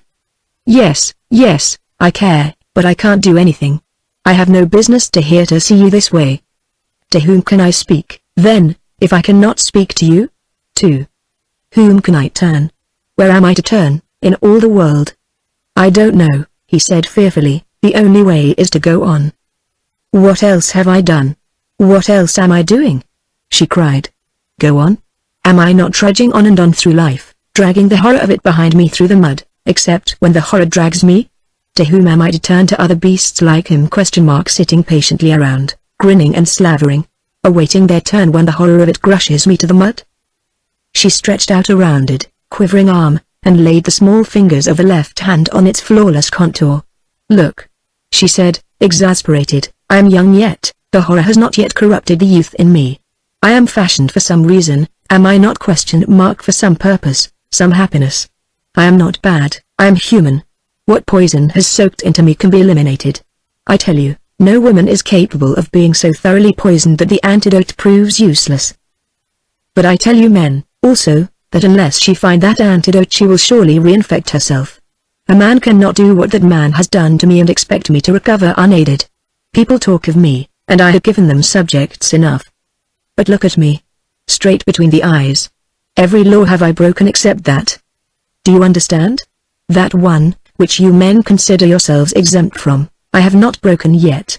Shall I speak plainer? It is the fashion to be crude.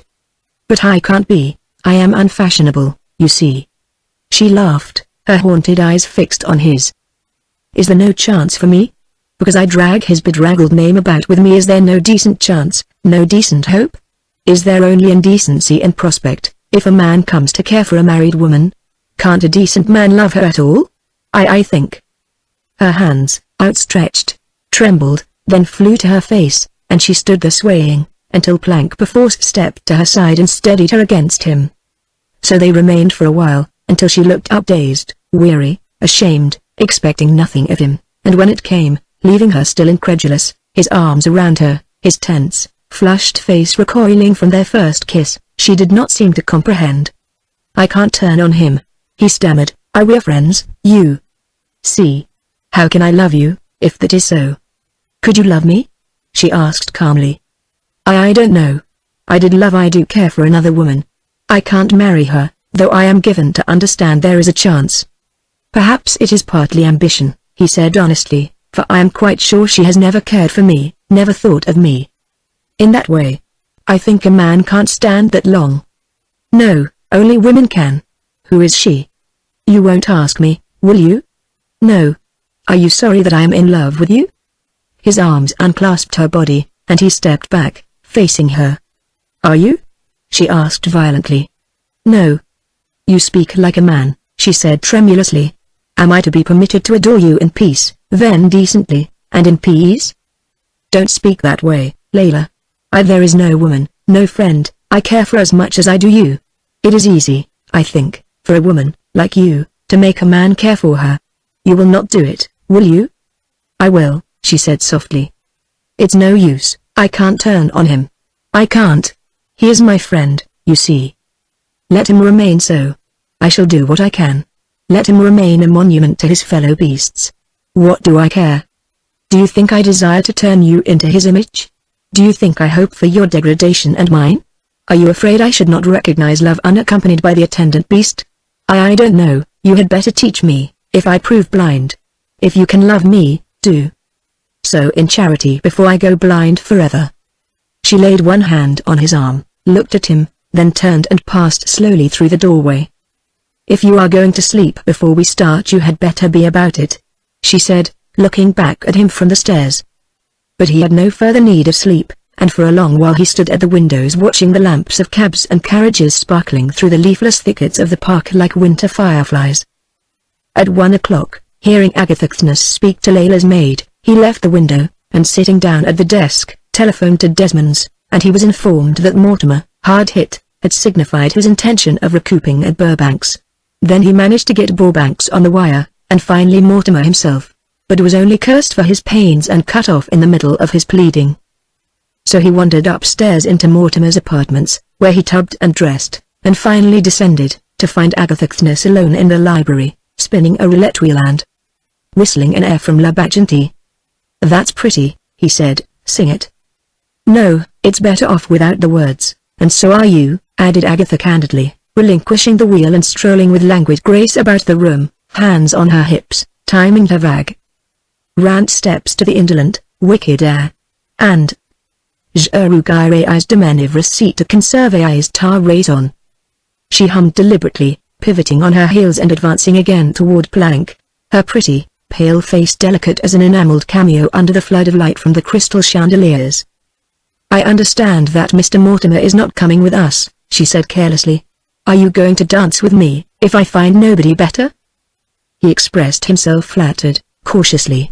He was one of many who never understood this tall, white, low-voiced girl, with eyes too pale for beauty, yet strangely alluring, too. Few men denied the indefinable enchantment of her, few men could meet her deep-lidded, transparent gaze unmoved. In the sensitive curve of her mouth there was a kind of sensuousness, in her low voice, in her pallor, in the slim grace of her a vague provocation that made men restless and women silently curious for something more definite on which to base their curiosity. She was wearing, over the smooth, dead white skin of her neck, a collar of superb diamonds and aquamarines, almost an effrontery, as the latter were even darker than her eyes, yet the strange and effective harmony was evident, and Plank spoke of the splendor of the gems. She nodded indifferently, saying they were new, and that she had picked them up at Tiffany's, and he mentally sketched out the value of the diamonds, a trifle surprised, because Leila Mortimer had carefully informed him about the condition of the Knaus exchequer. That youthful matron herself appeared in a few moments, very lustrous, very lovely in her fragrant, exotic brightness, and Plank for the first time thought that she was handsome, the vigorous, youthful incarnation of life itself, in contrast to Agatha's almost deathly beauty. She greeted him not only without a trace of embarrassment, but with such a friendly, fresh, gay confidence that he scarcely recognized in her the dry-eyed, feverish woman of an hour ago, whose very lips shrank back, scorched by the torrent of her own invective. And so they drove the 3 short blocks to the Pages in their hired livery. The street was inadequate for the crush of vehicles, and the glittering pressure within the house was outrageous, all of which confused Plank, who became easily confused by such things. How they got in, how they managed to present themselves, who took Leila and Agatha from him, where they went, where he himself might be, he did not understand very clearly. The house was large, strange, full of strangers. He attempted to obtain his bearings by wandering about looking for a small rococo reception room where he remembered he had once talked kennel talk with Marion Page, and had on another occasion perspired freely under the arrogant and strabismic glare of her mother. That good lady had really rather liked him, he never suspected it. But he couldn't find the rococo room, or perhaps he didn't recognize it. So many people, so many people whom he did not know, whom he had never before laid eyes on, high-bred faces hard as diamonds, young, gay, laughing faces, brilliant A's encountering his without a softening of recognition, clean-cut, attractive men in swarms, all animated, all amused, all at home among themselves and among the silken visions of loveliness passing and repassing, with here an extended gloved arm and the cordial greeting of camaraderie, there a quick smile, a swift turn in passing, a capricious bending forward for a whisper, a compliment, a jest. All this swept by him, around him, enveloping him with its brightness, its gaiety, its fragrance, and left him more absolutely alone than he had ever been in all his life.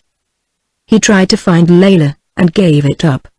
He saw Quarrier talking to Agatha, but the former saluted him so coldly that he turned away. After a while he found Marion, but she hadn't a dance left for him, neither had Rena Bonestell, whom he encountered while she was adroitly avoiding one of the ever-faithful twins. The twin caught up with her in consequence, and she snubbed Plank for his share in the disaster, which depressed him, and he started for the smoking room, wherever that haven might be found. He got into the ballroom, however, by mistake, and adorned the wall, during the cotillion, as closely as his girth permitted, until an old lady sent for him, and he went and talked about bishops for nearly an hour to her, until his condition bordered on frenzy, the old lady being deaf and peevish. Later, Alderton used him to get rid of an angular, old harridan who seemed to be one solid diamond mine, and who drove him into a corner and talked indelicacies until Plank's broad face flamed like the setting sun. Then Captain Voucher unloaded a frightened debutante on him who tried to talk about horses and couldn't, and they hated each other for a while, until, looking around her in desperation, she found he had vanished, which was quick work for a man of his size. Catherine Tassel employed him for supper, and kept him busy while she herself was immersed in a dawning affair with Fleetwood. She did everything to him except to tip him, and her insolence was the last straw.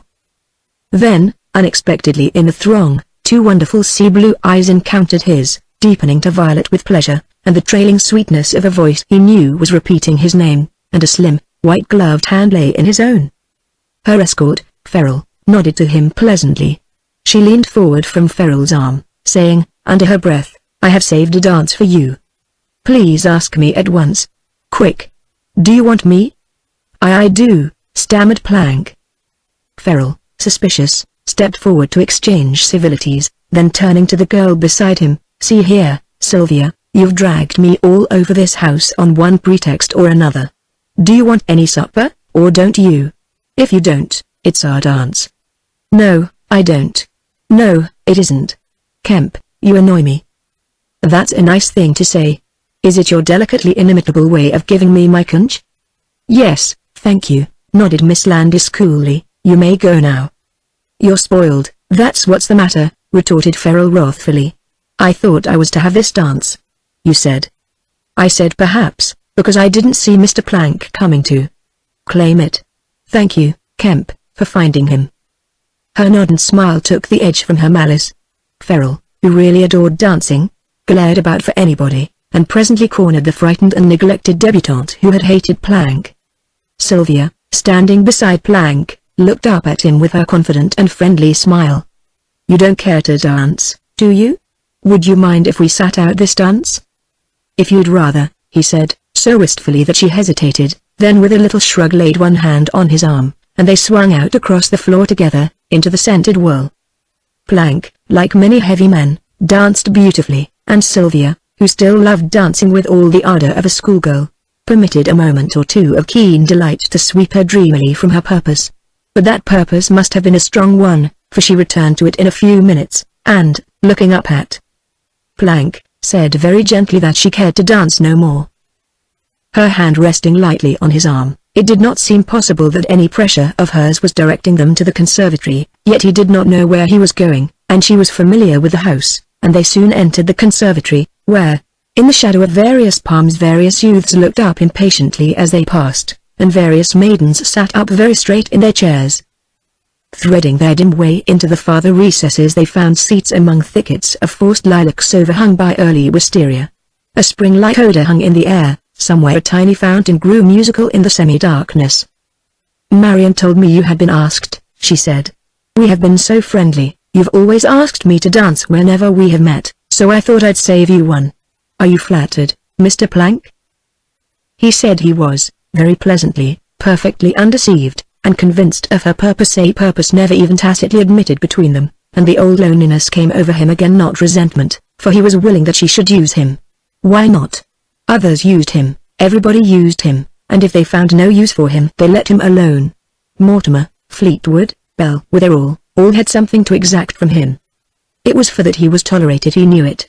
He had slowly and unwillingly learned it. His intrusion among these people, of whom he was not one, would be endured only while he might be turned to some account. The hospital used him, the clergy found plenty for him to do for them, the museum had room for other pictures of his. Who among them all had ever sought him without a motive? Who among them all had ever found unselfish pleasure in him? Not one. Something in the dull sadness of his face, as he sat there, checked the first elaborately careless question her lips were already framing. Leaning a little nearer in the dim light she looked at him inquiringly, and he returned her gaze in silence. "What is it, Mr. Plank?" she said. "Is anything wrong?" He knew that she did not mean to ask if anything was amiss with him. She did not care. Nobody cared. So, recognizing his cue, he answered, "No, nothing is wrong that I have heard of." "You wear a very solemn countenance." "Gaiety affects me solemnly, sometimes. It is a reaction from frivolity. I suppose that I am over-enjoying life, that is all." She laughed, using her fan, although the place was cool enough and they had not danced long. To and fro flitted the silken veins of her fan, now closing impatiently, now opening again like the wings of a nervous moth in the moonlight. He wished she would come to her point, but he dared not lead her to it too brusquely, because her purpose and her point were supposed to be absolutely hidden from his thick and credulous understanding. It had taken him some time to make this clear to himself, passing from suspicion, through chagrin and overwounded feeling, to dull certainty that she, too, was using him, harmlessly enough from her standpoint, but how bitterly from his, he alone could know. The quickened flutter of her fan meant impatience to learn from him what she had come to him to learn, and then, satisfied, to leave him alone again amid the peopled solitude of clustered lights. He wished she would speak. He was tired of the sadness of it all. Whenever in his isolation, in his utter destitution of friendship, he turned guilelessly to meet a new advance, always, sooner or later, the friendly mask was lifted enough for him to divine the cool, fixed gaze of self-interest inspecting him through the damask slits. Sylvia was speaking now, and the plumy fan was under servant control, waving graceful accompaniment to her soft voice, punctuating her sentences at times making an emphasis or outlining a gesture. It was the familiar sequence, topics that led to themes which adroitly skirted the salient point, returned capriciously, just avoiding it, a subtly charming pattern of words which required so little in reply that his smile and nod were almost enough to keep her aria and his accompaniment afloat. It began to fascinate him to watch the delicacy of her strategy, the coquetting with her purpose, her naive advance to the very edges of it, the airy retreat, the innocent detour, the elaborate and circuitous return. And at last she drifted into it so naturally that it seemed impossible that fatuous man could have the most primitive suspicion of her premeditation. And Planck, now recognizing his cue, answered her, "No, I have not heard that he is in town. I stopped to see him the other day, but nobody even knew how soon he intended to return from the country." "I didn't know he had gone to the country," she said without apparent interest. And Planck was either too kind to terminate the subject, or too anxious to serve his turn and release her, for he went on, "I thought I told you at Mrs. Ferrell's that Mr. Seward had gone to the country." "Perhaps you did. No doubt I've forgotten." "I'm quite sure I did, because I remember saying that he looked very ill, and you said, rather sharply, that he had no business to be ill. Do you remember?" "Yes," she said slowly. "Is he better?" "I hope so." "You hope so?" with a controlled emphasis of impatience. "Yes. Don't you, Miss Landis? When I saw him at his home, he was lame on crutches and he looked rather ghastly, and all he said was that he expected to leave for the country. I asked him to shoot next year at Black Fells, and he seemed bothered about business, and said it might keep him from taking any vacation." "He spoke about his business?" "Yes, he." "What is the trouble with his business? Is it anything about Amalgamated and Inter-County?" "I think so." "Is he worried?" Planck said deliberately, "I should be, if my interests were locked up in Amalgamated Electric." "Could you tell me why that would worry you?" she asked, smiling persuasively across at him. "No," he said, "I can't tell you." "Because I wouldn't understand?" "Because I myself don't understand." She thought a while, brushing the rose velvet of her mouth with the fan's edge, then, looking up confidently, "Mr. Seward is such a boy. I'm so glad he has you to advise him in such matters." "What matters?" asked Planck bluntly. "Why, in financial matters." "But I don't advise him." "Why not?" "Because he hasn't asked me to, Miss Landis." "He ought to ask you." "He must ask you. Don't wait for him, Mr. Planck. He is only a boy in such things." And, as Planck was silent, "You will, won't you? Do what make his business my business, without an invitation?" asked Planck, so quietly that she flushed with annoyance. "If you pretend to be his friend, is it not your duty to advise him?" she asked impatiently. "No, that is for his business associates to do. Friendship comes to grief when it crosses the frontiers of business." "That is a narrow view to take, Mr. Planck." "Yes, straight and narrow. The boundaries of friendship are straight and narrow. It is best to keep to the trodden path, best not to walk on the grass or trample the flowers." "I think you are sacrificing friendship for an epigram," she said, careless of the undertone of contempt in her voice. "I have never sacrificed friendship." He turned, and looked at her pleasantly. "I never made an epigram consciously, and I have never acquired of a friend more than I had to offer in return. Have you?" The flush of hot displeasure stained her cheeks. "Are you really questioning me, Mr. Planck?" "Yes. You have been questioning me rather seriously, have you not?" "I did not comprehend your definition of friendship." "I did not agree with it. I questioned it, not you. That is all." Planck rested his head on one big hand and stared at the clusters of dim blossoms behind her, and after a while he said, as though thinking aloud, "Many have taken my friendship for granted, and have never offered their own in return. I do not know about Mr. Seward. There is nothing I can do for him, nothing he can do for me. If there is to be friendship between us it will be disinterested, and I would rather have that than anything in the world, I think." There was a pause, but when Sylvia would have broken it his gesture committed her to silence with the dignity one might use in checking a persistent child. "You question my definition of friendship, Miss Landis. I should have let your question pass, however keenly it touched me, had it not also touched him. Now I am going to say some things which lie within the straight and narrow bounds I spoke of. I never knew a man I cared for as much as I care for Mr. Seward. I know why, too. He is disinterested. I do not believe he wastes very many thoughts on me. Perhaps he will. I want him to like me, if it's possible. But one thing you and I may be sure of, if he does not care to return the friendship I offer him he will never accept anything else from me, though he might give at my request, and that is the sort of a man he is, and that is why he is every inch a man, and so I like him, Miss Landis. Do you wonder?" She did not reply. "Do you wonder?" he repeated sharply. "No," she said. Then he straightened up, and the silent significance of his waiting attitude was plain enough to her. But she shook her head impatiently, saying, "I don't know whose dance it is, and I don't care. Please go on. It is pleasant. I like Mr. Seward. I like to hear men speak of him as you do. I like you for doing it. If you should ever come to care for my friendship that is the best passport to it your loyalty to Mr. Seward." "No man can truthfully speak otherwise than I have spoken," he said gravely. "No, not of these things. But you know what is usually said when his name comes up among men." "Do you mean about his habits?" he asked simply. "Yes.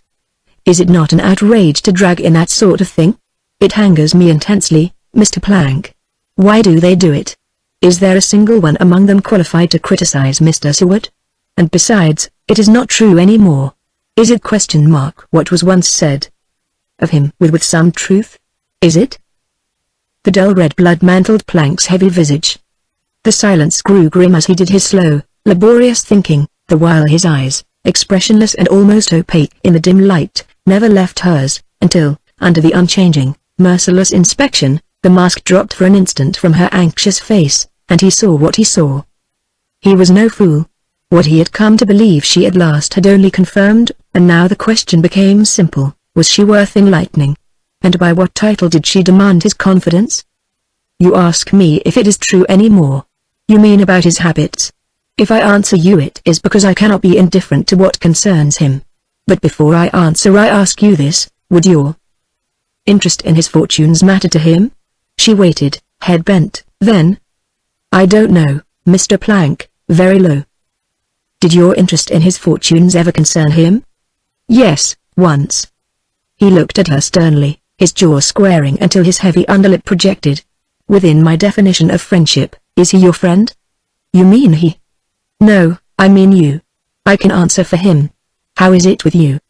Do you return what he gives if there is really friendship between you? Or do you take what he offers, offering nothing in return?" She had turned rather white under the direct impact of the questions. The jarring repetition of his voice itself was like the dull echo of distant blows. Yet it never occurred to her to resent it, nor his attitude, nor his self-assumed privilege. She did not care, she no longer cared what he said to her or thought about her, nor did she care that her mask had fallen at last.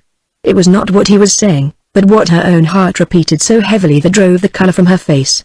Not he, but she herself had become the pitiless attorney for the prosecution, not his voice, but the clamoring conscience within her demanded by what right she used the name of friendship to characterize the late relations between her and the man to whom she had denied herself. Then a bitter impatience swept her, and a dawning fear, too, for she had set her foot on the fallen mask, and the impulse rendered her reckless. "Why don't you speak?"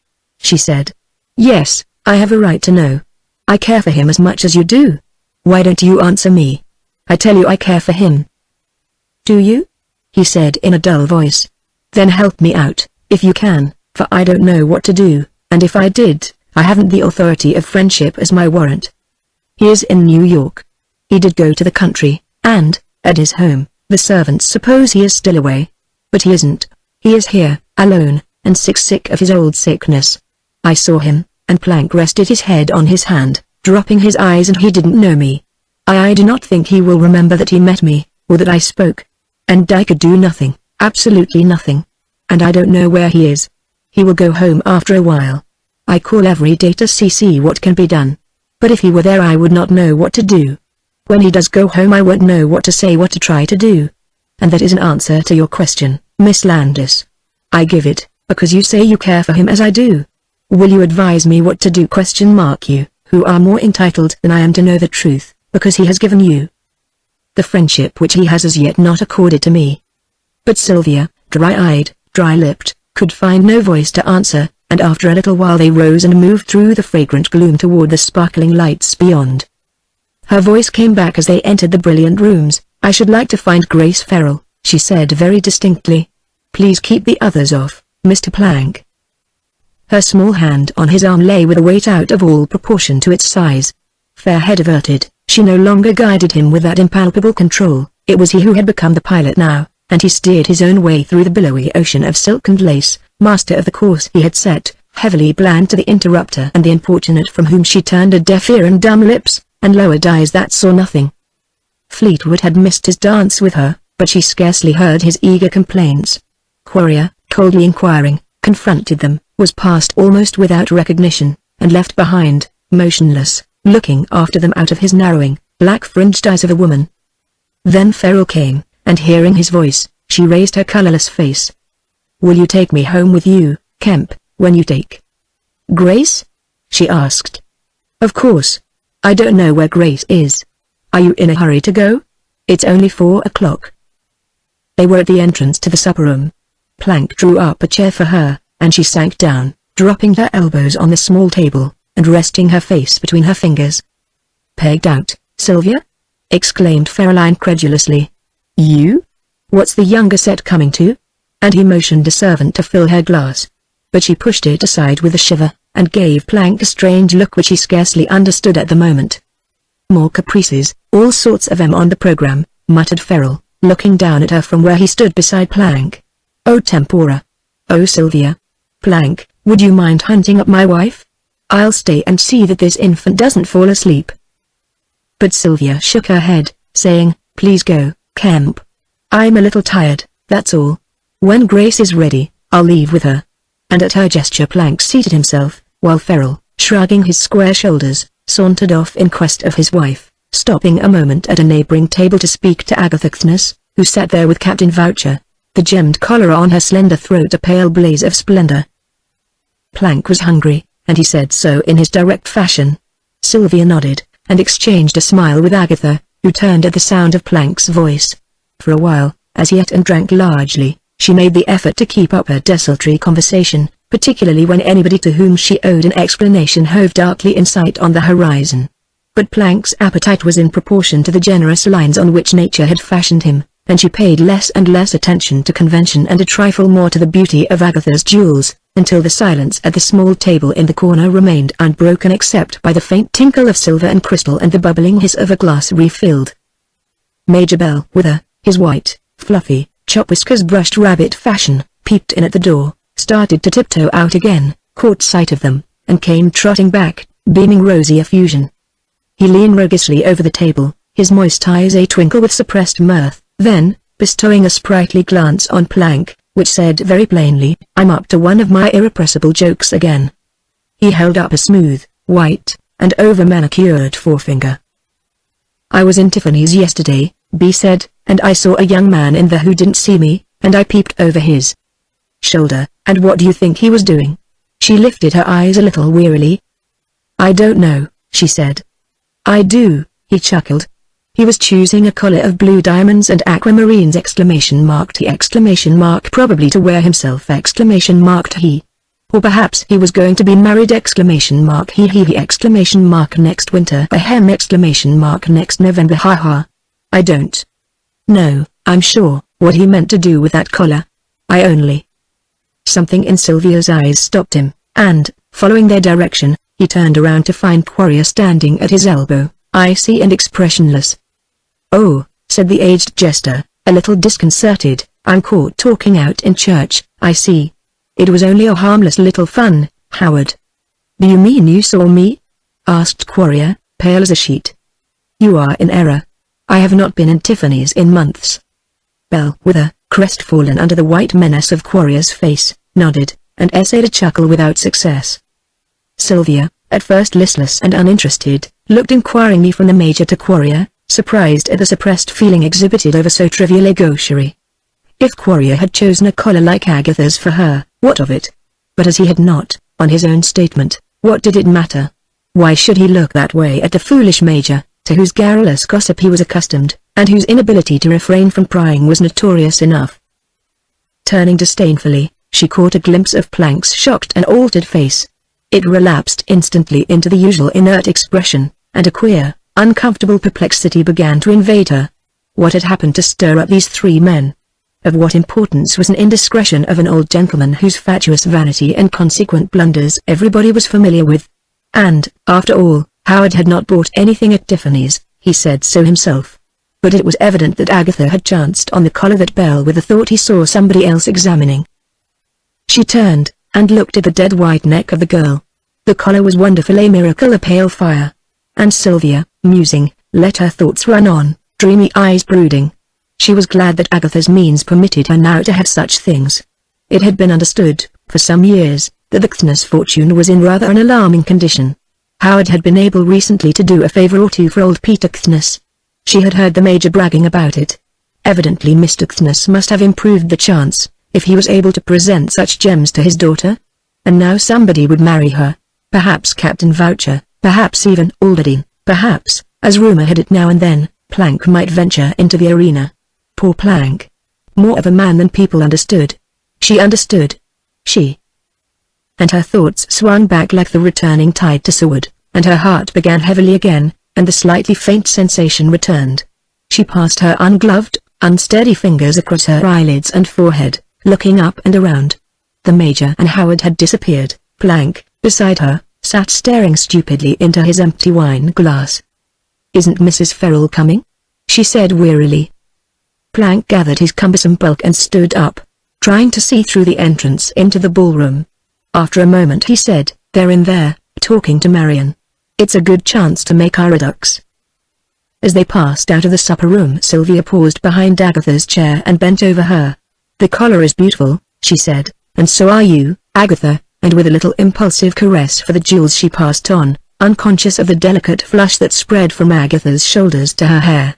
And Agatha, turning, encountered only the stupid gaze of Plank, moving ponderously past on Sylvia's heels. "If you'll find Layla, I'm ready at any time," she said carelessly, and resumed her tete-a-tete with Voucher, who had plainly been annoyed at the interruption.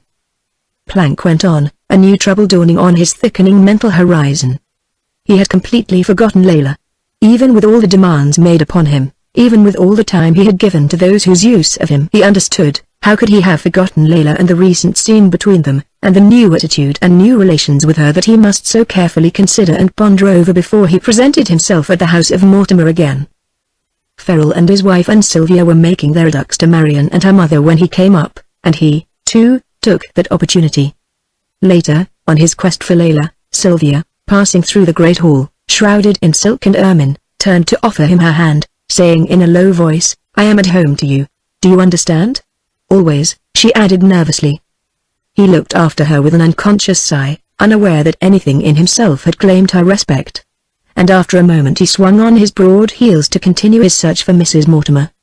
Chapter 10. Chapter 10. The Seamy Side. About 4 o'clock on the following afternoon, Mrs. Mortimer's maid, who had almost finished drying and dressing her mistress' hair, was called to the door by a persistent knocking, which at first she had been bidden to disregard.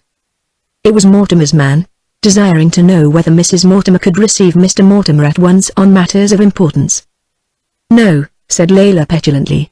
"Tell Mullins to say that I cannot see anybody," and catching a glimpse of the shadowy Mullins dodging about the dusky corridor, "What is the matter? Is Mr. Mortimer ill?" But Mullins could not say what the matter might be, and he went away, only to return in a few moments bearing a scratchy note from his master, badly blotted and still wet, and Layla, with a shrug of resignation, took the blotched scrawl daintily between thumb and forefinger and unfolded it. Behind her, the maid, twisting up the masses of dark, fragrant hair, read the note very easily over her mistress' shoulder. It ran, without preliminaries. "I'm going to talk to you, whether you like it or not. Do you understand that? If you want to know what's the matter with me, you'll find out fast enough. Fire that French girl out before I arrive. She closed the note thoughtfully, folding and double-folding it into a thick wad.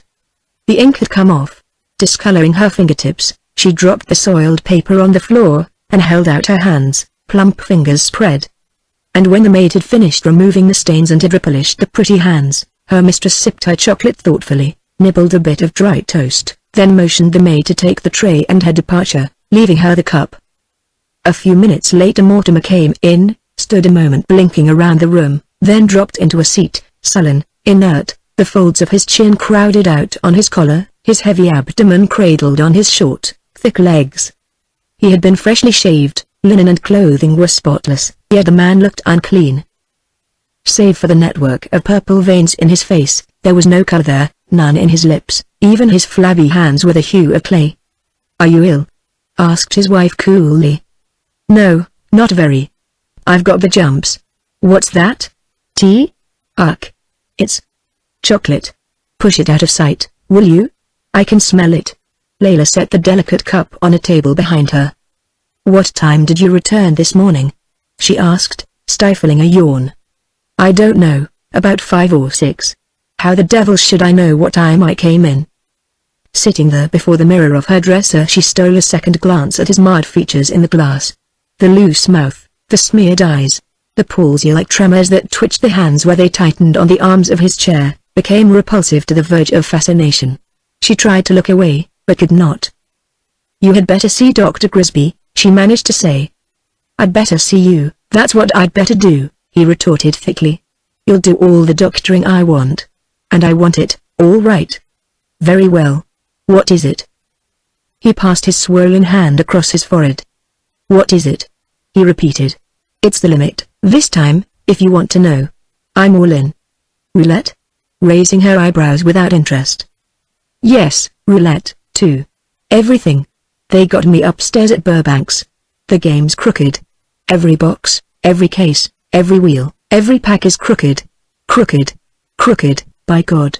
He burst out in a fever, struggling to sit upright, his hands always tightening on the arms of the chair. "It's nothing but a creeping joint, run by a bunch of handshakers. I'll..." Stuttering, choking, stammering imprecations, his hoarse clamor died away after a while. She sat there, head bent, silent, impassive, acquiescent under the physical and mental strain to which she had never become thoroughly hardened. How many such scenes had she witnessed? She could not count them. They differed very little in detail, and not at all in their ultimate object, which was to get what money she had. This was his method of reimbursing himself for his losses. He made an end to his outburst after a while. Only his dreadful fat breathing now filled the silence, and supposing he had finished, she found her voice with an effort. "I am sorry. It comes at a bad time, as you know." "A bad time?" he broke out violently. "How can it come at any other sort of time? With us, all times are bad. If this is worse than the average it can't be helped. We are in it for keeps this time." "We?" "Yes, we," he repeated, but his face had grown ghastly, and his uncertain eyes were fastened on hers in the mirror. "What do you mean exactly?" she asked, turning from the dresser to confront him. He made no effort to answer, an expression of dull fright was growing on his visage, as though for the first time he had begun to realize what had happened. She saw it, and her heart quickened, but she spoke disdainfully. "Well, I'm ready to listen as usual. How much do you want?" He made no sign. His lower lip hung loose, his eyes blinked at her. "What is it?" she repeated. "What have you been doing? How much have you lost?" "You can't have lost very much, we hadn't much to lose. If you have given your note to any of those gamblers, it is a shame, a shame. Leroy, look at me.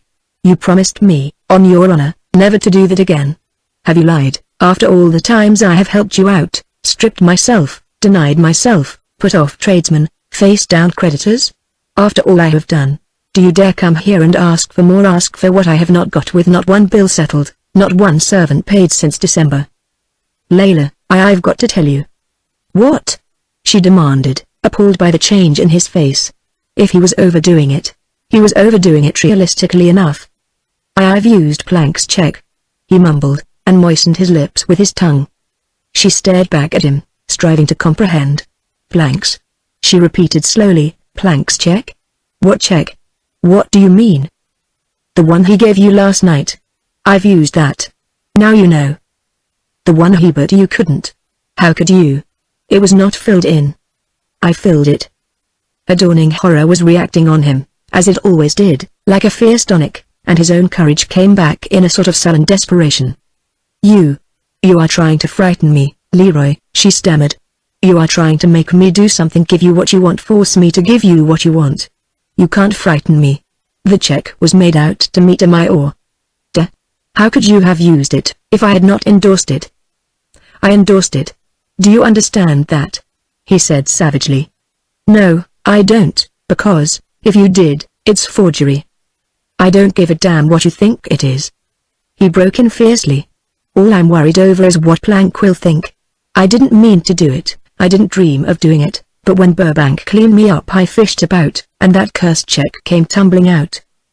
In the rising excitement of self-defense the color was coming back into his battered face. He sat up straighter in his chair, and, grasping the upholstered arms, leaned forward, speaking more distinctly and with increasing vigor and anger. When I saw that check in my hands I thought I'd use it temporarily merely as moral collateral to flash at Burb. Something to back my eye. Oh. US, so I filled it in. For how much? She asked, not daring to believe him. But he ignored the question and went on, I filled it and endorsed it, and... How could you endorse it? She interrupted coolly, now unconvinced again and suspicious. I'll tell you if you'll stop that fool tongue a moment. The check was made to L. Mortimer, wasn't it? So I wrote L. Mortimer on the back. Now do you know? If you are L. Mortimer, so am I. Layla begins with L, so does Leroy, doesn't it? I didn't imitate your 2 words to a page autograph. I put my own fist to a check made out to one L. Mortimer, and I don't care what you think about it as long as Plank can stand it. Now, put up your nose and howl, if you like.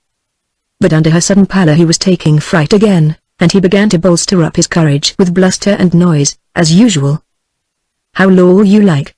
He jeered. It won't alter matters or square accounts with Plank. What are you staring at?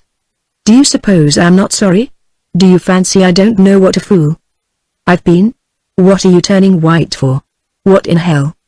How much have you? She choked, then, resolutely, how much have you taken? Taken? He broke out, with an oath. What do you mean? I've borrowed about $20,000. Now yelp. Eh? What question mark? No yelps. Probably some weeps, then. Turn M on and run dry, I'll wait. And he managed to cross one bulky leg over the other and lean back, affecting resignation, while Layla, bolt upright in her low chair, every curved outline rigid under the flowing, silken wrap, stared at him as though stunned. Well, we're good for it, aren't we? He said threateningly. If he's going to turn ugly about it, here's the house. My house? Yes, your house. I suppose you'd rather raise something on the house than have the thing come out in the papers. Do you think so? She asked, staring into his bloodshot eyes. Yes, I do. I'm damn sure of it. You are wrong. You mean that you are not inclined to stand by me? He demanded. Yes, I mean that. You don't intend to help me out? I do not intend, not this time. He began to show his big teeth, and that nervous snickering. Tick twitched his upper lip. How about the courts? He sneered. Do you want to figure in them with Plank? I don't want to, she said steadily, but you cannot frighten me any more by that threat. Oh. Can't frighten you. Perhaps you think you'll marry Plank when I get a decree? Do you? Well, you won't for several reasons. First, because I'll name other correspondents and that will make Plank sick. Second, because Plank wants to marry somebody else and I'm able to assist him. So where do you come out in the shuffle? I don't know, she said, under her breath, and rested her head against the back of the chair, as though suddenly tired. Well, I know. You'll come out smirched, and you know it, said Mortimer, gazing intently at her. Look here, Layla, I didn't come here to threaten you. I'm no blackmailer, I'm no criminal. I'm simply a decent sort of a man, who is pretty badly scared over what he's done in a moment of temptation. You know I had no thought of anything except to borrow enough on my eye. Oh. U.S. to make a killing at Burbank's. I had to show them something big, so I filled in that check, not meaning to use it, and before I knew it I'd endorsed it, and was plunging against it. Then they stacked everything on me, by God, they did. And if I had not been in the condition I was in, I'd have stopped payment.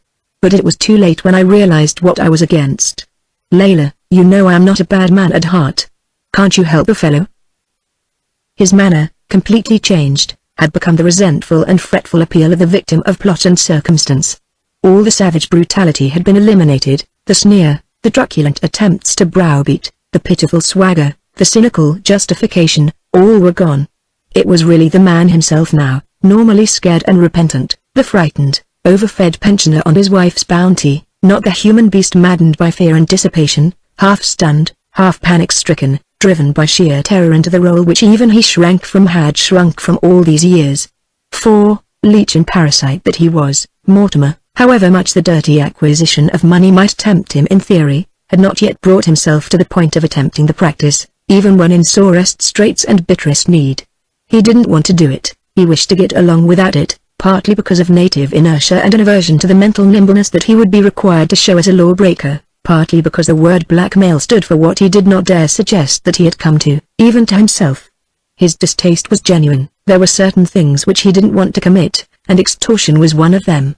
He could, at a pinch, lie to his wife, or try to scare her into giving him money. He could, when necessary, borrow from such men as Plank, but he had never cheated at cards, and he had never attempted to blackmail anybody except his wife, which, of course, was purely a family matter, and concerned nobody else. Now he was attempting it again, with more sincerity, energy, and determination than he ever before had been forced to display.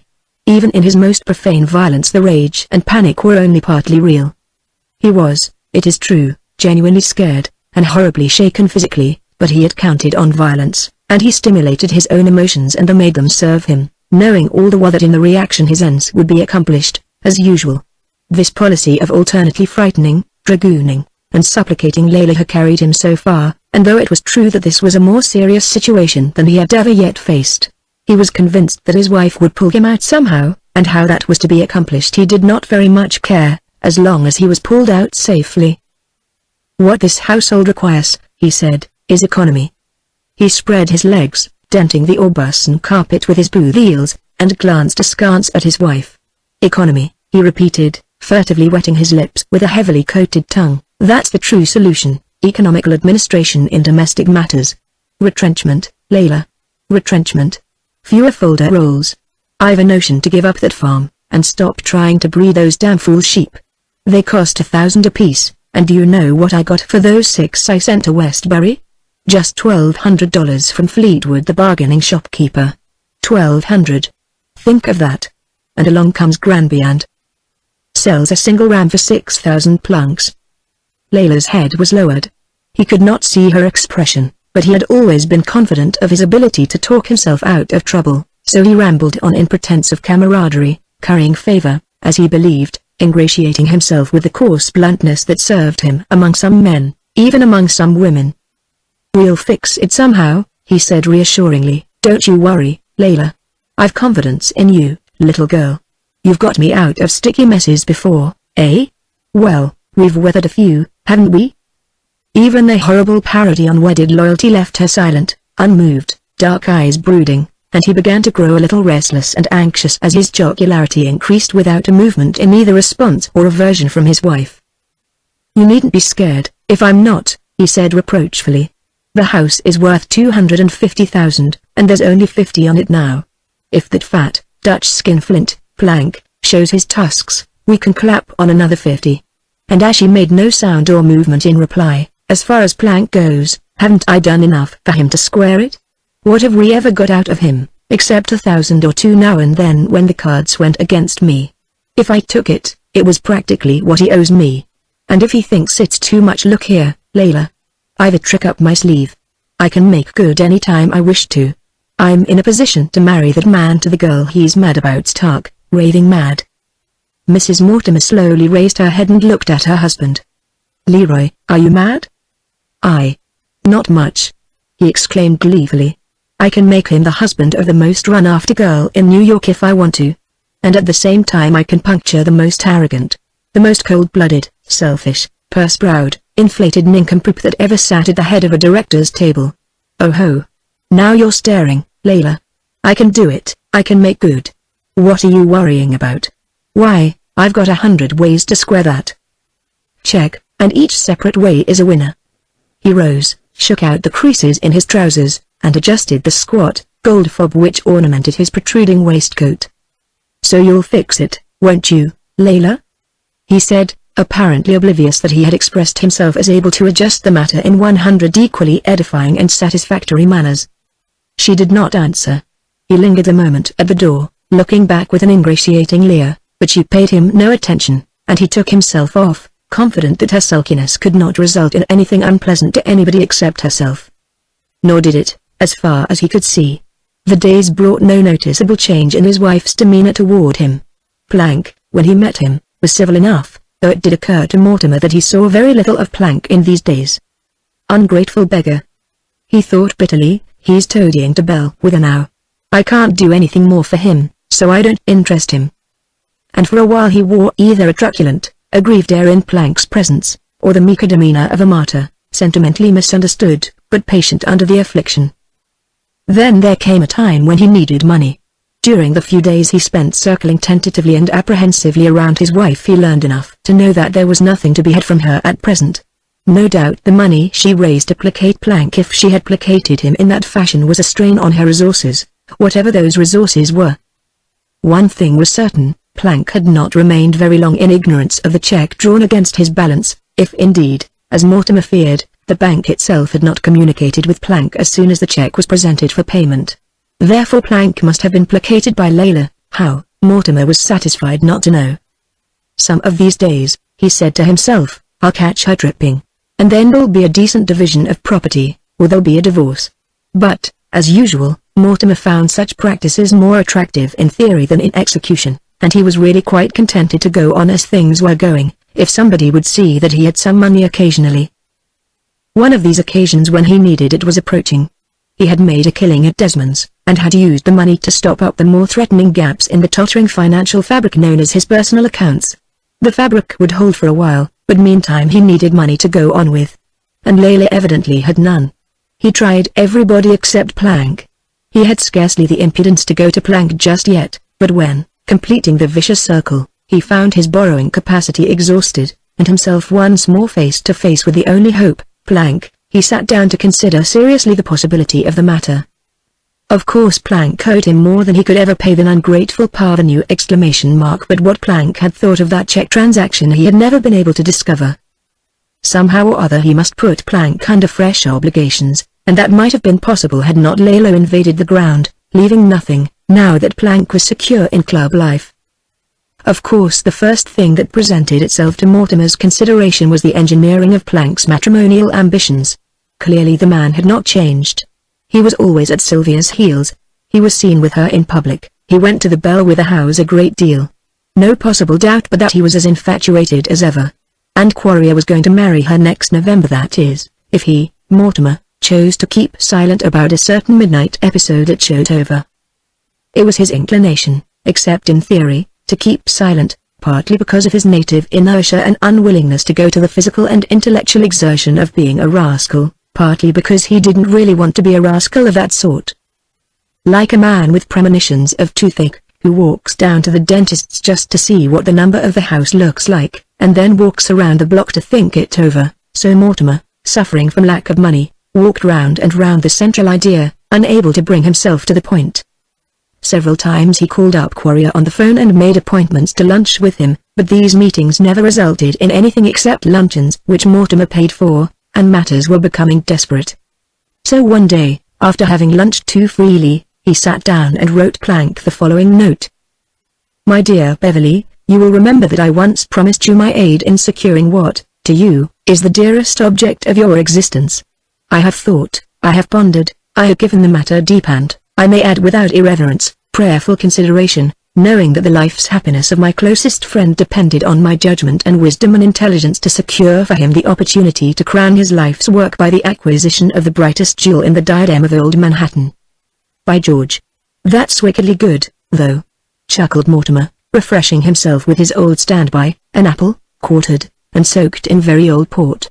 So he sopped his apple and swallowed it, and picked up his pen again, chary of overdoing it. All I say to you is, be ready. The time is close at hand when you may boldly make your avowal. But be ready. All depends upon the psychological moment. An instant too soon, an instant too late, and you are lost. And she is lost forever. Remember. Be faithful, trust in me, and wait. And the instant I say, speak. Pour out your soul, my dear friend, and be certain you are not pouring it out in vain. L.M. Writing about pouring out made him thirsty, so he fortified himself several times, and then, sealing the letter, went out to a letterbox and stood looking at it. If I mail it I'm in for it, he muttered. After a while he put the letter in his pocket and walked on. It really doesn't commit me to anything, he reflected at last, halting before another letterbox. And as he stood there, hesitating, he glanced up and saw Quarrier entering the Lennox Club. The next moment he flung up the metal boxed lid, dropped in his letter, and followed Quarrier into the club. Then events tumbled forward almost without a push from him. Quarrier was alone in a window corner, drinking Vichy and milk and glancing over the afternoon papers. He saw Mortimer, and invited him to join him, and Mortimer, being thirsty, took champagne. "I've been trying a new coach," said Quarrier, in his colourless and rather agreeable voice, and he went on leisurely explaining the points of the new mail coach which had been built in Paris after plans of his own, while Mortimer gulped glass after glass of chilled wine, which seemed only to make him thirstier. Meantime he listened, really interested, except that his fleshy head was too full of alcohol and his own project to contain additional statistics concerning coaching. Besides, Quarrier, who had never been over-cordial to him, was more so now enough for Mortimer to venture on a few tentative suggestions of a financial nature, and though, as usual, Quarrier was not responsive, he did not, as usual, get up and go away. A vague hope stirred Mortimer that it might not be beyond his persuasive tongue to make this chilly, reticent young man into a friend someday, a helpful friend. For Mortimer all his life had trusted to his tongue, and though poorly enough repaid, the few lingual victories remained in his memory, along with an inexhaustible vanity and hope, while his countless defeats and the many occasions on which his tongue had played him false were all forgotten. Besides, he had been drinking more heavily all day than was his custom. So Quarrier talked, sparingly, about his new coach, about Billy Fleetwood's renowned string of hunters, about Ashley Spencer's new stable and his chances at Saratoga with Royane, for which he had paid a fabulous sum, their sum and the story probably equally fabulous. Mortimer's head was swimming with ideas. He was also talking a great deal, much more than he had intended. He was saying things he had not exactly intended to say, either, in just that way. He realized it, but he went on, unable to stop his own tongue, the noise of which intoxicated him. Once or twice he thought Quarrier looked at him rather strangely, but he would show Quarrier that he was nobody's fool. He'd show Quarrier that he was a friend, a good, staunch friend, and that Quarrier had long undervalued him. Waves of sentiment spread through and through him. His affection for Quarrier dampened his eyes, and still he blabbed on and on, gazing with brimming eyes upon Quarrier, who sat back silent and attentive as Mortimer circled and blundered nearer and nearer to the crucial point of his destination. Midway in one of his linguistic ellipses Quarrier leaned forward and caught his arm in a grip of steel. Another man had entered the room. Mortimer, made partly conscious by the pain of Quarrier's vice-like grip, was sober enough to recognize the impropriety of his continuing aloud the veiled story he had been constructing with what he supposed to be a cunning as matchless as it was impenetrable. Later he found himself upstairs in a private card room, facing Quarrier across a table, and still talking and quenching his increasing thirst. He knew now what he was telling Quarrier. He was unveiling the parable, he was stripping metaphor from a carefully precise story. He used Seward's name presently he used Sylvia's name. A moment later, or was it an hour? Quarrier stopped him, coldly, without a trace of passion, demanding corroborative detail. And Mortimer's gave it, wagging his head and one fat forefinger as emphasis. "You saw that?" repeated Quarrier, deadly white of a sudden. "Yes, and I." "At 3 in the morning?" "Yes, and I want." "You saw him enter her room?" "Yes, and I want to say this to you, because I'm your friend. Don't want any friends mind get fooled on women. See? That's how I feel. I respect the sect. See? Women, lovely women. See? Respect sect. Gimme your hand, brother qua. You're friend, I'm your friend. I know how it is. Got a wife man. Rotten one. Stingy. Takes money out of pockets. Damn extravagant. Ruin me. Say, old boy, what about dividend due tomorrow on Orange County Eclectic mean Lext? Igno exclamation mark mean electric. Damn exclamation mark Wasamasa tongue. Opening his fond and foggy eyes, and finding himself alone in the card room, he began to cry, and a little later, attempting to push the electric button, he fell over a lounge and lay there, his shirt front soiled with wine, one fat leg trailing to the floor. Not the ideal position for slumber, perhaps, but what difference do attitudes and postures and poses make when a gentleman, in the sacred seclusion of his own club, is wooing the drowsy goddess with blasts of votive music through his empurpled nose? In the meantime, however, he was due to dine at the Bell with the house, and when 8 o'clock approached, and he had not returned to dress, Layla called up Sylvia Landis on the telephone. "My dear, Leroy hasn't returned, and I suppose he's forgot. 10 about the bridge. I can bring Mr. Plank, if you like." "Very well," said Sylvia, adding, "if Mr. Plank is there, may I speak to him a moment?" So Layla rose, setting the receiver on the desk, and Plank came in from the library and settled himself heavily in the chair. "Did you wish to speak to me, Miss Landis?" "Is that you, Mr. Plank?" "Yes, will you dine with us at 8? Bridge afterward, if you don't mind." "Thank you." "And, Mr. Plank, you had a note from me this morning?" "Yes." "Please disregard it." "If you wish." "I do. It is not worthwhile." And as Plank made no comment, "I have no further interest in the matter. Do you understand?" "No," said Plank doggedly. "I have nothing more to say. I am sorry. We dine at 8, concluded Sylvia hurriedly. Plank hung up the receiver and sat eyeing it for a while in silence. Then his jaw began to harden and his underlip protruded, and he folded his great hands, resting them in front of him on the edge of the desk, brooding there, with eyes narrowing like a sleepy giant at prayer. When Layla entered, in her evening wraps, she found him there, so immersed in reverie that he failed to hear her, and she stood a moment at the doorway, smiling to herself, thinking how pleasant it was to come down ready for the evening and find him there, as though he belonged where he sat, and was part of the familiar environment. Recently she had grown younger in a smooth-skinned, full-lipped way, so much younger that it was spoken of. Something girlish in figure, in spontaneity, in the hesitation of her smile, in the lack of that hard, brilliant confidence which once characterized her, had developed, as though she were beginning her debut again, reverting to a softness and charm prematurely checked. Truly, her youth's discolored blossom, forced by the pale phantom of full spring, was refolding to a bud once more, and the harsher tints of the inclement years were fading. "Beverly," she said, "I'm ready." Plank stood up, dazed from his reverie, and walked toward her.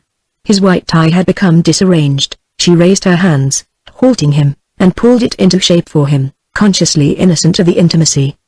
"Thank you," he said. "Do you know how pretty you are this evening?" "Yes, I was very happy at my mirror. Do you know, the withered years seem to be dropping from me like leaves from an autumn sapling. And I feel young enough to say so poetic." "Ally. Did Sylvia try to flirt with you over the wire?" "Yes, as usual," he said dryly, descending the stairs beside her. "And really you don't love her anymore?" she queried. "Scarcely." His voice was low and rather disagreeable, and she looked up. "I wish I knew what you and Sylvia find to talk about so frequently, if you're not in love." But he made no answer, and they drove away to the Bell with a house, a rather wide, old-style mansion of brown stone, with a stoop dividing its ugly facade, and a series of unnecessary glass doors blockading the vestibule. A drawing room and a reception room flanked the marble-tiled hall. Behind these the dining room ran the width of the rear. It was a typical gentlefolks' house of the worst period of Manhattan, and Major Bellwether belonged in it as fittingly as a melodeon belongs in a West Side flat.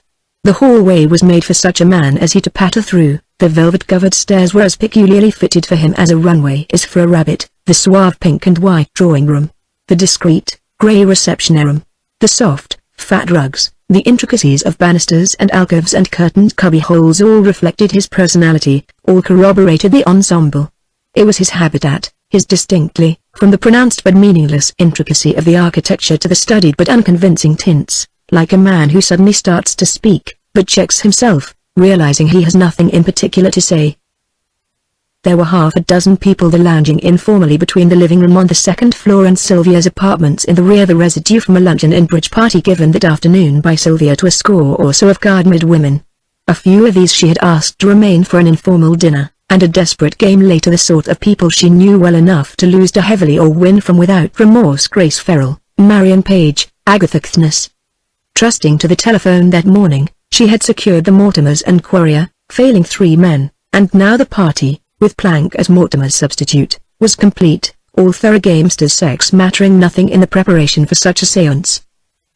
In Sylvia's boudoir, Grace Ferrell and Agatha Kthnes sat before the fire. Sylvia, at the mirror of her dresser, was correcting the pallor incident to the unbroken dissipation of a brilliant season. Marion, with her inevitable cigarette, wandered between Sylvia's quarters and the library, where Quarrier and Major Bell were sitting in low-voiced confab. Layla, greeted gaily from the boudoir, went in. Plank entered the library, was mauled effusively by the Major, returned Quarrier's firm handshake, and sat down with an inquiring smile. "Oh, yes, we're out for blood tonight," tittered Major Bell with her, grasping Quarrier's arm humorously and shaking it to emphasize his words, a habit that Quarrier thoroughly disliked. "Sylvia had a lot of women here playing for the season score, so I suggested she keep the pick of them for dinner, and call in a few choice ones to make a night of it." "It's agreeable to me," said Plank, still looking at Quarrier with the same inquiring expression, which the gentleman presently chose to understand. "I haven't had a chance to look into that matter," he said carelessly. "Someday, when you have time to go over it." "I have time now," said Plank. "There's nothing to go over, there's no reason for any secrecy. All I wrote you was that I propose to control the stock of Amalgamated Electric and that I wished your advice in the matter." "I could not give you any advice offhand on such an extraordinary suggestion," returned Quarrier coldly. "If you know where the stock is, you'll understand." "Do you mean what it is quoted at, or who owns it?" interrupted Plank. "Who owns it? Everybody knows where it has dropped to, I suppose. Most people know, too, where it is held." "Yes, I do." "And who is manipulating it?" added Quarrier indifferently. "Do you mean Harrington's people?" "I don't mean anybody in particular, Mr. Plank."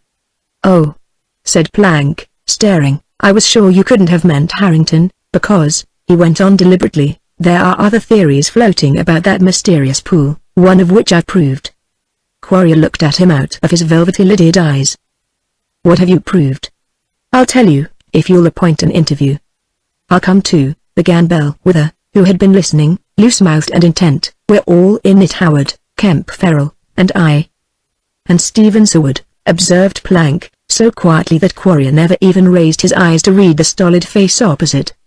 Presently he said, "Do you know anybody who can deliver you any considerable block of Amalgamated Electric at the market figures?"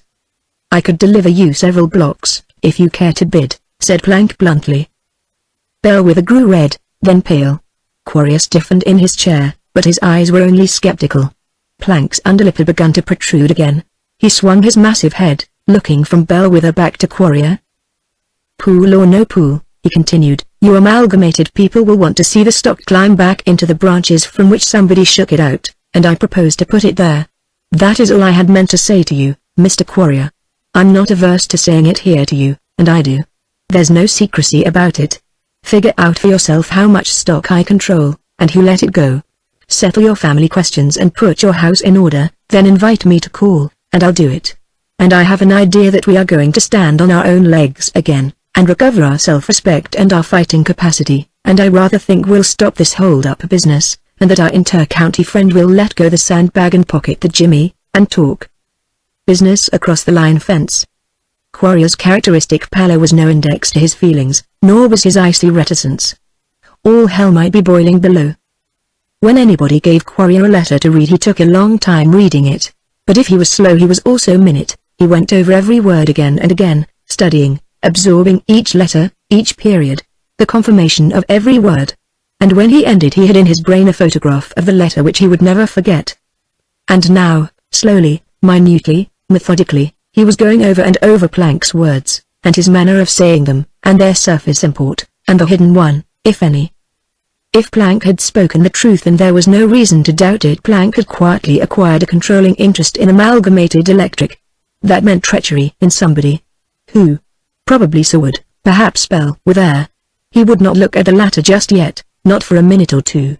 There was time enough to see through that withered, pink and white old fraud. But why had Plank done this? And why did Plank suspect him of any desire to wreck his own property? He did suspect him, that was certain. After a silence, he spoke quietly and without emotion.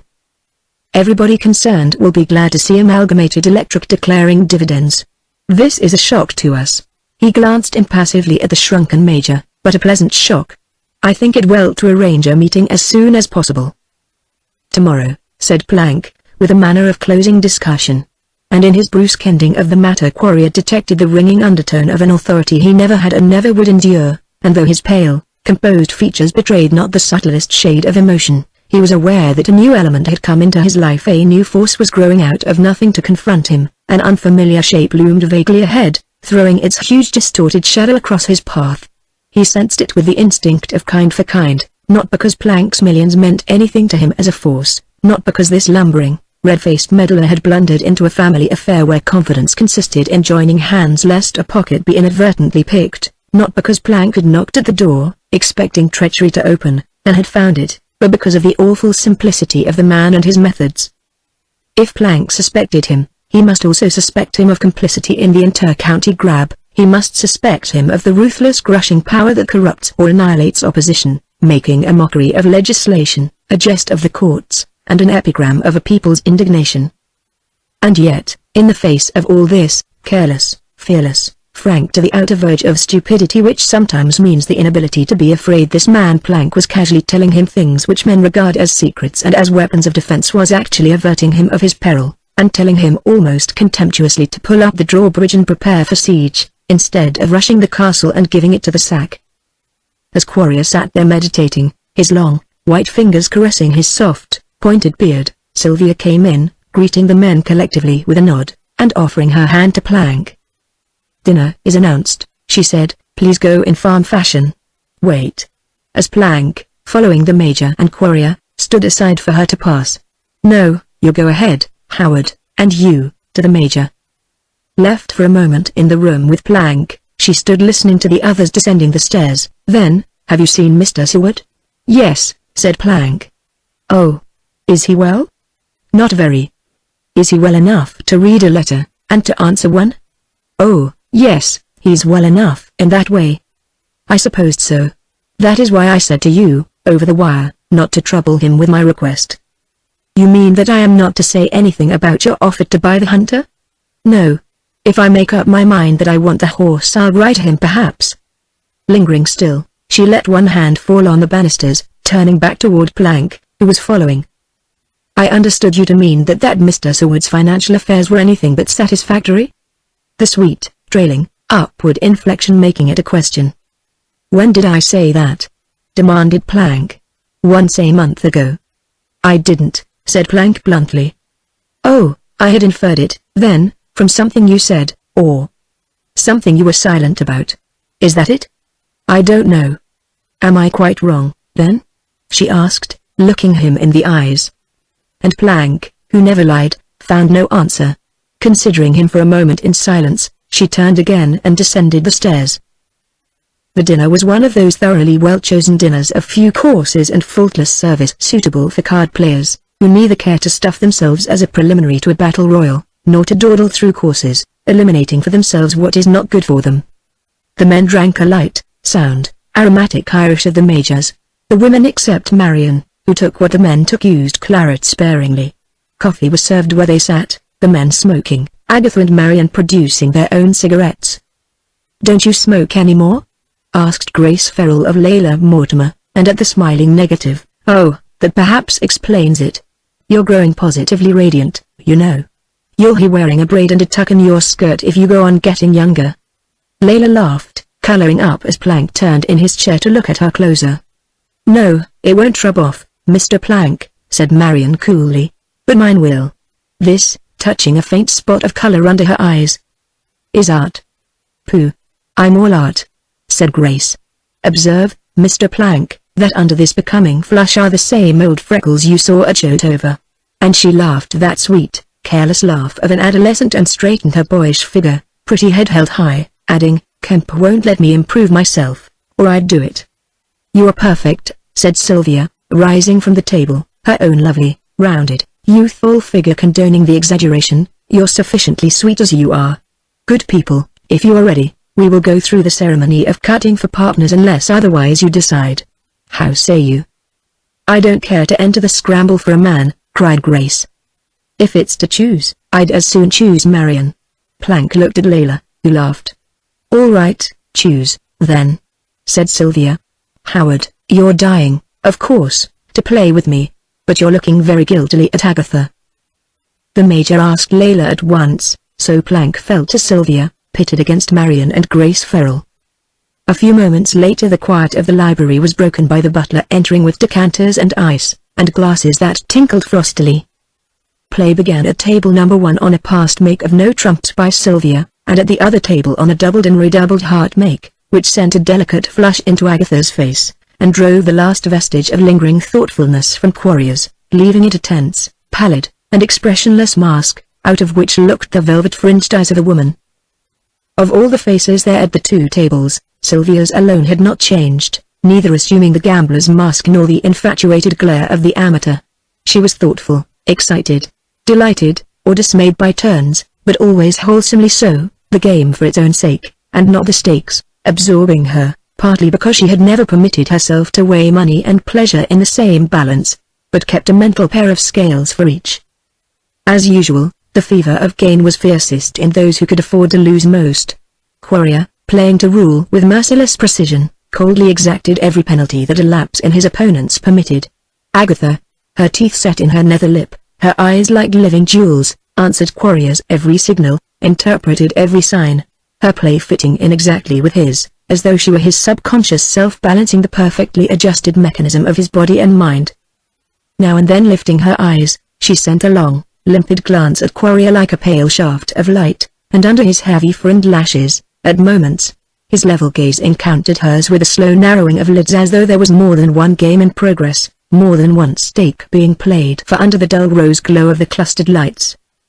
Sylvia, sitting dummy at the other tables mechanically alert to Plank's cards dropping in rapid sequence as he played alternately from his own hand and the dummy, permitted her thoughtful eyes to wander toward Agatha from moment to moment. How alluring her subtle beauty, in its own strange way. How perfect her accord with her partner. How faultless her intelligence, divining the very source of every hidden motive controlling him, forestalling his intent acquiescent, delicate, marvelous intelligence, the esoteric complement of two parts of a single mind. The collar of diamonds and aquamarines shimmered like the reflection of shadowy lightning across her throat, a single splendid jewel glowed on her left hand as her fingers flashed among the cards for the make-up. 100 aces, broke in Plank's heavy voice as he played the last trick and picked up the scoring card in pencil. Sylvia's blue eyes were laughing as Plank cut the new pack. Marion Page coolly laid aside her cigarette, dealt, and made it. Without in the original. May I play? Asked Sylvia sweetly. Please, growled Plank. So Sylvia serenely played from the top of nothing, and Grace Ferrell whisked a wonderful dummy across the green, and Plank's thick underlip began to protrude, and he lowered his heavy head like a bull at bay. Once Marion, over-intent, touched a card in the dummy when she should have played from her own hand, and Sylvia would have let it pass, had not Plank calmly noted the penalty. Oh, dear. It's too much like business, sighed Sylvia. Can't we play for the sake of the sport? I don't think it good sportsmanship to profit by a blunder. Rule, observed Marion laconically. Wear barbed wire, if you want the brush. I myself never was crazy for the brush, murmured Sylvia. Grace whispered maliciously, but you've got it, with the mask and pads, and her mischievous head barely tipped backward in the direction of Quarrier. Especially the mask, returned Sylvia, under her breath, and laid on the table the last card of a Yabra. Plank scored without comment. Marion cut, and resumed her cigarette. Sylvia dealt with that witchery of rounded wrists and slim fingers fascinating to men and women alike. Then, cards and regal, passed the make. Plank, cautiously consulting the score, made it spades, which being doubled, Grace led a singleton ace, and Plank slapped down a strong dummy and folded his great arms. Toward midnight, Sylvia, absorbed in her dummy, fancied she heard the electric bell ringing at the front door. Later, having barely made the odd, she was turning to look at the Major, when, beyond him, she saw Leroy Mortimer enter the room, sullen, pasty-skinned, but perfectly sober and well-groomed. You are a trifle late, observed Sylvia carelessly. Grace Ferrell and the Marion ignored him. Plank bade him good evening in a low voice. The people at the other table, having completed their rubber, looked around at Mortimer in disagreeable surprise. "I'll cut in, if you want me. If you don't, say so," observed Mortimer. It was plain that they did not, so he settled himself in an armchair, with an ugly glance at his wife and an insolent one at Quarrier, and the game went on in silence, Layla and the Major still losing heavily under the sneering gaze of Mortimer. At last, "Who's carrying you?" he broke out, exasperated, and in the shocked silence Layla, very white, made a movement to rise, but Quarrier laid his long fingers across her arm, pressing her backward. "You don't know what you're saying," he remarked, looking coldly at Mortimer. Plank laid down his cards, rose, and walked over to Mortimer. "May I have a word with you?" he asked bluntly. "You may. And I'll help myself to a word or two with you," retorted Mortimer, following Plank out of the room, down the stairs to the lighted reception room, where they wheeled, confronting one another. "What is the matter?" demanded Plank. "At the club they told me you were asleep in the card room. I didn't tell Layla. What is wrong?" I'm dead broke," said Mortimer harshly. "Billy Fleetwood took my paper. Can you help me out? It's due tomorrow."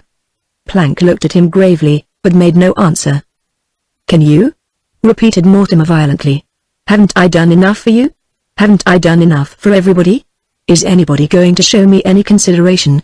Look at Quarrier's manner to me just now. And this very day I did him a service that all his millions can't repay. And there you stand, too, staring at me as though I were some damned importuning shabby genteel, hinting around for an opening to touch you. Yes, you do. And this very day I have done for you the most vital thing, the most sacred favor one man can do for another." He halted, stammered something incoherent, his battered eyes wet with tears. The man was a wreck, nerves, stamina, mind on the very verge of collapse. "I'll help you, of course," said Plank, eyeing him. "Go home, now, and sleep. I tell you I'll help you in the morning. Don't give way. Have you no grit? Pull up sharp, I tell you." But Mortimer had fallen into a chair, his ravaged face cradled in his hands. "I've got all that sea coming to me," he said hoarsely. "I'm all in. God. But I've got to jumps this trip. You'll stand for this, won't you, Plank?" I was batty, but I woke up in time to grasp the live wire. Billy Fleetwood held 3 shocks in succession and his were queens full to my jacks, aces to kings twice, ! Ordered in and voucher sitting in until they'd started me off hiking hellward. He began to ramble, and even to laugh weakly, passing his puffy, shaking hands across his eyes. "It's good of you, Beverly, I appreciate it. But I've been good to you. You're all to the good, my boy. Understand? All to the good. I fixed it, I did it for you. You can have your innings now. You can have her when you want her, I tell you." "What do you mean?" said Plank menacingly. "Mean? I mean what I told you that day at Black Fells, when we were riding. I told you you had a chance to win out. Now the chance has come, same's I told you. Start in, and by the time you're ready to say when, she'll be there with the bottle." "I don't think you're perfectly sane yet," said Plank slowly. "Let it go at that, then," sniggered Mortimer, struggling to his feet. "Bring Layla back, I'm all in, I'm going home. You'll be around in the morning, won't you?" "Yes," said Plank. "Have you got a cab?" Mortimer had one. The glass and iron doors clanged behind him, and Plank, waiting a moment, sighed, raised his head, and, encountering the curious gaze of a servant, trudged off upstairs again. The game had ended at both tables. Quarrier and Agatha stood by the window together, conversing in low voices. Belle, with her, at a desk, sat muttering and fussing with a checkbook. The others were in Sylvia's apartments. A few moments later Kemp Ferrell arrived, in the best of spirits, very much inclined to consider the night as still young, but his enthusiasm met with no response, and presently he departed with his wife and the Marion in their big Mercedes, wheeling into the avenue at a reckless pace, and streaming away through the night like a meteor run mad. Layla, in the wraps, emerged in a few moments, looking at Plank out of serious eyes, and they made their brief adux and went away in Plank's brougham. When Agatha's maid arrived, Quarrier also started to take his leave, but Sylvia, seated at a card table, idly arranging the cards in geometrical designs and fanciful arabesques, looked up at him, saying, "I wanted to say something to you, Howard." Agatha passed them, going into Sylvia's room for her wraps, and Quarrier turned to Sylvia. "Well?" he said, with the slightest hint of impatience.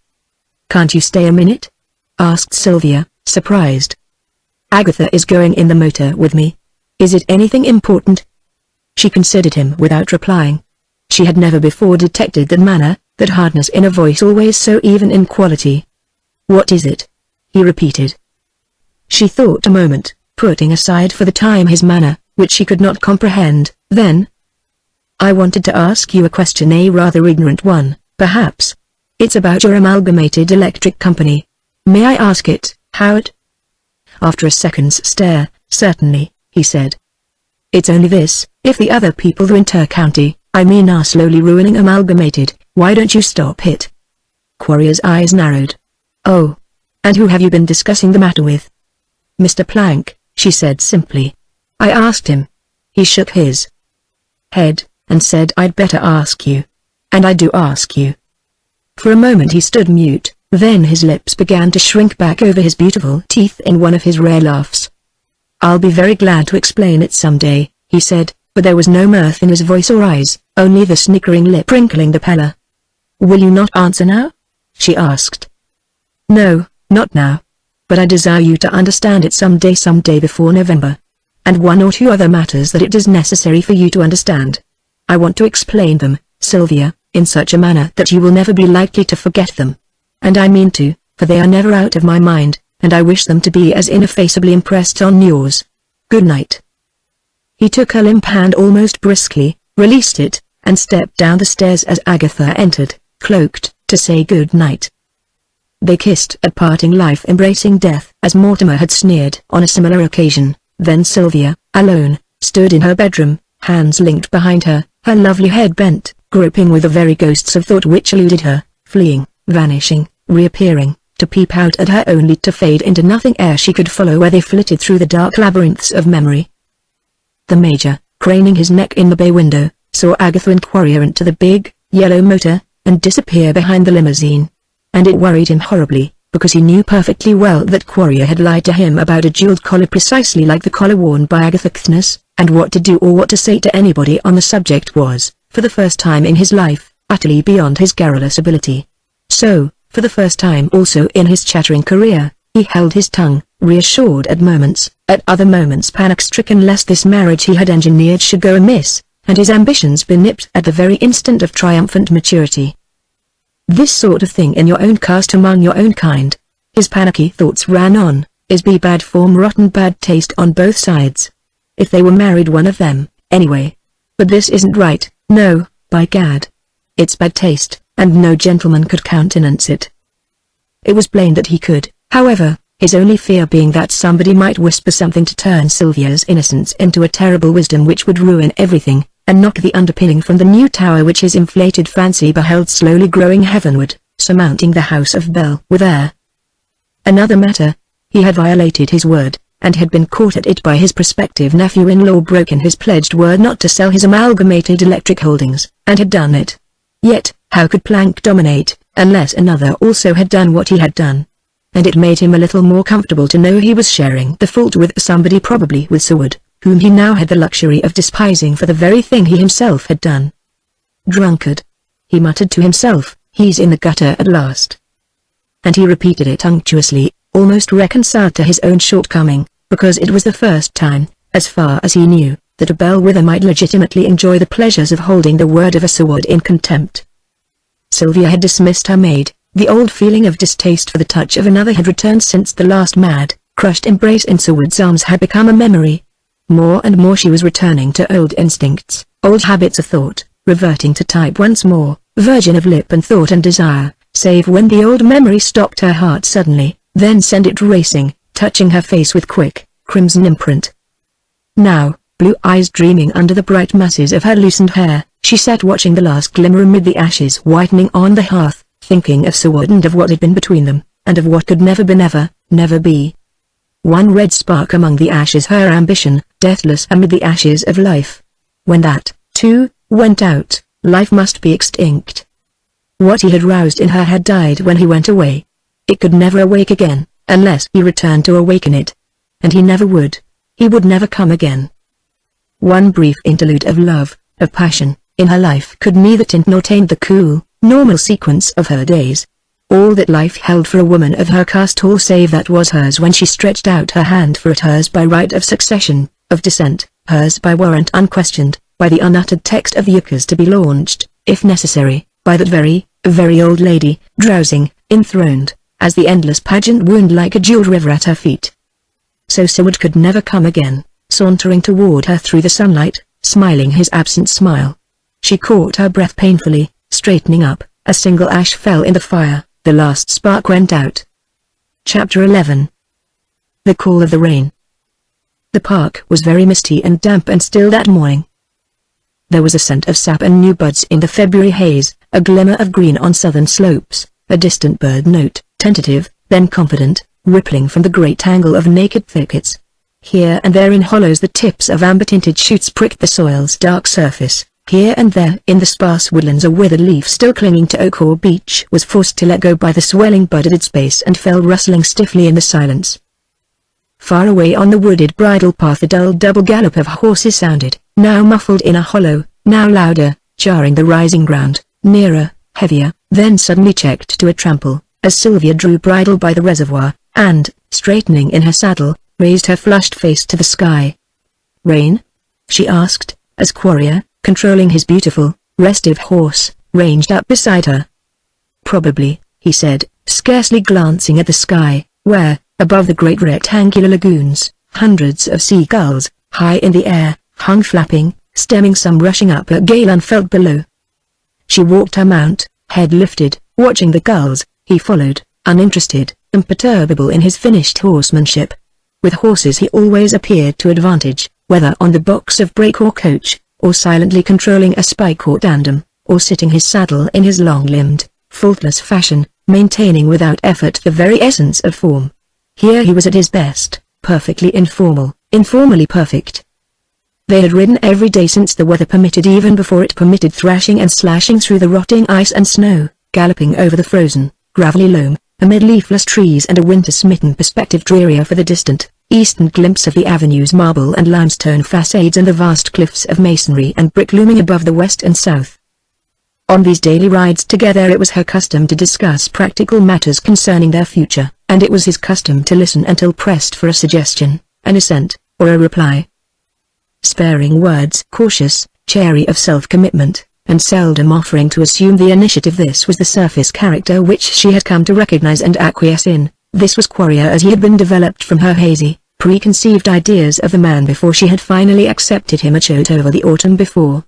She also knew him as a methodical man, exacting from others the orderly precision which characterized his own dealings, a man of education and little learning, of attainments and little cultivation, conversant with usages, formal, intensely sensitive to ridicule, incapable of humor. This was Quarrier as she knew him or had known him.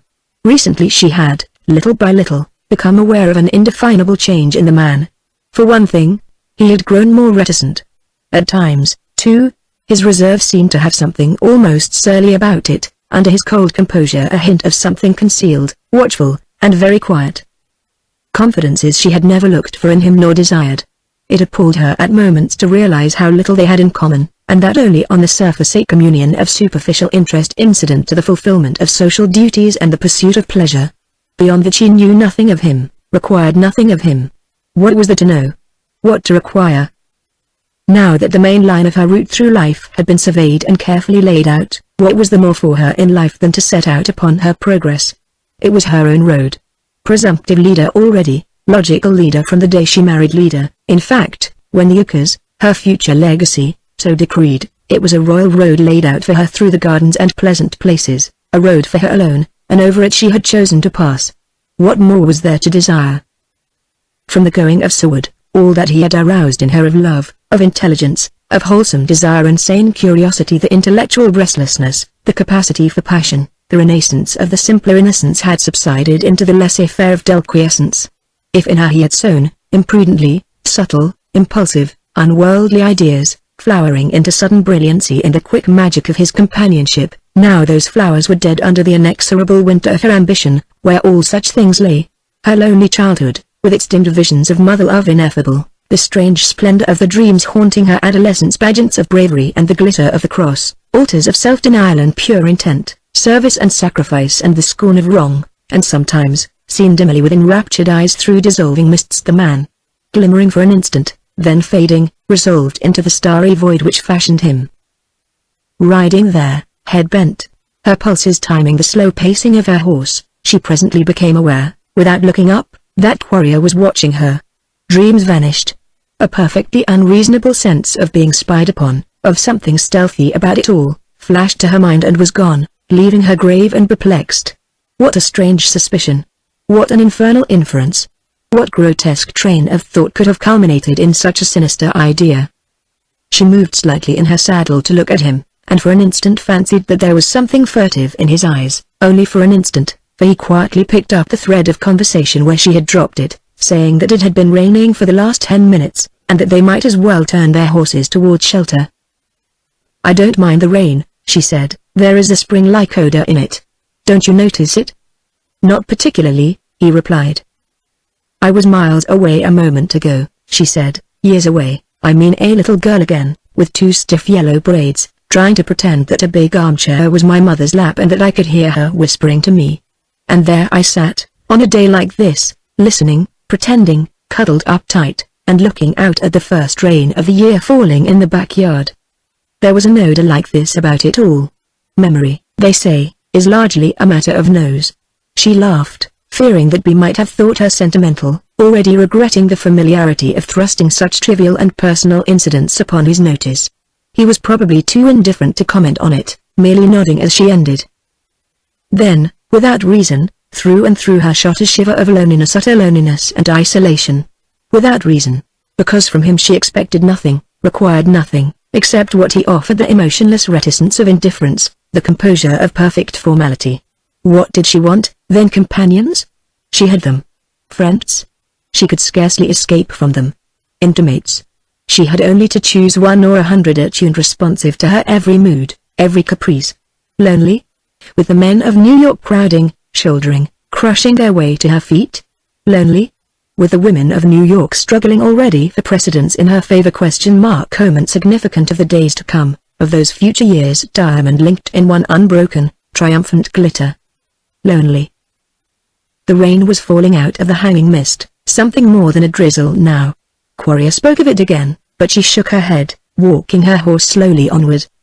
The train of thought she followed was slower still, winding on, leading her into half light and shadow, and in and out through hidden trails she should have known by this time, always on, skirting the objective, circling it through sudden turns. And now she was becoming conscious of the familiar way, now she recognized the quiet, still byways of the maze she seemed doomed to wander in forever. But, for that matter, all paths of thought were alike to her, for, sooner or later, all ultimately led to him, and this she was already aware of as a disturbing phenomenon to consider and account for and to provide against when she had leisure. "About that Amalgamated Electric Company," she began without prelude, "would you mind answering a question or two, Howard?" "You could not understand it," he said, unpleasantly disturbed by her abruptness. "As you please. It is quite true I can make nothing of what the newspapers are saying about it, except that Mr. Plank seems to be doing a number of things. Injunctions, and other matters," observed Quarrier. "Is anybody going to lose any money in it?" "Who, for example?" "Why, you, for example," she said, laughing. "I don't expect to." "Then it is going to turn out all right? And Mr. Plank and Kemp Ferrell and the Major and the other people interested, are not going to be almost ruined by the inter-county people? Do you think a man like Plank is likely to be ruined, as you say, by Amalgamated Electric?" "No. But Kemp and the Major?" "I think the Major is out of danger," replied Quarrier, looking at her with a new, sullen narrowing of his eyes. "I am glad of that. Is Kemp and the others?" "Ferrell could stand it if matters go wrong." "What others?" "Why, the other owners and stockholders." "What others? Who do you mean?" "Mr. Seward, for example," she said in an even voice, leaning over to pat her horse's neck with her gloved hand. "Mr. Seward must take the chances we all take," observed Quarrier. "But, Howard, it would really mean ruin for him if matters went badly. Wouldn't it?" "I am not familiar with the details of Mr. Seward's investments." "Nor am I. she said slowly. He made no reply. Lack of emotion in the man beside her she always expected, and therefore this new, sullen note in his voice perplexed her. Too, at times, in his increasing reticence there seemed to be almost a hint of cold effrontery. She felt it now, an indefinite suggestion of displeasure and the power to retaliate, something evasive, watchful, patiently hostile, and, try as she might, she could not rid herself of the discomfort of it, and the perplexity. She spoke about other things. He responded in his impassive manner. Presently she turned her horse and Quarrier wheeled his, facing a warm, fine rain, slanting thickly from the south. His silky, Van Dyke beard was all wet with the moisture. She noticed it, and unbidden arose the vision of the gun-room at Chotova, Quarrier's soft beard wet with rain, the phantoms of people passing and repassing, Seward's straight figure swinging past, silhouetted against the glare of light from the billiard-room. And here she made an effort to efface the vision, shutting her eyes as she rode there in the rain. But clearly against the closed lids she saw the phantoms, passing spectres of dead hours, the wraith of an old happiness masked with youth and wearing Seward's features. She must stop it. What was all this crowding in upon her as she rode forward through the driving rain, all this resurgence of ghosts long laid, long exorcised? Had the odor of the rain stolen her senses, awakening memory of childish solitude? Was it that which was drugging her with remembrance of Seward and the rattle of rain in the bay window above the glass-roofed swimming pool? She opened her eyes wide, staring straight ahead into the thickening rain, but her thoughts were loosened now, tuned to the increasing rhythm of her heart, and she saw him seated there, his head buried in his hands as she stole through the dim corridors to her first tryst, saw him look up, saw herself beside him among the cushions, tasted again the rose petals that her lips had stripped from the blossoms, saw once more the dawn of something in his steady eyes, felt his arm about her, his breath. Her horse, suddenly spurred, bounded forward through the rain, and she rode breathless, with lips half parted, as if afraid, turning her head to look behind as though she could outride the phantom clinging to her stirrup, masked like youth, wearing the shadowy eyes of love. In her drenched habit, standing before her dressing-room fire, she heard her maid soliciting entrance, and paid no heed. The door being locked as though a spectre could be bolted out of rooms and houses. Pacing the floor, restless, annoyed, and dismayed by turns, she flung her wet skirt and coat from her, piece by piece, and stood for a while, like some slender youth in riding breeches and shirt, facing the fire, her fingers resting on her hips. In the dull light of the rainy noonday the fire reddened the ceiling, throwing her giant shadow across the wall, where it towered, swaying, like a ghost above her. She caught sight of it over her shoulder, and watched it absently, then gazed into the coals again, her chin dropping on her bare chest. At her maid's repeated knocking she turned, her boots and the single spur sparkling in the firelight, and opened the door. An hour later, fresh from her bath, luxurious in loose and filmy lace, her small, white feet shod with silk, she lunched alone, cradled among the cushions of her couch. Twice she strolled through the rooms leisurely, summoned by her maid to the telephone, the first time to chat with Grace Farrell, who, it appeared, was a victim of dissipation, being still abed, and out of humor with the rainy world, the second time to answer in the negative Marian's suggestion that she motor to Lakewood with her for the week's end before they closed their house. Sauntering back again, she sipped her milk and Vichy, tasted the strawberries, tasted a big black grape, discarded both, and lay back among the cushions, her naked arms clasped behind her head, and dropping one knee over the other, stared at the ceiling. Restlessness and caprice ruled her. She seldom smoked, but seeing on the table a stray cigarette of the sort she kept for any intimates who might desire them, she stretched out her arm, scratched a match, and lighted it with a dainty grimace. Lying there, she tried to make rings, but the smoke only got into her delicate up-tilted nose and stung her tongue, and she very soon had enough of her cigarette. Watching the slow fire consume it between her fingers she lay supine, following the spirals of smoke with inattentive eyes. By and by the lengthening ash fell, powdering her, and she threw the cigarette into the grate, flicked the ashes from her bare, round arm, and, clasping her hands under her neck, turned over and closed her eyes. Sleep ? With every pulse awake and throbbing, every heartbeat sending the young blood rushing out through a body the incarnation of youth and life itself. There was a faint flush in the hollow of each upturned palm, where the fingers like relaxed petals curled inward, a deepening tint in the parted lips, and under the lids, through the dusk of the lashes, a glimmer of blue. Lying there, veiled gaze conscious of the rose light which glowed and waned on the ceiling, she awaited the flowing tide on which so often she had embarked and drifted out into the golden gloom serene, where, spirit becalmed, time and grief faded, and desire died out upon the unshadowed sea of dreams. It is long waiting for the tide when the wakeful heart beats loudly, when the pulses quicken at a memory, and the thousand idle little cellules of the brain, long sealed, long unused, and consigned to the archives of what is ended, open one by one, releasing each its own forgotten ghost. And how can the heart rest, the pulse sleep, startled to a flutter, as one by one the tiny cells unclose unbidden, and the dead remembrance, from its cerements freed, brightens to life?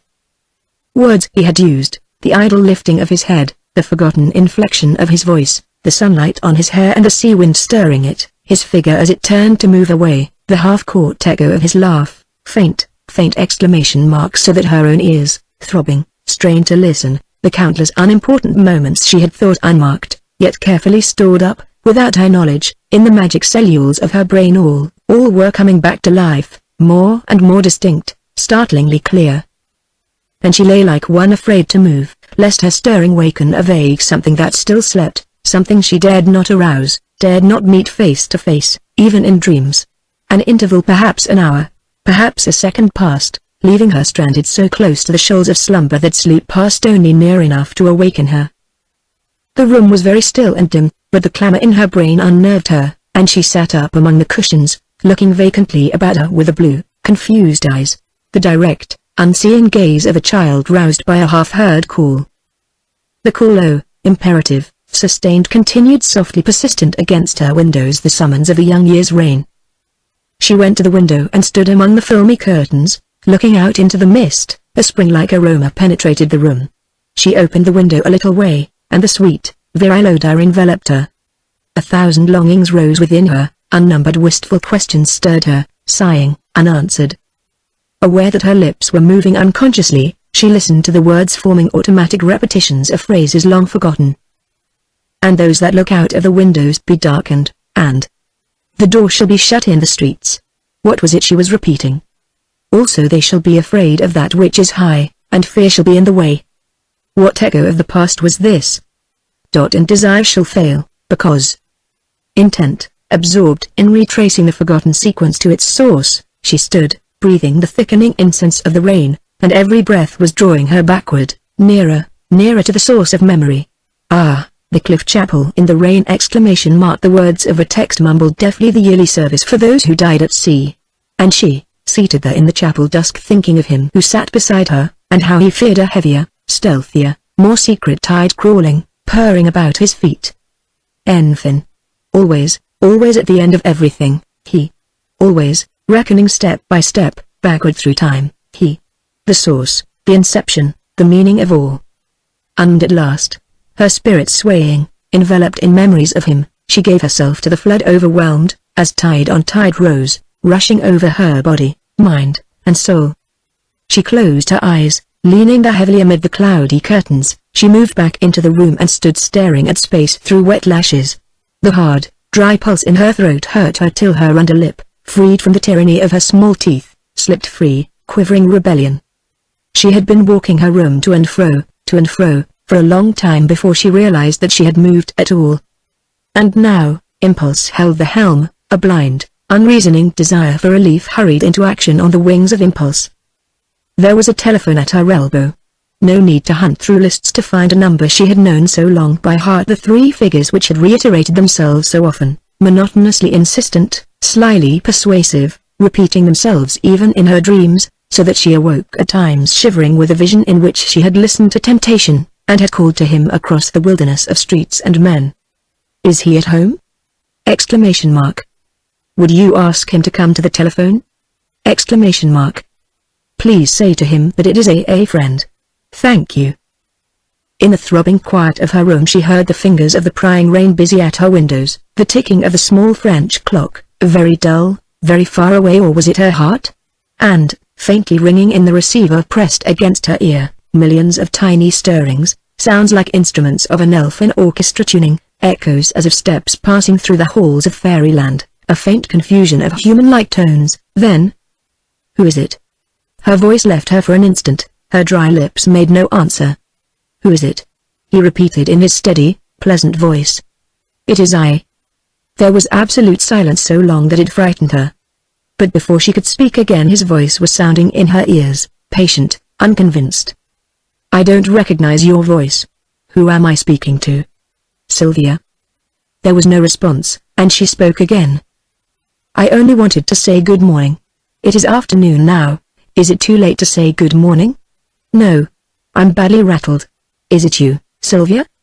Indeed it is. I am in my own room. I thought. Yes, I am listening. I don't know what I did think. Is it necessary for me to telephone you a minute account of the mental processes which ended by my calling you up out of the vasty deep? The old ring in her voice hinting of the laughing undertone, the same trailing sweetness of inflection. Could he doubt his senses any longer? I know you, now, he said. I should think you might. I should very much like to know how you are if you don't mind saying. Thank you. I seem to be all right. Are you all right, Sylvia? Shamefully and outrageously well. What a season, too. Everybody else is in rags, makeup rags. Isn't that a disagreeable remark? But I'll come to the paintbrush too, of course. We all do. Doesn't anybody ever see you anymore? She heard him laugh to himself unpleasantly. Then, does anybody want to? Everybody, of course. You know it. You always were spoiled to death. Yes, to death. Stephen. Yes. Are you becoming cynical? I? Why should I? You are. Stop it. Mercy on us. If that is what is going on in a certain house on Lower Fifth Avenue, facing the corner of certain streets, it's time somebody dropped into. To what? To the rescue. I've a mind to do it myself. They say you are not well, either. Who says that? Oh, the usual little ornithological cockatrice or, rather, cantatrice. Don't ask me, because I won't tell you. I always tell you too much, anyway. Don't I? Do you? Of course I do. Everybody spoils you and so do I. Yes, I am rather in that way, I suppose. What way? Oh, spoiled. Stephen. Yes. And in a lower voice, please don't say such things, will you? No. Especially to me. Especially to you. No, I won't, Sylvia. And, after a hesitation, she continued sweetly. I wonder what you were doing, all alone in that old house of yours, when I called you up. I? Let me see. Oh, I was superintending some packing. Are you going off somewhere? I think so. Where? I don't know, Sylvia. Stephen, how absurd. You must know where you are going. If you mean that you don't care to tell me. I mean that. I decline to be snubbed. I'm shameless, and I wish to be informed. Please tell me. I'd rather not tell you. Very well. Goodbye. But don't ring off just yet, Stephen. Do you think that, sometime, you would care to see any people, I mean when you begin to go out again? Who, for example? Why, anybody? No, I don't think I should care to. I wish you would care to. It is not well to let go every tie, drop everybody so completely. No man can do that to advantage. It would be so much better for you to go about a bit, see and be seen, you know, just to meet a few people informally, go to see some pretty girl you know well enough to what? Make love to? That would be very good for you, she said. But not for the pretty girl. Besides, I'm rather too busy to go about, even if I were inclined to. Are you really busy, Stephen? Yes, waiting. That is the very hardest sort of occupation. And I'm obliged to be on hand every minute. But you said that you were going out of town. Did I? Well, I did not say it, exactly, but I am going to leave town. For very long? She asked. Perhaps. I can't tell yet. Stephen, before you go, if you are going for a very, very long while, perhaps you might care to say goodbye? Do you think it best? No, she said innocently, but if you care. Do you care to have me? Yes, I do. There was a silence, and when his voice sounded again it had altered. I do not think you would care to see me, Sylvia. They say I have changed since a slight illness. I am not over it yet, not cured, not very well yet, and a little tired, you see, a little shaken. I am leaving New York to try once more to be cured. I expect to be well one way or another. Stephen, where are you going? Answer me. I can't answer you. Is your illness serious? It is. It requires some care. Her fingers tightening around the receiver whitened to the delicate nails under the pressure. Mute, struggling with the mounting impulse, voice and lip unsteady, she still spoke with restraint. You say you require care? And what care have you? Who is there with you? Answer me. Why everybody, the servants. I have care enough. Oh, the servants. Have you a physician to advise you? Certainly the best in the world. Sylvia, dear, Sylvia, I didn't mean to give you an impression. Stephen, I will have you truthful with me. I know perfectly well you are ill. If I could only, if there was something, some way. Listen, I am going to do something about it, and I don't care very much what I do. What sweet nonsense. He laughed, but his voice was no steadier than hers. Will you drive with me? She asked impulsively, some afternoon. Sylvia, dear, you don't really want me to do it. Wait, listen, I've got to tell you that I'm not fit for it.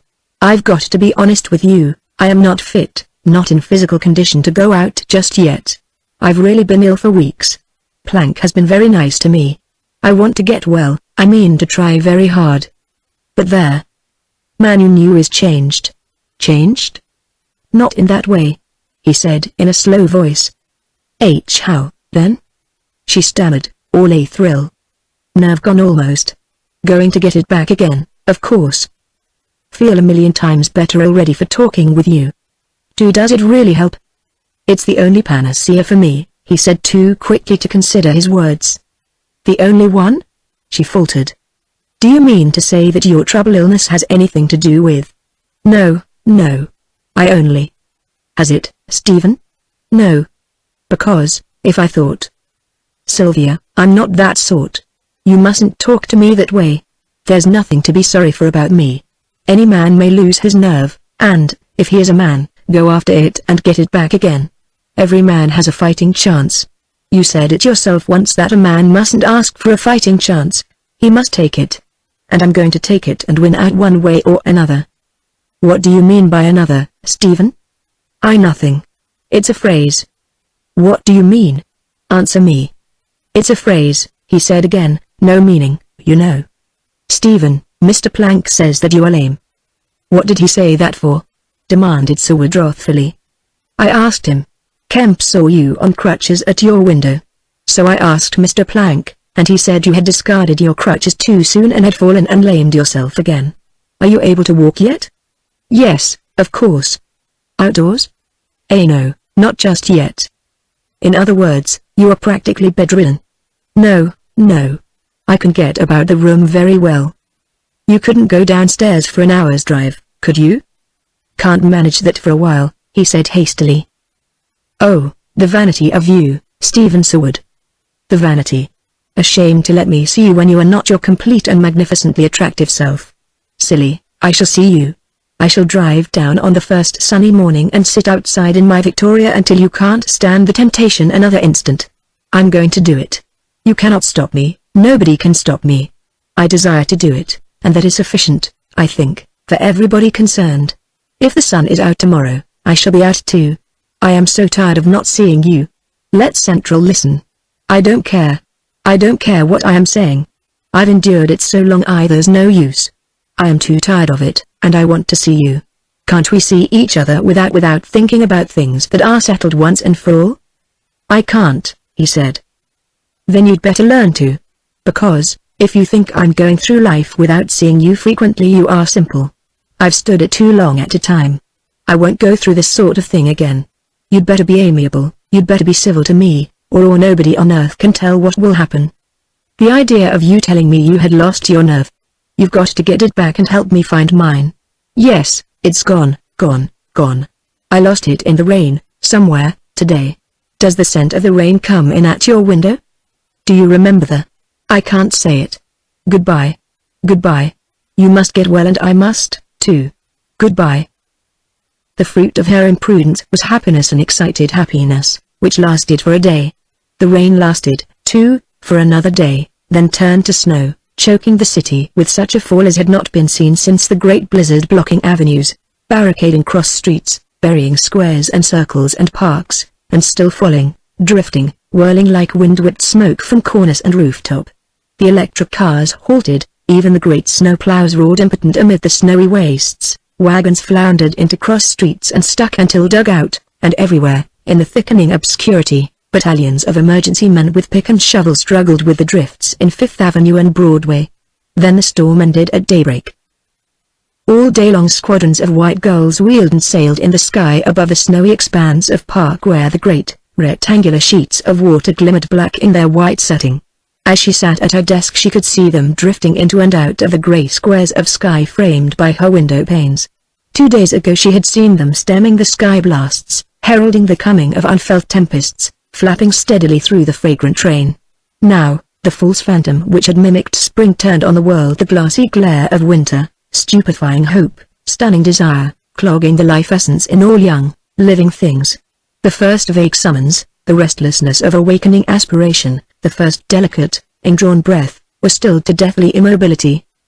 Sylvia, at her escritoire, chin cradled in her hollowed hand, sat listlessly inspecting her mail, the usual pile of bills and advertisements, social demands and interested appeals, with here and there a frivolous note from some intimate to punctuate the endless importunities. Her housekeeper had come and gone. The belle with her establishment could jog through another day. Various specialists, who cared for the health and beauty of her body, had entered and made their unctuous exits. The major had gone to Tuxedo for the week's end, her maid had bronchitis, 2 horses required the veterinary, and the kitchen ranger knew water back. Cards had come for the Christmas function, cards for young Austin Wadsworth's wedding to a Charleston girl of rumoured beauty. Karenina was to sing for Mrs. Vendenning, a live llama, 2-legged, had consented to undermine Christianity for Mrs. Pine Johnson and her guests. Would Sylvia be ready for the inspection of imported headgears to harmonize with the gowns being built by Constantine? When? Would she receive the courteous agent of the reigning beauties of Manhattan, to arrange for her portrait and biographical sketch? When? Would she realize that Jefferson B. Doty could turn earth into heaven for any young chatelaine by affixing to the laundry his anti-microbe drying machine emitting 60 sterilized hot air blasts in 30 seconds, at a cost of 1/10 of 1 mil per blast? And when?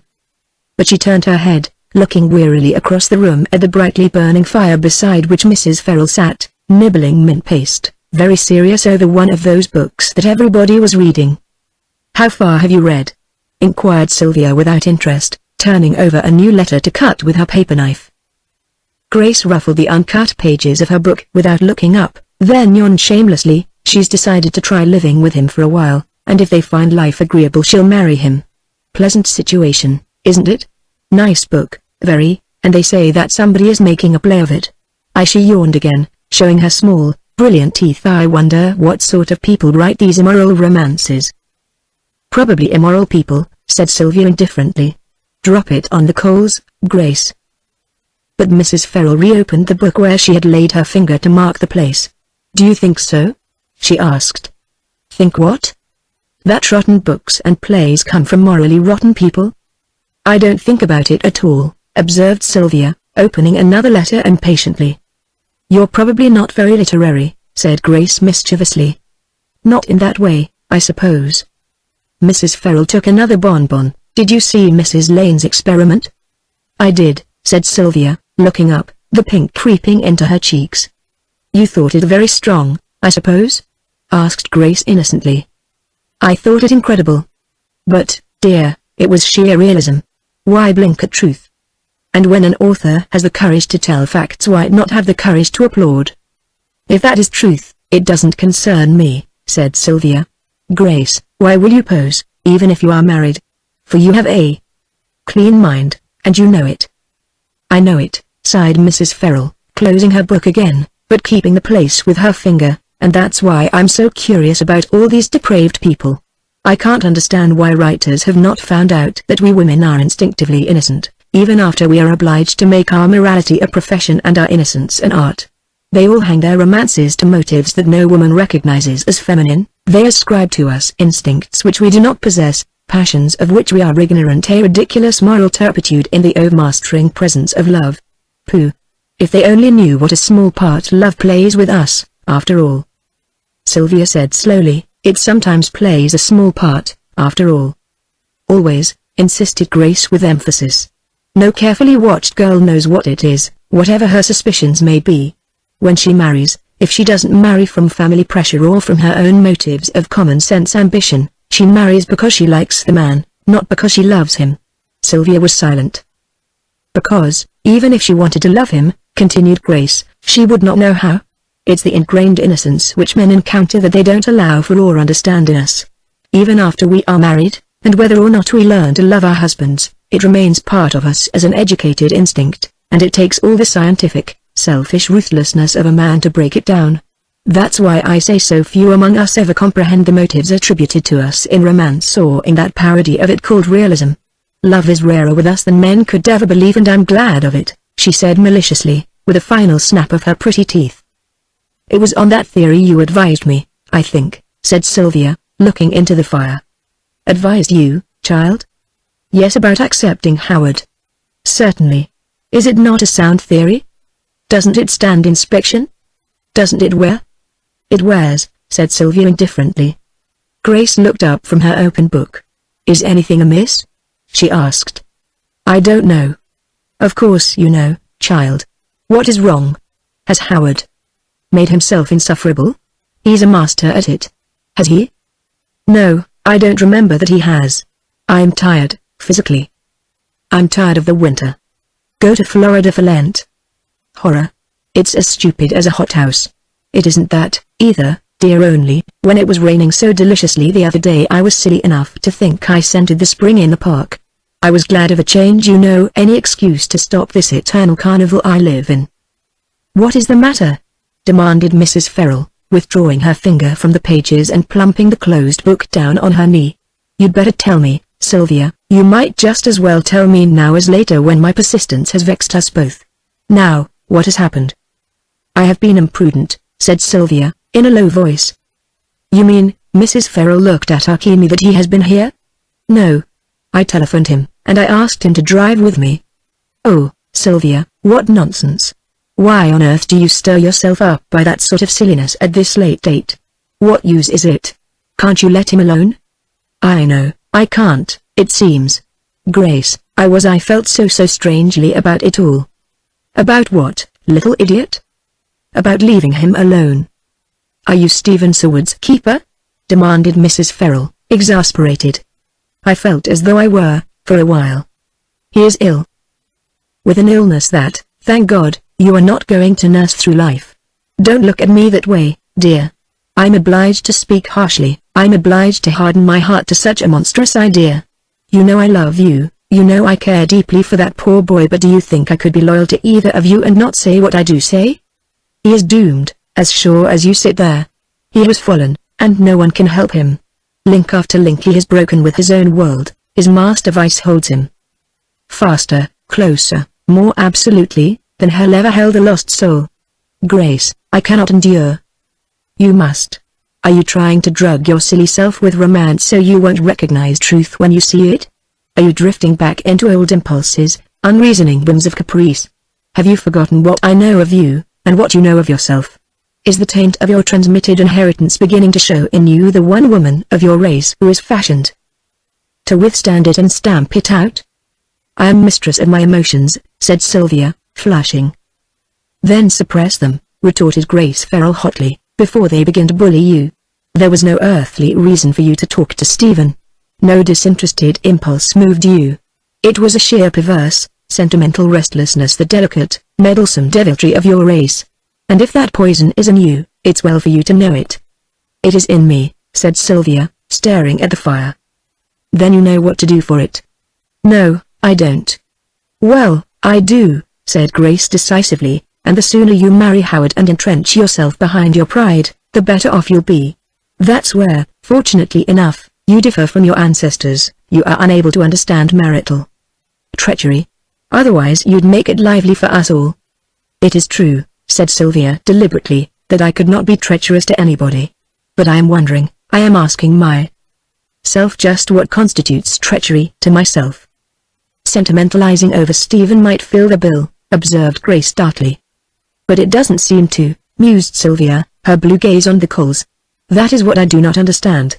I have no conscience concerning what I feel for him. What do you feel? I was in love with him. You knew it. You liked him, insisted Grace patiently. No, loved him. I know. Dear, your theories are sound in a general way, but what is a girl going to do about it when she loves a man? You say a young girl can't love, doesn't know how. But I do love, though it is true that I don't know how to love very wisely.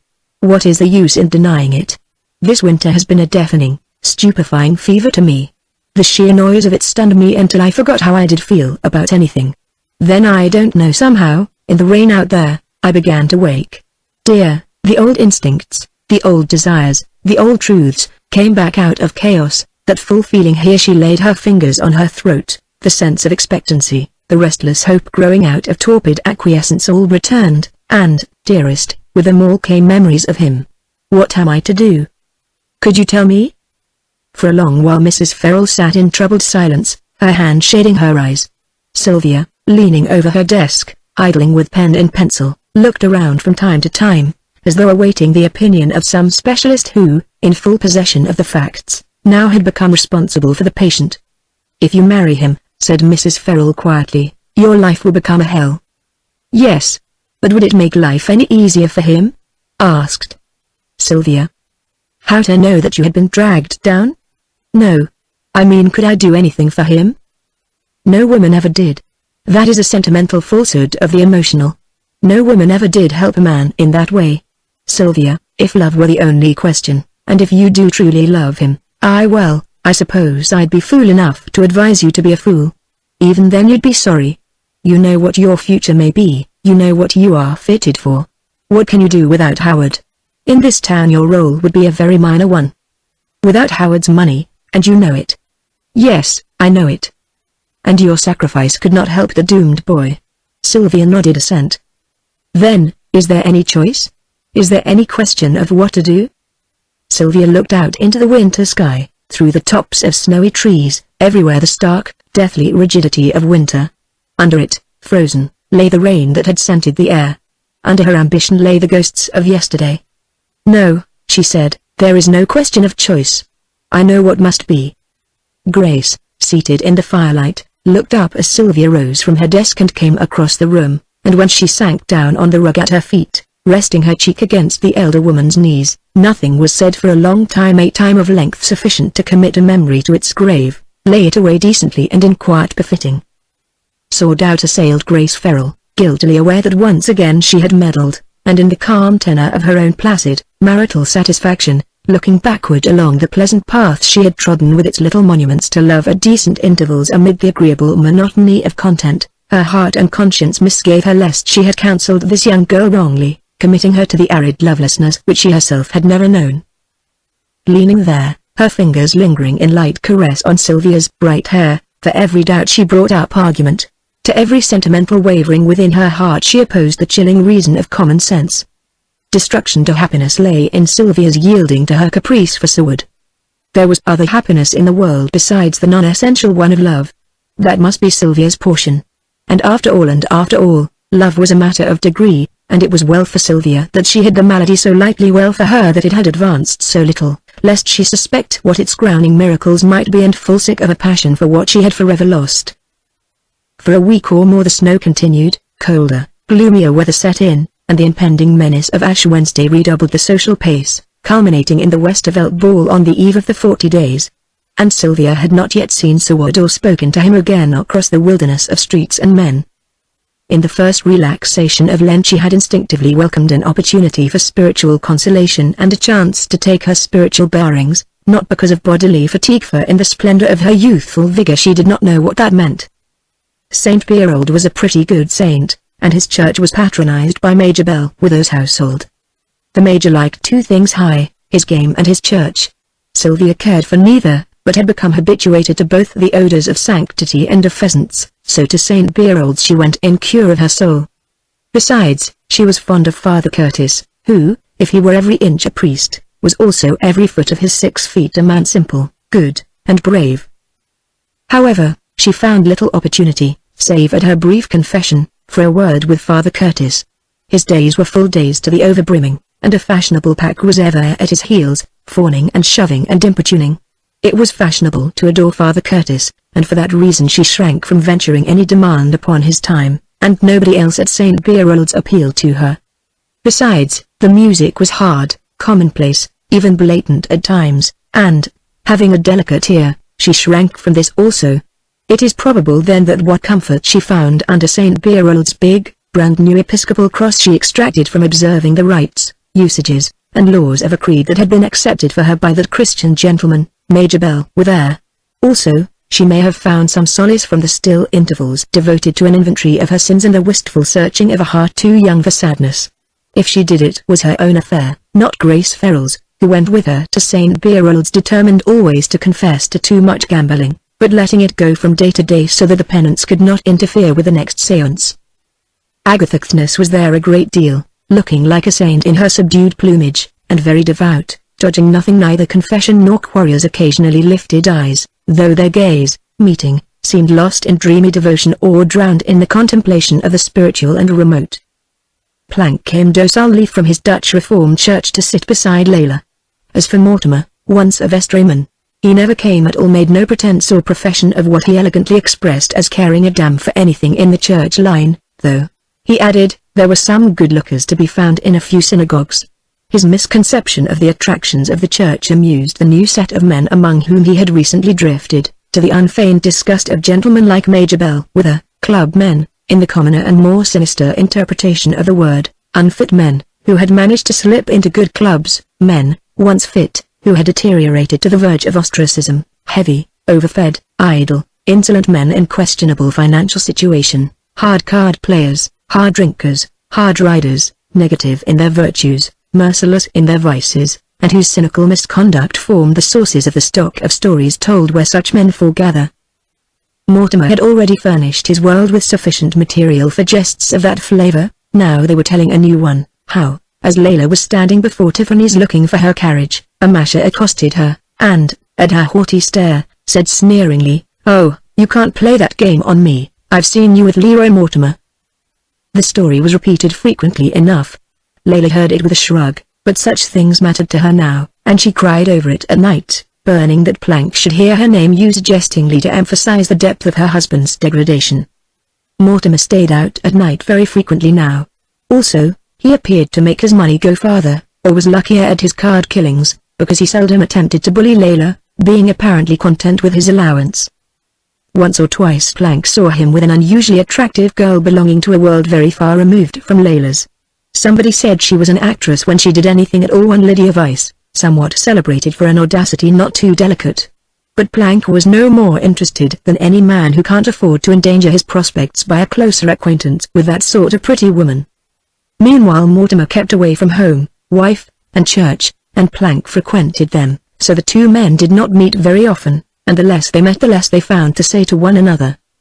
Now that the 40 days had really begun, Major Bell with her became restless for the fleshpots of the South, although Lenten duties sat lightly enough upon the house of Bell with her.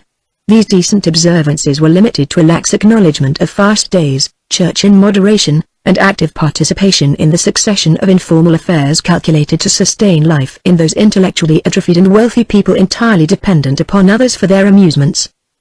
To these people no fear of punishment hereafter can equal the terror of being left to their own devices, and so, though the opera was over, theatres unfashionable, formal functions suspended and dances ended, the pace still continued at a discreet and decorous trot, and those who had not fled to California or Palm Beach, remained to pray and play bridge with an unction most edifying. And all this while Sylvia had not seen Seward. Sylvia was changing. The characteristic amiability, the sensitive reserve, the sweet composure which the world had always counted on in her, has become exceptions and no longer the rules which govern the caprice and impulse always latent. An indifference so pointed as to verge on insolence amazed her intimates at times. A sudden, flushed impatience startled the habitués of her shrine. There was a new, unseeing hardness in her eyes, in her attitude the faintest hint of cynicism. She acquired a habit of doing selfish things coldly, indifferent to the canons of the art, and true selfishness, the most delicate of all the arts, requires an expert. That which had most charmed her unfeigned pleasure in pleasure, her unfailing consideration for all, her gentleness with ignorance, her generous unconsciousness of self, all these still remained, it is true, though no longer characteristic, no longer to be counted on. For the first time a slight sense of fear tinctured the general admiration.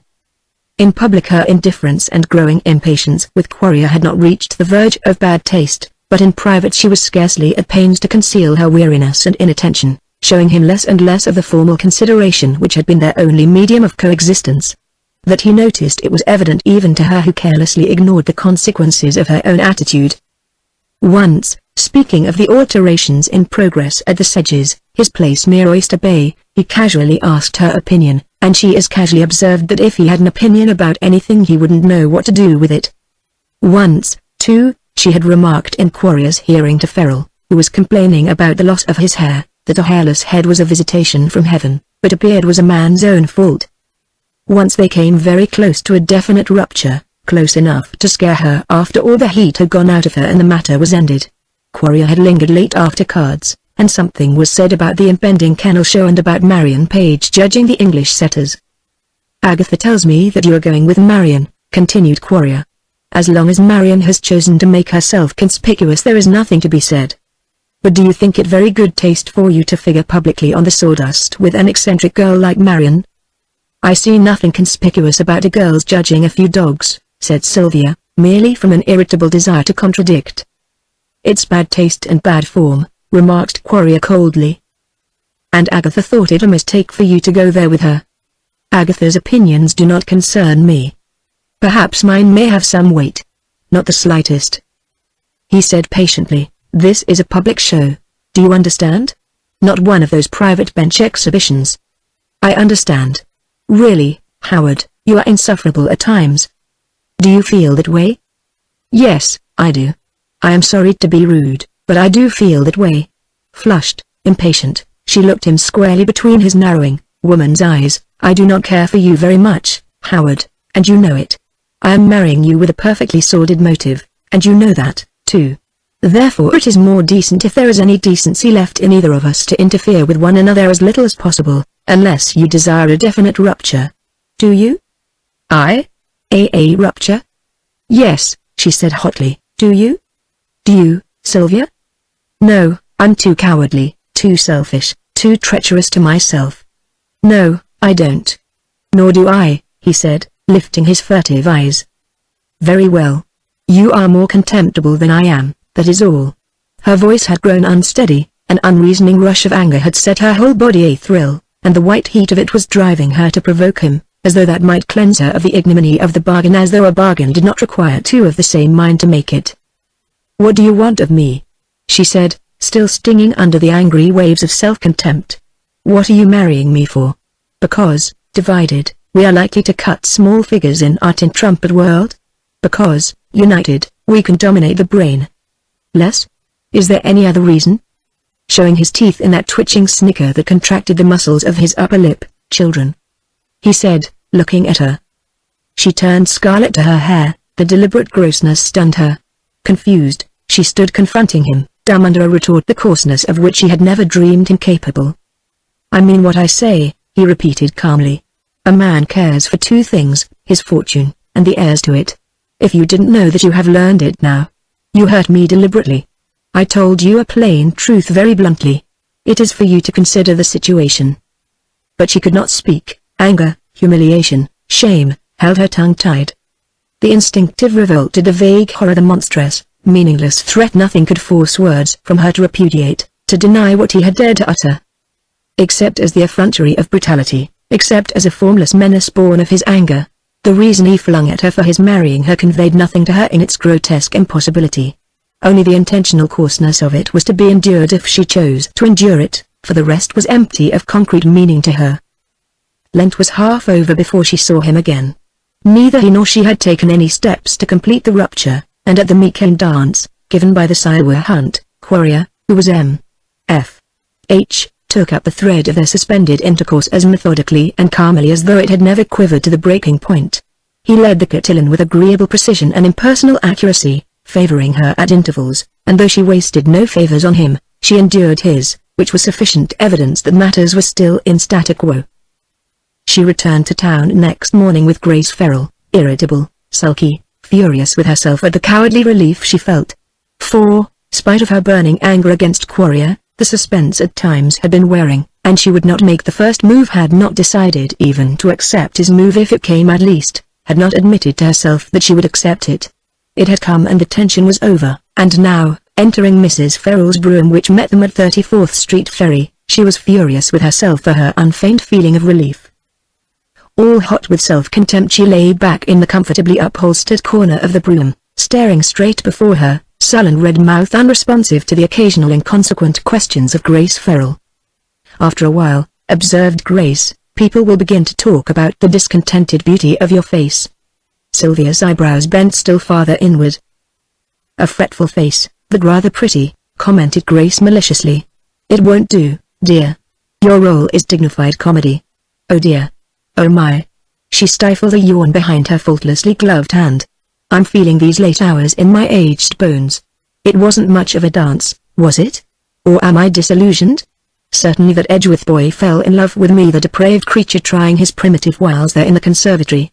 Little beast. There are no nice boys anymore, they're all too young or too sophisticated. Howard does lead well, I admit that. You're on the box seat together again, I see. Pooh. I wasn't a bit alarmed." "I was," said Sylvia, curling her lip in biting self-contempt. "Well, that's a wholesome confession, anyway. Oh dear, how I do yawn." And leant only half over. "Sylvia, what are you staring at?" "Oh, I see." They had driven south to Washington Square, where Mrs. Farrell had desired to leave a note, and were now returning. Sylvia had leaned forward to look up at Seward's house, but with Mrs. Farrell's first word she sank back, curiously expressionless and white, for she had seen a woman entering the front door and had recognized her as Marion Page. "Well, of all indiscretions," breathed Grace, looking helplessly at Sylvia. "Oh, no, that sort of thing is sheer effrontery, you know. It's rotten bad taste. It's no worse, of course, but it's bad taste. I don't care what privileges we concede to Marion, we're not going to concede this unless she puts on trousers for good. It's all very well for her to talk her plain kennel talk, and call spades by their technical names, and smoke all over people's houses, and walk all over people's prejudices, but there's no sense in her hunting for trouble, and she'll get it, sure as scandal is scandal." And still Sylvia remained pale and silent, eyes downcast, shrinking close into her upholstered corner, as though some reflex instinct of self-concealment was still automatically dominating her. "She ought to be spanked," said Grace viciously. "If she were my daughter I'd do it, too." Sylvia did not stir. "Little idiot.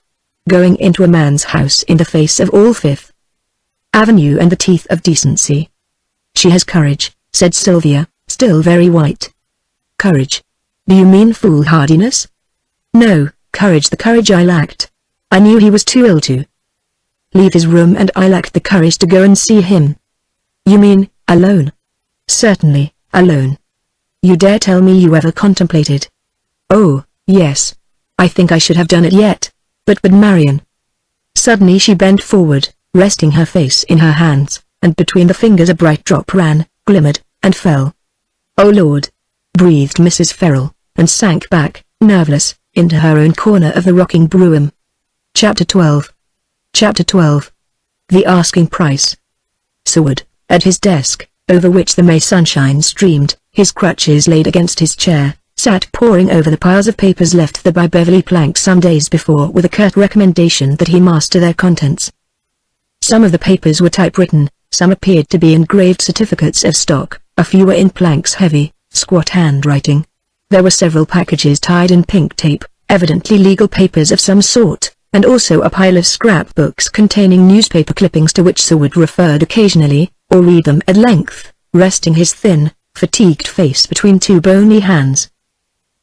The curious persistence of youth in his features seemed unaccountable in view of the heavy marks imprinted there, but they were marks, not lines, bluish hollows under eyes still young, marred contours of the cheekbone, a hardness about the hollow temples above which his short, bright hair clustered with all its soft, youthful allure undimmed, and in every movement, every turn of his head, there still remained much of that indefinable attractiveness which had always characterized his race, much of the unconscious charm usually known as breeding. In men of Mortimer's fiber, dissipation produced coarser symptoms, distended veins, and sagging flesh, where in Seward it seemed to bruise and harden, driving the color of blood out of him and leaving the pallor of marble, and the bluish shadows of it staining the hollows. only the eyes had begun to change radically, something in them had been quenched. That he could never hope to become immune he had learned at last when he had returned, physically wholesome, from his long course of training under the famous Irish specialist on the Hudson. He had expected to be immune, spite of the blunt and forcible language of Mulqueen when he turned him out into the world again. "Ye'll be after notin'," said Mr. Mulqueen, "that a punch in the plexus puts a man out, but it don't kill him. That's you. When a man mixes it up with the booze, lave him come here and I'll tash him a thrick. But it's not murther I dash, it's the hook on the jaw that stops, and the punch in the plexus that puts the booze devil on the bum. Lave him take the count, he'll never rise to the tune o' the Belvenue ye lave him lie. But he ain't dead, Mr. Sayward, mark that, me son. And don't ye be after sayin', Th and me is down and out for good. Poor lad.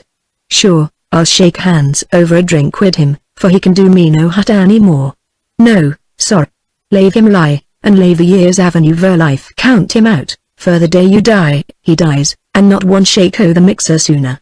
Gwyn, now, for the rub down. Ye've fought ye'll lashed round, if ye ain't a fool. He had been a fool. He had imagined that he could control himself, and practice the moderation that other men practiced when they chose. The puerile restraint annoyed him, his implied inability to master himself humiliated him, the more so because, secretly, he was horribly afraid in the remote depths of his heart. Exactly how it happened he did not remember, except that he had gone downtown on business and had lunched with several men. There was claret. Later he remembered another cafe, farther uptown, and another, more brilliantly lighted. After that there were vague hours, the fierce fever of debauch wrapping night and day in flame through which he moved, unseeing, unheeding, deafened, drenched soul and body in the living fire, or dreaming, feeling the subsiding fury of desire pulse and ebb and flow, rocking him to unconsciousness. His father's old servants had found him again, this time in the area, and this time the same ankle, not yet strong, had been broken. Through the waning winter days, as he lay brooding in bitterness, realizing that it was all to do over again, Plank's shy visits became gradually part of the routine.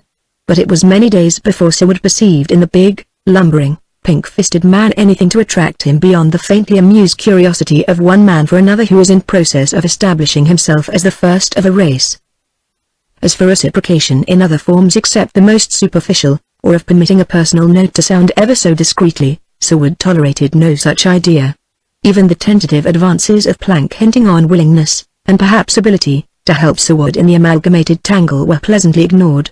Unpaid services rendered by men like Plank were impossible, any obligation to Plank was utterly out of the question. Meanwhile they began to like one another, at least Seward often found himself looking forward with pleasure to a visit from Plank. There had never been any question of the latter's attitude towards Seward. Plank began to frequent the house, but never informally. It is doubtful whether he could have practiced informality in that house even at Seward's invitation. Something of the attitude of a college lower-classman for a man in a class above seemed to typify their relations, and that feeling is never entirely eradicated between men, no matter how close their relationship in afterlife. One very bad night Plank came to the house and was admitted by Gumbel. Wands, the second man, stood behind the aged butler. Both were apparently frightened. That something was amiss appeared plainly enough, and Plank, instinctively producing a card, dropped it on a table and turned to go.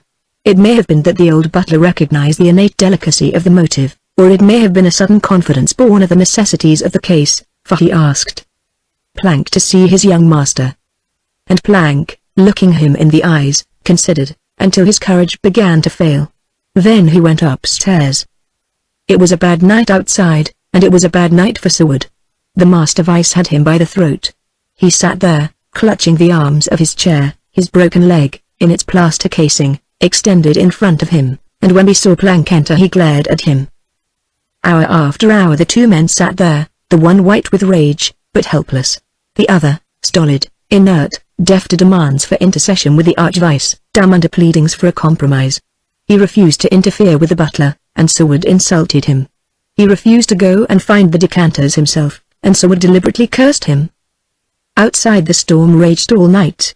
Inside that house Plank faced a more awful tempest. There was a sedative on the mantel and he offered it to Seward, who struck it from his hand. Once, toward morning, Seward feigned sleep, and Plank, heavy head on his breast, feigned it, too. Then Seward bent over stealthily and opened a drawer in his desk, and Plank was on his feet like a flash, jerking the morphine from Seward's fingers. The doctor arrived at daylight, responding to Plank's summons by telephone, and Plank went away with the morphine and Seward's revolver bulging in the side pockets of his dinner coat. He did not come again for a week. A short note from Seward started him toward Lower Fifth Avenue. There was little said when he came into the room. "Hello, Plank. Glad to see you." "Hello. Are you all right?" "All right. Much obliged for pulling me through. Wish you'd pull me through this amalgamated electric knothole, too, someday." Do you mean it?" ventured Plank, turning red with delight. "Mean it? Indeed I do. If you do. Sit here, ring for whatever you want, or perhaps you'd better go down to the sideboard. I'm not to be trusted with the odor in the room just yet." "I don't care for anything," said Plank. "Whenever you please, then. You know the house, and you don't mind my being unceremonious, do you?" "No," said Plank. "Good," rejoined Seward, laughing. "I expect the same. Friendly lack of ceremony from you." But that, for Plank, was impossible. All he could do was to care the more for Seward without crossing the borderline so suddenly made free. All he could do was to sit there rolling and unrolling his gloves into wads with his clumsy, highly colored hands, and gaze consciously at everything in the room except Seward. On that day, at Plank's shy suggestion, they talked over Seward's business affairs for the first time. After that day, and for many days, the subject became the keynote to their intercourse, and Seward at last understood that this man desired to do him a service absolutely and purely from a disinterested liking for him, and as an expression of that liking. Also he was unexpectedly made aware of Plank's serenely unerring business sagacity. That surface cynicism which all must learn, sooner or later, or remain the victims of naive credulity, was, in Seward, nothing but an outer skin, as it is in all who acquire wisdom with their cynicism. It was not long proof against Plank's simple attitude and undisguised pleasure in doing something for a man he liked. Under that simplicity no motive, no self-interest could skulk, and Seward knew it. As for the quid pro quo, Seward had insisted from the first on a business arrangement. The treachery of Major Bell with through sheer fright had knocked the keystone from the syndicate, and the dam which made the golden pool possible collapsed, showering Plank's brokers who worked patiently with buckets and mops. The double treachery of Quarrier was now perfectly apparent to Plank. Seward, true to his word, held his stock in the face of ruin. Kemp Farrell, furious with the Major, and beginning to suspect Quarrier, came to Plank for consultation. Then the defense formed under Plank. Legal machinery was set in motion, meeting followed meeting, until Harrington cynically showed his hand and Quarrier smiled his rare smile, and the fight against Inter-County was on in the open, preceded by a furious clamor of charge and countercharge in the columns of the daily press. That Quarrier had been guilty of something or other was the vague impression of the great news-reading public which, stunned by the reiteration of figures in the millions, turns to the simpler pleasures of a murder trial. Besides, whatever Quarrier had done was no doubt done within the chalk-marked courts of the game, though probably his shoes may have become a little dusty. But who could hope to bring players like Quarrier before the ordinary umpire, or to investigate his methods with the everyday investigations reserved for everyday folk, whose road through business life lay always between state's prison and the penitentiary and whose guideposts were policemen? Let the great syndicates join in battle, they could only slay each other. Let the millions bury their millions, the public, though poorer, could never be the wiser. Seward, at his desk, the May sunshine pouring over him, sat conning the heaps of typewritten sheets, striving to see between the lines some sign of fortune for his investments, some promise of release from the increasing financial stringency, some chance of justice being done on those high priests who had been performing marvelous tricks upon their altar so that by miracle, mine and thine spelled ours, and all the tablets of the law were lettered upside down in hindsight before, like the Black Mass. Gumble knocked presently. Seward raised his perplexed gaze. "Miss Page, sir." "Oh," said Seward doubtfully, "then, ask Miss Page to come up." Marion strolled in a moment later, exchanged a vigorous handshake with Seward, pulled up a chair and dropped into it. She was in riding habit and boots, faultlessly groomed as usual. Her smooth, pale hair sleek in its thick knot, collar and tie immaculate as her gloves. "Well," she said, "any news of your ankle, Stephen?" "I inquired about my ankle," said Seward, amused, "and they tell me it is better, thank you." "Sit a horse pretty soon?" she asked, dropping one leg over the other and balancing the riding crop across her knee. Not for a while. You have a fine day for a gallop, Marion, looking askance at the sunshine filtering through the first green leaves of the tree outside his window. It's all right today. I'm trying Tom O'Hara's new mare. They say she's a little devil. I never saw a devil of a horse, did you? There may be some out west. Don't break that pretty neck of yours, Marion, he said. She lifted her eyes, then, briefly, no fear. Yes, there is, he said. There's no use looking for trouble in a horse. Women who hunt as you hunt take all that's legitimately coming to them. Why doesn't Tom ride his own mare? She rolled on him, said Marion simply. Oh. Is he hurt? Ribs. Well, he's lucky. Isn't he? He'll miss a few drills with his precious squadron, that's all. She was looking about her, preoccupied. Where are your cigarettes, Stephen? Oh, I see. Don't try to move, don't be silly. She leaned over the desk, her fresh young face close to his, and reached for the cigarettes. The clean-cut head, the sweetness of her youth and femininity, boyish in its allure, were very attractive to him, more so, perhaps, because of his isolation from the atmosphere of women. It's all very well, Marion, you're coming here and it's very sweet of you, and I enjoy it immensely, he said, but it's a deuced imprudent thing for you to do, and I feel bound to say so for your sake every time you come. She leaned back in her chair and coolly blew a wreath of smoke at him. All right, he said, unconvinced.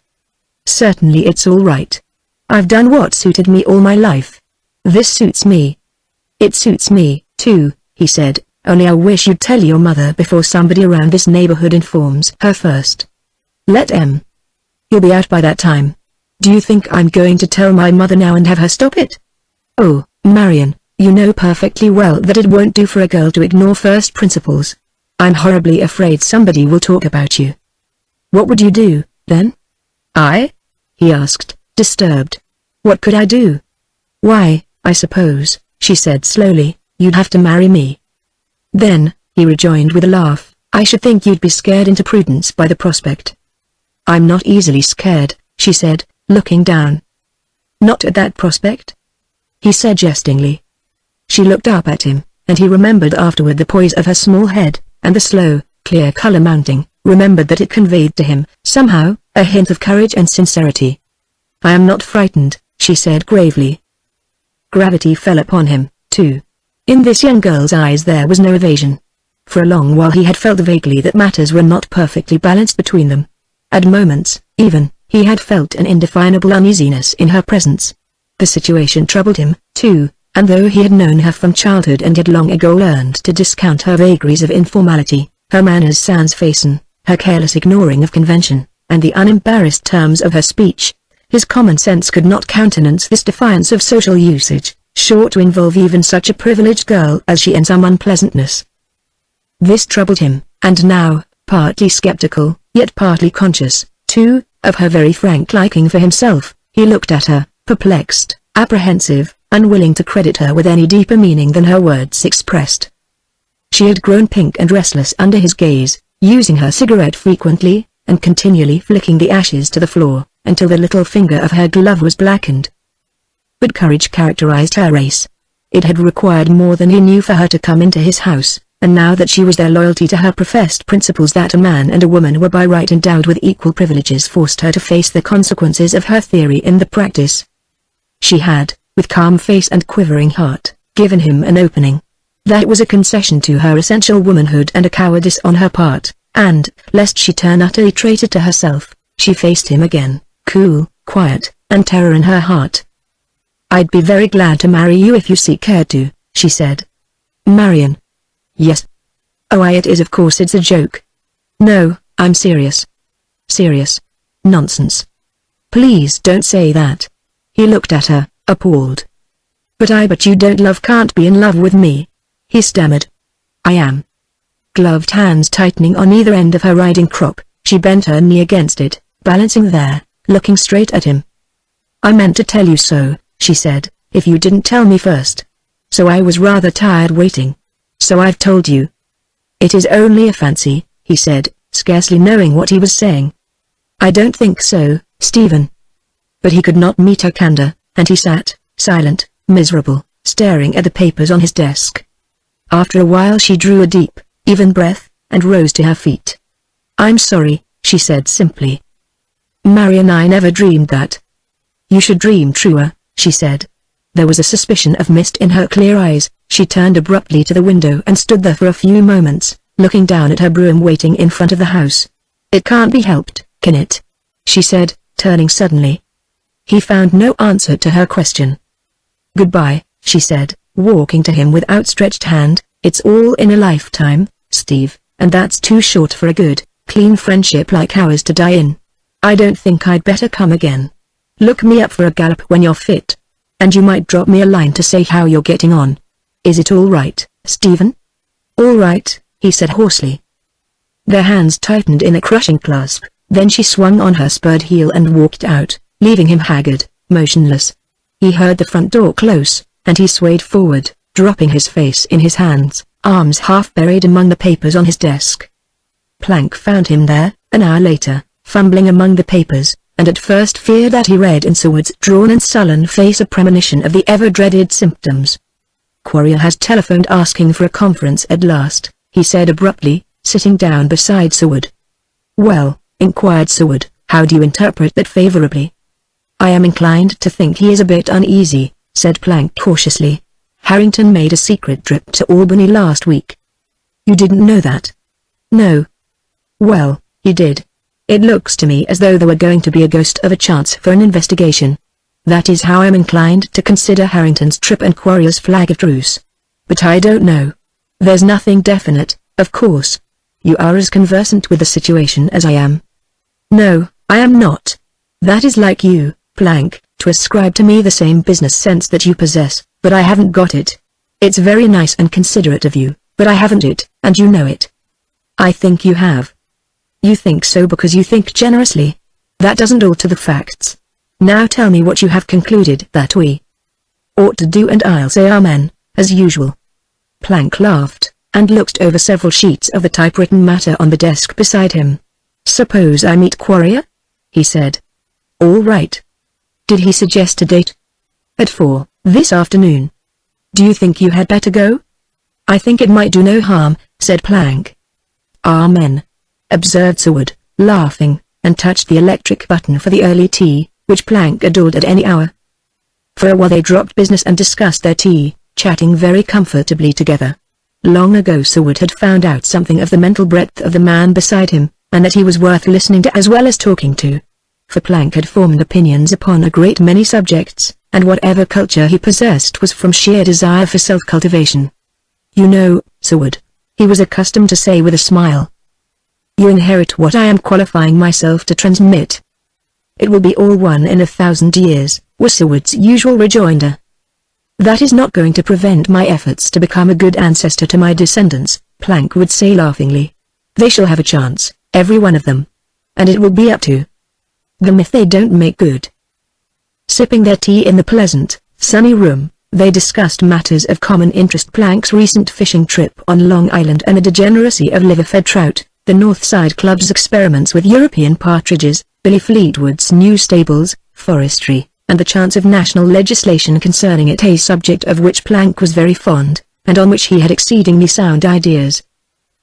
Drifting from one topic to another through the haze of their cigars, silent when it pleased them to be so, there could be no doubt of their liking for each other upon a basis at least superficially informal, and if Plank's manner retained at times a shade of quaint reserve, Seward's was perhaps the more frankly direct for that reason. "I think," observed Plank, laying his half-consumed cigar on the silver tray, "that I'd better go downtown and see what our pre-glacial friend Quarrier wants. I may be able to furnish him with a new sensation." "I wonder if Quarrier ever experienced a genuine sensation," mused Seward, arranging the papers before him into divisional piles. "Plenty," said Plank dryly. "I don't think so." "Plenty," repeated Plank. "It's your thin-lipped, thin-nosed, pasty-pale, symmetrical brother who is closer to the animal under his mask than any of us imagine." He hesitated. "Do you want to know my opinion of Quarrier? I've never told you. I don't usually talk about my dislikes." "Do you want to know?" "Certainly," said Seward curiously. "Then, first of all, he is a sentimentalist." Oh, jeered Seward. A sentimentalist of the weakest type, continued Plank obstinately, because he sentimentalizes over himself. Seward, look out for the man with elaborate whiskers. Look out for a pallid man with eccentric hair and a silky beard. He's a sentimentalist of the sort I told you, and is usually utterly remorseless in his dealings with women. I suppose you think me a fool.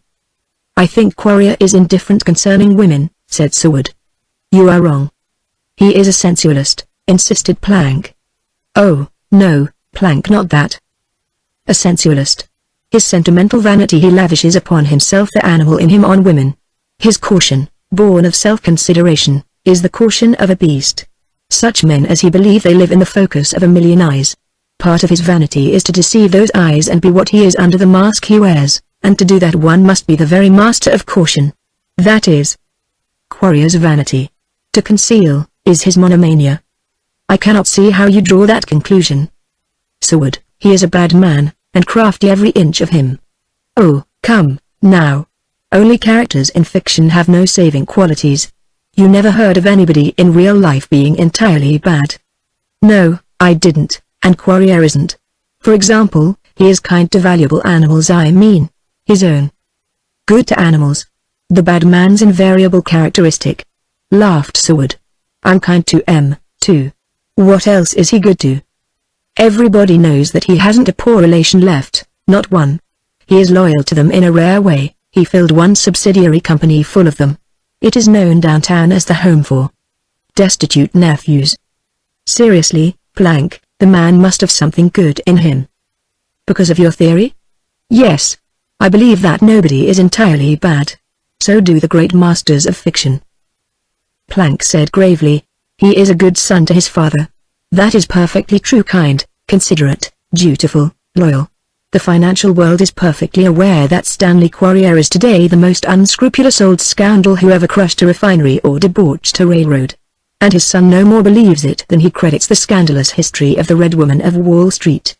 Why, when I was making arrangements for the chapel, Quarrier came to me, very much perturbed, because he understood that all the memorial chapels for the cathedral had been arranged for, and he had desired to build one to the memory of his father. His father. Isn't it awful to think of A chapel to the memory of the briber of judges and of legislatures, the cynical defier of law this hoary old thief, who beggared the widow and stripped the orphan, and whose only match, as a great unpunished criminal, was that sinister little predecessor of his, who dreamed even of debauching the executive of these United States. Seward had never before seen Plank aroused, and he said so, smiling. That is true, said Plank earnestly. I waste little temper over my likes and dislikes.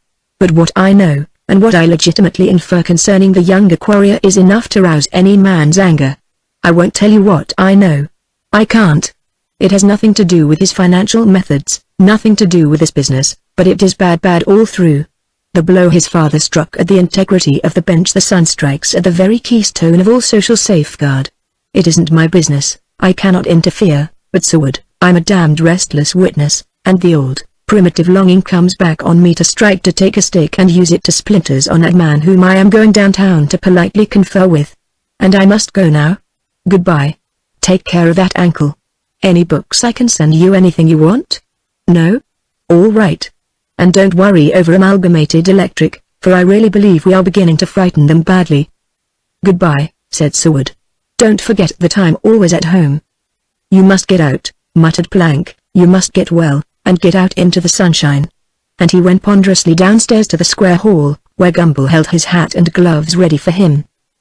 He had come in a big yellow and black touring car, and now, with a brief word to his mechanic, he climbed into the ton, and away they sped downtown, a glitter of bullseye, brass, and varnish, with the mellow, horn notes floating far in their wake.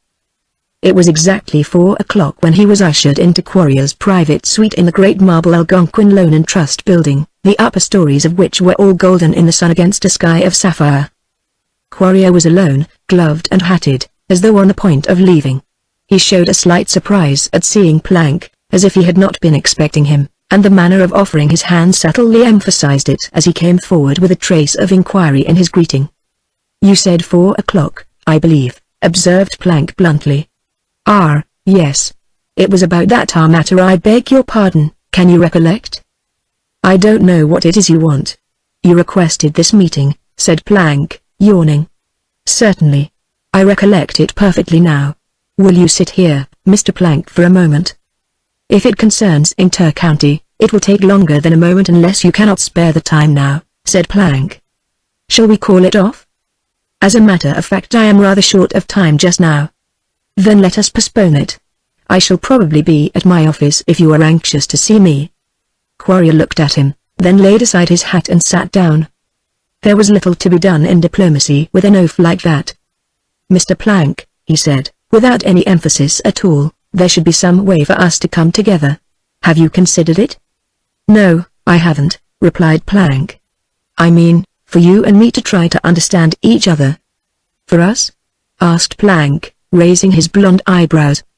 Do you mean Amalgamated Electric and Inter-County, impersonally? I mean for us, personally. There is no way, said Plank, with conviction. I think there is. You are wasting time thinking it, Mr. Quarrier. Quarrier's velvet-fringed eyes began to narrow, but his calm voice remained unchanged. We are merely wasting energy in this duel, he said. Oh, no, I don't feel wasted. We are also wasting opportunities, continued Quarrier slowly. This whole matter is involving us in a tangle of litigation requiring our constant effort, constant attention. I beg your pardon, Mr. Quarrier, but you take it too seriously. I have found, in this affair, nothing except a rather agreeable mental exhilaration. Mr. Plank, if you are not inclined to be serious. I am, said Plank so savagely that Quarrier, startled, could not doubt him. I like this sort of thing, Mr. Quarrier. Anything that is hard to overcome, I like to overcome. The pleasure in life, to me, is to win out. I am fighting you with the greatest possible satisfaction to myself. Perhaps you see victory ahead, said Quarrier calmly. I do, Mr. Quarrier, I do. But not in the manner you fear I may hope for it. Do you mind saying in what manner you are already counting your victory, Mr. Plank? No, I don't mind telling you. I have no batteries to mask. I don't care how much you know about my resources, so I'll tell you what I see, Mr. Quarrier. I see a parody of the popular battle between Razorback and Rattler. The Rattler only strives to strike and kill, not to swallow. Mr. Quarrier, that old Razorback isn't going home hungry, but he's going home.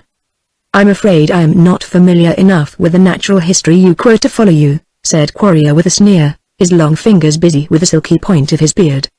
No, you won't follow me home, you'll come with me, when it's all over. Now is it very plain to you, Mr. Quarrier? Quarrier said, without emotion, I repeat that it would be easy for you and me to merge our differences on a basis absolutely satisfactory to you and to me and to Harrington. You are mistaken, said Plank, rising. Good afternoon. Quarrier rose, too. You decline to discuss the matter? He asked. It has been discussed sufficiently. Then why did you come here? To see for myself how afraid of me you really are, said Plank. Now I know, and so do you. You desire to make it a personal matter? Inquired Quarrier, in a low voice, his face dead white in the late sunlight which illuminated the room. Personal? No, impersonal, because there could be absolutely nothing personal between us, Mr. Quarrier, and the only thing in the world that there ought to be between us are a few stout, steel bars. Beg pardon for talking shop. I'm a shopkeeper, and I'm in the steel business, and I lack opportunities for cultivation. Good day. Mr. Plank. Mr. Quarrier, I want to tell you something. Never before, in business differences, has private indignation against any individual interfered or modified my course of action. It does now, but it does not dictate my policy towards you, it merely, as I say, modifies it. I'm perfectly aware of what I am doing, what social disaster I am inviting by this attitude toward you personally, what financial destruction I am courting in arousing the wrath of the Algonquin Trust Company and of the powerful interests entrenched behind Inter-County Electric. I know what the lobby is, I know what judge cannot be counted on, I know my peril and my chances, every one, and I take them every one. For it is a good fight, Mr. Quarrier, it will be talked of for years to come, wonderingly, not because of your effrontery, not because of my obstinacy, but because such monstrous immorality could ever have existed in this land of ours. Your name, Harrington's, mine, will have become utterly forgotten long before the horror of these present conditions shall cease to be remembered. He stretched out one ponderous arm, pointing full between Quarrier's unwinking eyes. Take your fighting chance. It is the cleanest thing you ever touched, and use it cleanly, or there'll be no mercy shown you when your time comes. Let the courts alone, do you hear me? Let the legislature alone. Keep your manicured hands off the ermine. And tell Harrington to shove his own cold, splay fingers into his own pockets for a change. They'll be warmer than his feet by this time next year. For a moment he towered there, powerful, bulky, menacing, then his arm dropped heavily. The old stolid expression came back into his face, leaving it calm, bovine, almost stupid again. And he turned, moving slowly toward the door, holding his hat carefully in his gloved hand. Stepping out of the elevator on the ground floor he encountered Mortimer, and halted instinctively. He had not seen Mortimer for weeks, neither had Layla, and now he looked at him inquiringly, disturbed at his battered and bloodshot appearance. "Oh," said Mortimer, "you down here? Have you been out of town?" asked Plank cautiously. Mortimer nodded, and started to pass on toward the bronze cage of the elevator, but something seemed to occur to him suddenly. He checked his pace, turned, and waddled after Plank, rejoining him on the marble steps of the rotunda. "See here," he panted, holding Plank by the elbow and breathing heavily even after the short chase across the lobby. "I meant to tell you something. Come over here and sit down a moment." Still grasping Plank's elbow in his puffy fingers, he directed him toward a velvet seat in a corner of the lobby, and here they sat down, while Mortimer mopped his fat neck with his handkerchief, swearing at the heat under his breath. "Look here," he said, "I promised you something once, didn't I?" "Did you?" said Plank, with his bland, expressionless stare of an overgrown baby. "Oh, cut that out. You know damn well I did, and when I say a thing I make good. Do you see?" "I don't see," said Plank, "what you are talking about." "I'm talking about what I said I'd do for you. Haven't I made good? Haven't I put you into everything I said I would? Don't you go everywhere? Don't people ask you everywhere?" "Yes, in a way," said Plank wearily. "I am very grateful, I always will be. Can I do anything for you, Leroy?" Mortimer became indignant at the implied distrust of the purity of his motives, and Plank, failing to stem the maudlin tirade, relapsed into patient silence, speculating within himself as to what it could be that Mortimer wanted. It came out presently. Mortimer had attended a killing at Desmond's, and, as usual, had provided the piece de resistance for his soft-voiced host. All he wanted was a temporary deposit to tide over matters. He had never approached Plank in vain, and he did not do so now, for Plank had a pocket checkbook and a stylograph. "It's damn little to ask, isn't it?" he muttered resentfully. "That will only square matters with Desmond, it doesn't leave me anything to go on with," and he pocketed his check with a scowl. Plank was discreetly silent. "And that is not what I chased you for, either," continued Mortimer. "I didn't intend to say anything about Desmond, I was going to fix it in another way." He cast an involuntary and sinister glance at the elevators gliding ceaselessly up and down at the end of the vast marble rotunda, then his protruding eyes sought Plank's again. "Beverly, old boy, I've got a certain mealy-faced hypocrite where any decent man would like to have him by the scruff of his neck. He's fit only to kick, and I'm going to kick him good and plenty, and in the process he's going to let go of several things." Mortimer leered, pleased with his own similes, then added rather hastily, "I mean, he's going to drop several things that don't belong to him. Leave it to me to shake him down." "He'll drop them all right. One of 'em's yours." Plank looked at him. "I told you once that I'd let you know when to step up and say good evening, didn't I?" Plank continued to stare. "Didn't I?" repeated Mortimer peevishly, beginning to lose countenance. "I don't understand you," said Plank, "and I don't think I want to understand you." "What do you mean?" demanded Mortimer thickly. "Don't you want to marry that girl?" But he shrank dismayed under the slow blaze that lighted Plank's blue eyes. "All right," he stammered, struggling to his fat legs and instinctively backing away. "I thought you meant business. What the devil do I care who you marry? It's the last time I try to do anything for you, or for anybody else. Mark that, my friend. I've plenty to worry over, I've a lot to keep me busy without lying awake to figure out how to do kindnesses to old friends. Damn this ingratitude, anyway." Plank gazed at him for a moment, the anger in his face had died out. "I am not ungrateful," he said. "You may say almost anything except that, Leroy. I am not disloyal, no matter what else I may be." But you have made a bad mistake. You made it the day at Blackfells when you offered to interfere. I supposed you understood then that I could never tolerate from anybody anything of such a nature. It appears that you didn't. However, you understand it now. So let us forget the matter." But Mortimer, keenly appreciative of the pleasures of being misunderstood, squeezed some moisture out of his distended eyes, and sat down, a martyr to his emotions. "To think," he gulped, "that you, of all men, should turn on me like this. I didn't mean to. Can't you understand, Leroy, that you hurt me?" "Hurt hell," retorted Mortimer vindictively. "You've had sensation battered out of you by this time. I guess society has landed you a few while I was boosting you over the outworks. Don't play that old con game on me. You tried to get her and you couldn't. Now I come along and offer to put you next and you yell about your hurt feelings. Oh, splash. There's another lady, that's all." "Let it go at that, then," said Plank, reddening. "But I tell you." "Drop it," snapped Plank. "Oh, very well. If you're going to take it that way again." "I am. Cut it. And now let me ask you a question. Where were you going when I met you?" "What do you want to know for?" asked Mortimer sullenly. "Why, I'll tell you, Leroy. If you have any idea of identifying yourself with Quarrier's people, of seeking him at this juncture with the expectation of investing any money in his schemes, you had better not do so." "Investing?" sneered Mortimer. "Well, no, not exactly. Having nothing to invest, thanks to my being swindled into joining his amalgamated electric gang.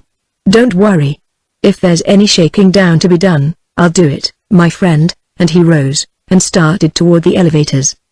"Wait," said Plank. "Why, man, you can't frighten Quarrier. What did you sell your holdings for? Why didn't you come to us to me? What's the use of going to Quarrier now, and scold? You can't scare a man like that." Mortimer fairly grinned in his face. "Your big mistake," he sneered, "is in undervaluing others. You don't think I amount to very much, do you, Beverly? But I'm going to try to take care of myself all the same." He laughed, showing his big teeth, and the vanity in him began to drug him. "No, you think I don't know much. But men like you and Quarrier will damn soon find out. I want you to understand," he went on excitedly, forgetting the instinctive caution which in saner moments he was only too certain that his present business required. "I want you to understand a few things, my friend, and one of them is that I'm not afraid of Quarrier, and another is, I'm not afraid of you, Leroy." "No, not afraid of you, either," repeated Mortimer with an ugly stare. "Don't try any of your smug, ain't it a shame hair drinks ways on me, Beverly. I'm getting tired of it. I'm tired of it now, by God. You keep a civil tongue in your head after this, do you understand? And we'll get on all right. If you don't, I've the means to make you.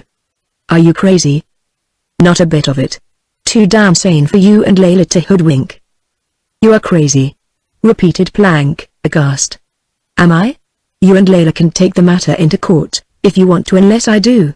And here he leaned forward, showing his teeth again. "The next time you kiss her, close the door." Then he went away up the marble steps and entered an elevator, and Plank, grave and pale, went out into the street and entered his big touring car. But the drive uptown and through the sunlit park gave him no pleasure, and he entered his great house with a heavy, lifeless step, head bent, as though counting every crevice in the stones under his lagging feet. For the first time in all his life he was afraid of a man. The man he was afraid of had gone directly to Quarrier's office, missing the gentleman he was seeking by such a small fraction of a minute that he realized they must have passed each other in the elevators, he ascending while Quarrier was descending. Mortimer turned and hurried to the elevator, hoping to come up with Quarrier in the rotunda, or possibly in the street outside, but he was too late, and, furious to think of the time he had wasted with Plank, he crawled into a hansom and bade the driver take him to a number he gave, designating one of the new limestone basement houses on the Upper West Side. All the way uptown, as he jolted about in his seat, he angrily regretted the meeting with Plank, even in spite of the check. What demon had possessed him to boast to display his hand when there had been no necessity? Plank was still ready to give him aid at a crisis, had always been ready. Time enough when Plank turned stingy to use persuasion, time enough when Plank attempted to dodge him to employ a club. And now, for no earthly reason, intoxicated with his own vanity, catering to his own long smoldering resentment, He had used his club on a willing horse, deliberately threatened a man whose gratitude had been good for many a check yet. "Ass that I am," fumed Mortimer. "Now when I'm stuck I'll have to go at him with the club, if I want any money out of him. Confound him, he's putting me in a false position. He's trying to make it look like extortion. I won't do it. I'm no blackmailer. I'll starve, before I go to him again.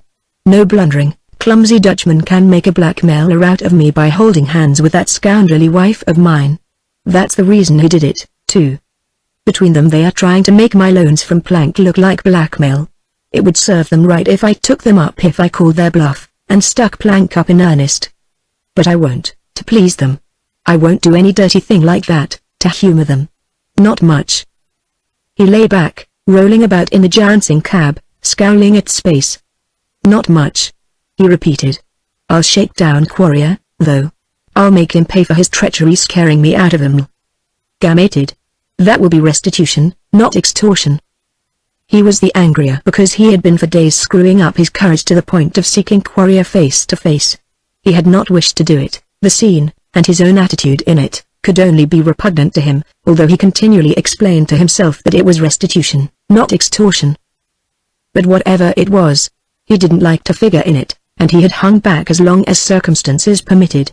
But his new lodgings and his new friends were expensive, and Plank, he supposed, was off somewhere fishing, so he hung on as long as it was possible. Then, exasperated by necessity, started for Quarrier's office, only to miss him by a few seconds because he was fool enough to waste his temper and his opportunity in making an enemy out of a friend.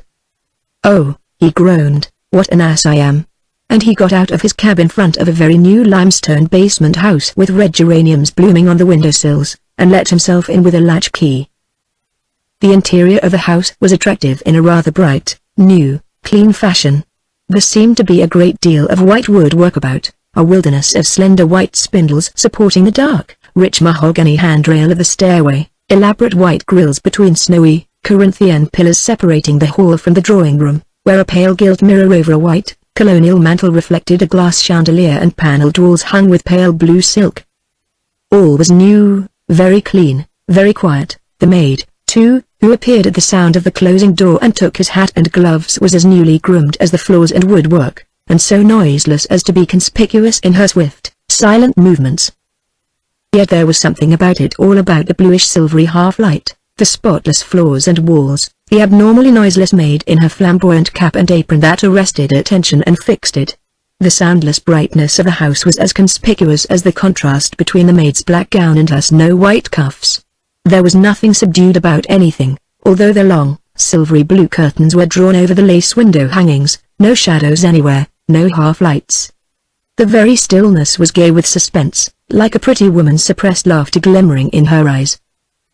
And into this tinted light, framed in palest blue and white, waddled Mortimer, appropriate as a June bug scrambling in a Sevres teacup.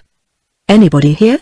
he growled, leering into the drawing room at a tiny grand piano cased in unvarnished Circassian walnut.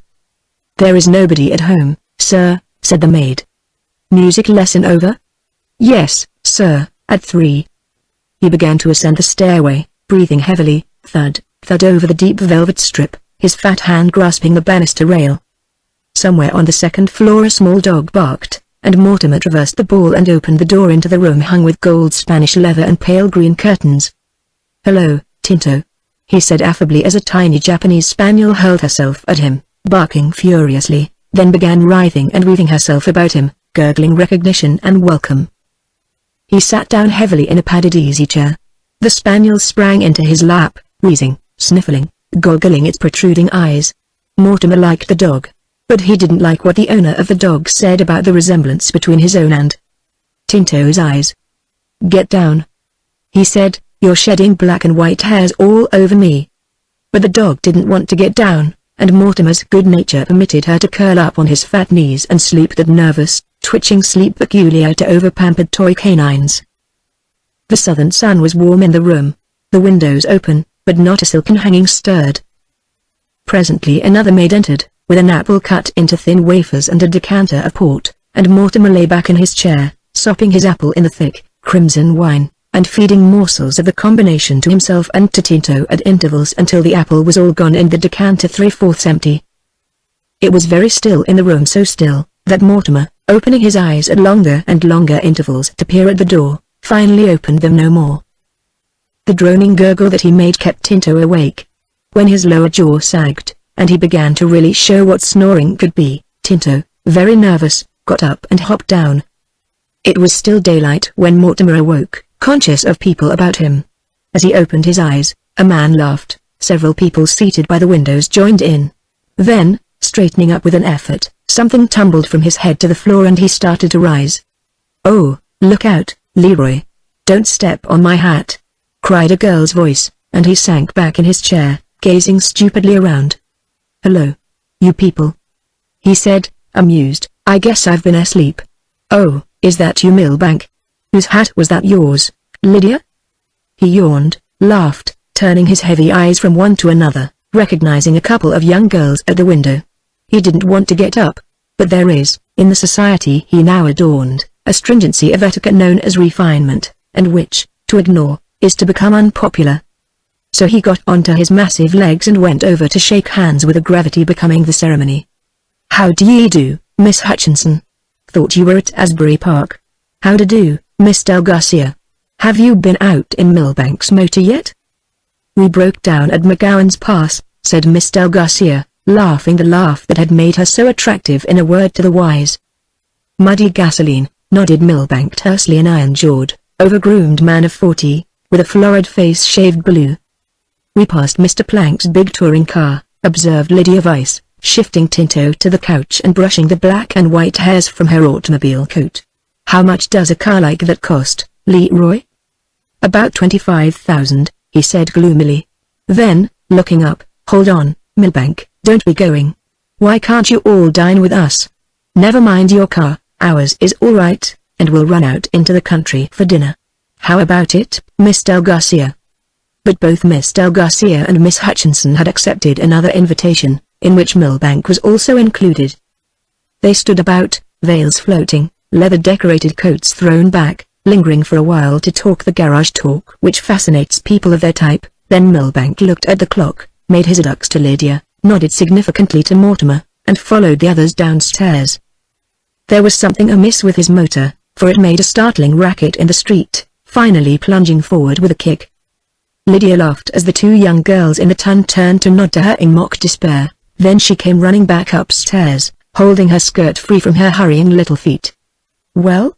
she inquired, as Mortimer turned back from the window to confront her. "Nothing doing, little girl," he said with a somber smile.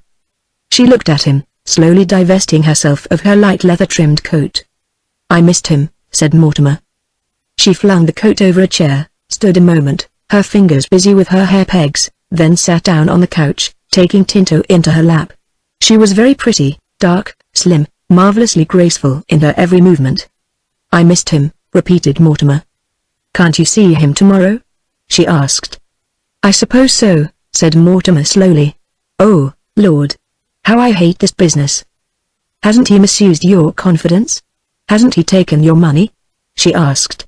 "It may be unpleasant for you to make him unbelt, but you're a coward if you don't." "Easy. Easy, now," muttered Mortimer. "I'm going to shake it out of him. I said I would, and I will." "I should hope so. It's yours." "Certainly it's mine. I wish I'd held fast now. I never supposed Plank would take hold. It was that driveling old bell with a who scared me stiff. The minute I saw him scurrying to cover like a singed cat, I was fool enough to climb the first tree. I've had my lesson, little girl. I hope you'll give Howard his." "Somebody ought to," she said quietly. Then gathering up her hat and coat she went into her own apartments. Mortimer picked up a cheap magazine, looked over the portraits of the actresses, then, hunching up into a comfortable position, settled himself to read the theatrical comment. Later, Lydia not appearing, and his own valet arriving to turn on the electricity, bring him his White Rock and Irish and the Evening Telegraph, he hoisted his legs into another chair and sprawled luxuriously over his paper until it was time to dress.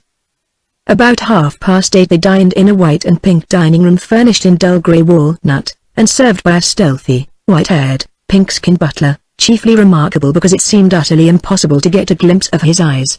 Nobody could tell whether there was anything the matter with them or not, and whether they were only very deep-set or were weak, like an albino's, or were slightly crossed.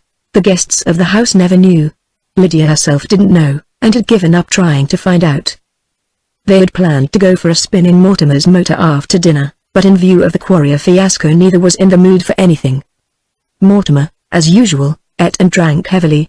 He was a carnivorous man, and liked plenty of thick, fat, underdone meat. As for Lydia, her appetite was as erratic as her own impulses. Her table, always wastefully elaborate, no doubt furnished subsistence for all the relatives of her household below stairs, and left sufficient for any ambitious butler to make a decent profit on. "Do you know, Leroy," she observed, as they left the table and sauntered back into the pale blue drawing room, "do you know that the servants haven't been paid for 3 months? "Oh, for heaven's sake," he expostulated, "don't begin that sort of thing. I get enough of that at home, I get it every time I show my nose." "I only mentioned it," she said carelessly. "I heard you all right. It isn't any pleasanter for me than for you. In fact, I'm sick of it. I'm dead tired of being up against it every day of my life. When a man has anything somebody gets it before he can sidestep. When a man's dead broke there's nobody in sight to touch. You had an opportunity to make Howard pay you back. Didn't I tell you I missed him? Yes. What are you going to do? Do? Of course. You are going to do something, I suppose." They had reached the gold and green room above. Lydia began pacing the length of a beautiful Kermanshire pale, delicate marvel of rose and green on a ground of ivory lovely, but doomed to fade sooner than the pretty woman who trod it with restless, silk-shod feet. Mortimer had not responded to her last question. She said presently, "You have never told me how you intend to make him pay you back." "What?" inquired Mortimer, turning very red. "I said that you haven't yet told me how you intend to make Howard return the money you lost through his juggling with your stock." "I don't exactly know myself," admitted Mortimer, still overflushed. "I mean to put it to him squarely, as a debt of honor that he owes. I asked him whether to invest. Damn him. He never warned me not to. He is morally responsible. Any man who would sit there and nod monotonously like a mandarin, knowing all the while what he was doing to wreck the company, and let a friend put into the rotten concern all the cash he could scrape together, is a swindler." "I think so too," she said, studying the rose arabesques in the rug. There was a little click of her teeth when she ended her inspection and looked across at Mortimer. Something in her expressionless gaze seemed to reassure him, and give him a confidence he may have lacked. "I want him to understand that I won't swallow that sort of contemptible treatment," asserted Mortimer, lighting a thick, dark cigar. "I hope you'll make him understand," she said, seating herself and resting her clasped, brilliantly ringed hands in her lap. "Oh, I will never fear. He has abused my confidence abominably. He has practically swindled me, Lydia. Don't you think so?" She nodded. "I'll tell him so, too," blustered Mortimer, shaking himself into an upright posture, and laying a pudgy, clenched fist on the table. "I'm not afraid of him. He'll find that out, too. I know enough to stagger him. Not that I mean to use it. I'm not going to have him think that my demands on him for my own property resemble extortion." "Extortion?" she repeated. "Yes. I don't want him to think I'm trying to intimidate him. I won't have him think I'm a grafter, but I've half a mind to shake that money out of him, in one way or another." He struck the table and looked at her for further sign of approval. "I'm not afraid of him," he repeated. "I wish to God he were here, and I tell him so." She said coolly, "I was wishing that too." For a while they sat silent, preoccupied, avoiding each other's direct gaze. When she rose he started, watching her in a dazed way as she walked to the telephone. "Shall I?" she asked quietly, turning to him, her hand on the receiver. "Wait. What are you going to do?" he stammered. "Call him up." "Shall I?" A dull throb of fright pulsed through him. "You say you are not afraid of him, Leroy." "No," he said with an oath, "I am not. Go ahead." She unhooked the receiver. After a second or two her low, even voice sounded. There came a pause. She rested one elbow on the walnut shelf, the receiver tight to her ear. Then, "Mr. Quarrier, please." "Yes, Mr. Howard Quarrier." "No, no name. Say it is on business of immediate importance." "Very well, then, you may say that Miss Vyse insists on speaking to him." "Yes, I'll hold the wire." She turned, the receiver at her ear, and looked narrowly at Mortimer. "Won't he speak to you?" he demanded. I'm going to find out. Hush a moment. And in the same calm, almost childish voice, "Oh, Howard, is that you? Yes, I know I promised not to do this, but that was before things happened. Well, what am I to do when it is necessary to talk to you? Yes, it is necessary. I tell you it is necessary. I am sorry it is not convenient for you to talk to me, but I really must ask you to listen. No, I shall not write. I want to talk to you tonight now. Yes, you may come here, if you care to. I think you had better come, Howard. Because I am liable to continue ringing your telephone until you are willing to listen. No, there is nobody here. I am alone. What time? Very.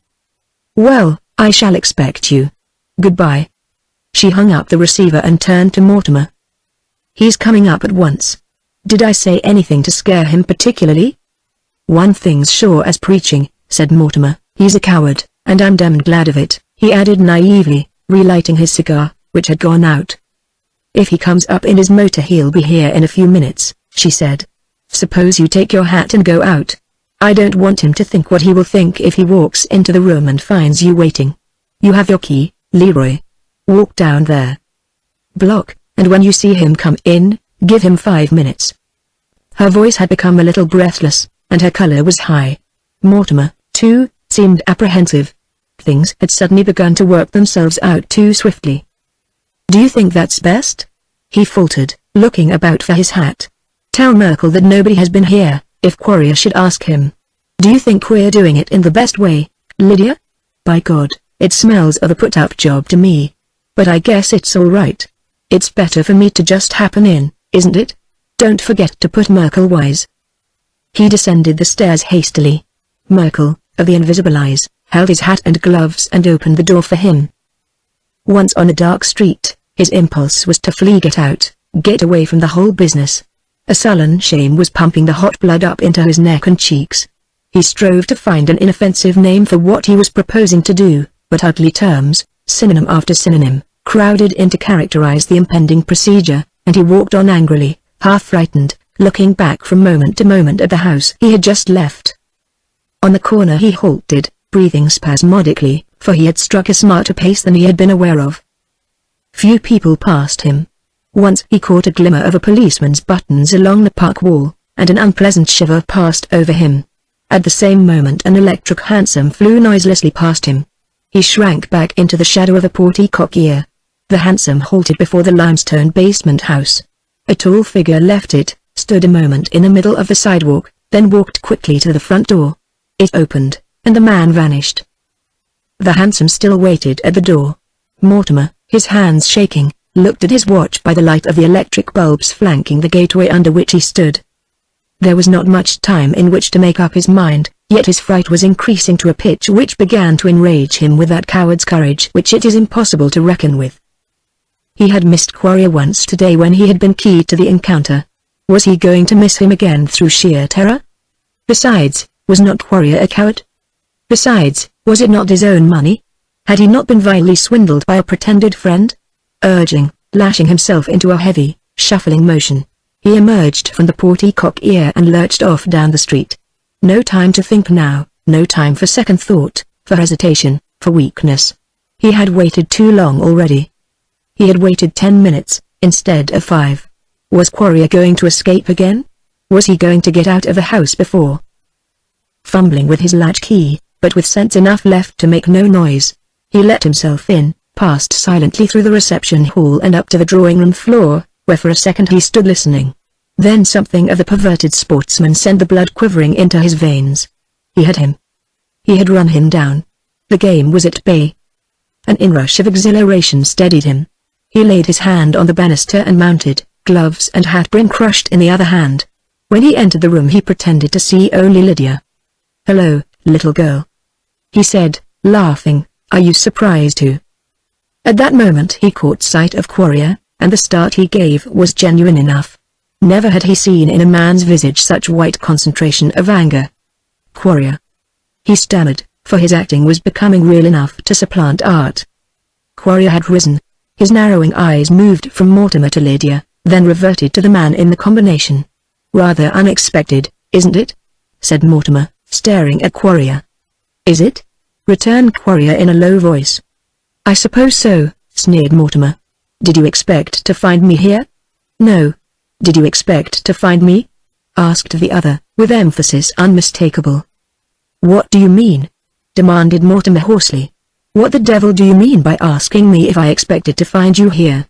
If I had, I'd not have traveled down to your office today to see you, I'd have come here for you. Naturally people suppose that an engaged man is likely to give up this sort of thing.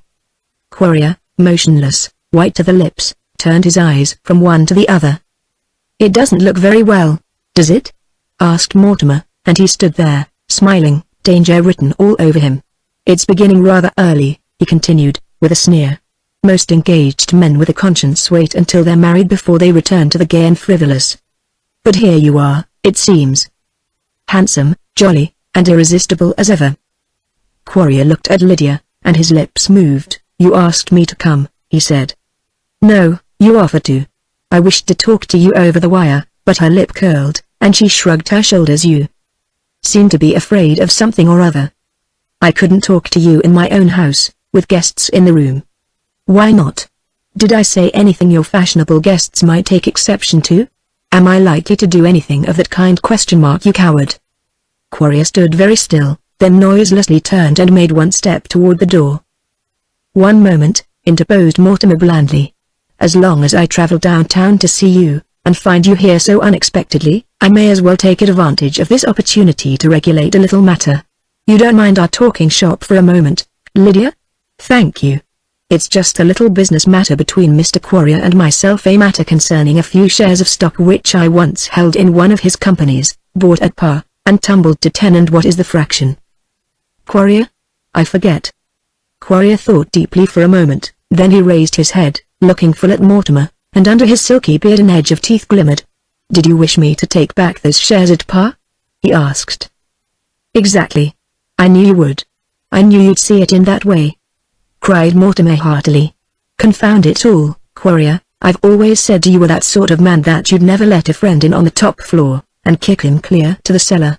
As a matter of fact, I sold out at 10 3/8. Wait. Here's a pencil. Lydia, give me that pad on your desk. Here you are, Quarrier. It's easy enough to figure out how much you owe me. And as Quarrier slowly began tracing figures on the pad, Mortimer rambled on, growing more demonstrative and boisterous every moment. It's white of you, Quarrier, I'll say that. Legally, of course, you could laugh at me, but I've always said your business conscience would never let you stand for this sort of thing. You can talk and talk, I've told people, many a time, but you'll never convince me that Howard Quarrier hasn't a heart. No, by jinx. They couldn't make me believe it. And here's my proof, here's my vindication. Lydia, would you mind hunting up that checkbook I left here before din? He had made a mistake. The girl flushed. He choked up, and cast a startled glance at Quarrier. But Quarrier, if he heard, made no motion of understanding. Perhaps it had not been necessary to convince him of the conspiracy. When he had finished his figures he reviewed them, tracing each total with his pencil's point, then quietly handed the pad to Mortimer, who went over it, and nodded that it was correct. Lydia rose. Quarrier said, without looking at her, I have a blank check with me. May I use one of these pens? So he had brought a check. Had he supposed that a check might be necessary when Lydia called him up? Was he prepared to meet any demand of hers, too, even before Mortimer appeared on the scene? As long as you have a check with you, Howard, said Lydia quietly, suppose you simply add to Mr. Mortimer's amount what you had intended to offer me? He stared at her without answering. That little remembrance for old time's sake. Don't you recollect? No, said Quarrier. Why, Howard? Didn't you promise me all sorts of things when I wanted to go to your friend Mr. Seward, and explain that it was not his fault I got into the Patroons Club? Don't you remember I felt dreadfully that he was expelled, that I was simply wild to write to the governors and tell them how I took Merkel's clothes and drove to the club and waited until I saw a lot of men go in, and then crowded in with a push? Mortimer was staring at Quarrier out of his protruding eyes. The girl leaned forward, deliberate, self-possessed, the red lips edged with growing scorn. That was a dirty trick, said Mortimer heavily. He took the pad, added a figure, passed it to Lydia, and she coolly wrote a total, underscoring it heavily. That is the amount, she said. Quarrier looked at the pad which she had tossed upon the desk. Then he slowly wetted his pen with ink, and, laying the loose check flat, began to fill it in. Afterward he dried it, and, reading it carefully, pushed it aside and rose.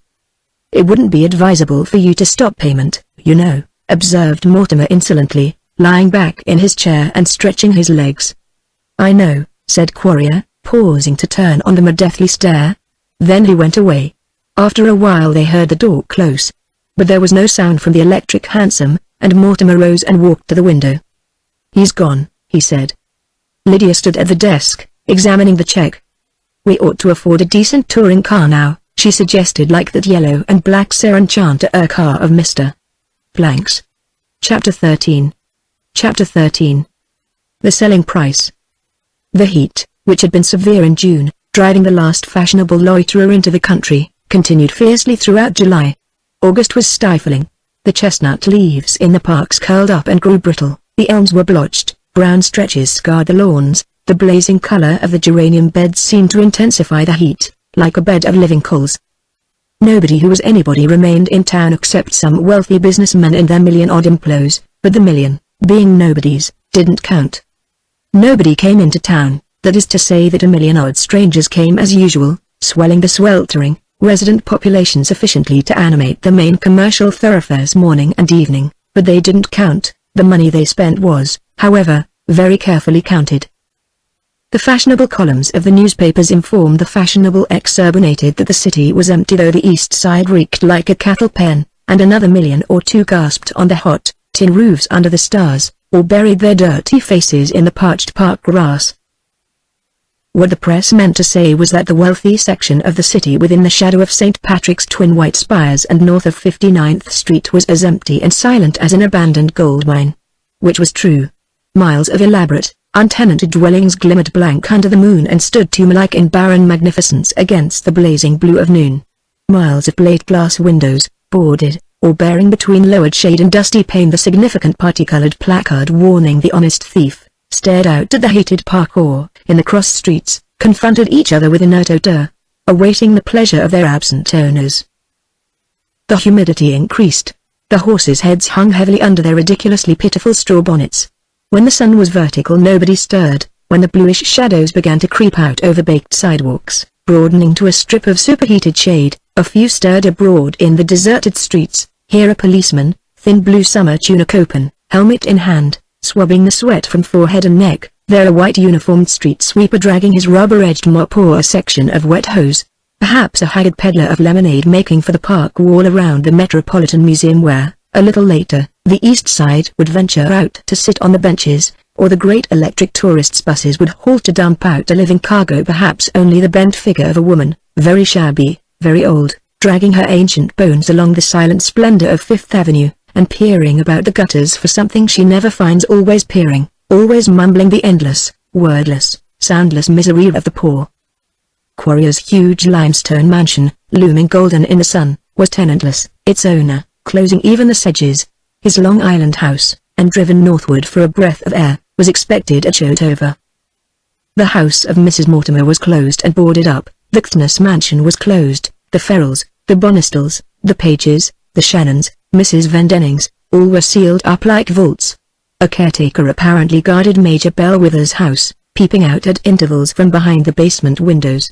As for Plank's great pile of masonry, edging the outer hundreds in the north, several lighted windows were to be seen in it at night, and a big yellow and black touring car whizzed downtown from its bronze gateway every morning with perfect regularity. For there was a fight on that had steadily grown hotter with the weather, and Plank had little time to concern himself with the temperature or to mop his red features over the Weather Bureau report.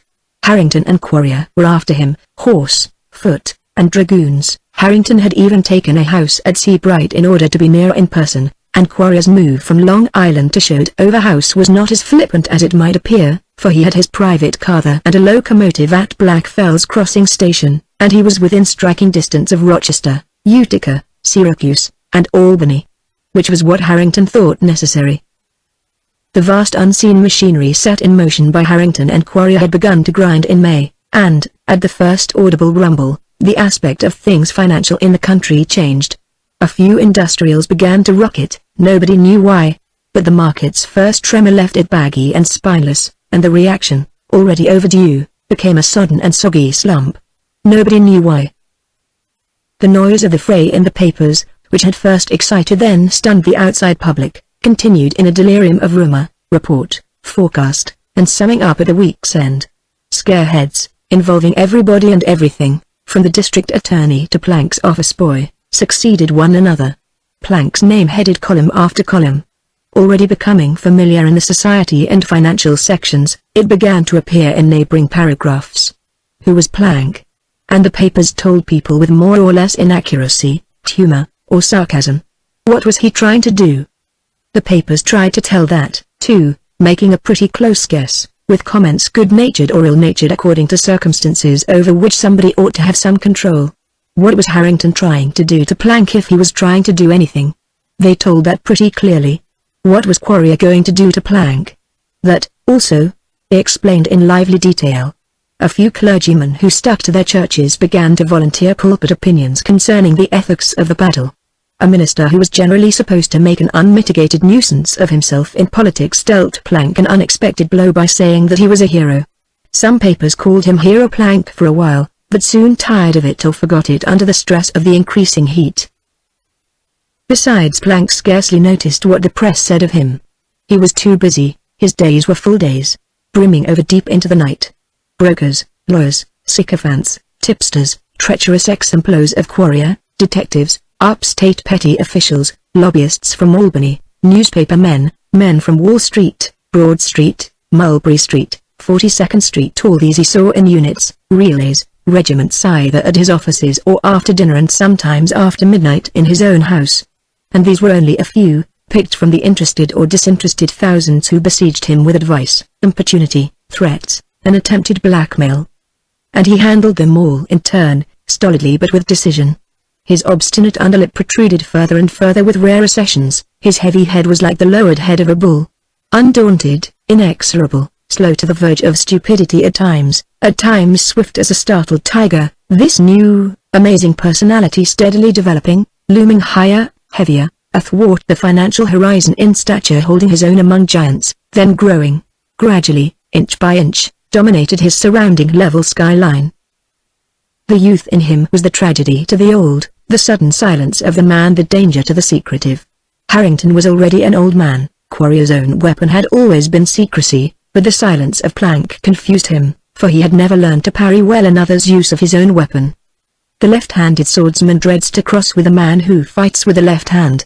And Harrington, hoary, seemed, scarred, maimed in onslaughts of long-forgotten battles, looked long and hard upon this weird of his own dead youth which now rose towering to confront him, menacing him with the armed point of the same shield behind which he himself had so long found shelter, the law. The closing of the courts enforced armed truces along certain lines of Plank's battlefront, the adjournment of the legislature emptied Albany. Once it was rumored that Plank had passed an entire morning with the governor of the greatest state in the Union and that the conference was to be repeated. A swarm of newspaper men settled about the governor's summer cottage at Saratoga, but they learned nothing, nor could they find a trace of Plank's tracks in the trodden trails of the Great Spa. Besides, the racing had begun. Desmond, Burbank, Sneed, and others of the Gilded Guild had opened new clubhouses. The wretched, half-starved natives in the surrounding hills were violating the game laws to distend the paunches of the overfed with 5-inch troutlings and grouse and woodcock slaughtered out of season, so there was plenty of copy for newspaper men without a daily speculative paragraph devoted to the doings of Beverly Plank. Some scandal, too, but newspapers never touched that, and after all it was nobody's affair that Leroy Mortimer drove a large yellow and black Serenchanter touring car, new model, all over Saratoga County. Perhaps the similarity of machines gave rise to the rumor of Plank's presence. Perhaps not, because the car was often driven by a tall, slender girl with dark eyes and hair, and nobody ever saw that sort of pretty woman in Plank's Seren, or saw Leroy Mortimer for many days without a companion of that species. Mortimer's health was excellent. The races have not proved remunerative, however, and his new motorcar was horribly expensive. So was Lydia. And he began to be seriously afraid that by the end of August he would be obliged to apply to Quarrier once more for some slight temporary token of that gentleman's goodwill. He told Lydia this, and she seemed to agree with him. This pleased him. She had not pleased him very much recently. For one thing, she was becoming too friendly with some of his friends, Desmond in particular. Plank, it was known, had opened his great house at Black Fells. His servants, gamekeepers, were there, his stables, kennels, greenhouses, model stock farm all had been put in immaculate condition pending the advent of the master. But Plank had not appeared. His new seagoing steam yacht still lay in the East River, and, at rare intervals, a significant glimmer of bunting disclosed the owner's presence aboard for an hour or two. That was all, however, and the cliff watchers at Shotover House and the Fells looked seaward in vain for the big Sawanoa, as yacht after yacht, heralded by the smudge on the horizon, turned from a grey speck to a white one, and crept in from the sea to anchor. The Ferrells were at Shotover with their first installment of guests. Sylvia was there, Quarrier expected, because Kemp Ferrell's break with him was not a social one, and Grace's real affection for Sylvia blinded neither her nor her husband to the material and social importance of the intimacy.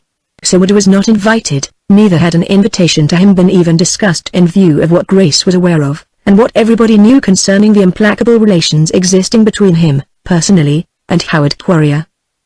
Bridge, yachting, and motoring were the August sports. The shooting set had not yet arrived, of course. In fact, there was still another relay expected before the season opened and brought the shooting coterie for the first 2 weeks. But Sylvia was expected to last through and hold over with a brief interlude for a week's end at Lenox. So was Quarrier, and Grace, always animated by a lively but harmless malice, hoped to heaven that Plank might arrive before Quarrier left, because she adored the tension of situations and was delightedly persuaded that Plank was more than able to hold his own with her irritating cousin. Oh, to see them together in a small room, she sighed ecstatically in Sylvia's ear. I'd certainly poke them up if they only turned around sulkily in the corners of the cage and evinced a desire to lie down. What a mischief maker you are, said Sylvia listlessly, and though Grace became very vivacious in describing her plans to extract amusement out of Plank's hoped-for presence, Sylvia remained uninterested. There seemed, in fact, little to interest her that summer at Shotover House, and, though she never refused any plans made for her, and her attitude was one of quiet acquiescence always, she never expressed a preference for anything, a desire to do anything, and, if let alone, was prone to pace the cliffs or stretch her slim, rounded body on the sand of some little, sheltered, crescent beach, apparently content with the thunderous calm of sea and sky. Her interest, too, in people had seemingly been extinguished. Once or twice she did inquire as to Marion's whereabouts, and learned that Miss Page was fishing in Minnesota somewhere but would return to Shotover when the shooting opened. Somebody, Captain Voucher, perhaps, mentioned to somebody in her hearing that Seward was still in New York. If she heard, she made no sign, no inquiry. The next morning she remained abed with a headache, and Grace motored to Wendover without her, but Sylvia spent the balance of the day on the cliffs, and played bridge with the devil's own luck till dawn, piling up a score that staggered Mr. Fleetwood, who had been instructing her in adversary play a day or two before. The hot month dragged on. Quarrier came. Agatha Kthnes arrived a few days later. Scheme of the Ferrells involving Alderton ! But the Sawanoa did not come, and Plank remained invisible. Layla Mortimer arrived from Swans Harbor toward the middle of the month, offering no information as to the whereabouts of what Major Bell was delicately designated as her legitimate. But everybody knew he was at last to be crossed off and struck clean out, and the ugly history of the winter, now so impudently corroborated at Saratoga, gave many a hostess the opportunity long desired. Mortimer, as far as his own particular circle was concerned, was down and out. Layla, accepted as a matter of course without him, remained quietly uncommunicative. If the outward physical change in her was due to her marital rupture, people thought it was well that it had come in time, for she bloomed like a lovely exotic, and her silences and enthusiasms, and the fragrant freshness of her developing attitude toward the world first disconcerted, then amused, then touched those who had supposed themselves to be so long a buckler for her foibles and a shield for her caprice. "Gad," said Alderton, "she's well rid of him if he's been choking her this long. The rank, rotten weed that he is, sapping the life from her. So when she hung over toward another fellow's bush we thought she was frail in the stem. God bless us all for a simpering lot of blatherskites." And if, in the corner of the gun room, there was a man among them who had ever ventured to hold Layla's smooth little hand, unrebuked, in days gone by, none the less he knew that Alderton spoke truth, and none the less he knew that what witness he might be called to bear at the end of all must only incriminate himself and not that young matron who now, before their very eyes, was budding again, reverting to the esoteric charm of youth reincarnated. "A suit before a referee would settle him," mused Voucher. "He hasn't a leg to stand on. Lord, The same cat that tripped up Stephen Seward.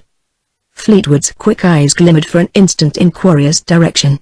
Quarrier was in the billiard room, out of earshot, practicing baulk-line problems with Major Bell with air, and Fleetwood said, "The same cat that tripped up Stephen Seward." "Yes. But who let her loose?" "It was your dinner, you ought to know," said Voucher bluntly. "I do know." He brought her, nodding toward the billiard room. "Bell with air?" "No," yawned Fleetwood. Somebody said presently, "Isn't he one of the governors?" "Oh, I say, that was rather rough on Seward though." "Yes, rough. The law of trespass ought to have operated, eh? Man's liable for the damage done by his own livestock." "That's a brutal way of talking," said somebody. And the subject was closed with the entrance of Agatha in white flannels on her way to the squash court where she had an appointment with Quarrier. "A strange girl," said somebody after she had disappeared with Quarrier. "That pallor is stunning," said a big, ruddy youth, with sunburn on his neck and forehead. "It isn't healthy," said Fleetwood. "It attracts me," persisted the ruddy young man, voicing naively that curious truth concerning the attraction that disease so often exerts on health, the strange curiosity the normal has for the subnormal, that fascination of the wholesome for the unhealthy. It is, perhaps, more curiosity than anything, unless, deep hidden under the normal, there lie one single, perverted nerve. Sylvia, passing the hall, glanced in through the gun-room door with an absent-minded smile at the men in their laughing greeting, as they rose with uplifted glasses to salute her. "The sweetest of all," observed a man, disconsolately emptying his glass. "Oh irony. What a marriage." "Do you know any girl who would not change places with her?" asked another. Every man there insisted that he knew one girl at least who would not exchange Sylvia's future for her own. That was very nice of them, it is to be hoped they believed it. Some of them did for the moment, anyhow. Then Alderdean, blinking furiously, emitted one of his ear-racking laughs, and everybody, as usual, laughed too. "You damned cynic," observed Voucher affectionately. "Somebody," said Fleetwood, "insists that she doubled up poor Seward." "She never met Seward until she was engaged to Howard," remarked Voucher. "Well? Oh, don't you consider that enough to squelch the story?" "Engaged girls," mused Alderdean, "never double up except at bridge." "Everybody has been or is in love with Sylvia Landis," said Voucher, "and it's a man's own fault if he's hit. Once she did it, innocently enough, and enjoyed it, never realizing that it hurt a man to be doubled up." Fleetwood yawned again and said, "She can have me tomorrow. But she won't. She's tired of the sport. Any girl would get enough with the pack at her heels day in and day out. Besides, she's done for unless she loses Quarrier and starts on a Duke hunt over in Blinky's country. Is anybody on for a sale? Is anybody on for anything? No? Oh, very well. Shove that decanter north by west, Billy." This was characteristic of the dog days at Shotover. The dog days in town were very different. The city threw open the parks to the poor at night, horses fell dead in the streets, pallid urchins, stripped naked, splashed and rolled and screeched in the basin of the city hall fountain under the indifferent eyes of the police. As for Plank, he was too busy to know what the thermometer was about. He had no time for anything outside of his own particular business except to go every day to the big, darkened house in Lower Fifth Avenue where the days had been hard on Seward and the nights harder. Seward, however, could walk now, using his crutches still, but often stopping to gently test his left foot and see how much weight he was able to bear on it, even taking a tentative step or two without crutch support. He drove when he thought it prudent to use the horses in the heat, usually very early in the morning, though sometimes at night with Plank when the latter had time to run his touring car through the park and out into the Bronx or Westchester for a breath of air. But Plank wanted him to go away, get out of the city for his convalescence, and Seward flatly declined, demanding that Plank permit him to do his share in the fight against the inter-county people. And Plank, utterly unable to persuade him, and the more hampered because of his anxiety about Seward, though that young man did not know it, wore himself out providing Seward with such employment in the matter as would lightly occupy him without doing any good to the enemy. So Seward, stripped to his pajamas, pored over reams of typewritten matter and took his brief walking exercise in the comparative cool of the evening and drove when he dared use his horses, or, sitting beside Plank, whizzed northward through the starry darkness of the suburbs. When it was that he first began to like Plank very much he could not exactly remember. He was not, perhaps, aware of how much he liked him. Plank's unexpected fits of shyness, of formality, often and often amused him. But there was a subtler feeling under the unexpressed amusement, and, beneath all, a constantly increasing substratum of respect. 2. He found himself curiously at ease with Plank, as with one born to his own caste. And this feeling, unconscious, but more and more apparent, meant more to Plank than anything that had ever happened to him. It was a tonic in hours of doubt, a pleasure in his brief leisure, a pride never to be hinted at, never to be guessed, never to be dreamed of by any living soul save Plank alone. Then, one sultry day toward the last week in August, a certain judge of a certain court, known among some as Harrington's judge, sent secretly for Plank. And Plank knew that the crisis was over. But neither Harrington nor Quarry had dreamed of such a thing. Fear sat heavy on that judge's soul, the godless, selfish fear that sends the first coward slinking from the councils of conspiracy to seek immunity from those slowly grinding millstones that grind exceeding fine. Quarry at Shotover, with his private car and his locomotive within an hour's drive, strolled with Sylvia on the eve of her departure for Lennox with Layla Mortimer. Then, when their conference was ended, he returned to Agatha, calmly unconscious of impending events. Harrington, at Seabright, paced his veranda, awaiting this same judge, annoyed as 2 boats came in without the expected guest. And never for one instant did he dream that his creature sat closeted with Plank, tremulous, sallow, nearing the edge of cringing avowal, lonely, held back from utter collapse by the agonizing necessity of completing a bargain that might save himself from the degradation of the punishment that had seemed inevitable. All day long he sat with Plank. Nobody except those 2 knew he was there. And after a very long time Plank consented that nobody else except Seward and Harrington and Quarry should ever know. So he called up Harrington on the telephone, saying that there was, in the office, somebody who desired to speak to him. And when Harrington caught the judge's first faint, stammered word, he reeled where he stood, ashen, unbelieving, speechless.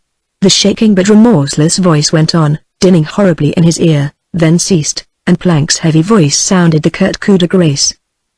Harrington was an old man, a very old man, mortally hurt, but he steadied himself along the wall of his study to the desk and sank into the chair. There he sat, feeling the scars of old wounds throbbing, feeling his age and the tragedy of it, and the new sensation of fear of the wraith of his own youth, wearing the mask of Plank, and menacing him with the menace he had used on others so long ago, so very long ago. After a little while he passed a thin hand over his eyes, over his grey head, over the mouth that all men watched with fear, over the shaven jaw now grimly set, but trembling. His hand, too, shook with palsy as he wrote, painfully picking out the words and figures of the cipher from his code book, but he closed his thin lips and squared his unsteady jaw and wrote his message to Quarry. It is all up. Plank will take over Inter County. Come at once. And that was all there was to be done until he could come into Plank's camp with arms and banners, a conquered man, cynical of the mercy he dared not expect and which, in all his life, he had never shown to man, to woman, or to child. Plank slept the sleep of utter exhaustion that night. The morning found him haggard but strong, cool in his triumph, serious, stern-faced, almost sad that his work was done, the battle won. From his own house he telegraphed a curt summons to Harrington and to Quarry for a conference in his own office, then, finishing whatever business his morning mail required, put on his hat and went to see the one man in the world he was most glad for. He found him at breakfast, sipping coffee and wrinkling his brows over the eternal typewritten pages. And Plank's face cleared at the sight and he sat down, laughing aloud. It's all over, Seward, he said. Harrington knows it, Quarry knows it by this time. Their judge crawled in yesterday and threw himself on our mercy, and the men whose whip he obeyed will be on their way to surrender by this time. Well, haven't you a word? Many, said Seward slowly, too many to utter, but not enough to express what I feel. If you will take 2 on account, here they are in one phrase, thank you. Debts cancelled, said Plank, laughing. Do you want to hear the details?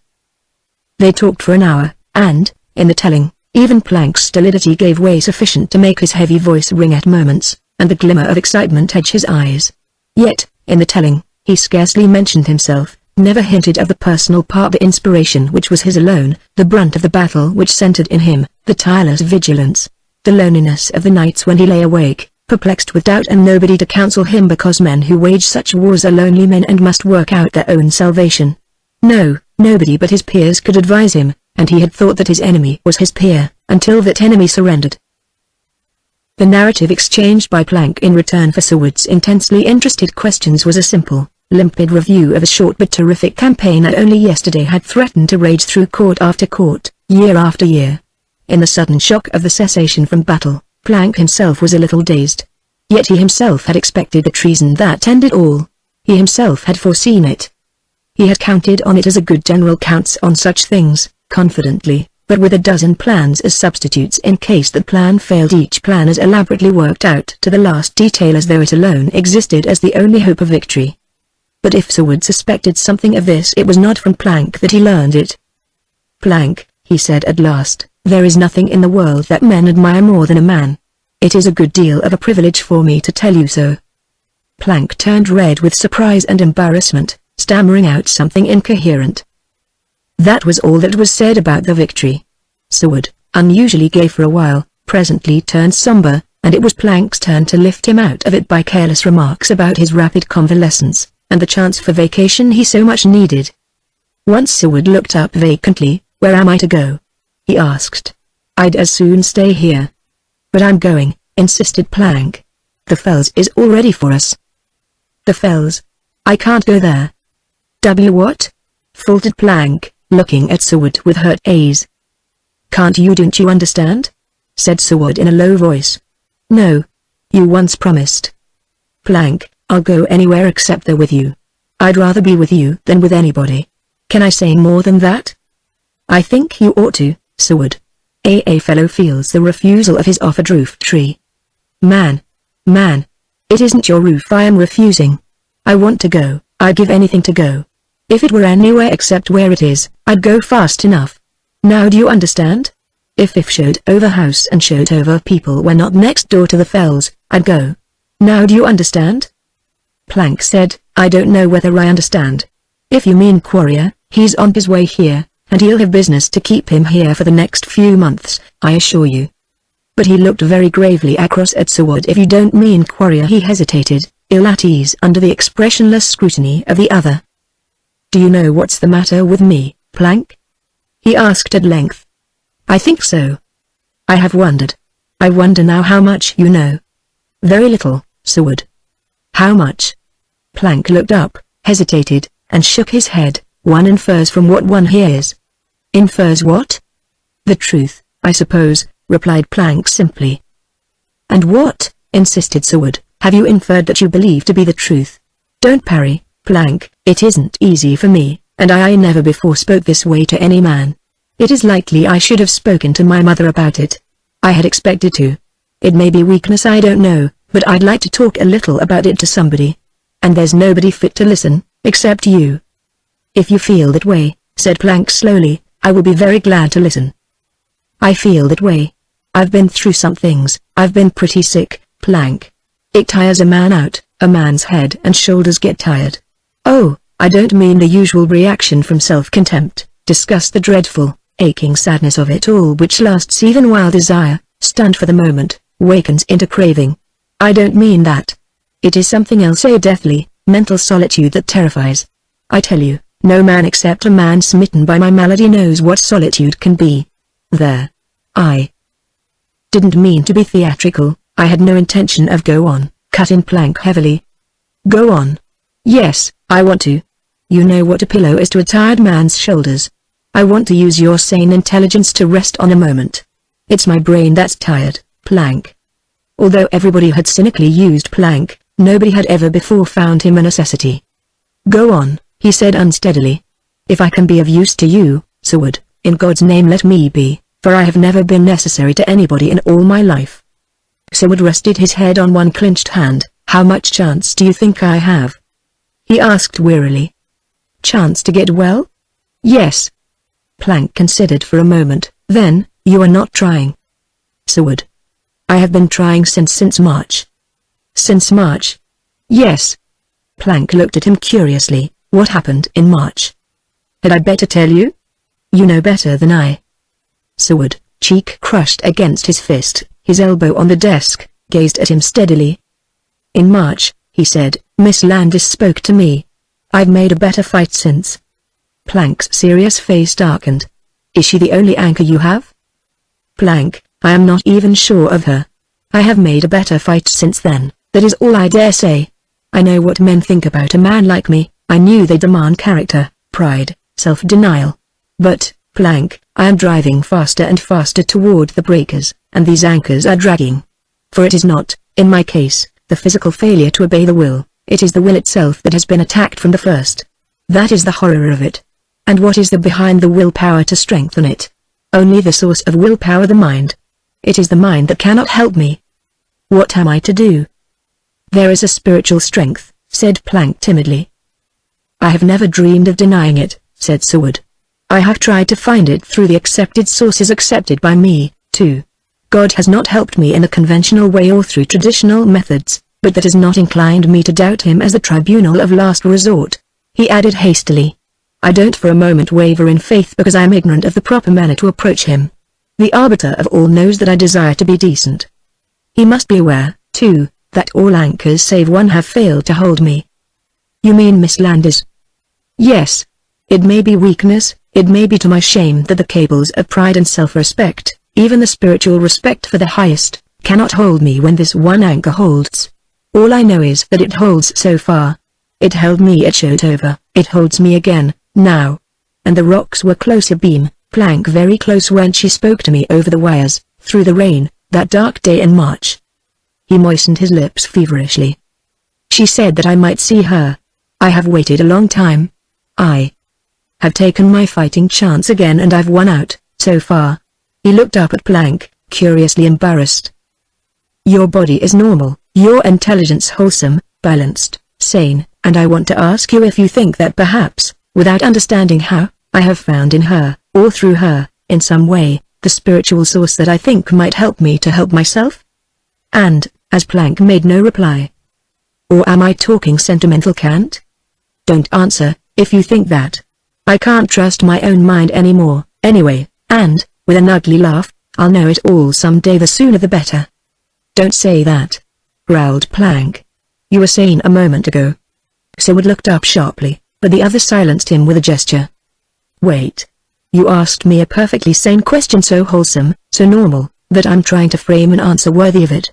I intimated that after the physical, the mental, the ethical phenomena, there remained always the spiritual instinct. Like a wireless current, if a man can establish communication it is well for him, whatever the method. You assented, I think. Yes. And you ask me if I believe it possible that she can be the medium? Yes. Plank said deliberately, yes, I do think so. The silence was again broken by Plank. Seward, you have asked me what I think. Now you must listen to the end. If you believe that through her love, marrying her you stood the best chance in the world to win out, it would be cowardly to ask her to take the risk. As much as I care for you, I had rather see you lose the fight than accept such a risk from her. Now you know what I think, but you don't know all. Seward, I say to you that if you are man enough to take her, take her. And I say that of the two risks she is running today, the chance she might take with you is infinitely the lesser risk. For with you, if you continue slowly losing your fight, the mental suffering only will be hers. But if she closes this bargain with Quarrier, selling to him her body, the light will go out of her soul forever.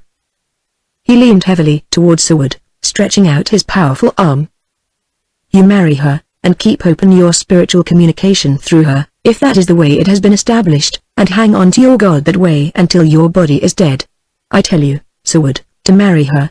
I don't care how you do it, I don't care how you get her. Take her. Yours, of the two, is the stronger character, or she would not be where she is. Does she want what you cannot give her? You that desire it is more contemptible than the craving that shatters you. I say, let the one-eyed lead the blind. Miracles are worked out by mathematics if you have faith enough. He rose, striding the length of the room once or twice, turned, holding out his broad hand. Goodbye, he said. Harrington is about due at my office, Quarrier will probably turn up tonight. I am not vindictive, I shall be just with them as just as I know how, which is to be as merciful as I dare be. Goodbye, Seward. I believe you and she are going to get well. When he had gone, Seward lay back in his chair, very still, eyes closed. A faint color had mounted to his face and remained there.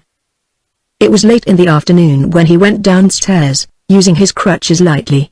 Gumbel handed him a straw hat and opened the door, and Seward cautiously descended the stoop, stood for a few moments on the sidewalk, looking up at the blue sky, then wheeled and slowly made his way toward Washington Square. The avenue was deserted. His own house appeared to be the only remaining house still open in all that old-fashioned but respectable quarter. He swung leisurely southward, a slim, well-built young fellow, strangely out of place on crutches. The poor always looked at him, beggars never importuned him, yet found him agreeable to watch.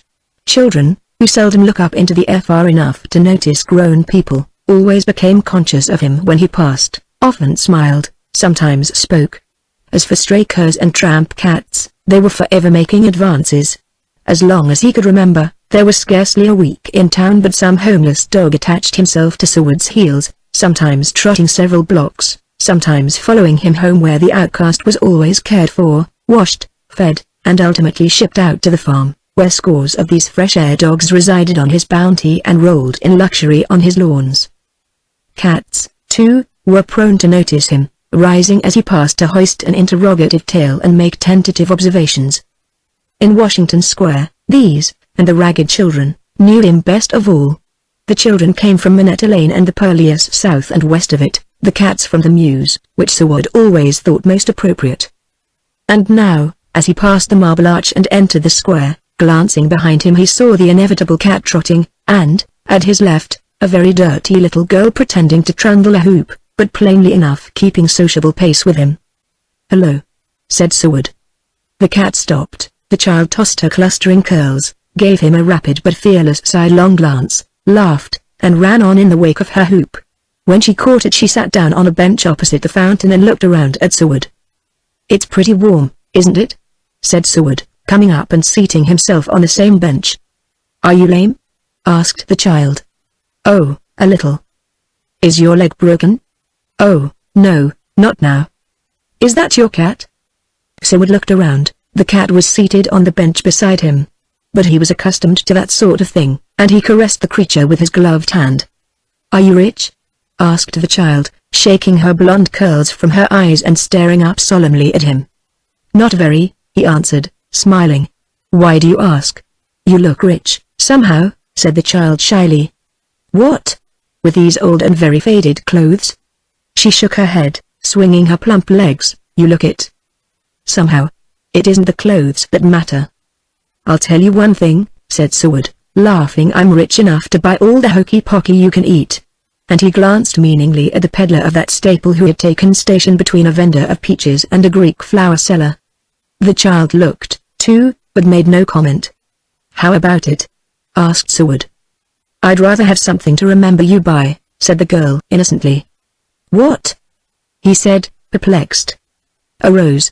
They are 5 cents, and hokey-pokey costs that much. I mean, for as much as you can eat." "Do you really want a rose?" he said, amused. But the child fell shy, and he beckoned the Greek and selected a dozen big, perfumed jacks. Then, as the child sat silent, her ragged arms piled with roses, he asked her jestingly what else she desired. "Nothing. I like to look at you," she answered simply. "And I like to look at you. Will you tell me your name?" "Molly." But that is all the information he could extract. Presently she said she was going, hesitated, looked a very earnest goodbye, and darted away across the park, her hoop over one arm, the crimson roses bobbing above her shoulders. Something in her flight attracted the errant cat, for she, too, jumped down and bounded after the little flying feet, but, cat-like, halted halfway to scratch, and then forgetting what she was about, wandered off toward the mews again, whence she had been lured by instinctive fascination. Seward, intensely amused, sat there in the late sunlight which streamed through the park, casting long shadows from the elms and sycamores. It was that time of the day, just before sunset, when the old square looked to him as he remembered it as a child. Even the Marble Arch, pink in the evening sun, did not disturb the harmony of his memories.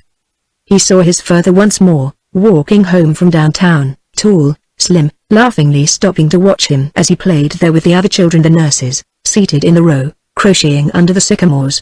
He saw the old-fashioned carriage pass, Mocket on the box, ones beside him, and his pretty mother leaning forward to wave her hand to him as the long-tailed, long-maned horses wheeled into Fifth Avenue. Little unimportant scenes, trivial episodes, grew in a spectral garden of memory. The first time he ever saw Marion Page, when, aged 5, she was attempting to get into the fountain, pursued by a shrieking nurse, and a certain flight across the grass he had indulged in with Layla Mortimer, then Layla Edgerton, aged 6, in hot pursuit, because she found that it bored him horribly to be kissed, and she was bound to do it. He had a fight once, over by that gnarled, old, silver poplar tree, with Kemp Farrell. He could not remember what about, only that they ended by unanimously assaulting their nurses and were dragged howling homeward. He turned, looking across to where the great towers of the university once stood. There had been an old stone church there, too, and, south of that, old houses with hip roofs and dormers where now the high white cliffs of modern architecture rose, riddled with tiny windows, every vein glittering in the sun. South, the old houses still remained, now degraded to sordid uses. North, the square, red brick mansions, with their white pillars and steps, still faced the sunset, the last practically unbroken rank of the old regime, the last of the old guard, standing fast and still confronting, still resisting the inevitable looming in limestone and granite, story piled on story, aloft in the kindling, southern sky. A cab, driven smartly, passed through the park, the horse's feet slapping the asphalt till the echoes rattled back from the marble arch. He followed it idly with his eyes up Fifth Avenue, saw it suddenly halt in the middle of the street, saw a woman spring out, stand for a moment talking to her companion, then turn and look toward the square. She stood so long, and she was so far away, that he presently grew tired of watching her. A dozen ragged urchins were prowling around the fountain, casting sidelong glances at a distant policeman. But it was not hot enough that evening to permit the children to splash in the water, and the policeman drove them off. "Poor little devils," said Seward to himself, and he rose, adjusted his crutches, and started through the park with a vague idea of seeing what could be done. As he limped onward, the sun level in his eyes, he heard somebody speak behind him, but did not catch the words or reply the hail to himself. "Then, Mr. Seward," came the low, breathless voice at his elbow. His heart stopped as he did. The sun had dazzled his eyes, and when he turned on his crutches he could not see clearly for a second. That passed, he looked at Sylvia, looked at her outstretched hand, took it mechanically, still staring at her with only a dazed unbelief in his eyes. "I am in town for a day," she said. "Layla Mortimer and I were driving uptown from the bank when we saw you, and the next thing that happened was me, on Fifth Avenue, running after you know. The next thing was my flying leap from the hansom, and my standing there looking down the street and across the square where you sat. Then Layla told me I was probably crazy, and I immediately confirmed her diagnosis by running after you." She stood laughing, flushed, sunburned, and breathless, her left hand still in his, her right hand laid over it. "Oh," she said, with a sudden change to anxiety, "does it tire you to stand?" "No. I was going to saunter along." "May I saunter with you for a moment? I only mean. I am glad to see you." "Do you think I am going to let you go now?" he asked, astonished. She looked at him, then her eyes evaded his. "Let us walk a little," she said, withdrawing her hand, "if you think you are strong enough." "Strong? Look, Sylvia." And he stood unsupported by his crutches, then walked a little way, slowly, but quite firmly. "I am rather a coward about my foot, that is all. I shall not lug these things about after today." "Did the doctor say you might?" "Yes, after today. I could walk home now without them. I could do a good many things I couldn't do a few minutes ago." "Isn't that curious?" "Very," she said, avoiding his eyes. He laughed. She dared not look at him. The excitement and impetus of sheer impulse had carried her this far. Now all the sadness of it was clutching hard at her throat, and for a while she could not speak, walking there in her dainty, summer gown beside him, the very incarnation of youth and health, with the seat down on wrist and throat, and he, white, hollow-eyed, crippled, limping, at her elbow. Yet at that very moment his whole frame seemed to glow and his heart clamor with the courage in it, for he was thinking of Plank's words and he knew Plank had spoken the truth. She could not give herself to Quarrier, if he stood firm. His was the stronger will after all. His was the right to interfere, to stop her, to check her, to take her, draw her back as he had once drawn her from the fascination of destruction when she had swayed out too far over the cliffs at Shotover. "Do you remember that?" he asked, and spoke of the incident. "Yes, I remember," she replied, smiling. "Doctors say," he continued, "that there is a weak streak in people who are affected by great heights, or who find a dizzy fascination drawing them toward the brink of precipices." "Do you mean me?" she asked, amused. But he continued serenely, "You have seen those pigeons called tumbler pigeons suddenly turn a cartwheel in midair? Scientists say it's not for pleasure they do it, it's because they get dizzy. In other words, they are not perfectly normal." She said, laughing, "Well, you never saw me turn a cartwheel." "Only a moral one," he replied airily. "Stephen, what on earth do you mean? You're not going to be disagreeable, are you?" "I am going to be so agreeable," he said, laughing, "that you will find it very difficult to tear yourself away." "I have no doubt of it. But I must, and very soon. I'm not going to let you." "It can't be helped," she said, looking up at him. "I came in with Layla. We're asked to Lennox for the week's end. We go to Starkbridge on the early train tomorrow morning." "I don't care," he said doggedly, "I'm not going to let you go yet. If I took to my heels here in the park, would you chase me?" "Stephen?" she asked with mock anxiety. "Yes, and if I couldn't run fast enough I'd call that policeman. Now do you begin to understand?" "Oh, I've always understood that you were spoiled. I'm partly guilty of the spoiling process, too. Listen, I'll walk with you a little way." She looked at him a little way, she continued gently, "Then I must go. There is only a caretaker in our house and Layla will be furious if I leave her all alone. Besides, we're going to dine there and it won't be very gay if I don't give a few orders first." "But you brought your maid?" "Naturally." "Then telephone her that you and Layla are dining out." "Where, silly? Do you want us to dine somewhere with you?" "Want you? You've got to. Stephen, it isn't best." "It is best." She turned to him impulsively. "Oh, I do want to so much. Do you think I might? It is perfectly delicious to see you again." You have no idea." "Yes, I have," he said sternly.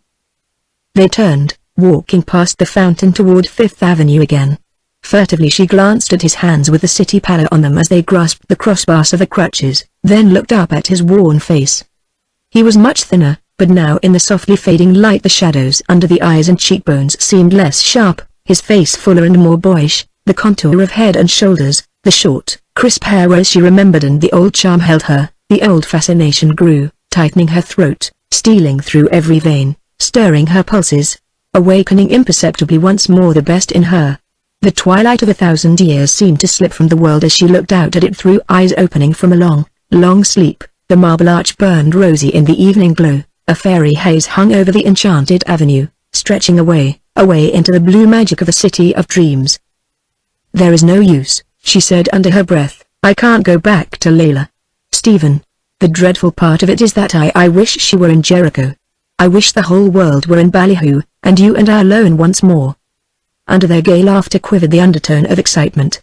Sylvia said, "I'd like to talk to you all alone." "It won't do, of course, but I may say what I'd like, mayn't I? What time is it?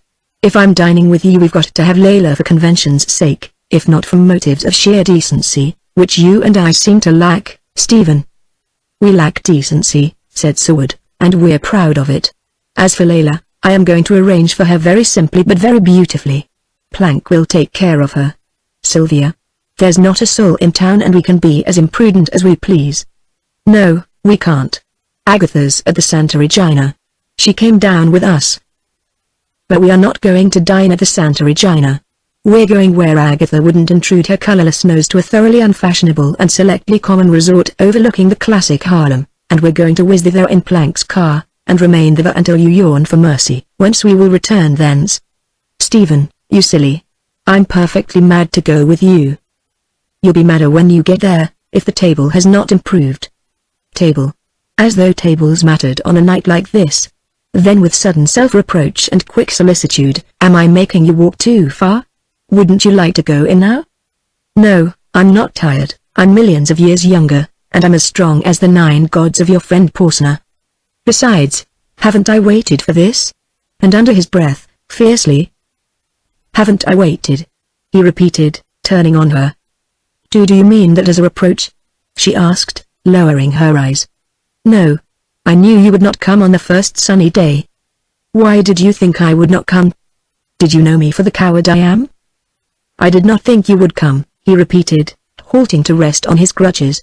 He stood, balanced, staring dreamily into the dim perspective, and again her fascinated eyes ventured to rest on the worn, white face, listless, somber in its fixedness.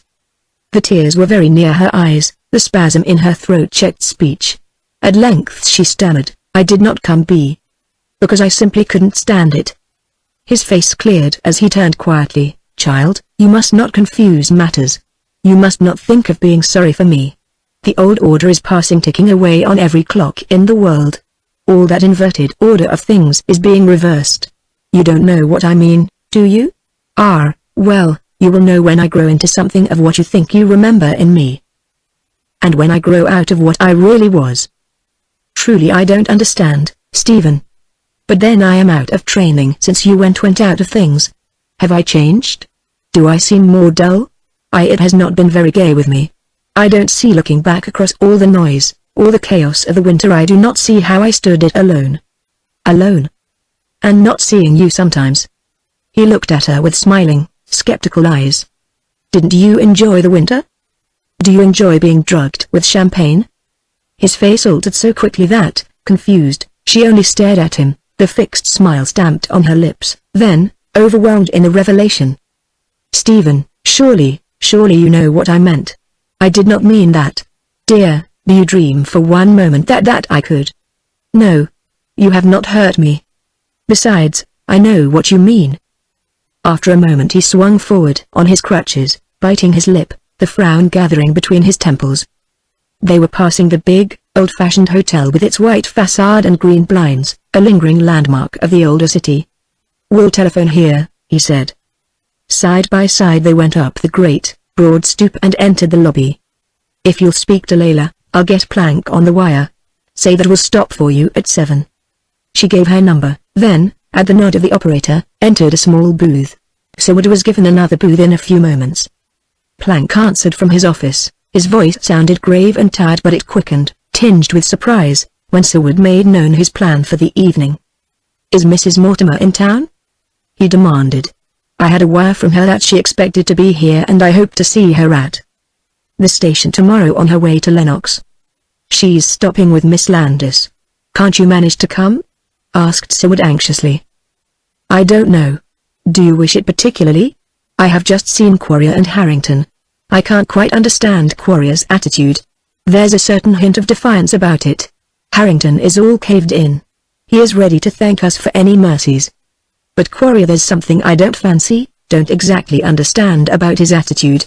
He's like a dangerous man whom you've searched for concealed weapons, and who knows you've overlooked the knife up his sleeve.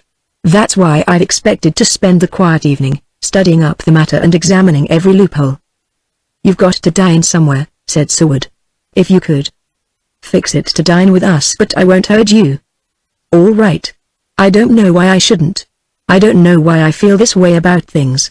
I rather felt you'll laugh, Seward exclamation mark, that somehow I'd better not go out of my own house tonight, that I was safer, better off in my own house, studying this Quarrier matter out.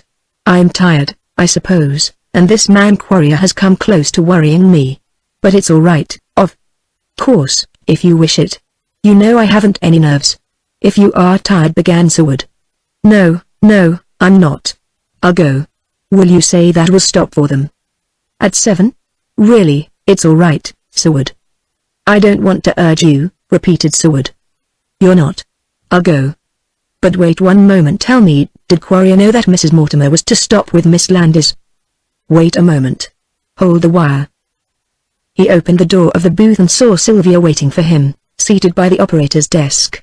She rose at once when she saw he wished to speak with her. "Tell me something," he said in a low voice. "Did Mr. Quarrier know that Layla was to stay overnight with you?" "Yes," she answered quietly, surprised. "Why?" Seward nodded vaguely, closed the door again, and said to Plank. "Yes, Quarrier knows it. Do you think he'll be there tonight? I don't suppose Miss Landis and Mrs. Mortimer know he is in town." Plank's troubled voice came back over the wire. "I don't know. I don't know what to think. I suppose I'm a little, just a trifle, overworked. Somebody once said that I had one nerve in me somewhere, and Quarrier's probably found it, that's all. If you think it better not to come, I'll come. I'll stop for you in the motor. Don't worry, old fellow. And take your fighting chance. Goodbye." Seward, absorbed in his own thoughts, rose and walked slowly out of the booth, utterly unconscious that he had left his crutches leaning upright in the corner. It was only the surprise dawning into tremulous delight on Sylvia's face that at last arrested him. "See what you have done," he said, laughing through his own surprise. "I've a mind to leave them there now, and trust to your new cure." But she was instantly concerned and anxious, and entering the booth brought out the crutches and forced him to take them. "No risks now," she said decisively. "We have too much at stake this evening. Layla is coming. Isn't it perfectly delightful?" "Perfectly," he said, his eyes full of the old laughing confidence again, "and the most delightful part of it all is that you don't know how delightful it is going to be." "Don't I? Very well. Only I inform you that I mean to be perfectly happy. And that means that I'm going to do as I please. And that means, oh, it may mean anything." "What are you laughing at, Stephen? I know I'm excited. I don't care. What girl wouldn't be? And I don't know what's ahead of me at all, and I don't want to know. I don't care." Her reckless, little laugh rang sweetly in the old-fashioned, deserted hall. Her lovely, daring eyes met his undaunted. "You won't make love to me, will you, Stephen? Will you promise me the same?" "I don't know, silly. How do I know what I might say to you, you big, blundering boy, who can't take care of himself? I don't know at all. I won't promise. I'm likely to do anything tonight, even before Layla and Mr. Plank, when you are with me. Shame on you for the shameless girl you've educated." Her voice fell, tremulously, and for an instant standing there she remembered her education and his part in it. The slow color in his face reflected the pink confusion in hers. "Oh, tongue.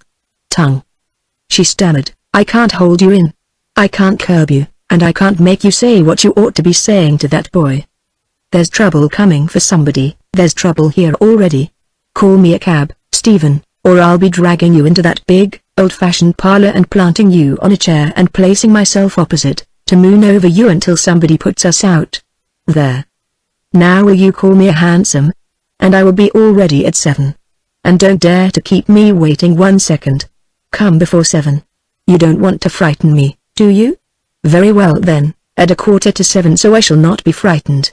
And, Stephen, we're doing exactly what we ought not to do. You know it. Don't you? So do I. Nothing can stop us, can it? Goodbye." Chapter 14.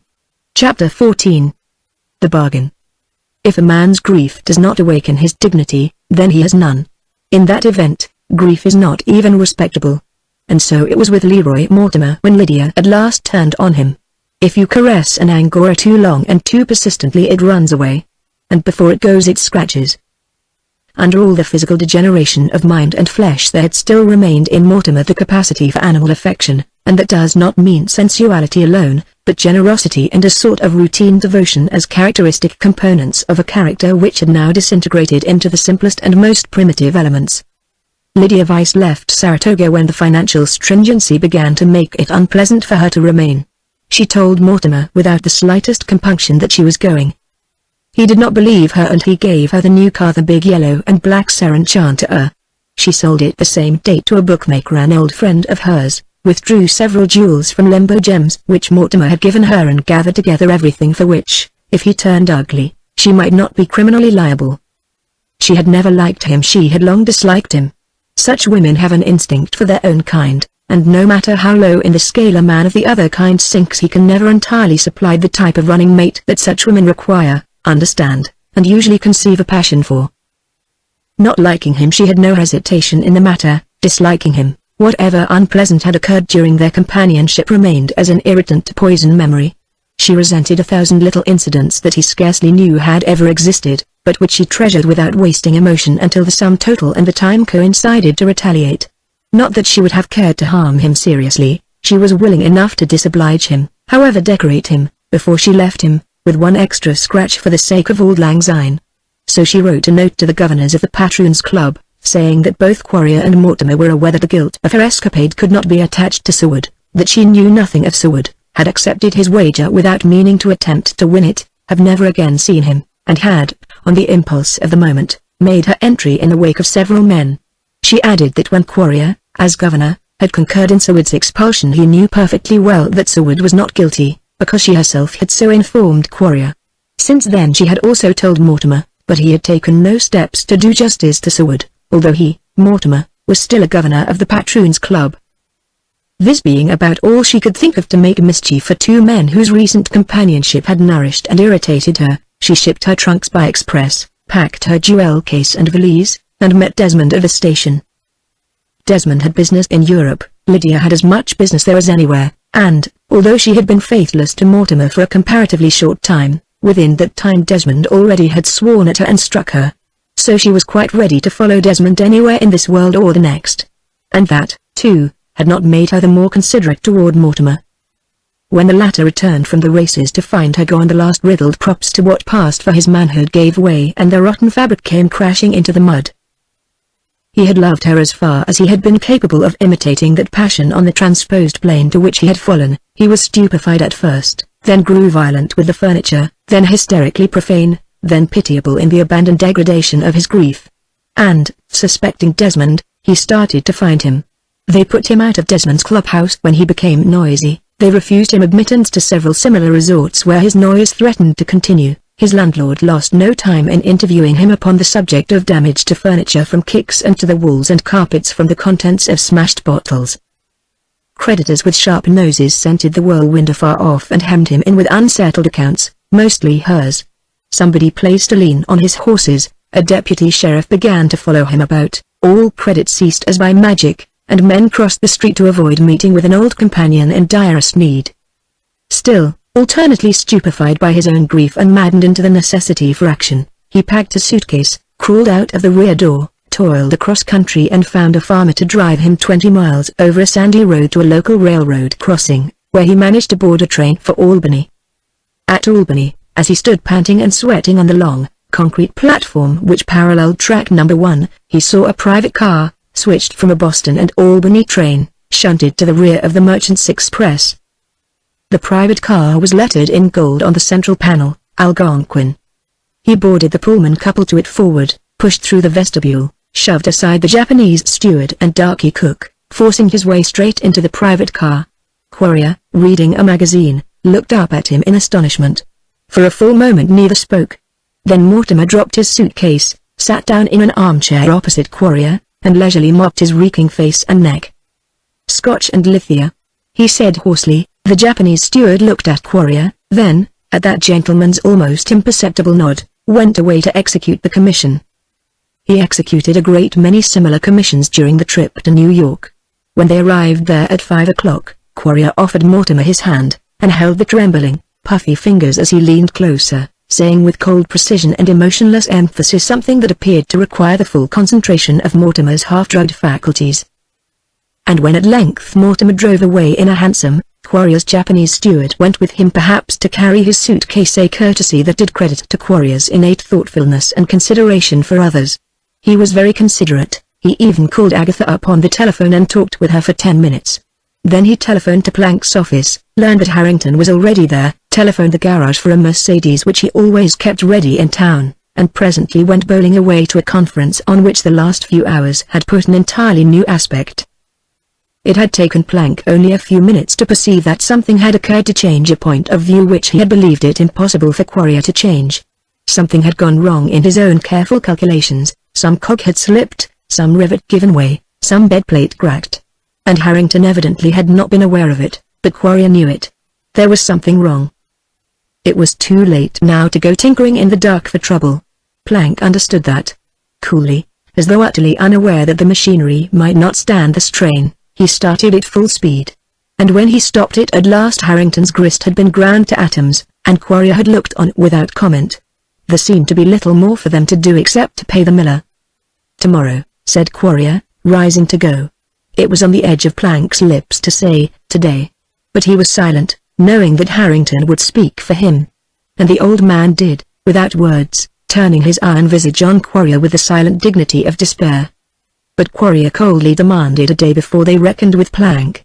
And Plank, profoundly disturbed, shrugged his massive shoulders in contemptuous assent. So Quarrier and Harrington went away, the younger partner taking leave of the older with a sneer for an outworn prop which no man could ever again have use for.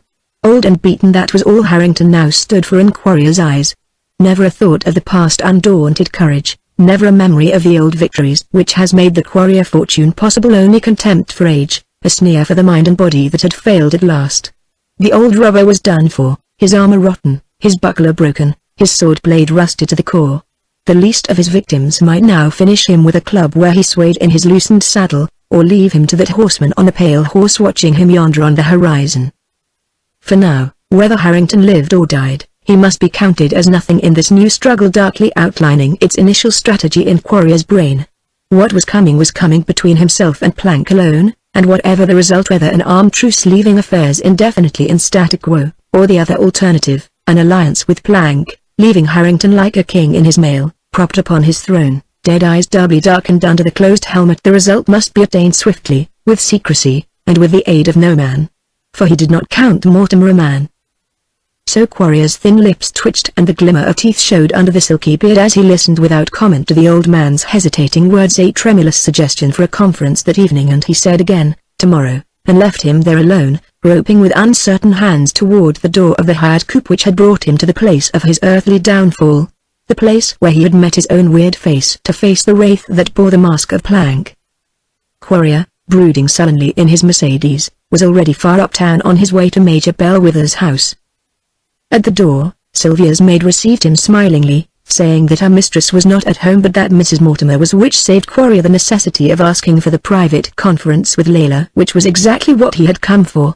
But her first unguarded words on receiving him as he rose at her entrance into the darkened drawing room changed that plan, changed it all so utterly, and so much for the better, that he almost smiled to think of the crudity of human combinations and inventions as compared to the masterly machinations of fate. No need for him to complicate matters when here were pawns enough to play the game for him. No need for him to do anything except give them their initial velocity and let them tumble into one another and totter or fall. Layla said, laughingly, "Oh, you are too late, Howard. We're dining with Mr. Plank at Riverside Inn. What in the world are you doing in town so suddenly?" "A business telegram. I might have come down with you and—" "Sylvia, if I had known. Is Plank dining with you alone?" "I haven't seen him," smiled Layla evasively. "He will tell us his plans of course when he comes." "Oh," said Quarrier, dropping his eyes and glancing furtively toward the curtained windows through which he could see the street and his Mercedes waiting at the curb. At the same instant a hansom drove up, Sylvia sprang out, ran lightly up the low steps, and the silent, shrouded house rang with the clamor of the bell. Layla looked curiously at Quarrier, who sat motionless, head partly averted, as though listening to something heard by him alone. He believed perhaps that he was listening to the voice of fate again, and it may have been so, for already, for the third time, all his plans were changing to suit this new ally of his, this miraculous fate which was shaping matters for him as he waited. Sylvia had started upstairs like a fragrant whirlwind, but her flying feet halted at Layla's constrained voice from the drawing room, and she spun around and came into the darkened room like an April breeze. "Layla. They'll be here at 6:45. Her breath seemed to leave her body as a shadowy figure rose in the uncertain light and confronted her. "You," he said. "Didn't you recognize the Mercedes outside?" She had not even seen it, so excited, so deeply engaged had she been with the riotous tumult of her own thoughts. And still her hurt, unbelieving gaze widened to dismay as she stood there halted on the threshold, and still his eyes, narrowing, held her under their expressionless inspection. "When did you come? Why?" she asked in an altered voice. "I came on business. Naturally, being here, I came to see you. I understand you are dining out?" "Yes, we are dining out." "I'm sorry I didn't wire you because we might have dined together. I saw Plank this afternoon. He did not say you were to dine with him. Shall I see you later in the evening, Sylvia?" "It will be too late." "Oh. Tomorrow then. What train do you take?" Sylvia did not answer. He picked up his hat, repeating the question carelessly, and still she made no reply. "Shall I see you tomorrow?" he asked, swinging on her rather suddenly. "I think not. There will be no time." He bowed quietly to Layla, offering his hand. "Who did you say was to dine with you besides Plank?" Layla stood silent, then, withdrawing her fingers, walked to the window.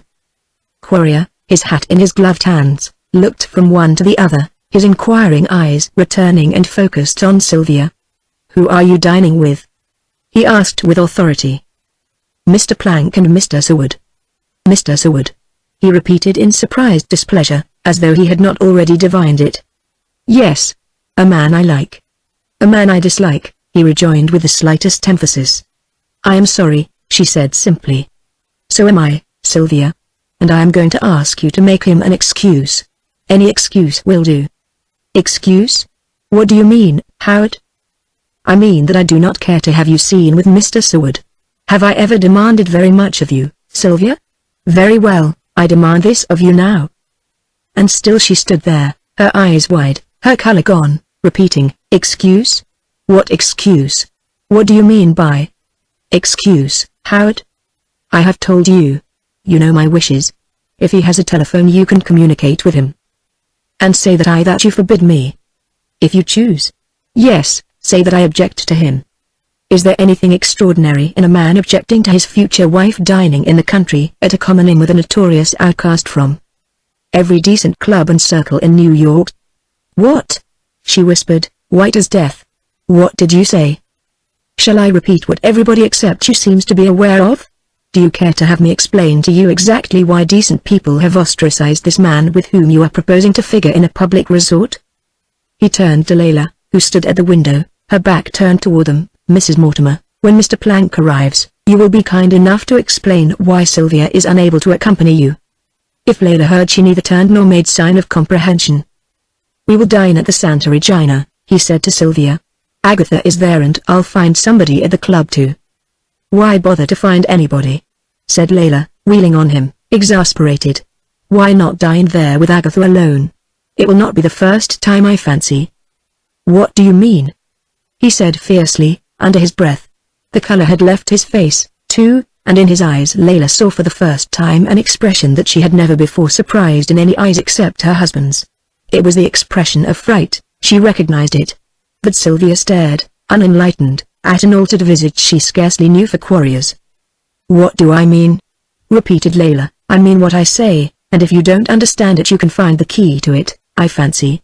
Nor shall I answer to you for my guests. I invite whom I choose. Mr. Seward is one, Mr. Plank is another. Sylvia, if you care to come, I shall be delighted." "I do care to come," said Sylvia. Her heart was beating violently, her eyes were on Quarrier.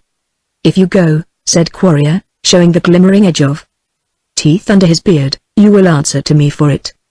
"I will answer you now, Howard. I am going with Mrs. Moore." "Timer. What have you to say?" "I'll say it tomorrow," he replied, contemplating her in a dull, impassive manner as though absorbed in other things. "Say what there is to be said now," she insisted, the hot color staining her cheeks again. "Do you desire me to free you? Is that all?" "I will if you wish." "No. And I shall not free you, Sylvia. All this can be adjusted in time." "As you please," she said slowly. "In time," he repeated, his passionless voice now under perfect control. He turned and looked at Layla, all the wickedness of his anger was concentrated in his gaze. Then he took his leave of them as formally, as precisely as though he had forgotten the whole scene, and a minute later the big Mercedes ran out into a half-circle, backed, wheeled, and rolled away through the thickening dusk, the glare of the acetylene sweeping the deserted street. Into the twilight sped Quarrier, head bent, but his soft, dark-lashed eyes of a woman fixed steadily ahead. Every energy, every thought was now bent to this newest phase of the same question which he and fate were finding simpler to solve every minute. Of all the luxuries he permitted himself openly or furtively, one the rarest of them all, his self-denial had practically eliminated from the list, the luxury of punishing where no end was served save that of mere personal satisfaction. The temptation of this luxury now presented itself, and the means of gratification were so simple, so secret, so easy to command, that the temptation became almost a duty. Seward he had not turned out of his way to injure, Seward had been in the way, that was all, and his ruin was to have been merely an agreeable coincidence with the purposed ruin of Amalgamated Electric before Inter-County absorbed the fragments. But here was a new phase. Mrs. Mortimer, whom he had expected to use, and if necessary sacrifice, had suddenly turned vicious. And he now hated her as coldly as he hated Major Bell, with her for betraying suspicions of a similar nature. As for Plank, fear and hatred of him was becoming hatred and contempt. He had the means of checking Plank if Mortimer did not drop dead before midnight. There remained Sylvia, whom he had selected as the fittest object attainable to transmit his name. Long ago, whatever of liking, of affection, of passion he had ever entertained for her had quieted to indifference and the unemotional contemplation of a future methodically arranged for. Now of a sudden, this young girl he had bought, he knowing what she sold and what he was paying for, had become exposed to the infection of a suspicion concerning himself and another woman, a woman unmarried, and of his own caste, and numbered among her own friends. And he knew enough of Sylvia to know that if anybody could once arouse her suspicion, nothing on earth could induce her to look into his face again. Suppose Layla should do so this evening? Certainly Quarrier had several matters to ponder over and provide for, and first and foremost of all to provide for his own security and the vital necessity of preserving his name and his character untainted. In this he had to deal with that miserable judge who had betrayed him, with Mortimer, who had once blackmailed him and who now was temporarily in his service, with Mrs. Mortimer, who God knew how, when, or where had become suspicious of Agatha and himself, with Major Bellwether, who had deserted him before he could sacrifice the Major, and whom he now hated and feared for having stumbled over suspicions similar to Mrs. Mortimer's. He had to deal with Sylvia herself, and with Sir Woodrek and with Sir Wood's knowledge of matters which it were best that Sylvia should not know. But first of all, and most important of all, he had to deal with Beverly Plank. And he was going to do it in a manner that Plank could not have foreseen. He was going to stop Plank where he stood, and to do this he was deliberately using his knowledge of the man and paying Plank the compliment of counting on his sense of honor to defeat him. For he had suddenly found the opportunity to defend himself. He had discovered the joint in Plank's old-fashioned armor, the armor of the old paladins who placed a woman's honor before all else in the world. Now, through his creature, Mortimer, he could menace Plank with a threat to involve him and Layla in a vile publicity. Now he was in a position to demand a hearing and a compromise through his new ambassador, Mortimer, knowing that he could at last halt Plank by threatening Layla with this shameful danger. Plank must sign the truce or face with Layla an action for damages and divorce. First of all he went to the Lennox Club and dressed. Then he dined sparingly and alone. The Mercedes was waiting when he came out ready to run down to the great Hotel Corona, whither the Japanese steward had conducted Mortimer. Mortimer had dined heavily, but his disorganized physical condition was such that it had scarcely affected him at all. Again Quarrier went over patiently and carefully the very simple part he had reserved for Mortimer that evening, explaining exactly what to say to Layla and what to say to Plank in case of insolent interruption. Then he told Mortimer to be ready at 9 o'clock, turned on his heel with a curt word to the Japanese, descended to the street, entered his motor car again, and sped away to the Hotel Santa Regina. Miss Kthnes was at home, came the message in exchange for his cards for Agatha and Mrs. Vendenning.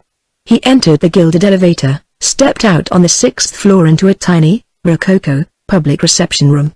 Nobody was there besides himself. Agatha's maid came presently, and he turned and followed her into the large and very handsome parlor belonging to the suite which Agatha was occupying with Mrs. Vendenning for the few days that they were to stop in town. "Hello," she said serenely, sauntering in. Her long, pale hands bracketed on her narrow hips, her lips disclosing her teeth in a smile so like that nervous muscular recession which passed for a smile on Quarrier's visage that for one moment he recognized it and thought she was mocking him. But she strolled up to him, meeting his eye calmly, and lifted her slim neck, lips passive under his impetuous kiss. "Is Mrs. Vendenning out?" he asked, laying his hands on the bare shoulders of the tall, pallid girl, tall as he, and as pallid.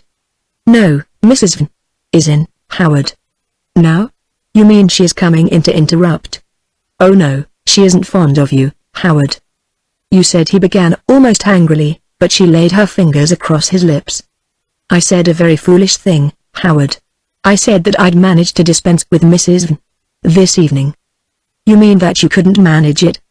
"Not at all, I could easily have managed it. But I didn't care to."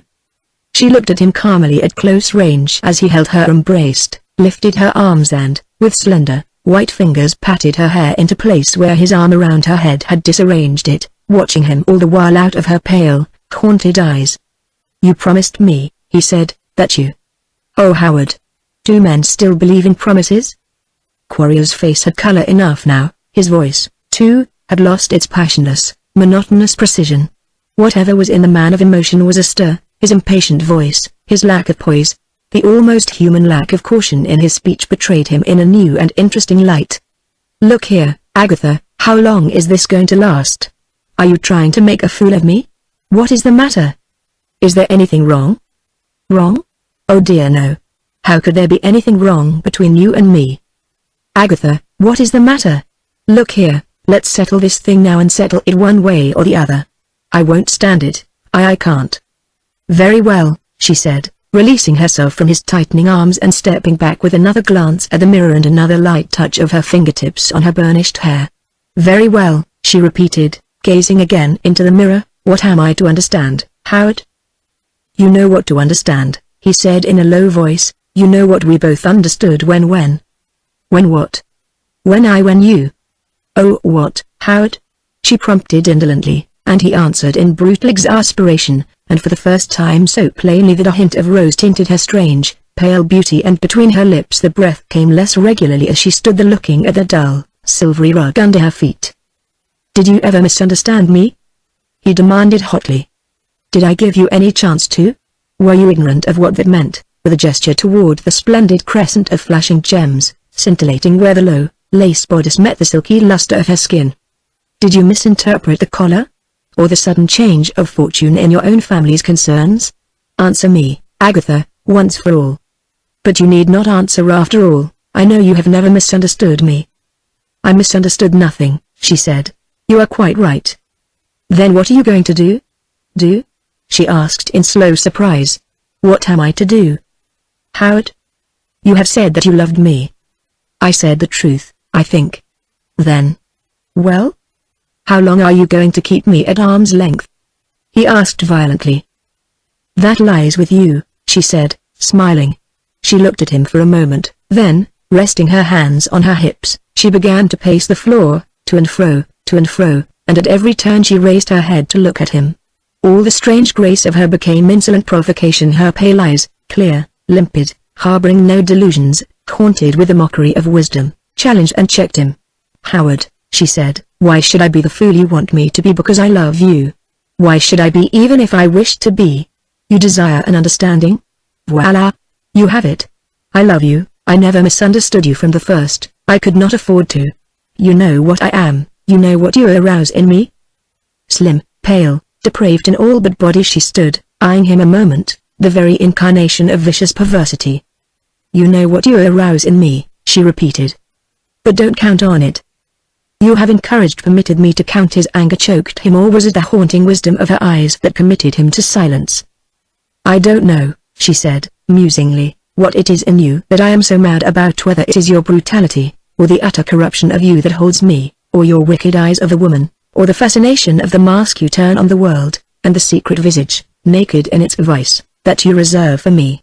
But I love you in my own fashion. Count on that, Howard, for that is all you can surely count on. And now, at last, you know. As he stood there, it came to him slowly that, deep within him, he had always known this, that he had never really counted on anything else, though he had throttled his doubts by covering her throat with diamonds. Her strangeness, her pallor, her acquiescence, the delicate hint of depravity in her, the subtle response to all that was worst in him had attracted him, only to learn, little by little, that the taint of corruption was only a taint infecting others, not her, that the promise of evil was only a promise, that he had to deal with a young body but an old intelligence, and a mind so old that at moments her faded gaze almost appalled him with its indolent clairvoyance. Long since he knew, too, that in all the world he could never again find such a mate for him. This had, unadmitted even to himself, always remained a hidden secret within this secret man, unacknowledged, undrawn on reserve in case of the failure which he, even in sanguine moods, knew in his inmost corrupted soul that his quest was doomed to. And now he had no more need of secrets from himself. Now, turning his gaze inward, he looked upon all with which he had chosen to deceive himself. And there was nothing left for self-deception. If I marry you, he said calmly, at least I know what I am getting. I will marry you, Howard. I've got to marry somebody pretty soon. You or Captain Voucher. For an instant a vicious light flashed in his narrowing eyes. She saw it and shook her head with weary cynicism. No, not that. It could not attract me even with you. It is really vulgar, that arrangement. Noblesse oblige, mon ami. There is a depravity in marrying you that makes all lesser vices stale as virtues. He said nothing. She looked at him, lazily amused, then, inattentive, turned and paced the floor again. Shall I see you tomorrow? He demanded. If you wish. Captain Voucher came down on the same train. With me. I'll set him adrift if you like. Is he preparing for a declaration? sneered Quarrier. I think so, she said simply. Well, if he comes tonight after I'm gone, you wait a final word from me. Do you understand? He repeated with repressed violence. No, Howard. Are you going to propose to me tomorrow? You'll know tomorrow, he retorted angrily. I tell you to wait. I've a right to that much consideration anyway. Very well, Howard, she said, recognizing in him the cowardice which she had always suspected to be there. She bade him good night. He touched her hand but made no offer to kiss her. She laughed a little to herself, watching him striding toward the elevator. Then, closing the door, she stood still in the center of the room, staring at her own reflection, full length, in the gilded pier glass, her lips edged with a sneer so like Quarrier's that. The next moment she laughed aloud, imitating Quarrier's rare laugh from sheer perversity. I think, she said to her reflected figure in the glass, I think that you are either mentally ill or inherently a kind of devil. And I don't much care which. And she turned leisurely, her slim hands balanced lightly on her narrow hips, and strolled into the second dressing room, where Mrs. Vendenning sat sullenly indulging in that particular species of solitaire known as the idiot's delight. Well? Inquired Mrs. Vendenning, looking up at the tall, pale girl she was chaperoning so carefully during their sojourn in town. Oh, you know the rhyme to that, yawned Agatha, let's ring up somebody. I'm bored stiff. What did Howard Quarrier want? He knows, I think, but he hasn't yet informed me. I'll tell you one thing, Agatha, said Mrs. Vendenning, gathering up the packs for a new shuffle. Grace Farrell doesn't fancy Howard's attention to you and she's beginning to say so. When you go back to Shotover you'd better let him alone. I'm not going back to Shotover, said Agatha. What? No, I don't think so. However, I'll let you know tomorrow. It all depends but I don't expect to. She turned as her maid tapped on the door. Oh, Captain Voucher. Are you at home to him? Flipping the pasteboard onto the table among the scattered cards. Yes, said Mrs. Vendenning aggressively, unless you expect him to flop down on his knees tonight. Do you? I don't tonight. Perhaps tomorrow. I don't know, I can't tell yet. And to her maid she nodded that they were at home to Captain Voucher. Quarrier had met him, too, just as he was leaving the hotel lobby. They exchanged the careful salutations of men who had no use for one another. On the Englishman's clean-cut face a deep hue settled as he passed, on Quarrier's, not a trace of emotion. But when he entered his motor he sat bolt upright, stiff-backed and stiff-necked, his long grey-gloved fingers moving restlessly over his pointed hood. The night was magnificent, myriads of summer stars spangled the heavens. Even in the reeking city itself a slight freshness grew in the air, although there was no wind to stir the parched leaves of the park trees, among which fireflies floated their intermittent phosphorescence breaking out with a silvery, star-like brilliancy. Plank, driving his big motor northward through the night, Layla Mortimer beside him, twice mistook the low glimmer of a firefly for the distant lamp of a motor, which amused Layla, and her clear, young laughter floated back to the ears of Sylvia and Seward, curled up in their corners of the huge tun. But they were too profoundly occupied with each other to heed the sudden carefree laughter of the young matron, though in these days her laughter was infrequent enough to set the more merciless tongues wagging when it did sound. Plank had never seen fit to speak to her of her husband's scarcely veiled menace the day he had encountered him in the rotunda of the Algonquin Trust Company. His first thought was to do so to talk it over with her, consider the threat and the possibility of its seriousness, and then come to some logical and definite decision as to what their future relations should be. Again and again he had been on the point of doing this when alone with Layla, uncomfortable, even apprehensive, because of their frank intimacy, but he had never had the opportunity to do so without deliberately dragging in the subject by the ears in all its ugliness and implied reproach for her imprudence, and seeing that dreadful, vacant change in Layla's face, which the mere mention of her husband's name was sure to bring, turn into horror unspeakable. A man not prone to fear his fellows, he now feared Mortimer, but that fear struck him only through Layla or had so reached him until the days of his closing struggle with Quarrier. Whether the long strain had unnerved him, whether minutely providing against every possible danger he had been over-scrupulous, over-anxious, morbidly exact, or whether a foresight almost abnormal had evoked a sinister possibility he did not know, but that threat of Mortimer's to involve Plank with Layla in one common ruin, that boast that he was able to do so could not be ignored as a possible weapon if Quarrier should by any chance learn of it. In all his life he had taken Layla into his arms but once, had kissed her but once, but that once had been enough to arm Mortimer with danger from head to foot. Some prying servant had either listened or seen, perhaps a glimmer of a mirror had betrayed them. At all events, whoever had seen or heard had informed Mortimer, and now the man was equipped, the one and only man in all the world who could with truth accuse Plank, the only man of whom he stood in honest fear. And it was characteristic of Plank that never for one moment had it occurred to him that the sheer fault of it all lay with Layla, that it was her imprudence alone that now threatened herself and the man she loved, that threatened his very success in life as long as Mortimer should live. All this, Plank, in his thorough, painstaking review of the subject, had taken into account, and he could not see how it could possibly bear upon the matters now finally to be adjusted between Quarrier and himself, because Quarrier was in New York and Mortimer in Saratoga, and unless the latter had already sold his information the former could not strike at him through knowledge of it. And yet a curious reluctancy, a hesitation inexplicable unless overwork explained it, had come over him when Sir Wood had proposed their dining together on the very eve of his completed victory over Quarrier. It seemed absurd, and Plank was too stolid to entertain superstitions, but he could not, even with Layla laughing there beside him, shake off the dull instinct that all was not well, that Quarrier's attitude was still the attitude of a dangerous man, that he, Plank, should have had this evening in his room alone to study out the matters he had so patiently plodded through in the long hours while Sir Wood slept. Yet not for one instant did he dream of shifting the responsibility if responsibility entailed blame on Sir Wood, who, against Plank's judgment and desire, had on the very eve of consummation drawn him away from that sleepless vigilance which must forever be the price of a businessman's safety. Layla, gay and excited as a schoolgirl, chattered on ceaselessly to Plank, all the silence, all the secrecy of the arid years turning to laughter on her red lips, pouring out, in broken phrases of delight, words strung together for the sheer pleasure of speech and the happiness of her lot to be with him unrestrained.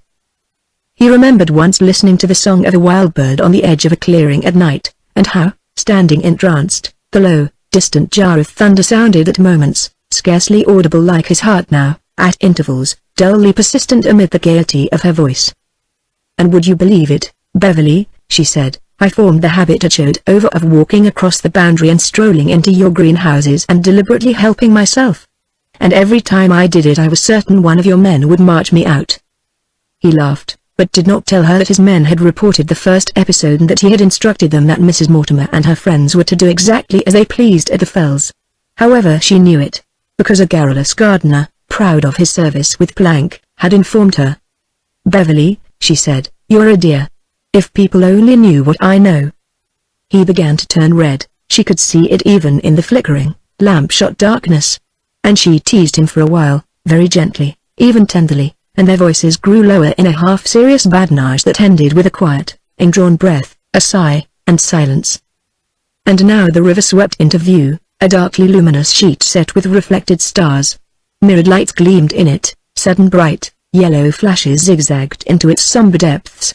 The foliage edged it with a deeper gloom over which, on the heights, twinkled the multicolored lights of Riverside Inn. Up the broad, gentle grade they sped, curving in and out among the clumps of trees and shrubbery, then on a level, sweeping in a great circle up to the steps of the inn. Now all about them from the brilliantly lighted verandas the gay tumult broke out like an uproarious welcome after the swift silence of their journey, the stir of jolly people keen for pleasure, the clatter of crockery, the coming and going of waiters, of guests, of hansoms, coupes, victorias, and scores of motor cars wheeling and turning through the blinding glare of their own headlights. Somewhere a gypsy orchestra, full of fitful crescendos and throbbing suspensions of caprice, furnished resonant accompaniment to the joyous clamor. The scent of fountain spray and flowers was in the air. "I didn't know you had telephoned for a table," said Sir Wood, as a head waiter came up smiling and bowing to Plank. "I confess, in the new excitement of things, I clean forgot it. What a man you are to think of other people." Plank reddened again, muttering something evasive, and went forward with Layla. Sylvia, moving leisurely beside Sir Wood who was walking slowly but confidently without crutches, whispered to him, "I never really liked Mr. Plank before I understood his attitude toward you." "He is a man, every inch," said Sir Wood simply. "I think that generally includes what men of your sort demand, doesn't it?" she asked. "Men of my sort sometimes demand in others what they themselves are lacking in," said Sir Wood, laughing. "Sylvia, look at this jolly crowd. Look at all those tables. It seems an age since I've done anything of this sort. I feel like a boy of 18, the same funny, quickening fascination in me toward everything gay and bright and alive. He looked around at her, laughingly.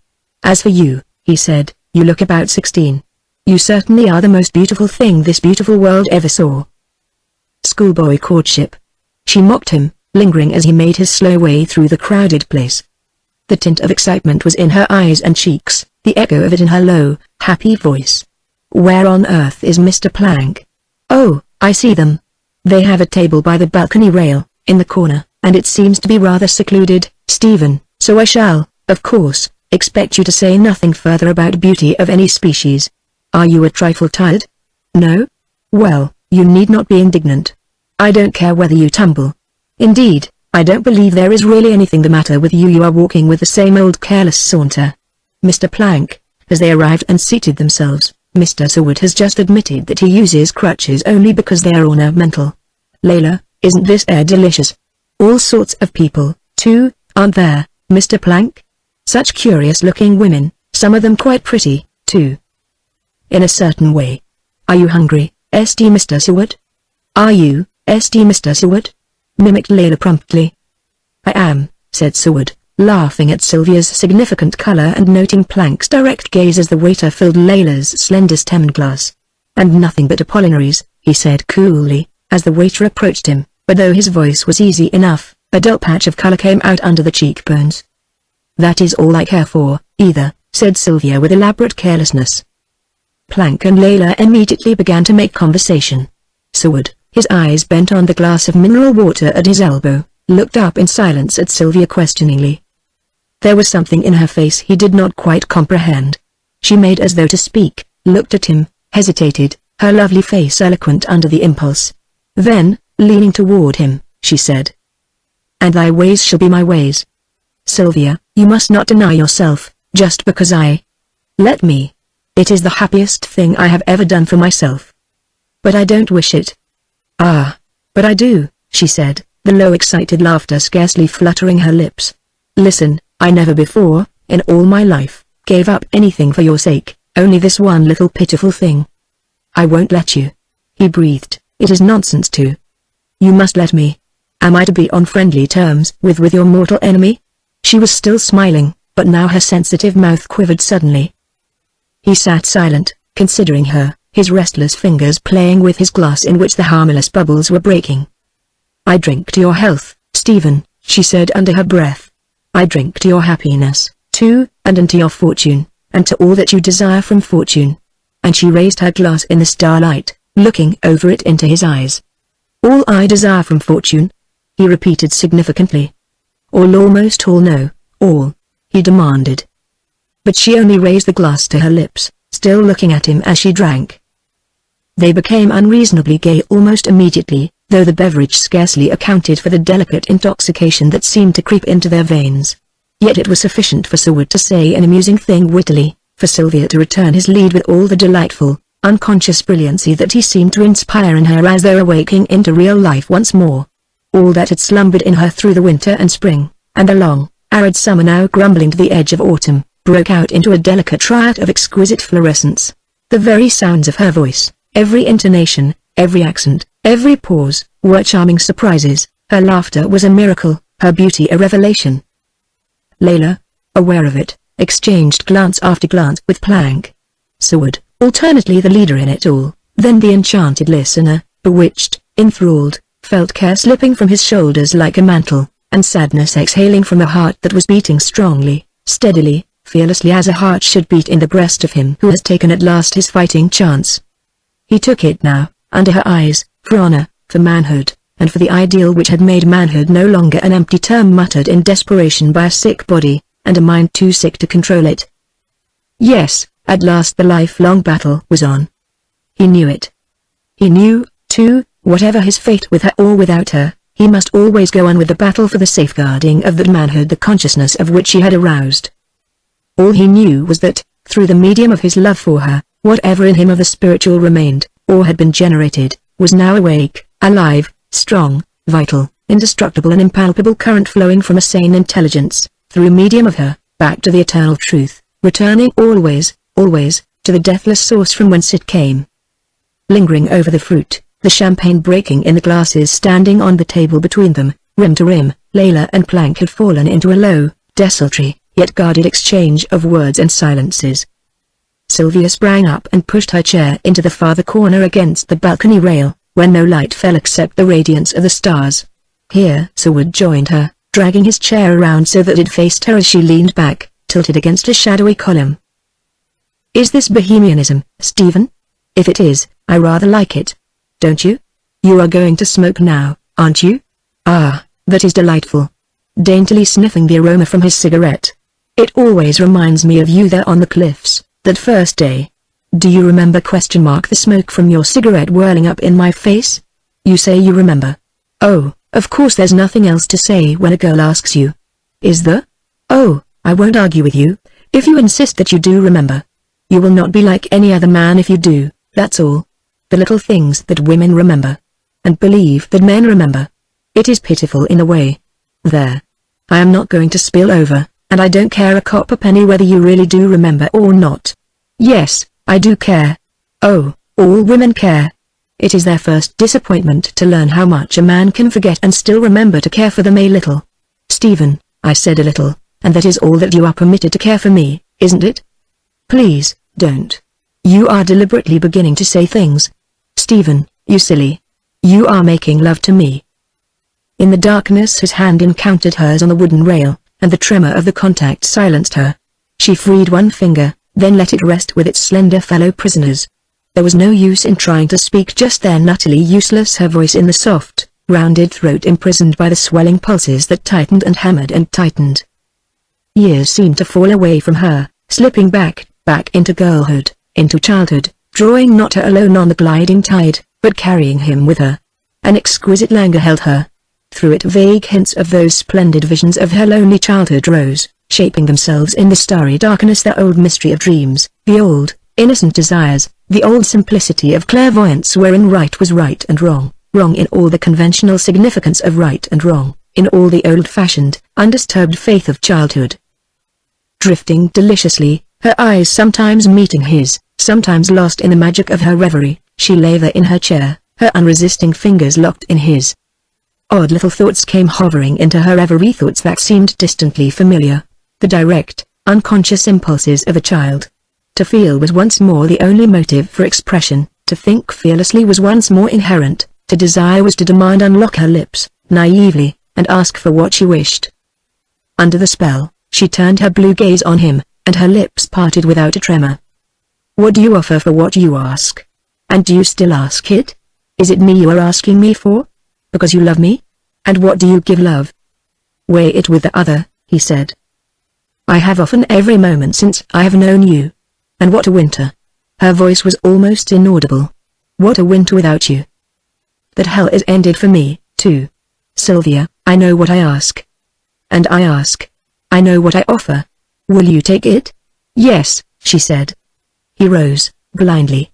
She stood up, pale, wide-eyed, confronting him, stammering out the bargain. I take all. Every virtue, every vice of you. I give all. All I have been, all I am, all I shall be. Is that enough? Oh, if there were only more to give. Stephen, if there were only more. Her hands had fallen into his, and they looked each other in the eyes. Suddenly, through the hush of the enchanted moment, a sullen sound broke, the sound of a voice they knew, threateningly raised, louder and louder, growling, profanely menacing. Aghast, they turned in the darkness, peering toward the lighted space beyond. Leroy Mortimer, his face shockingly congested, stood unsteadily balancing there, confronting his wife, who sat staring at him in horror. At the same instant Plank rose and laid a hand on Mortimer's shoulder, but Mortimer shook him off with a warning oath.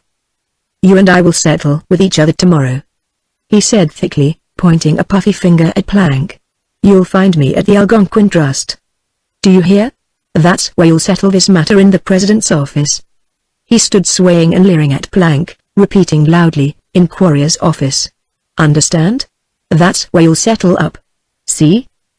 Layla, white face quivering, shrank as though he had struck her, and he turned on her again, grinning. As for you, come home. And that'll be about all for yours. Are you insane, to make a scene like this? Whispered Plank. but Mortimer swung on him insultingly. "That's about all. From you, too," he said. "Layla, are you coming?" He stepped heavily toward her, but Plank's sudden crushing grip was on his fat arm above the elbow, and he emitted a roar of surprise and pain. "Don't touch him. Don't, in heaven's name," stammered Layla, as Plank, releasing him, stepped back beside her chair. "Can't you see that I must go with him? I must go."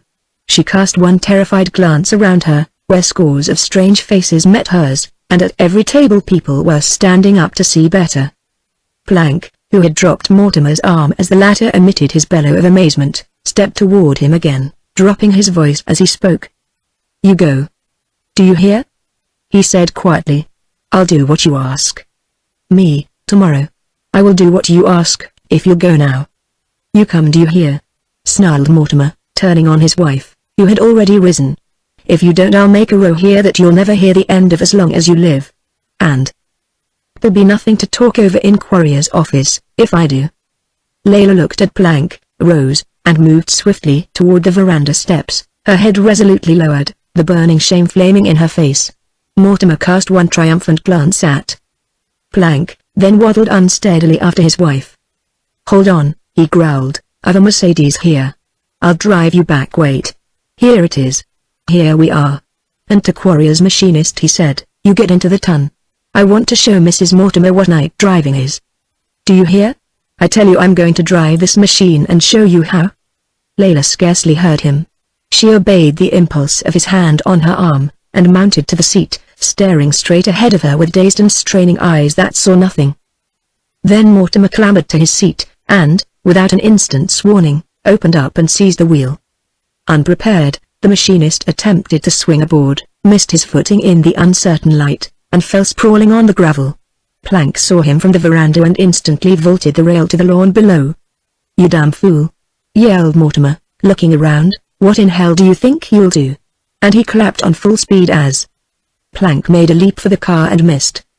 Mortimer laughed, and turned his head to look back, and the next instant something seemed to wrench the steering wheel from its roots.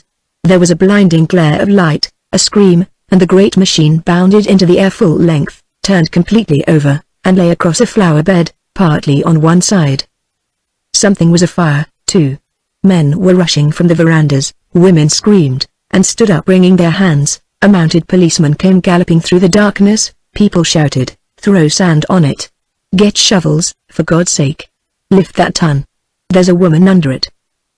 But they were mistaken, for Layla lay at the foot of the slope, one little bloody hand clutching the dead grass, and Plank knelt beside her, giving his orders quietly to those who came running down the hill from the roadway above, which was now fiercely illuminated by burning gasoline.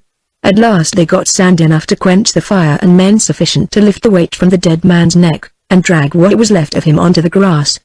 "Don't look," whispered Seward, drawing Sylvia back. He and she both had put their shoulders to the ton along with the others, and now they stood there together in the shifting lantern light, sickened, shivering under the summer stars, staring at the gathering crowd around that shapeless lump on the grass.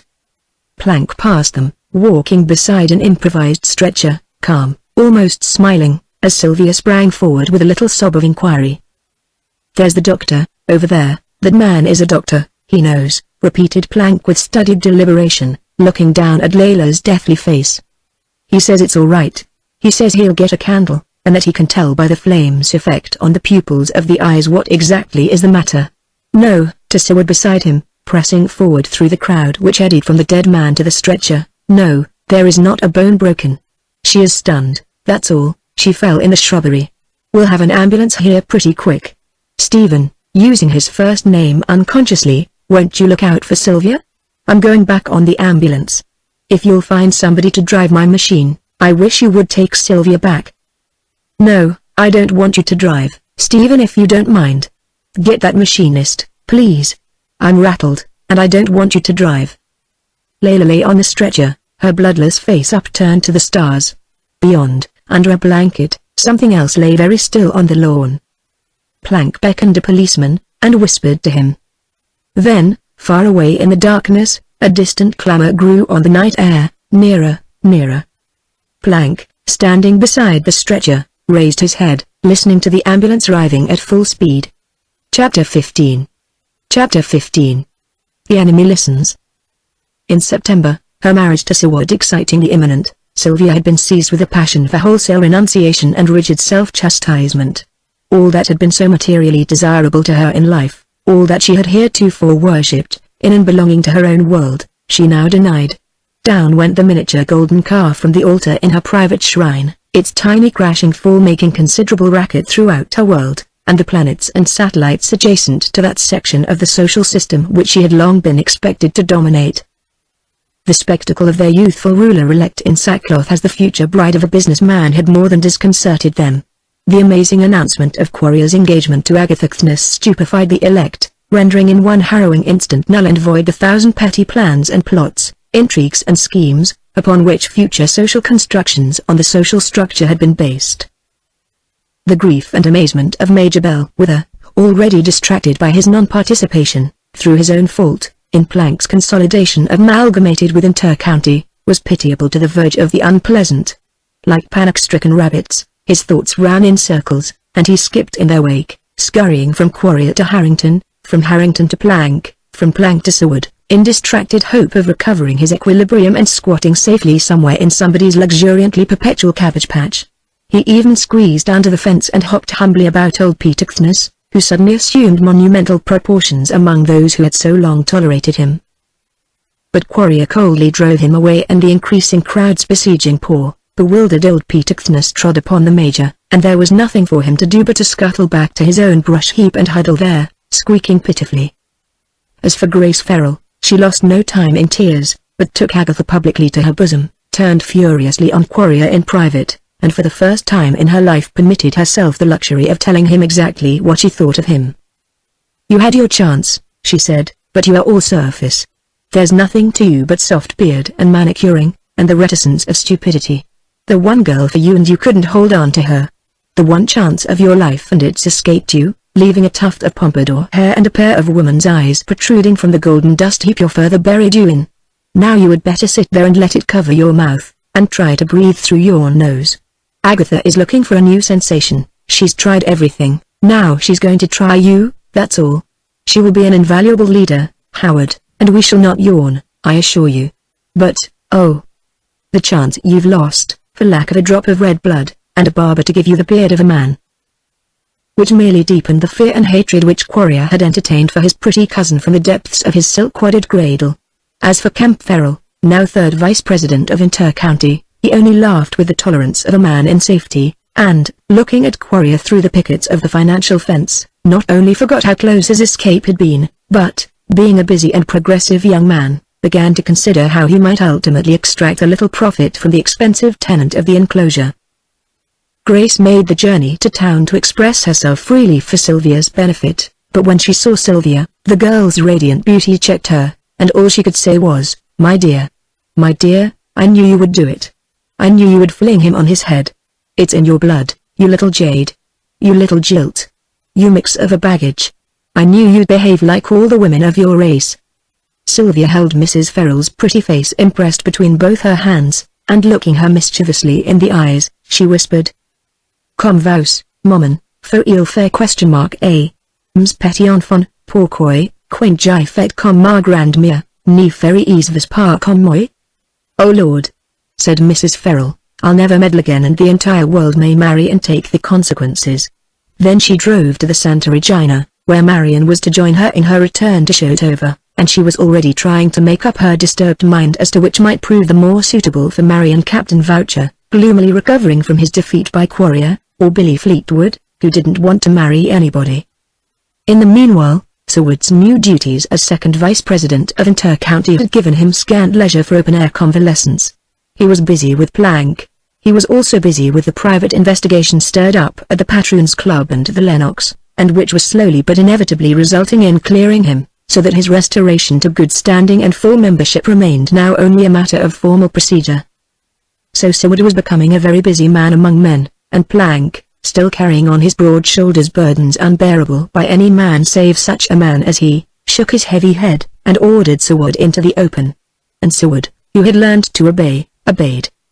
But September had nearly ended, when Layla, in Plank's private car, attended by Seward and Sylvia and two trained nurses, arrived at the Fells.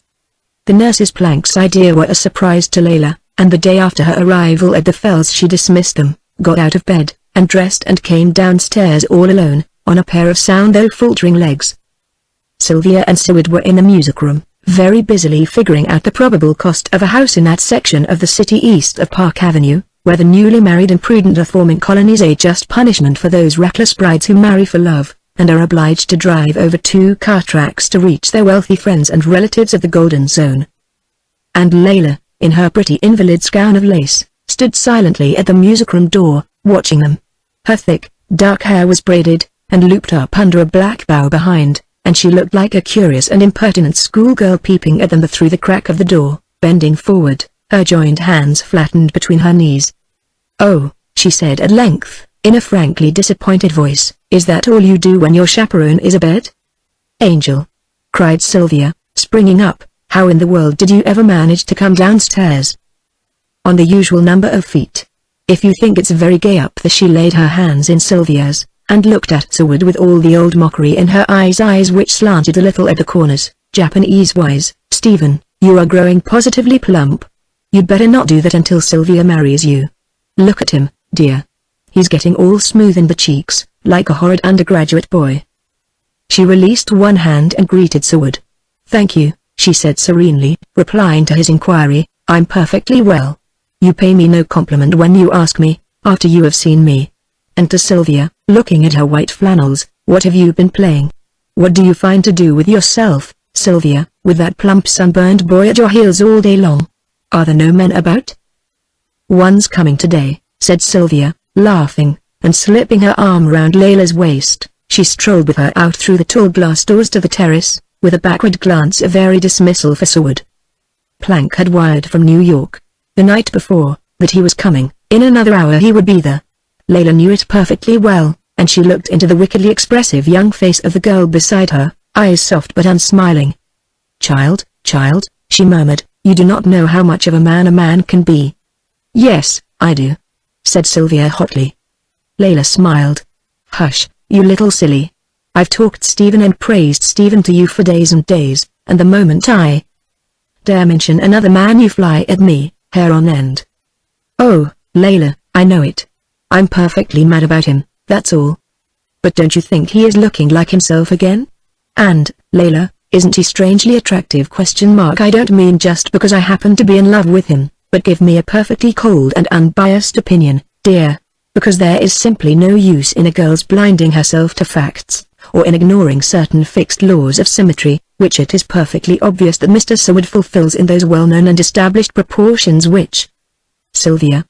"What?" she asked, startled. "Nothing. Only for 2 solid weeks. Of course, if you are not interested. But I am, child, I am. Desperately interested. He is handsome. I knew him before you did, and I thought so then." "Did you?" said Sylvia, troubled. "Yes, I did. When I wore short skirts I kissed him, too." "Did you? What did he wear?" "Knickerbockers, silly. You don't think he was still in the cradle, do you? I'm not as aged as that." "I missed a great deal in my childhood," said Sylvia naively. "By not knowing Stephen? Pooh. He used to pinch me, and then we'd put out our tongues in mutual derision. Once." "Stop," said Sylvia faintly. "And anyhow, you probably taught him. Look at him as he saunters across the lawn, Layla, look at him." "Well? I see him. Isn't he almost an ideal?" "He is. He certainly is, dear. Do you think he walks as though he were perfectly well?" "Well, I don't know," said Layla thoughtfully. "Sometimes people whose walk is a gracefully languid saunter develop adipose tissue after 40. "Nonsense. Really, Layla, do you think he walks like a perfectly well man? He may be coming down with whooping cough." Sylvia rose indignantly, but Layla pulled her back to the sun-warmed marble bench.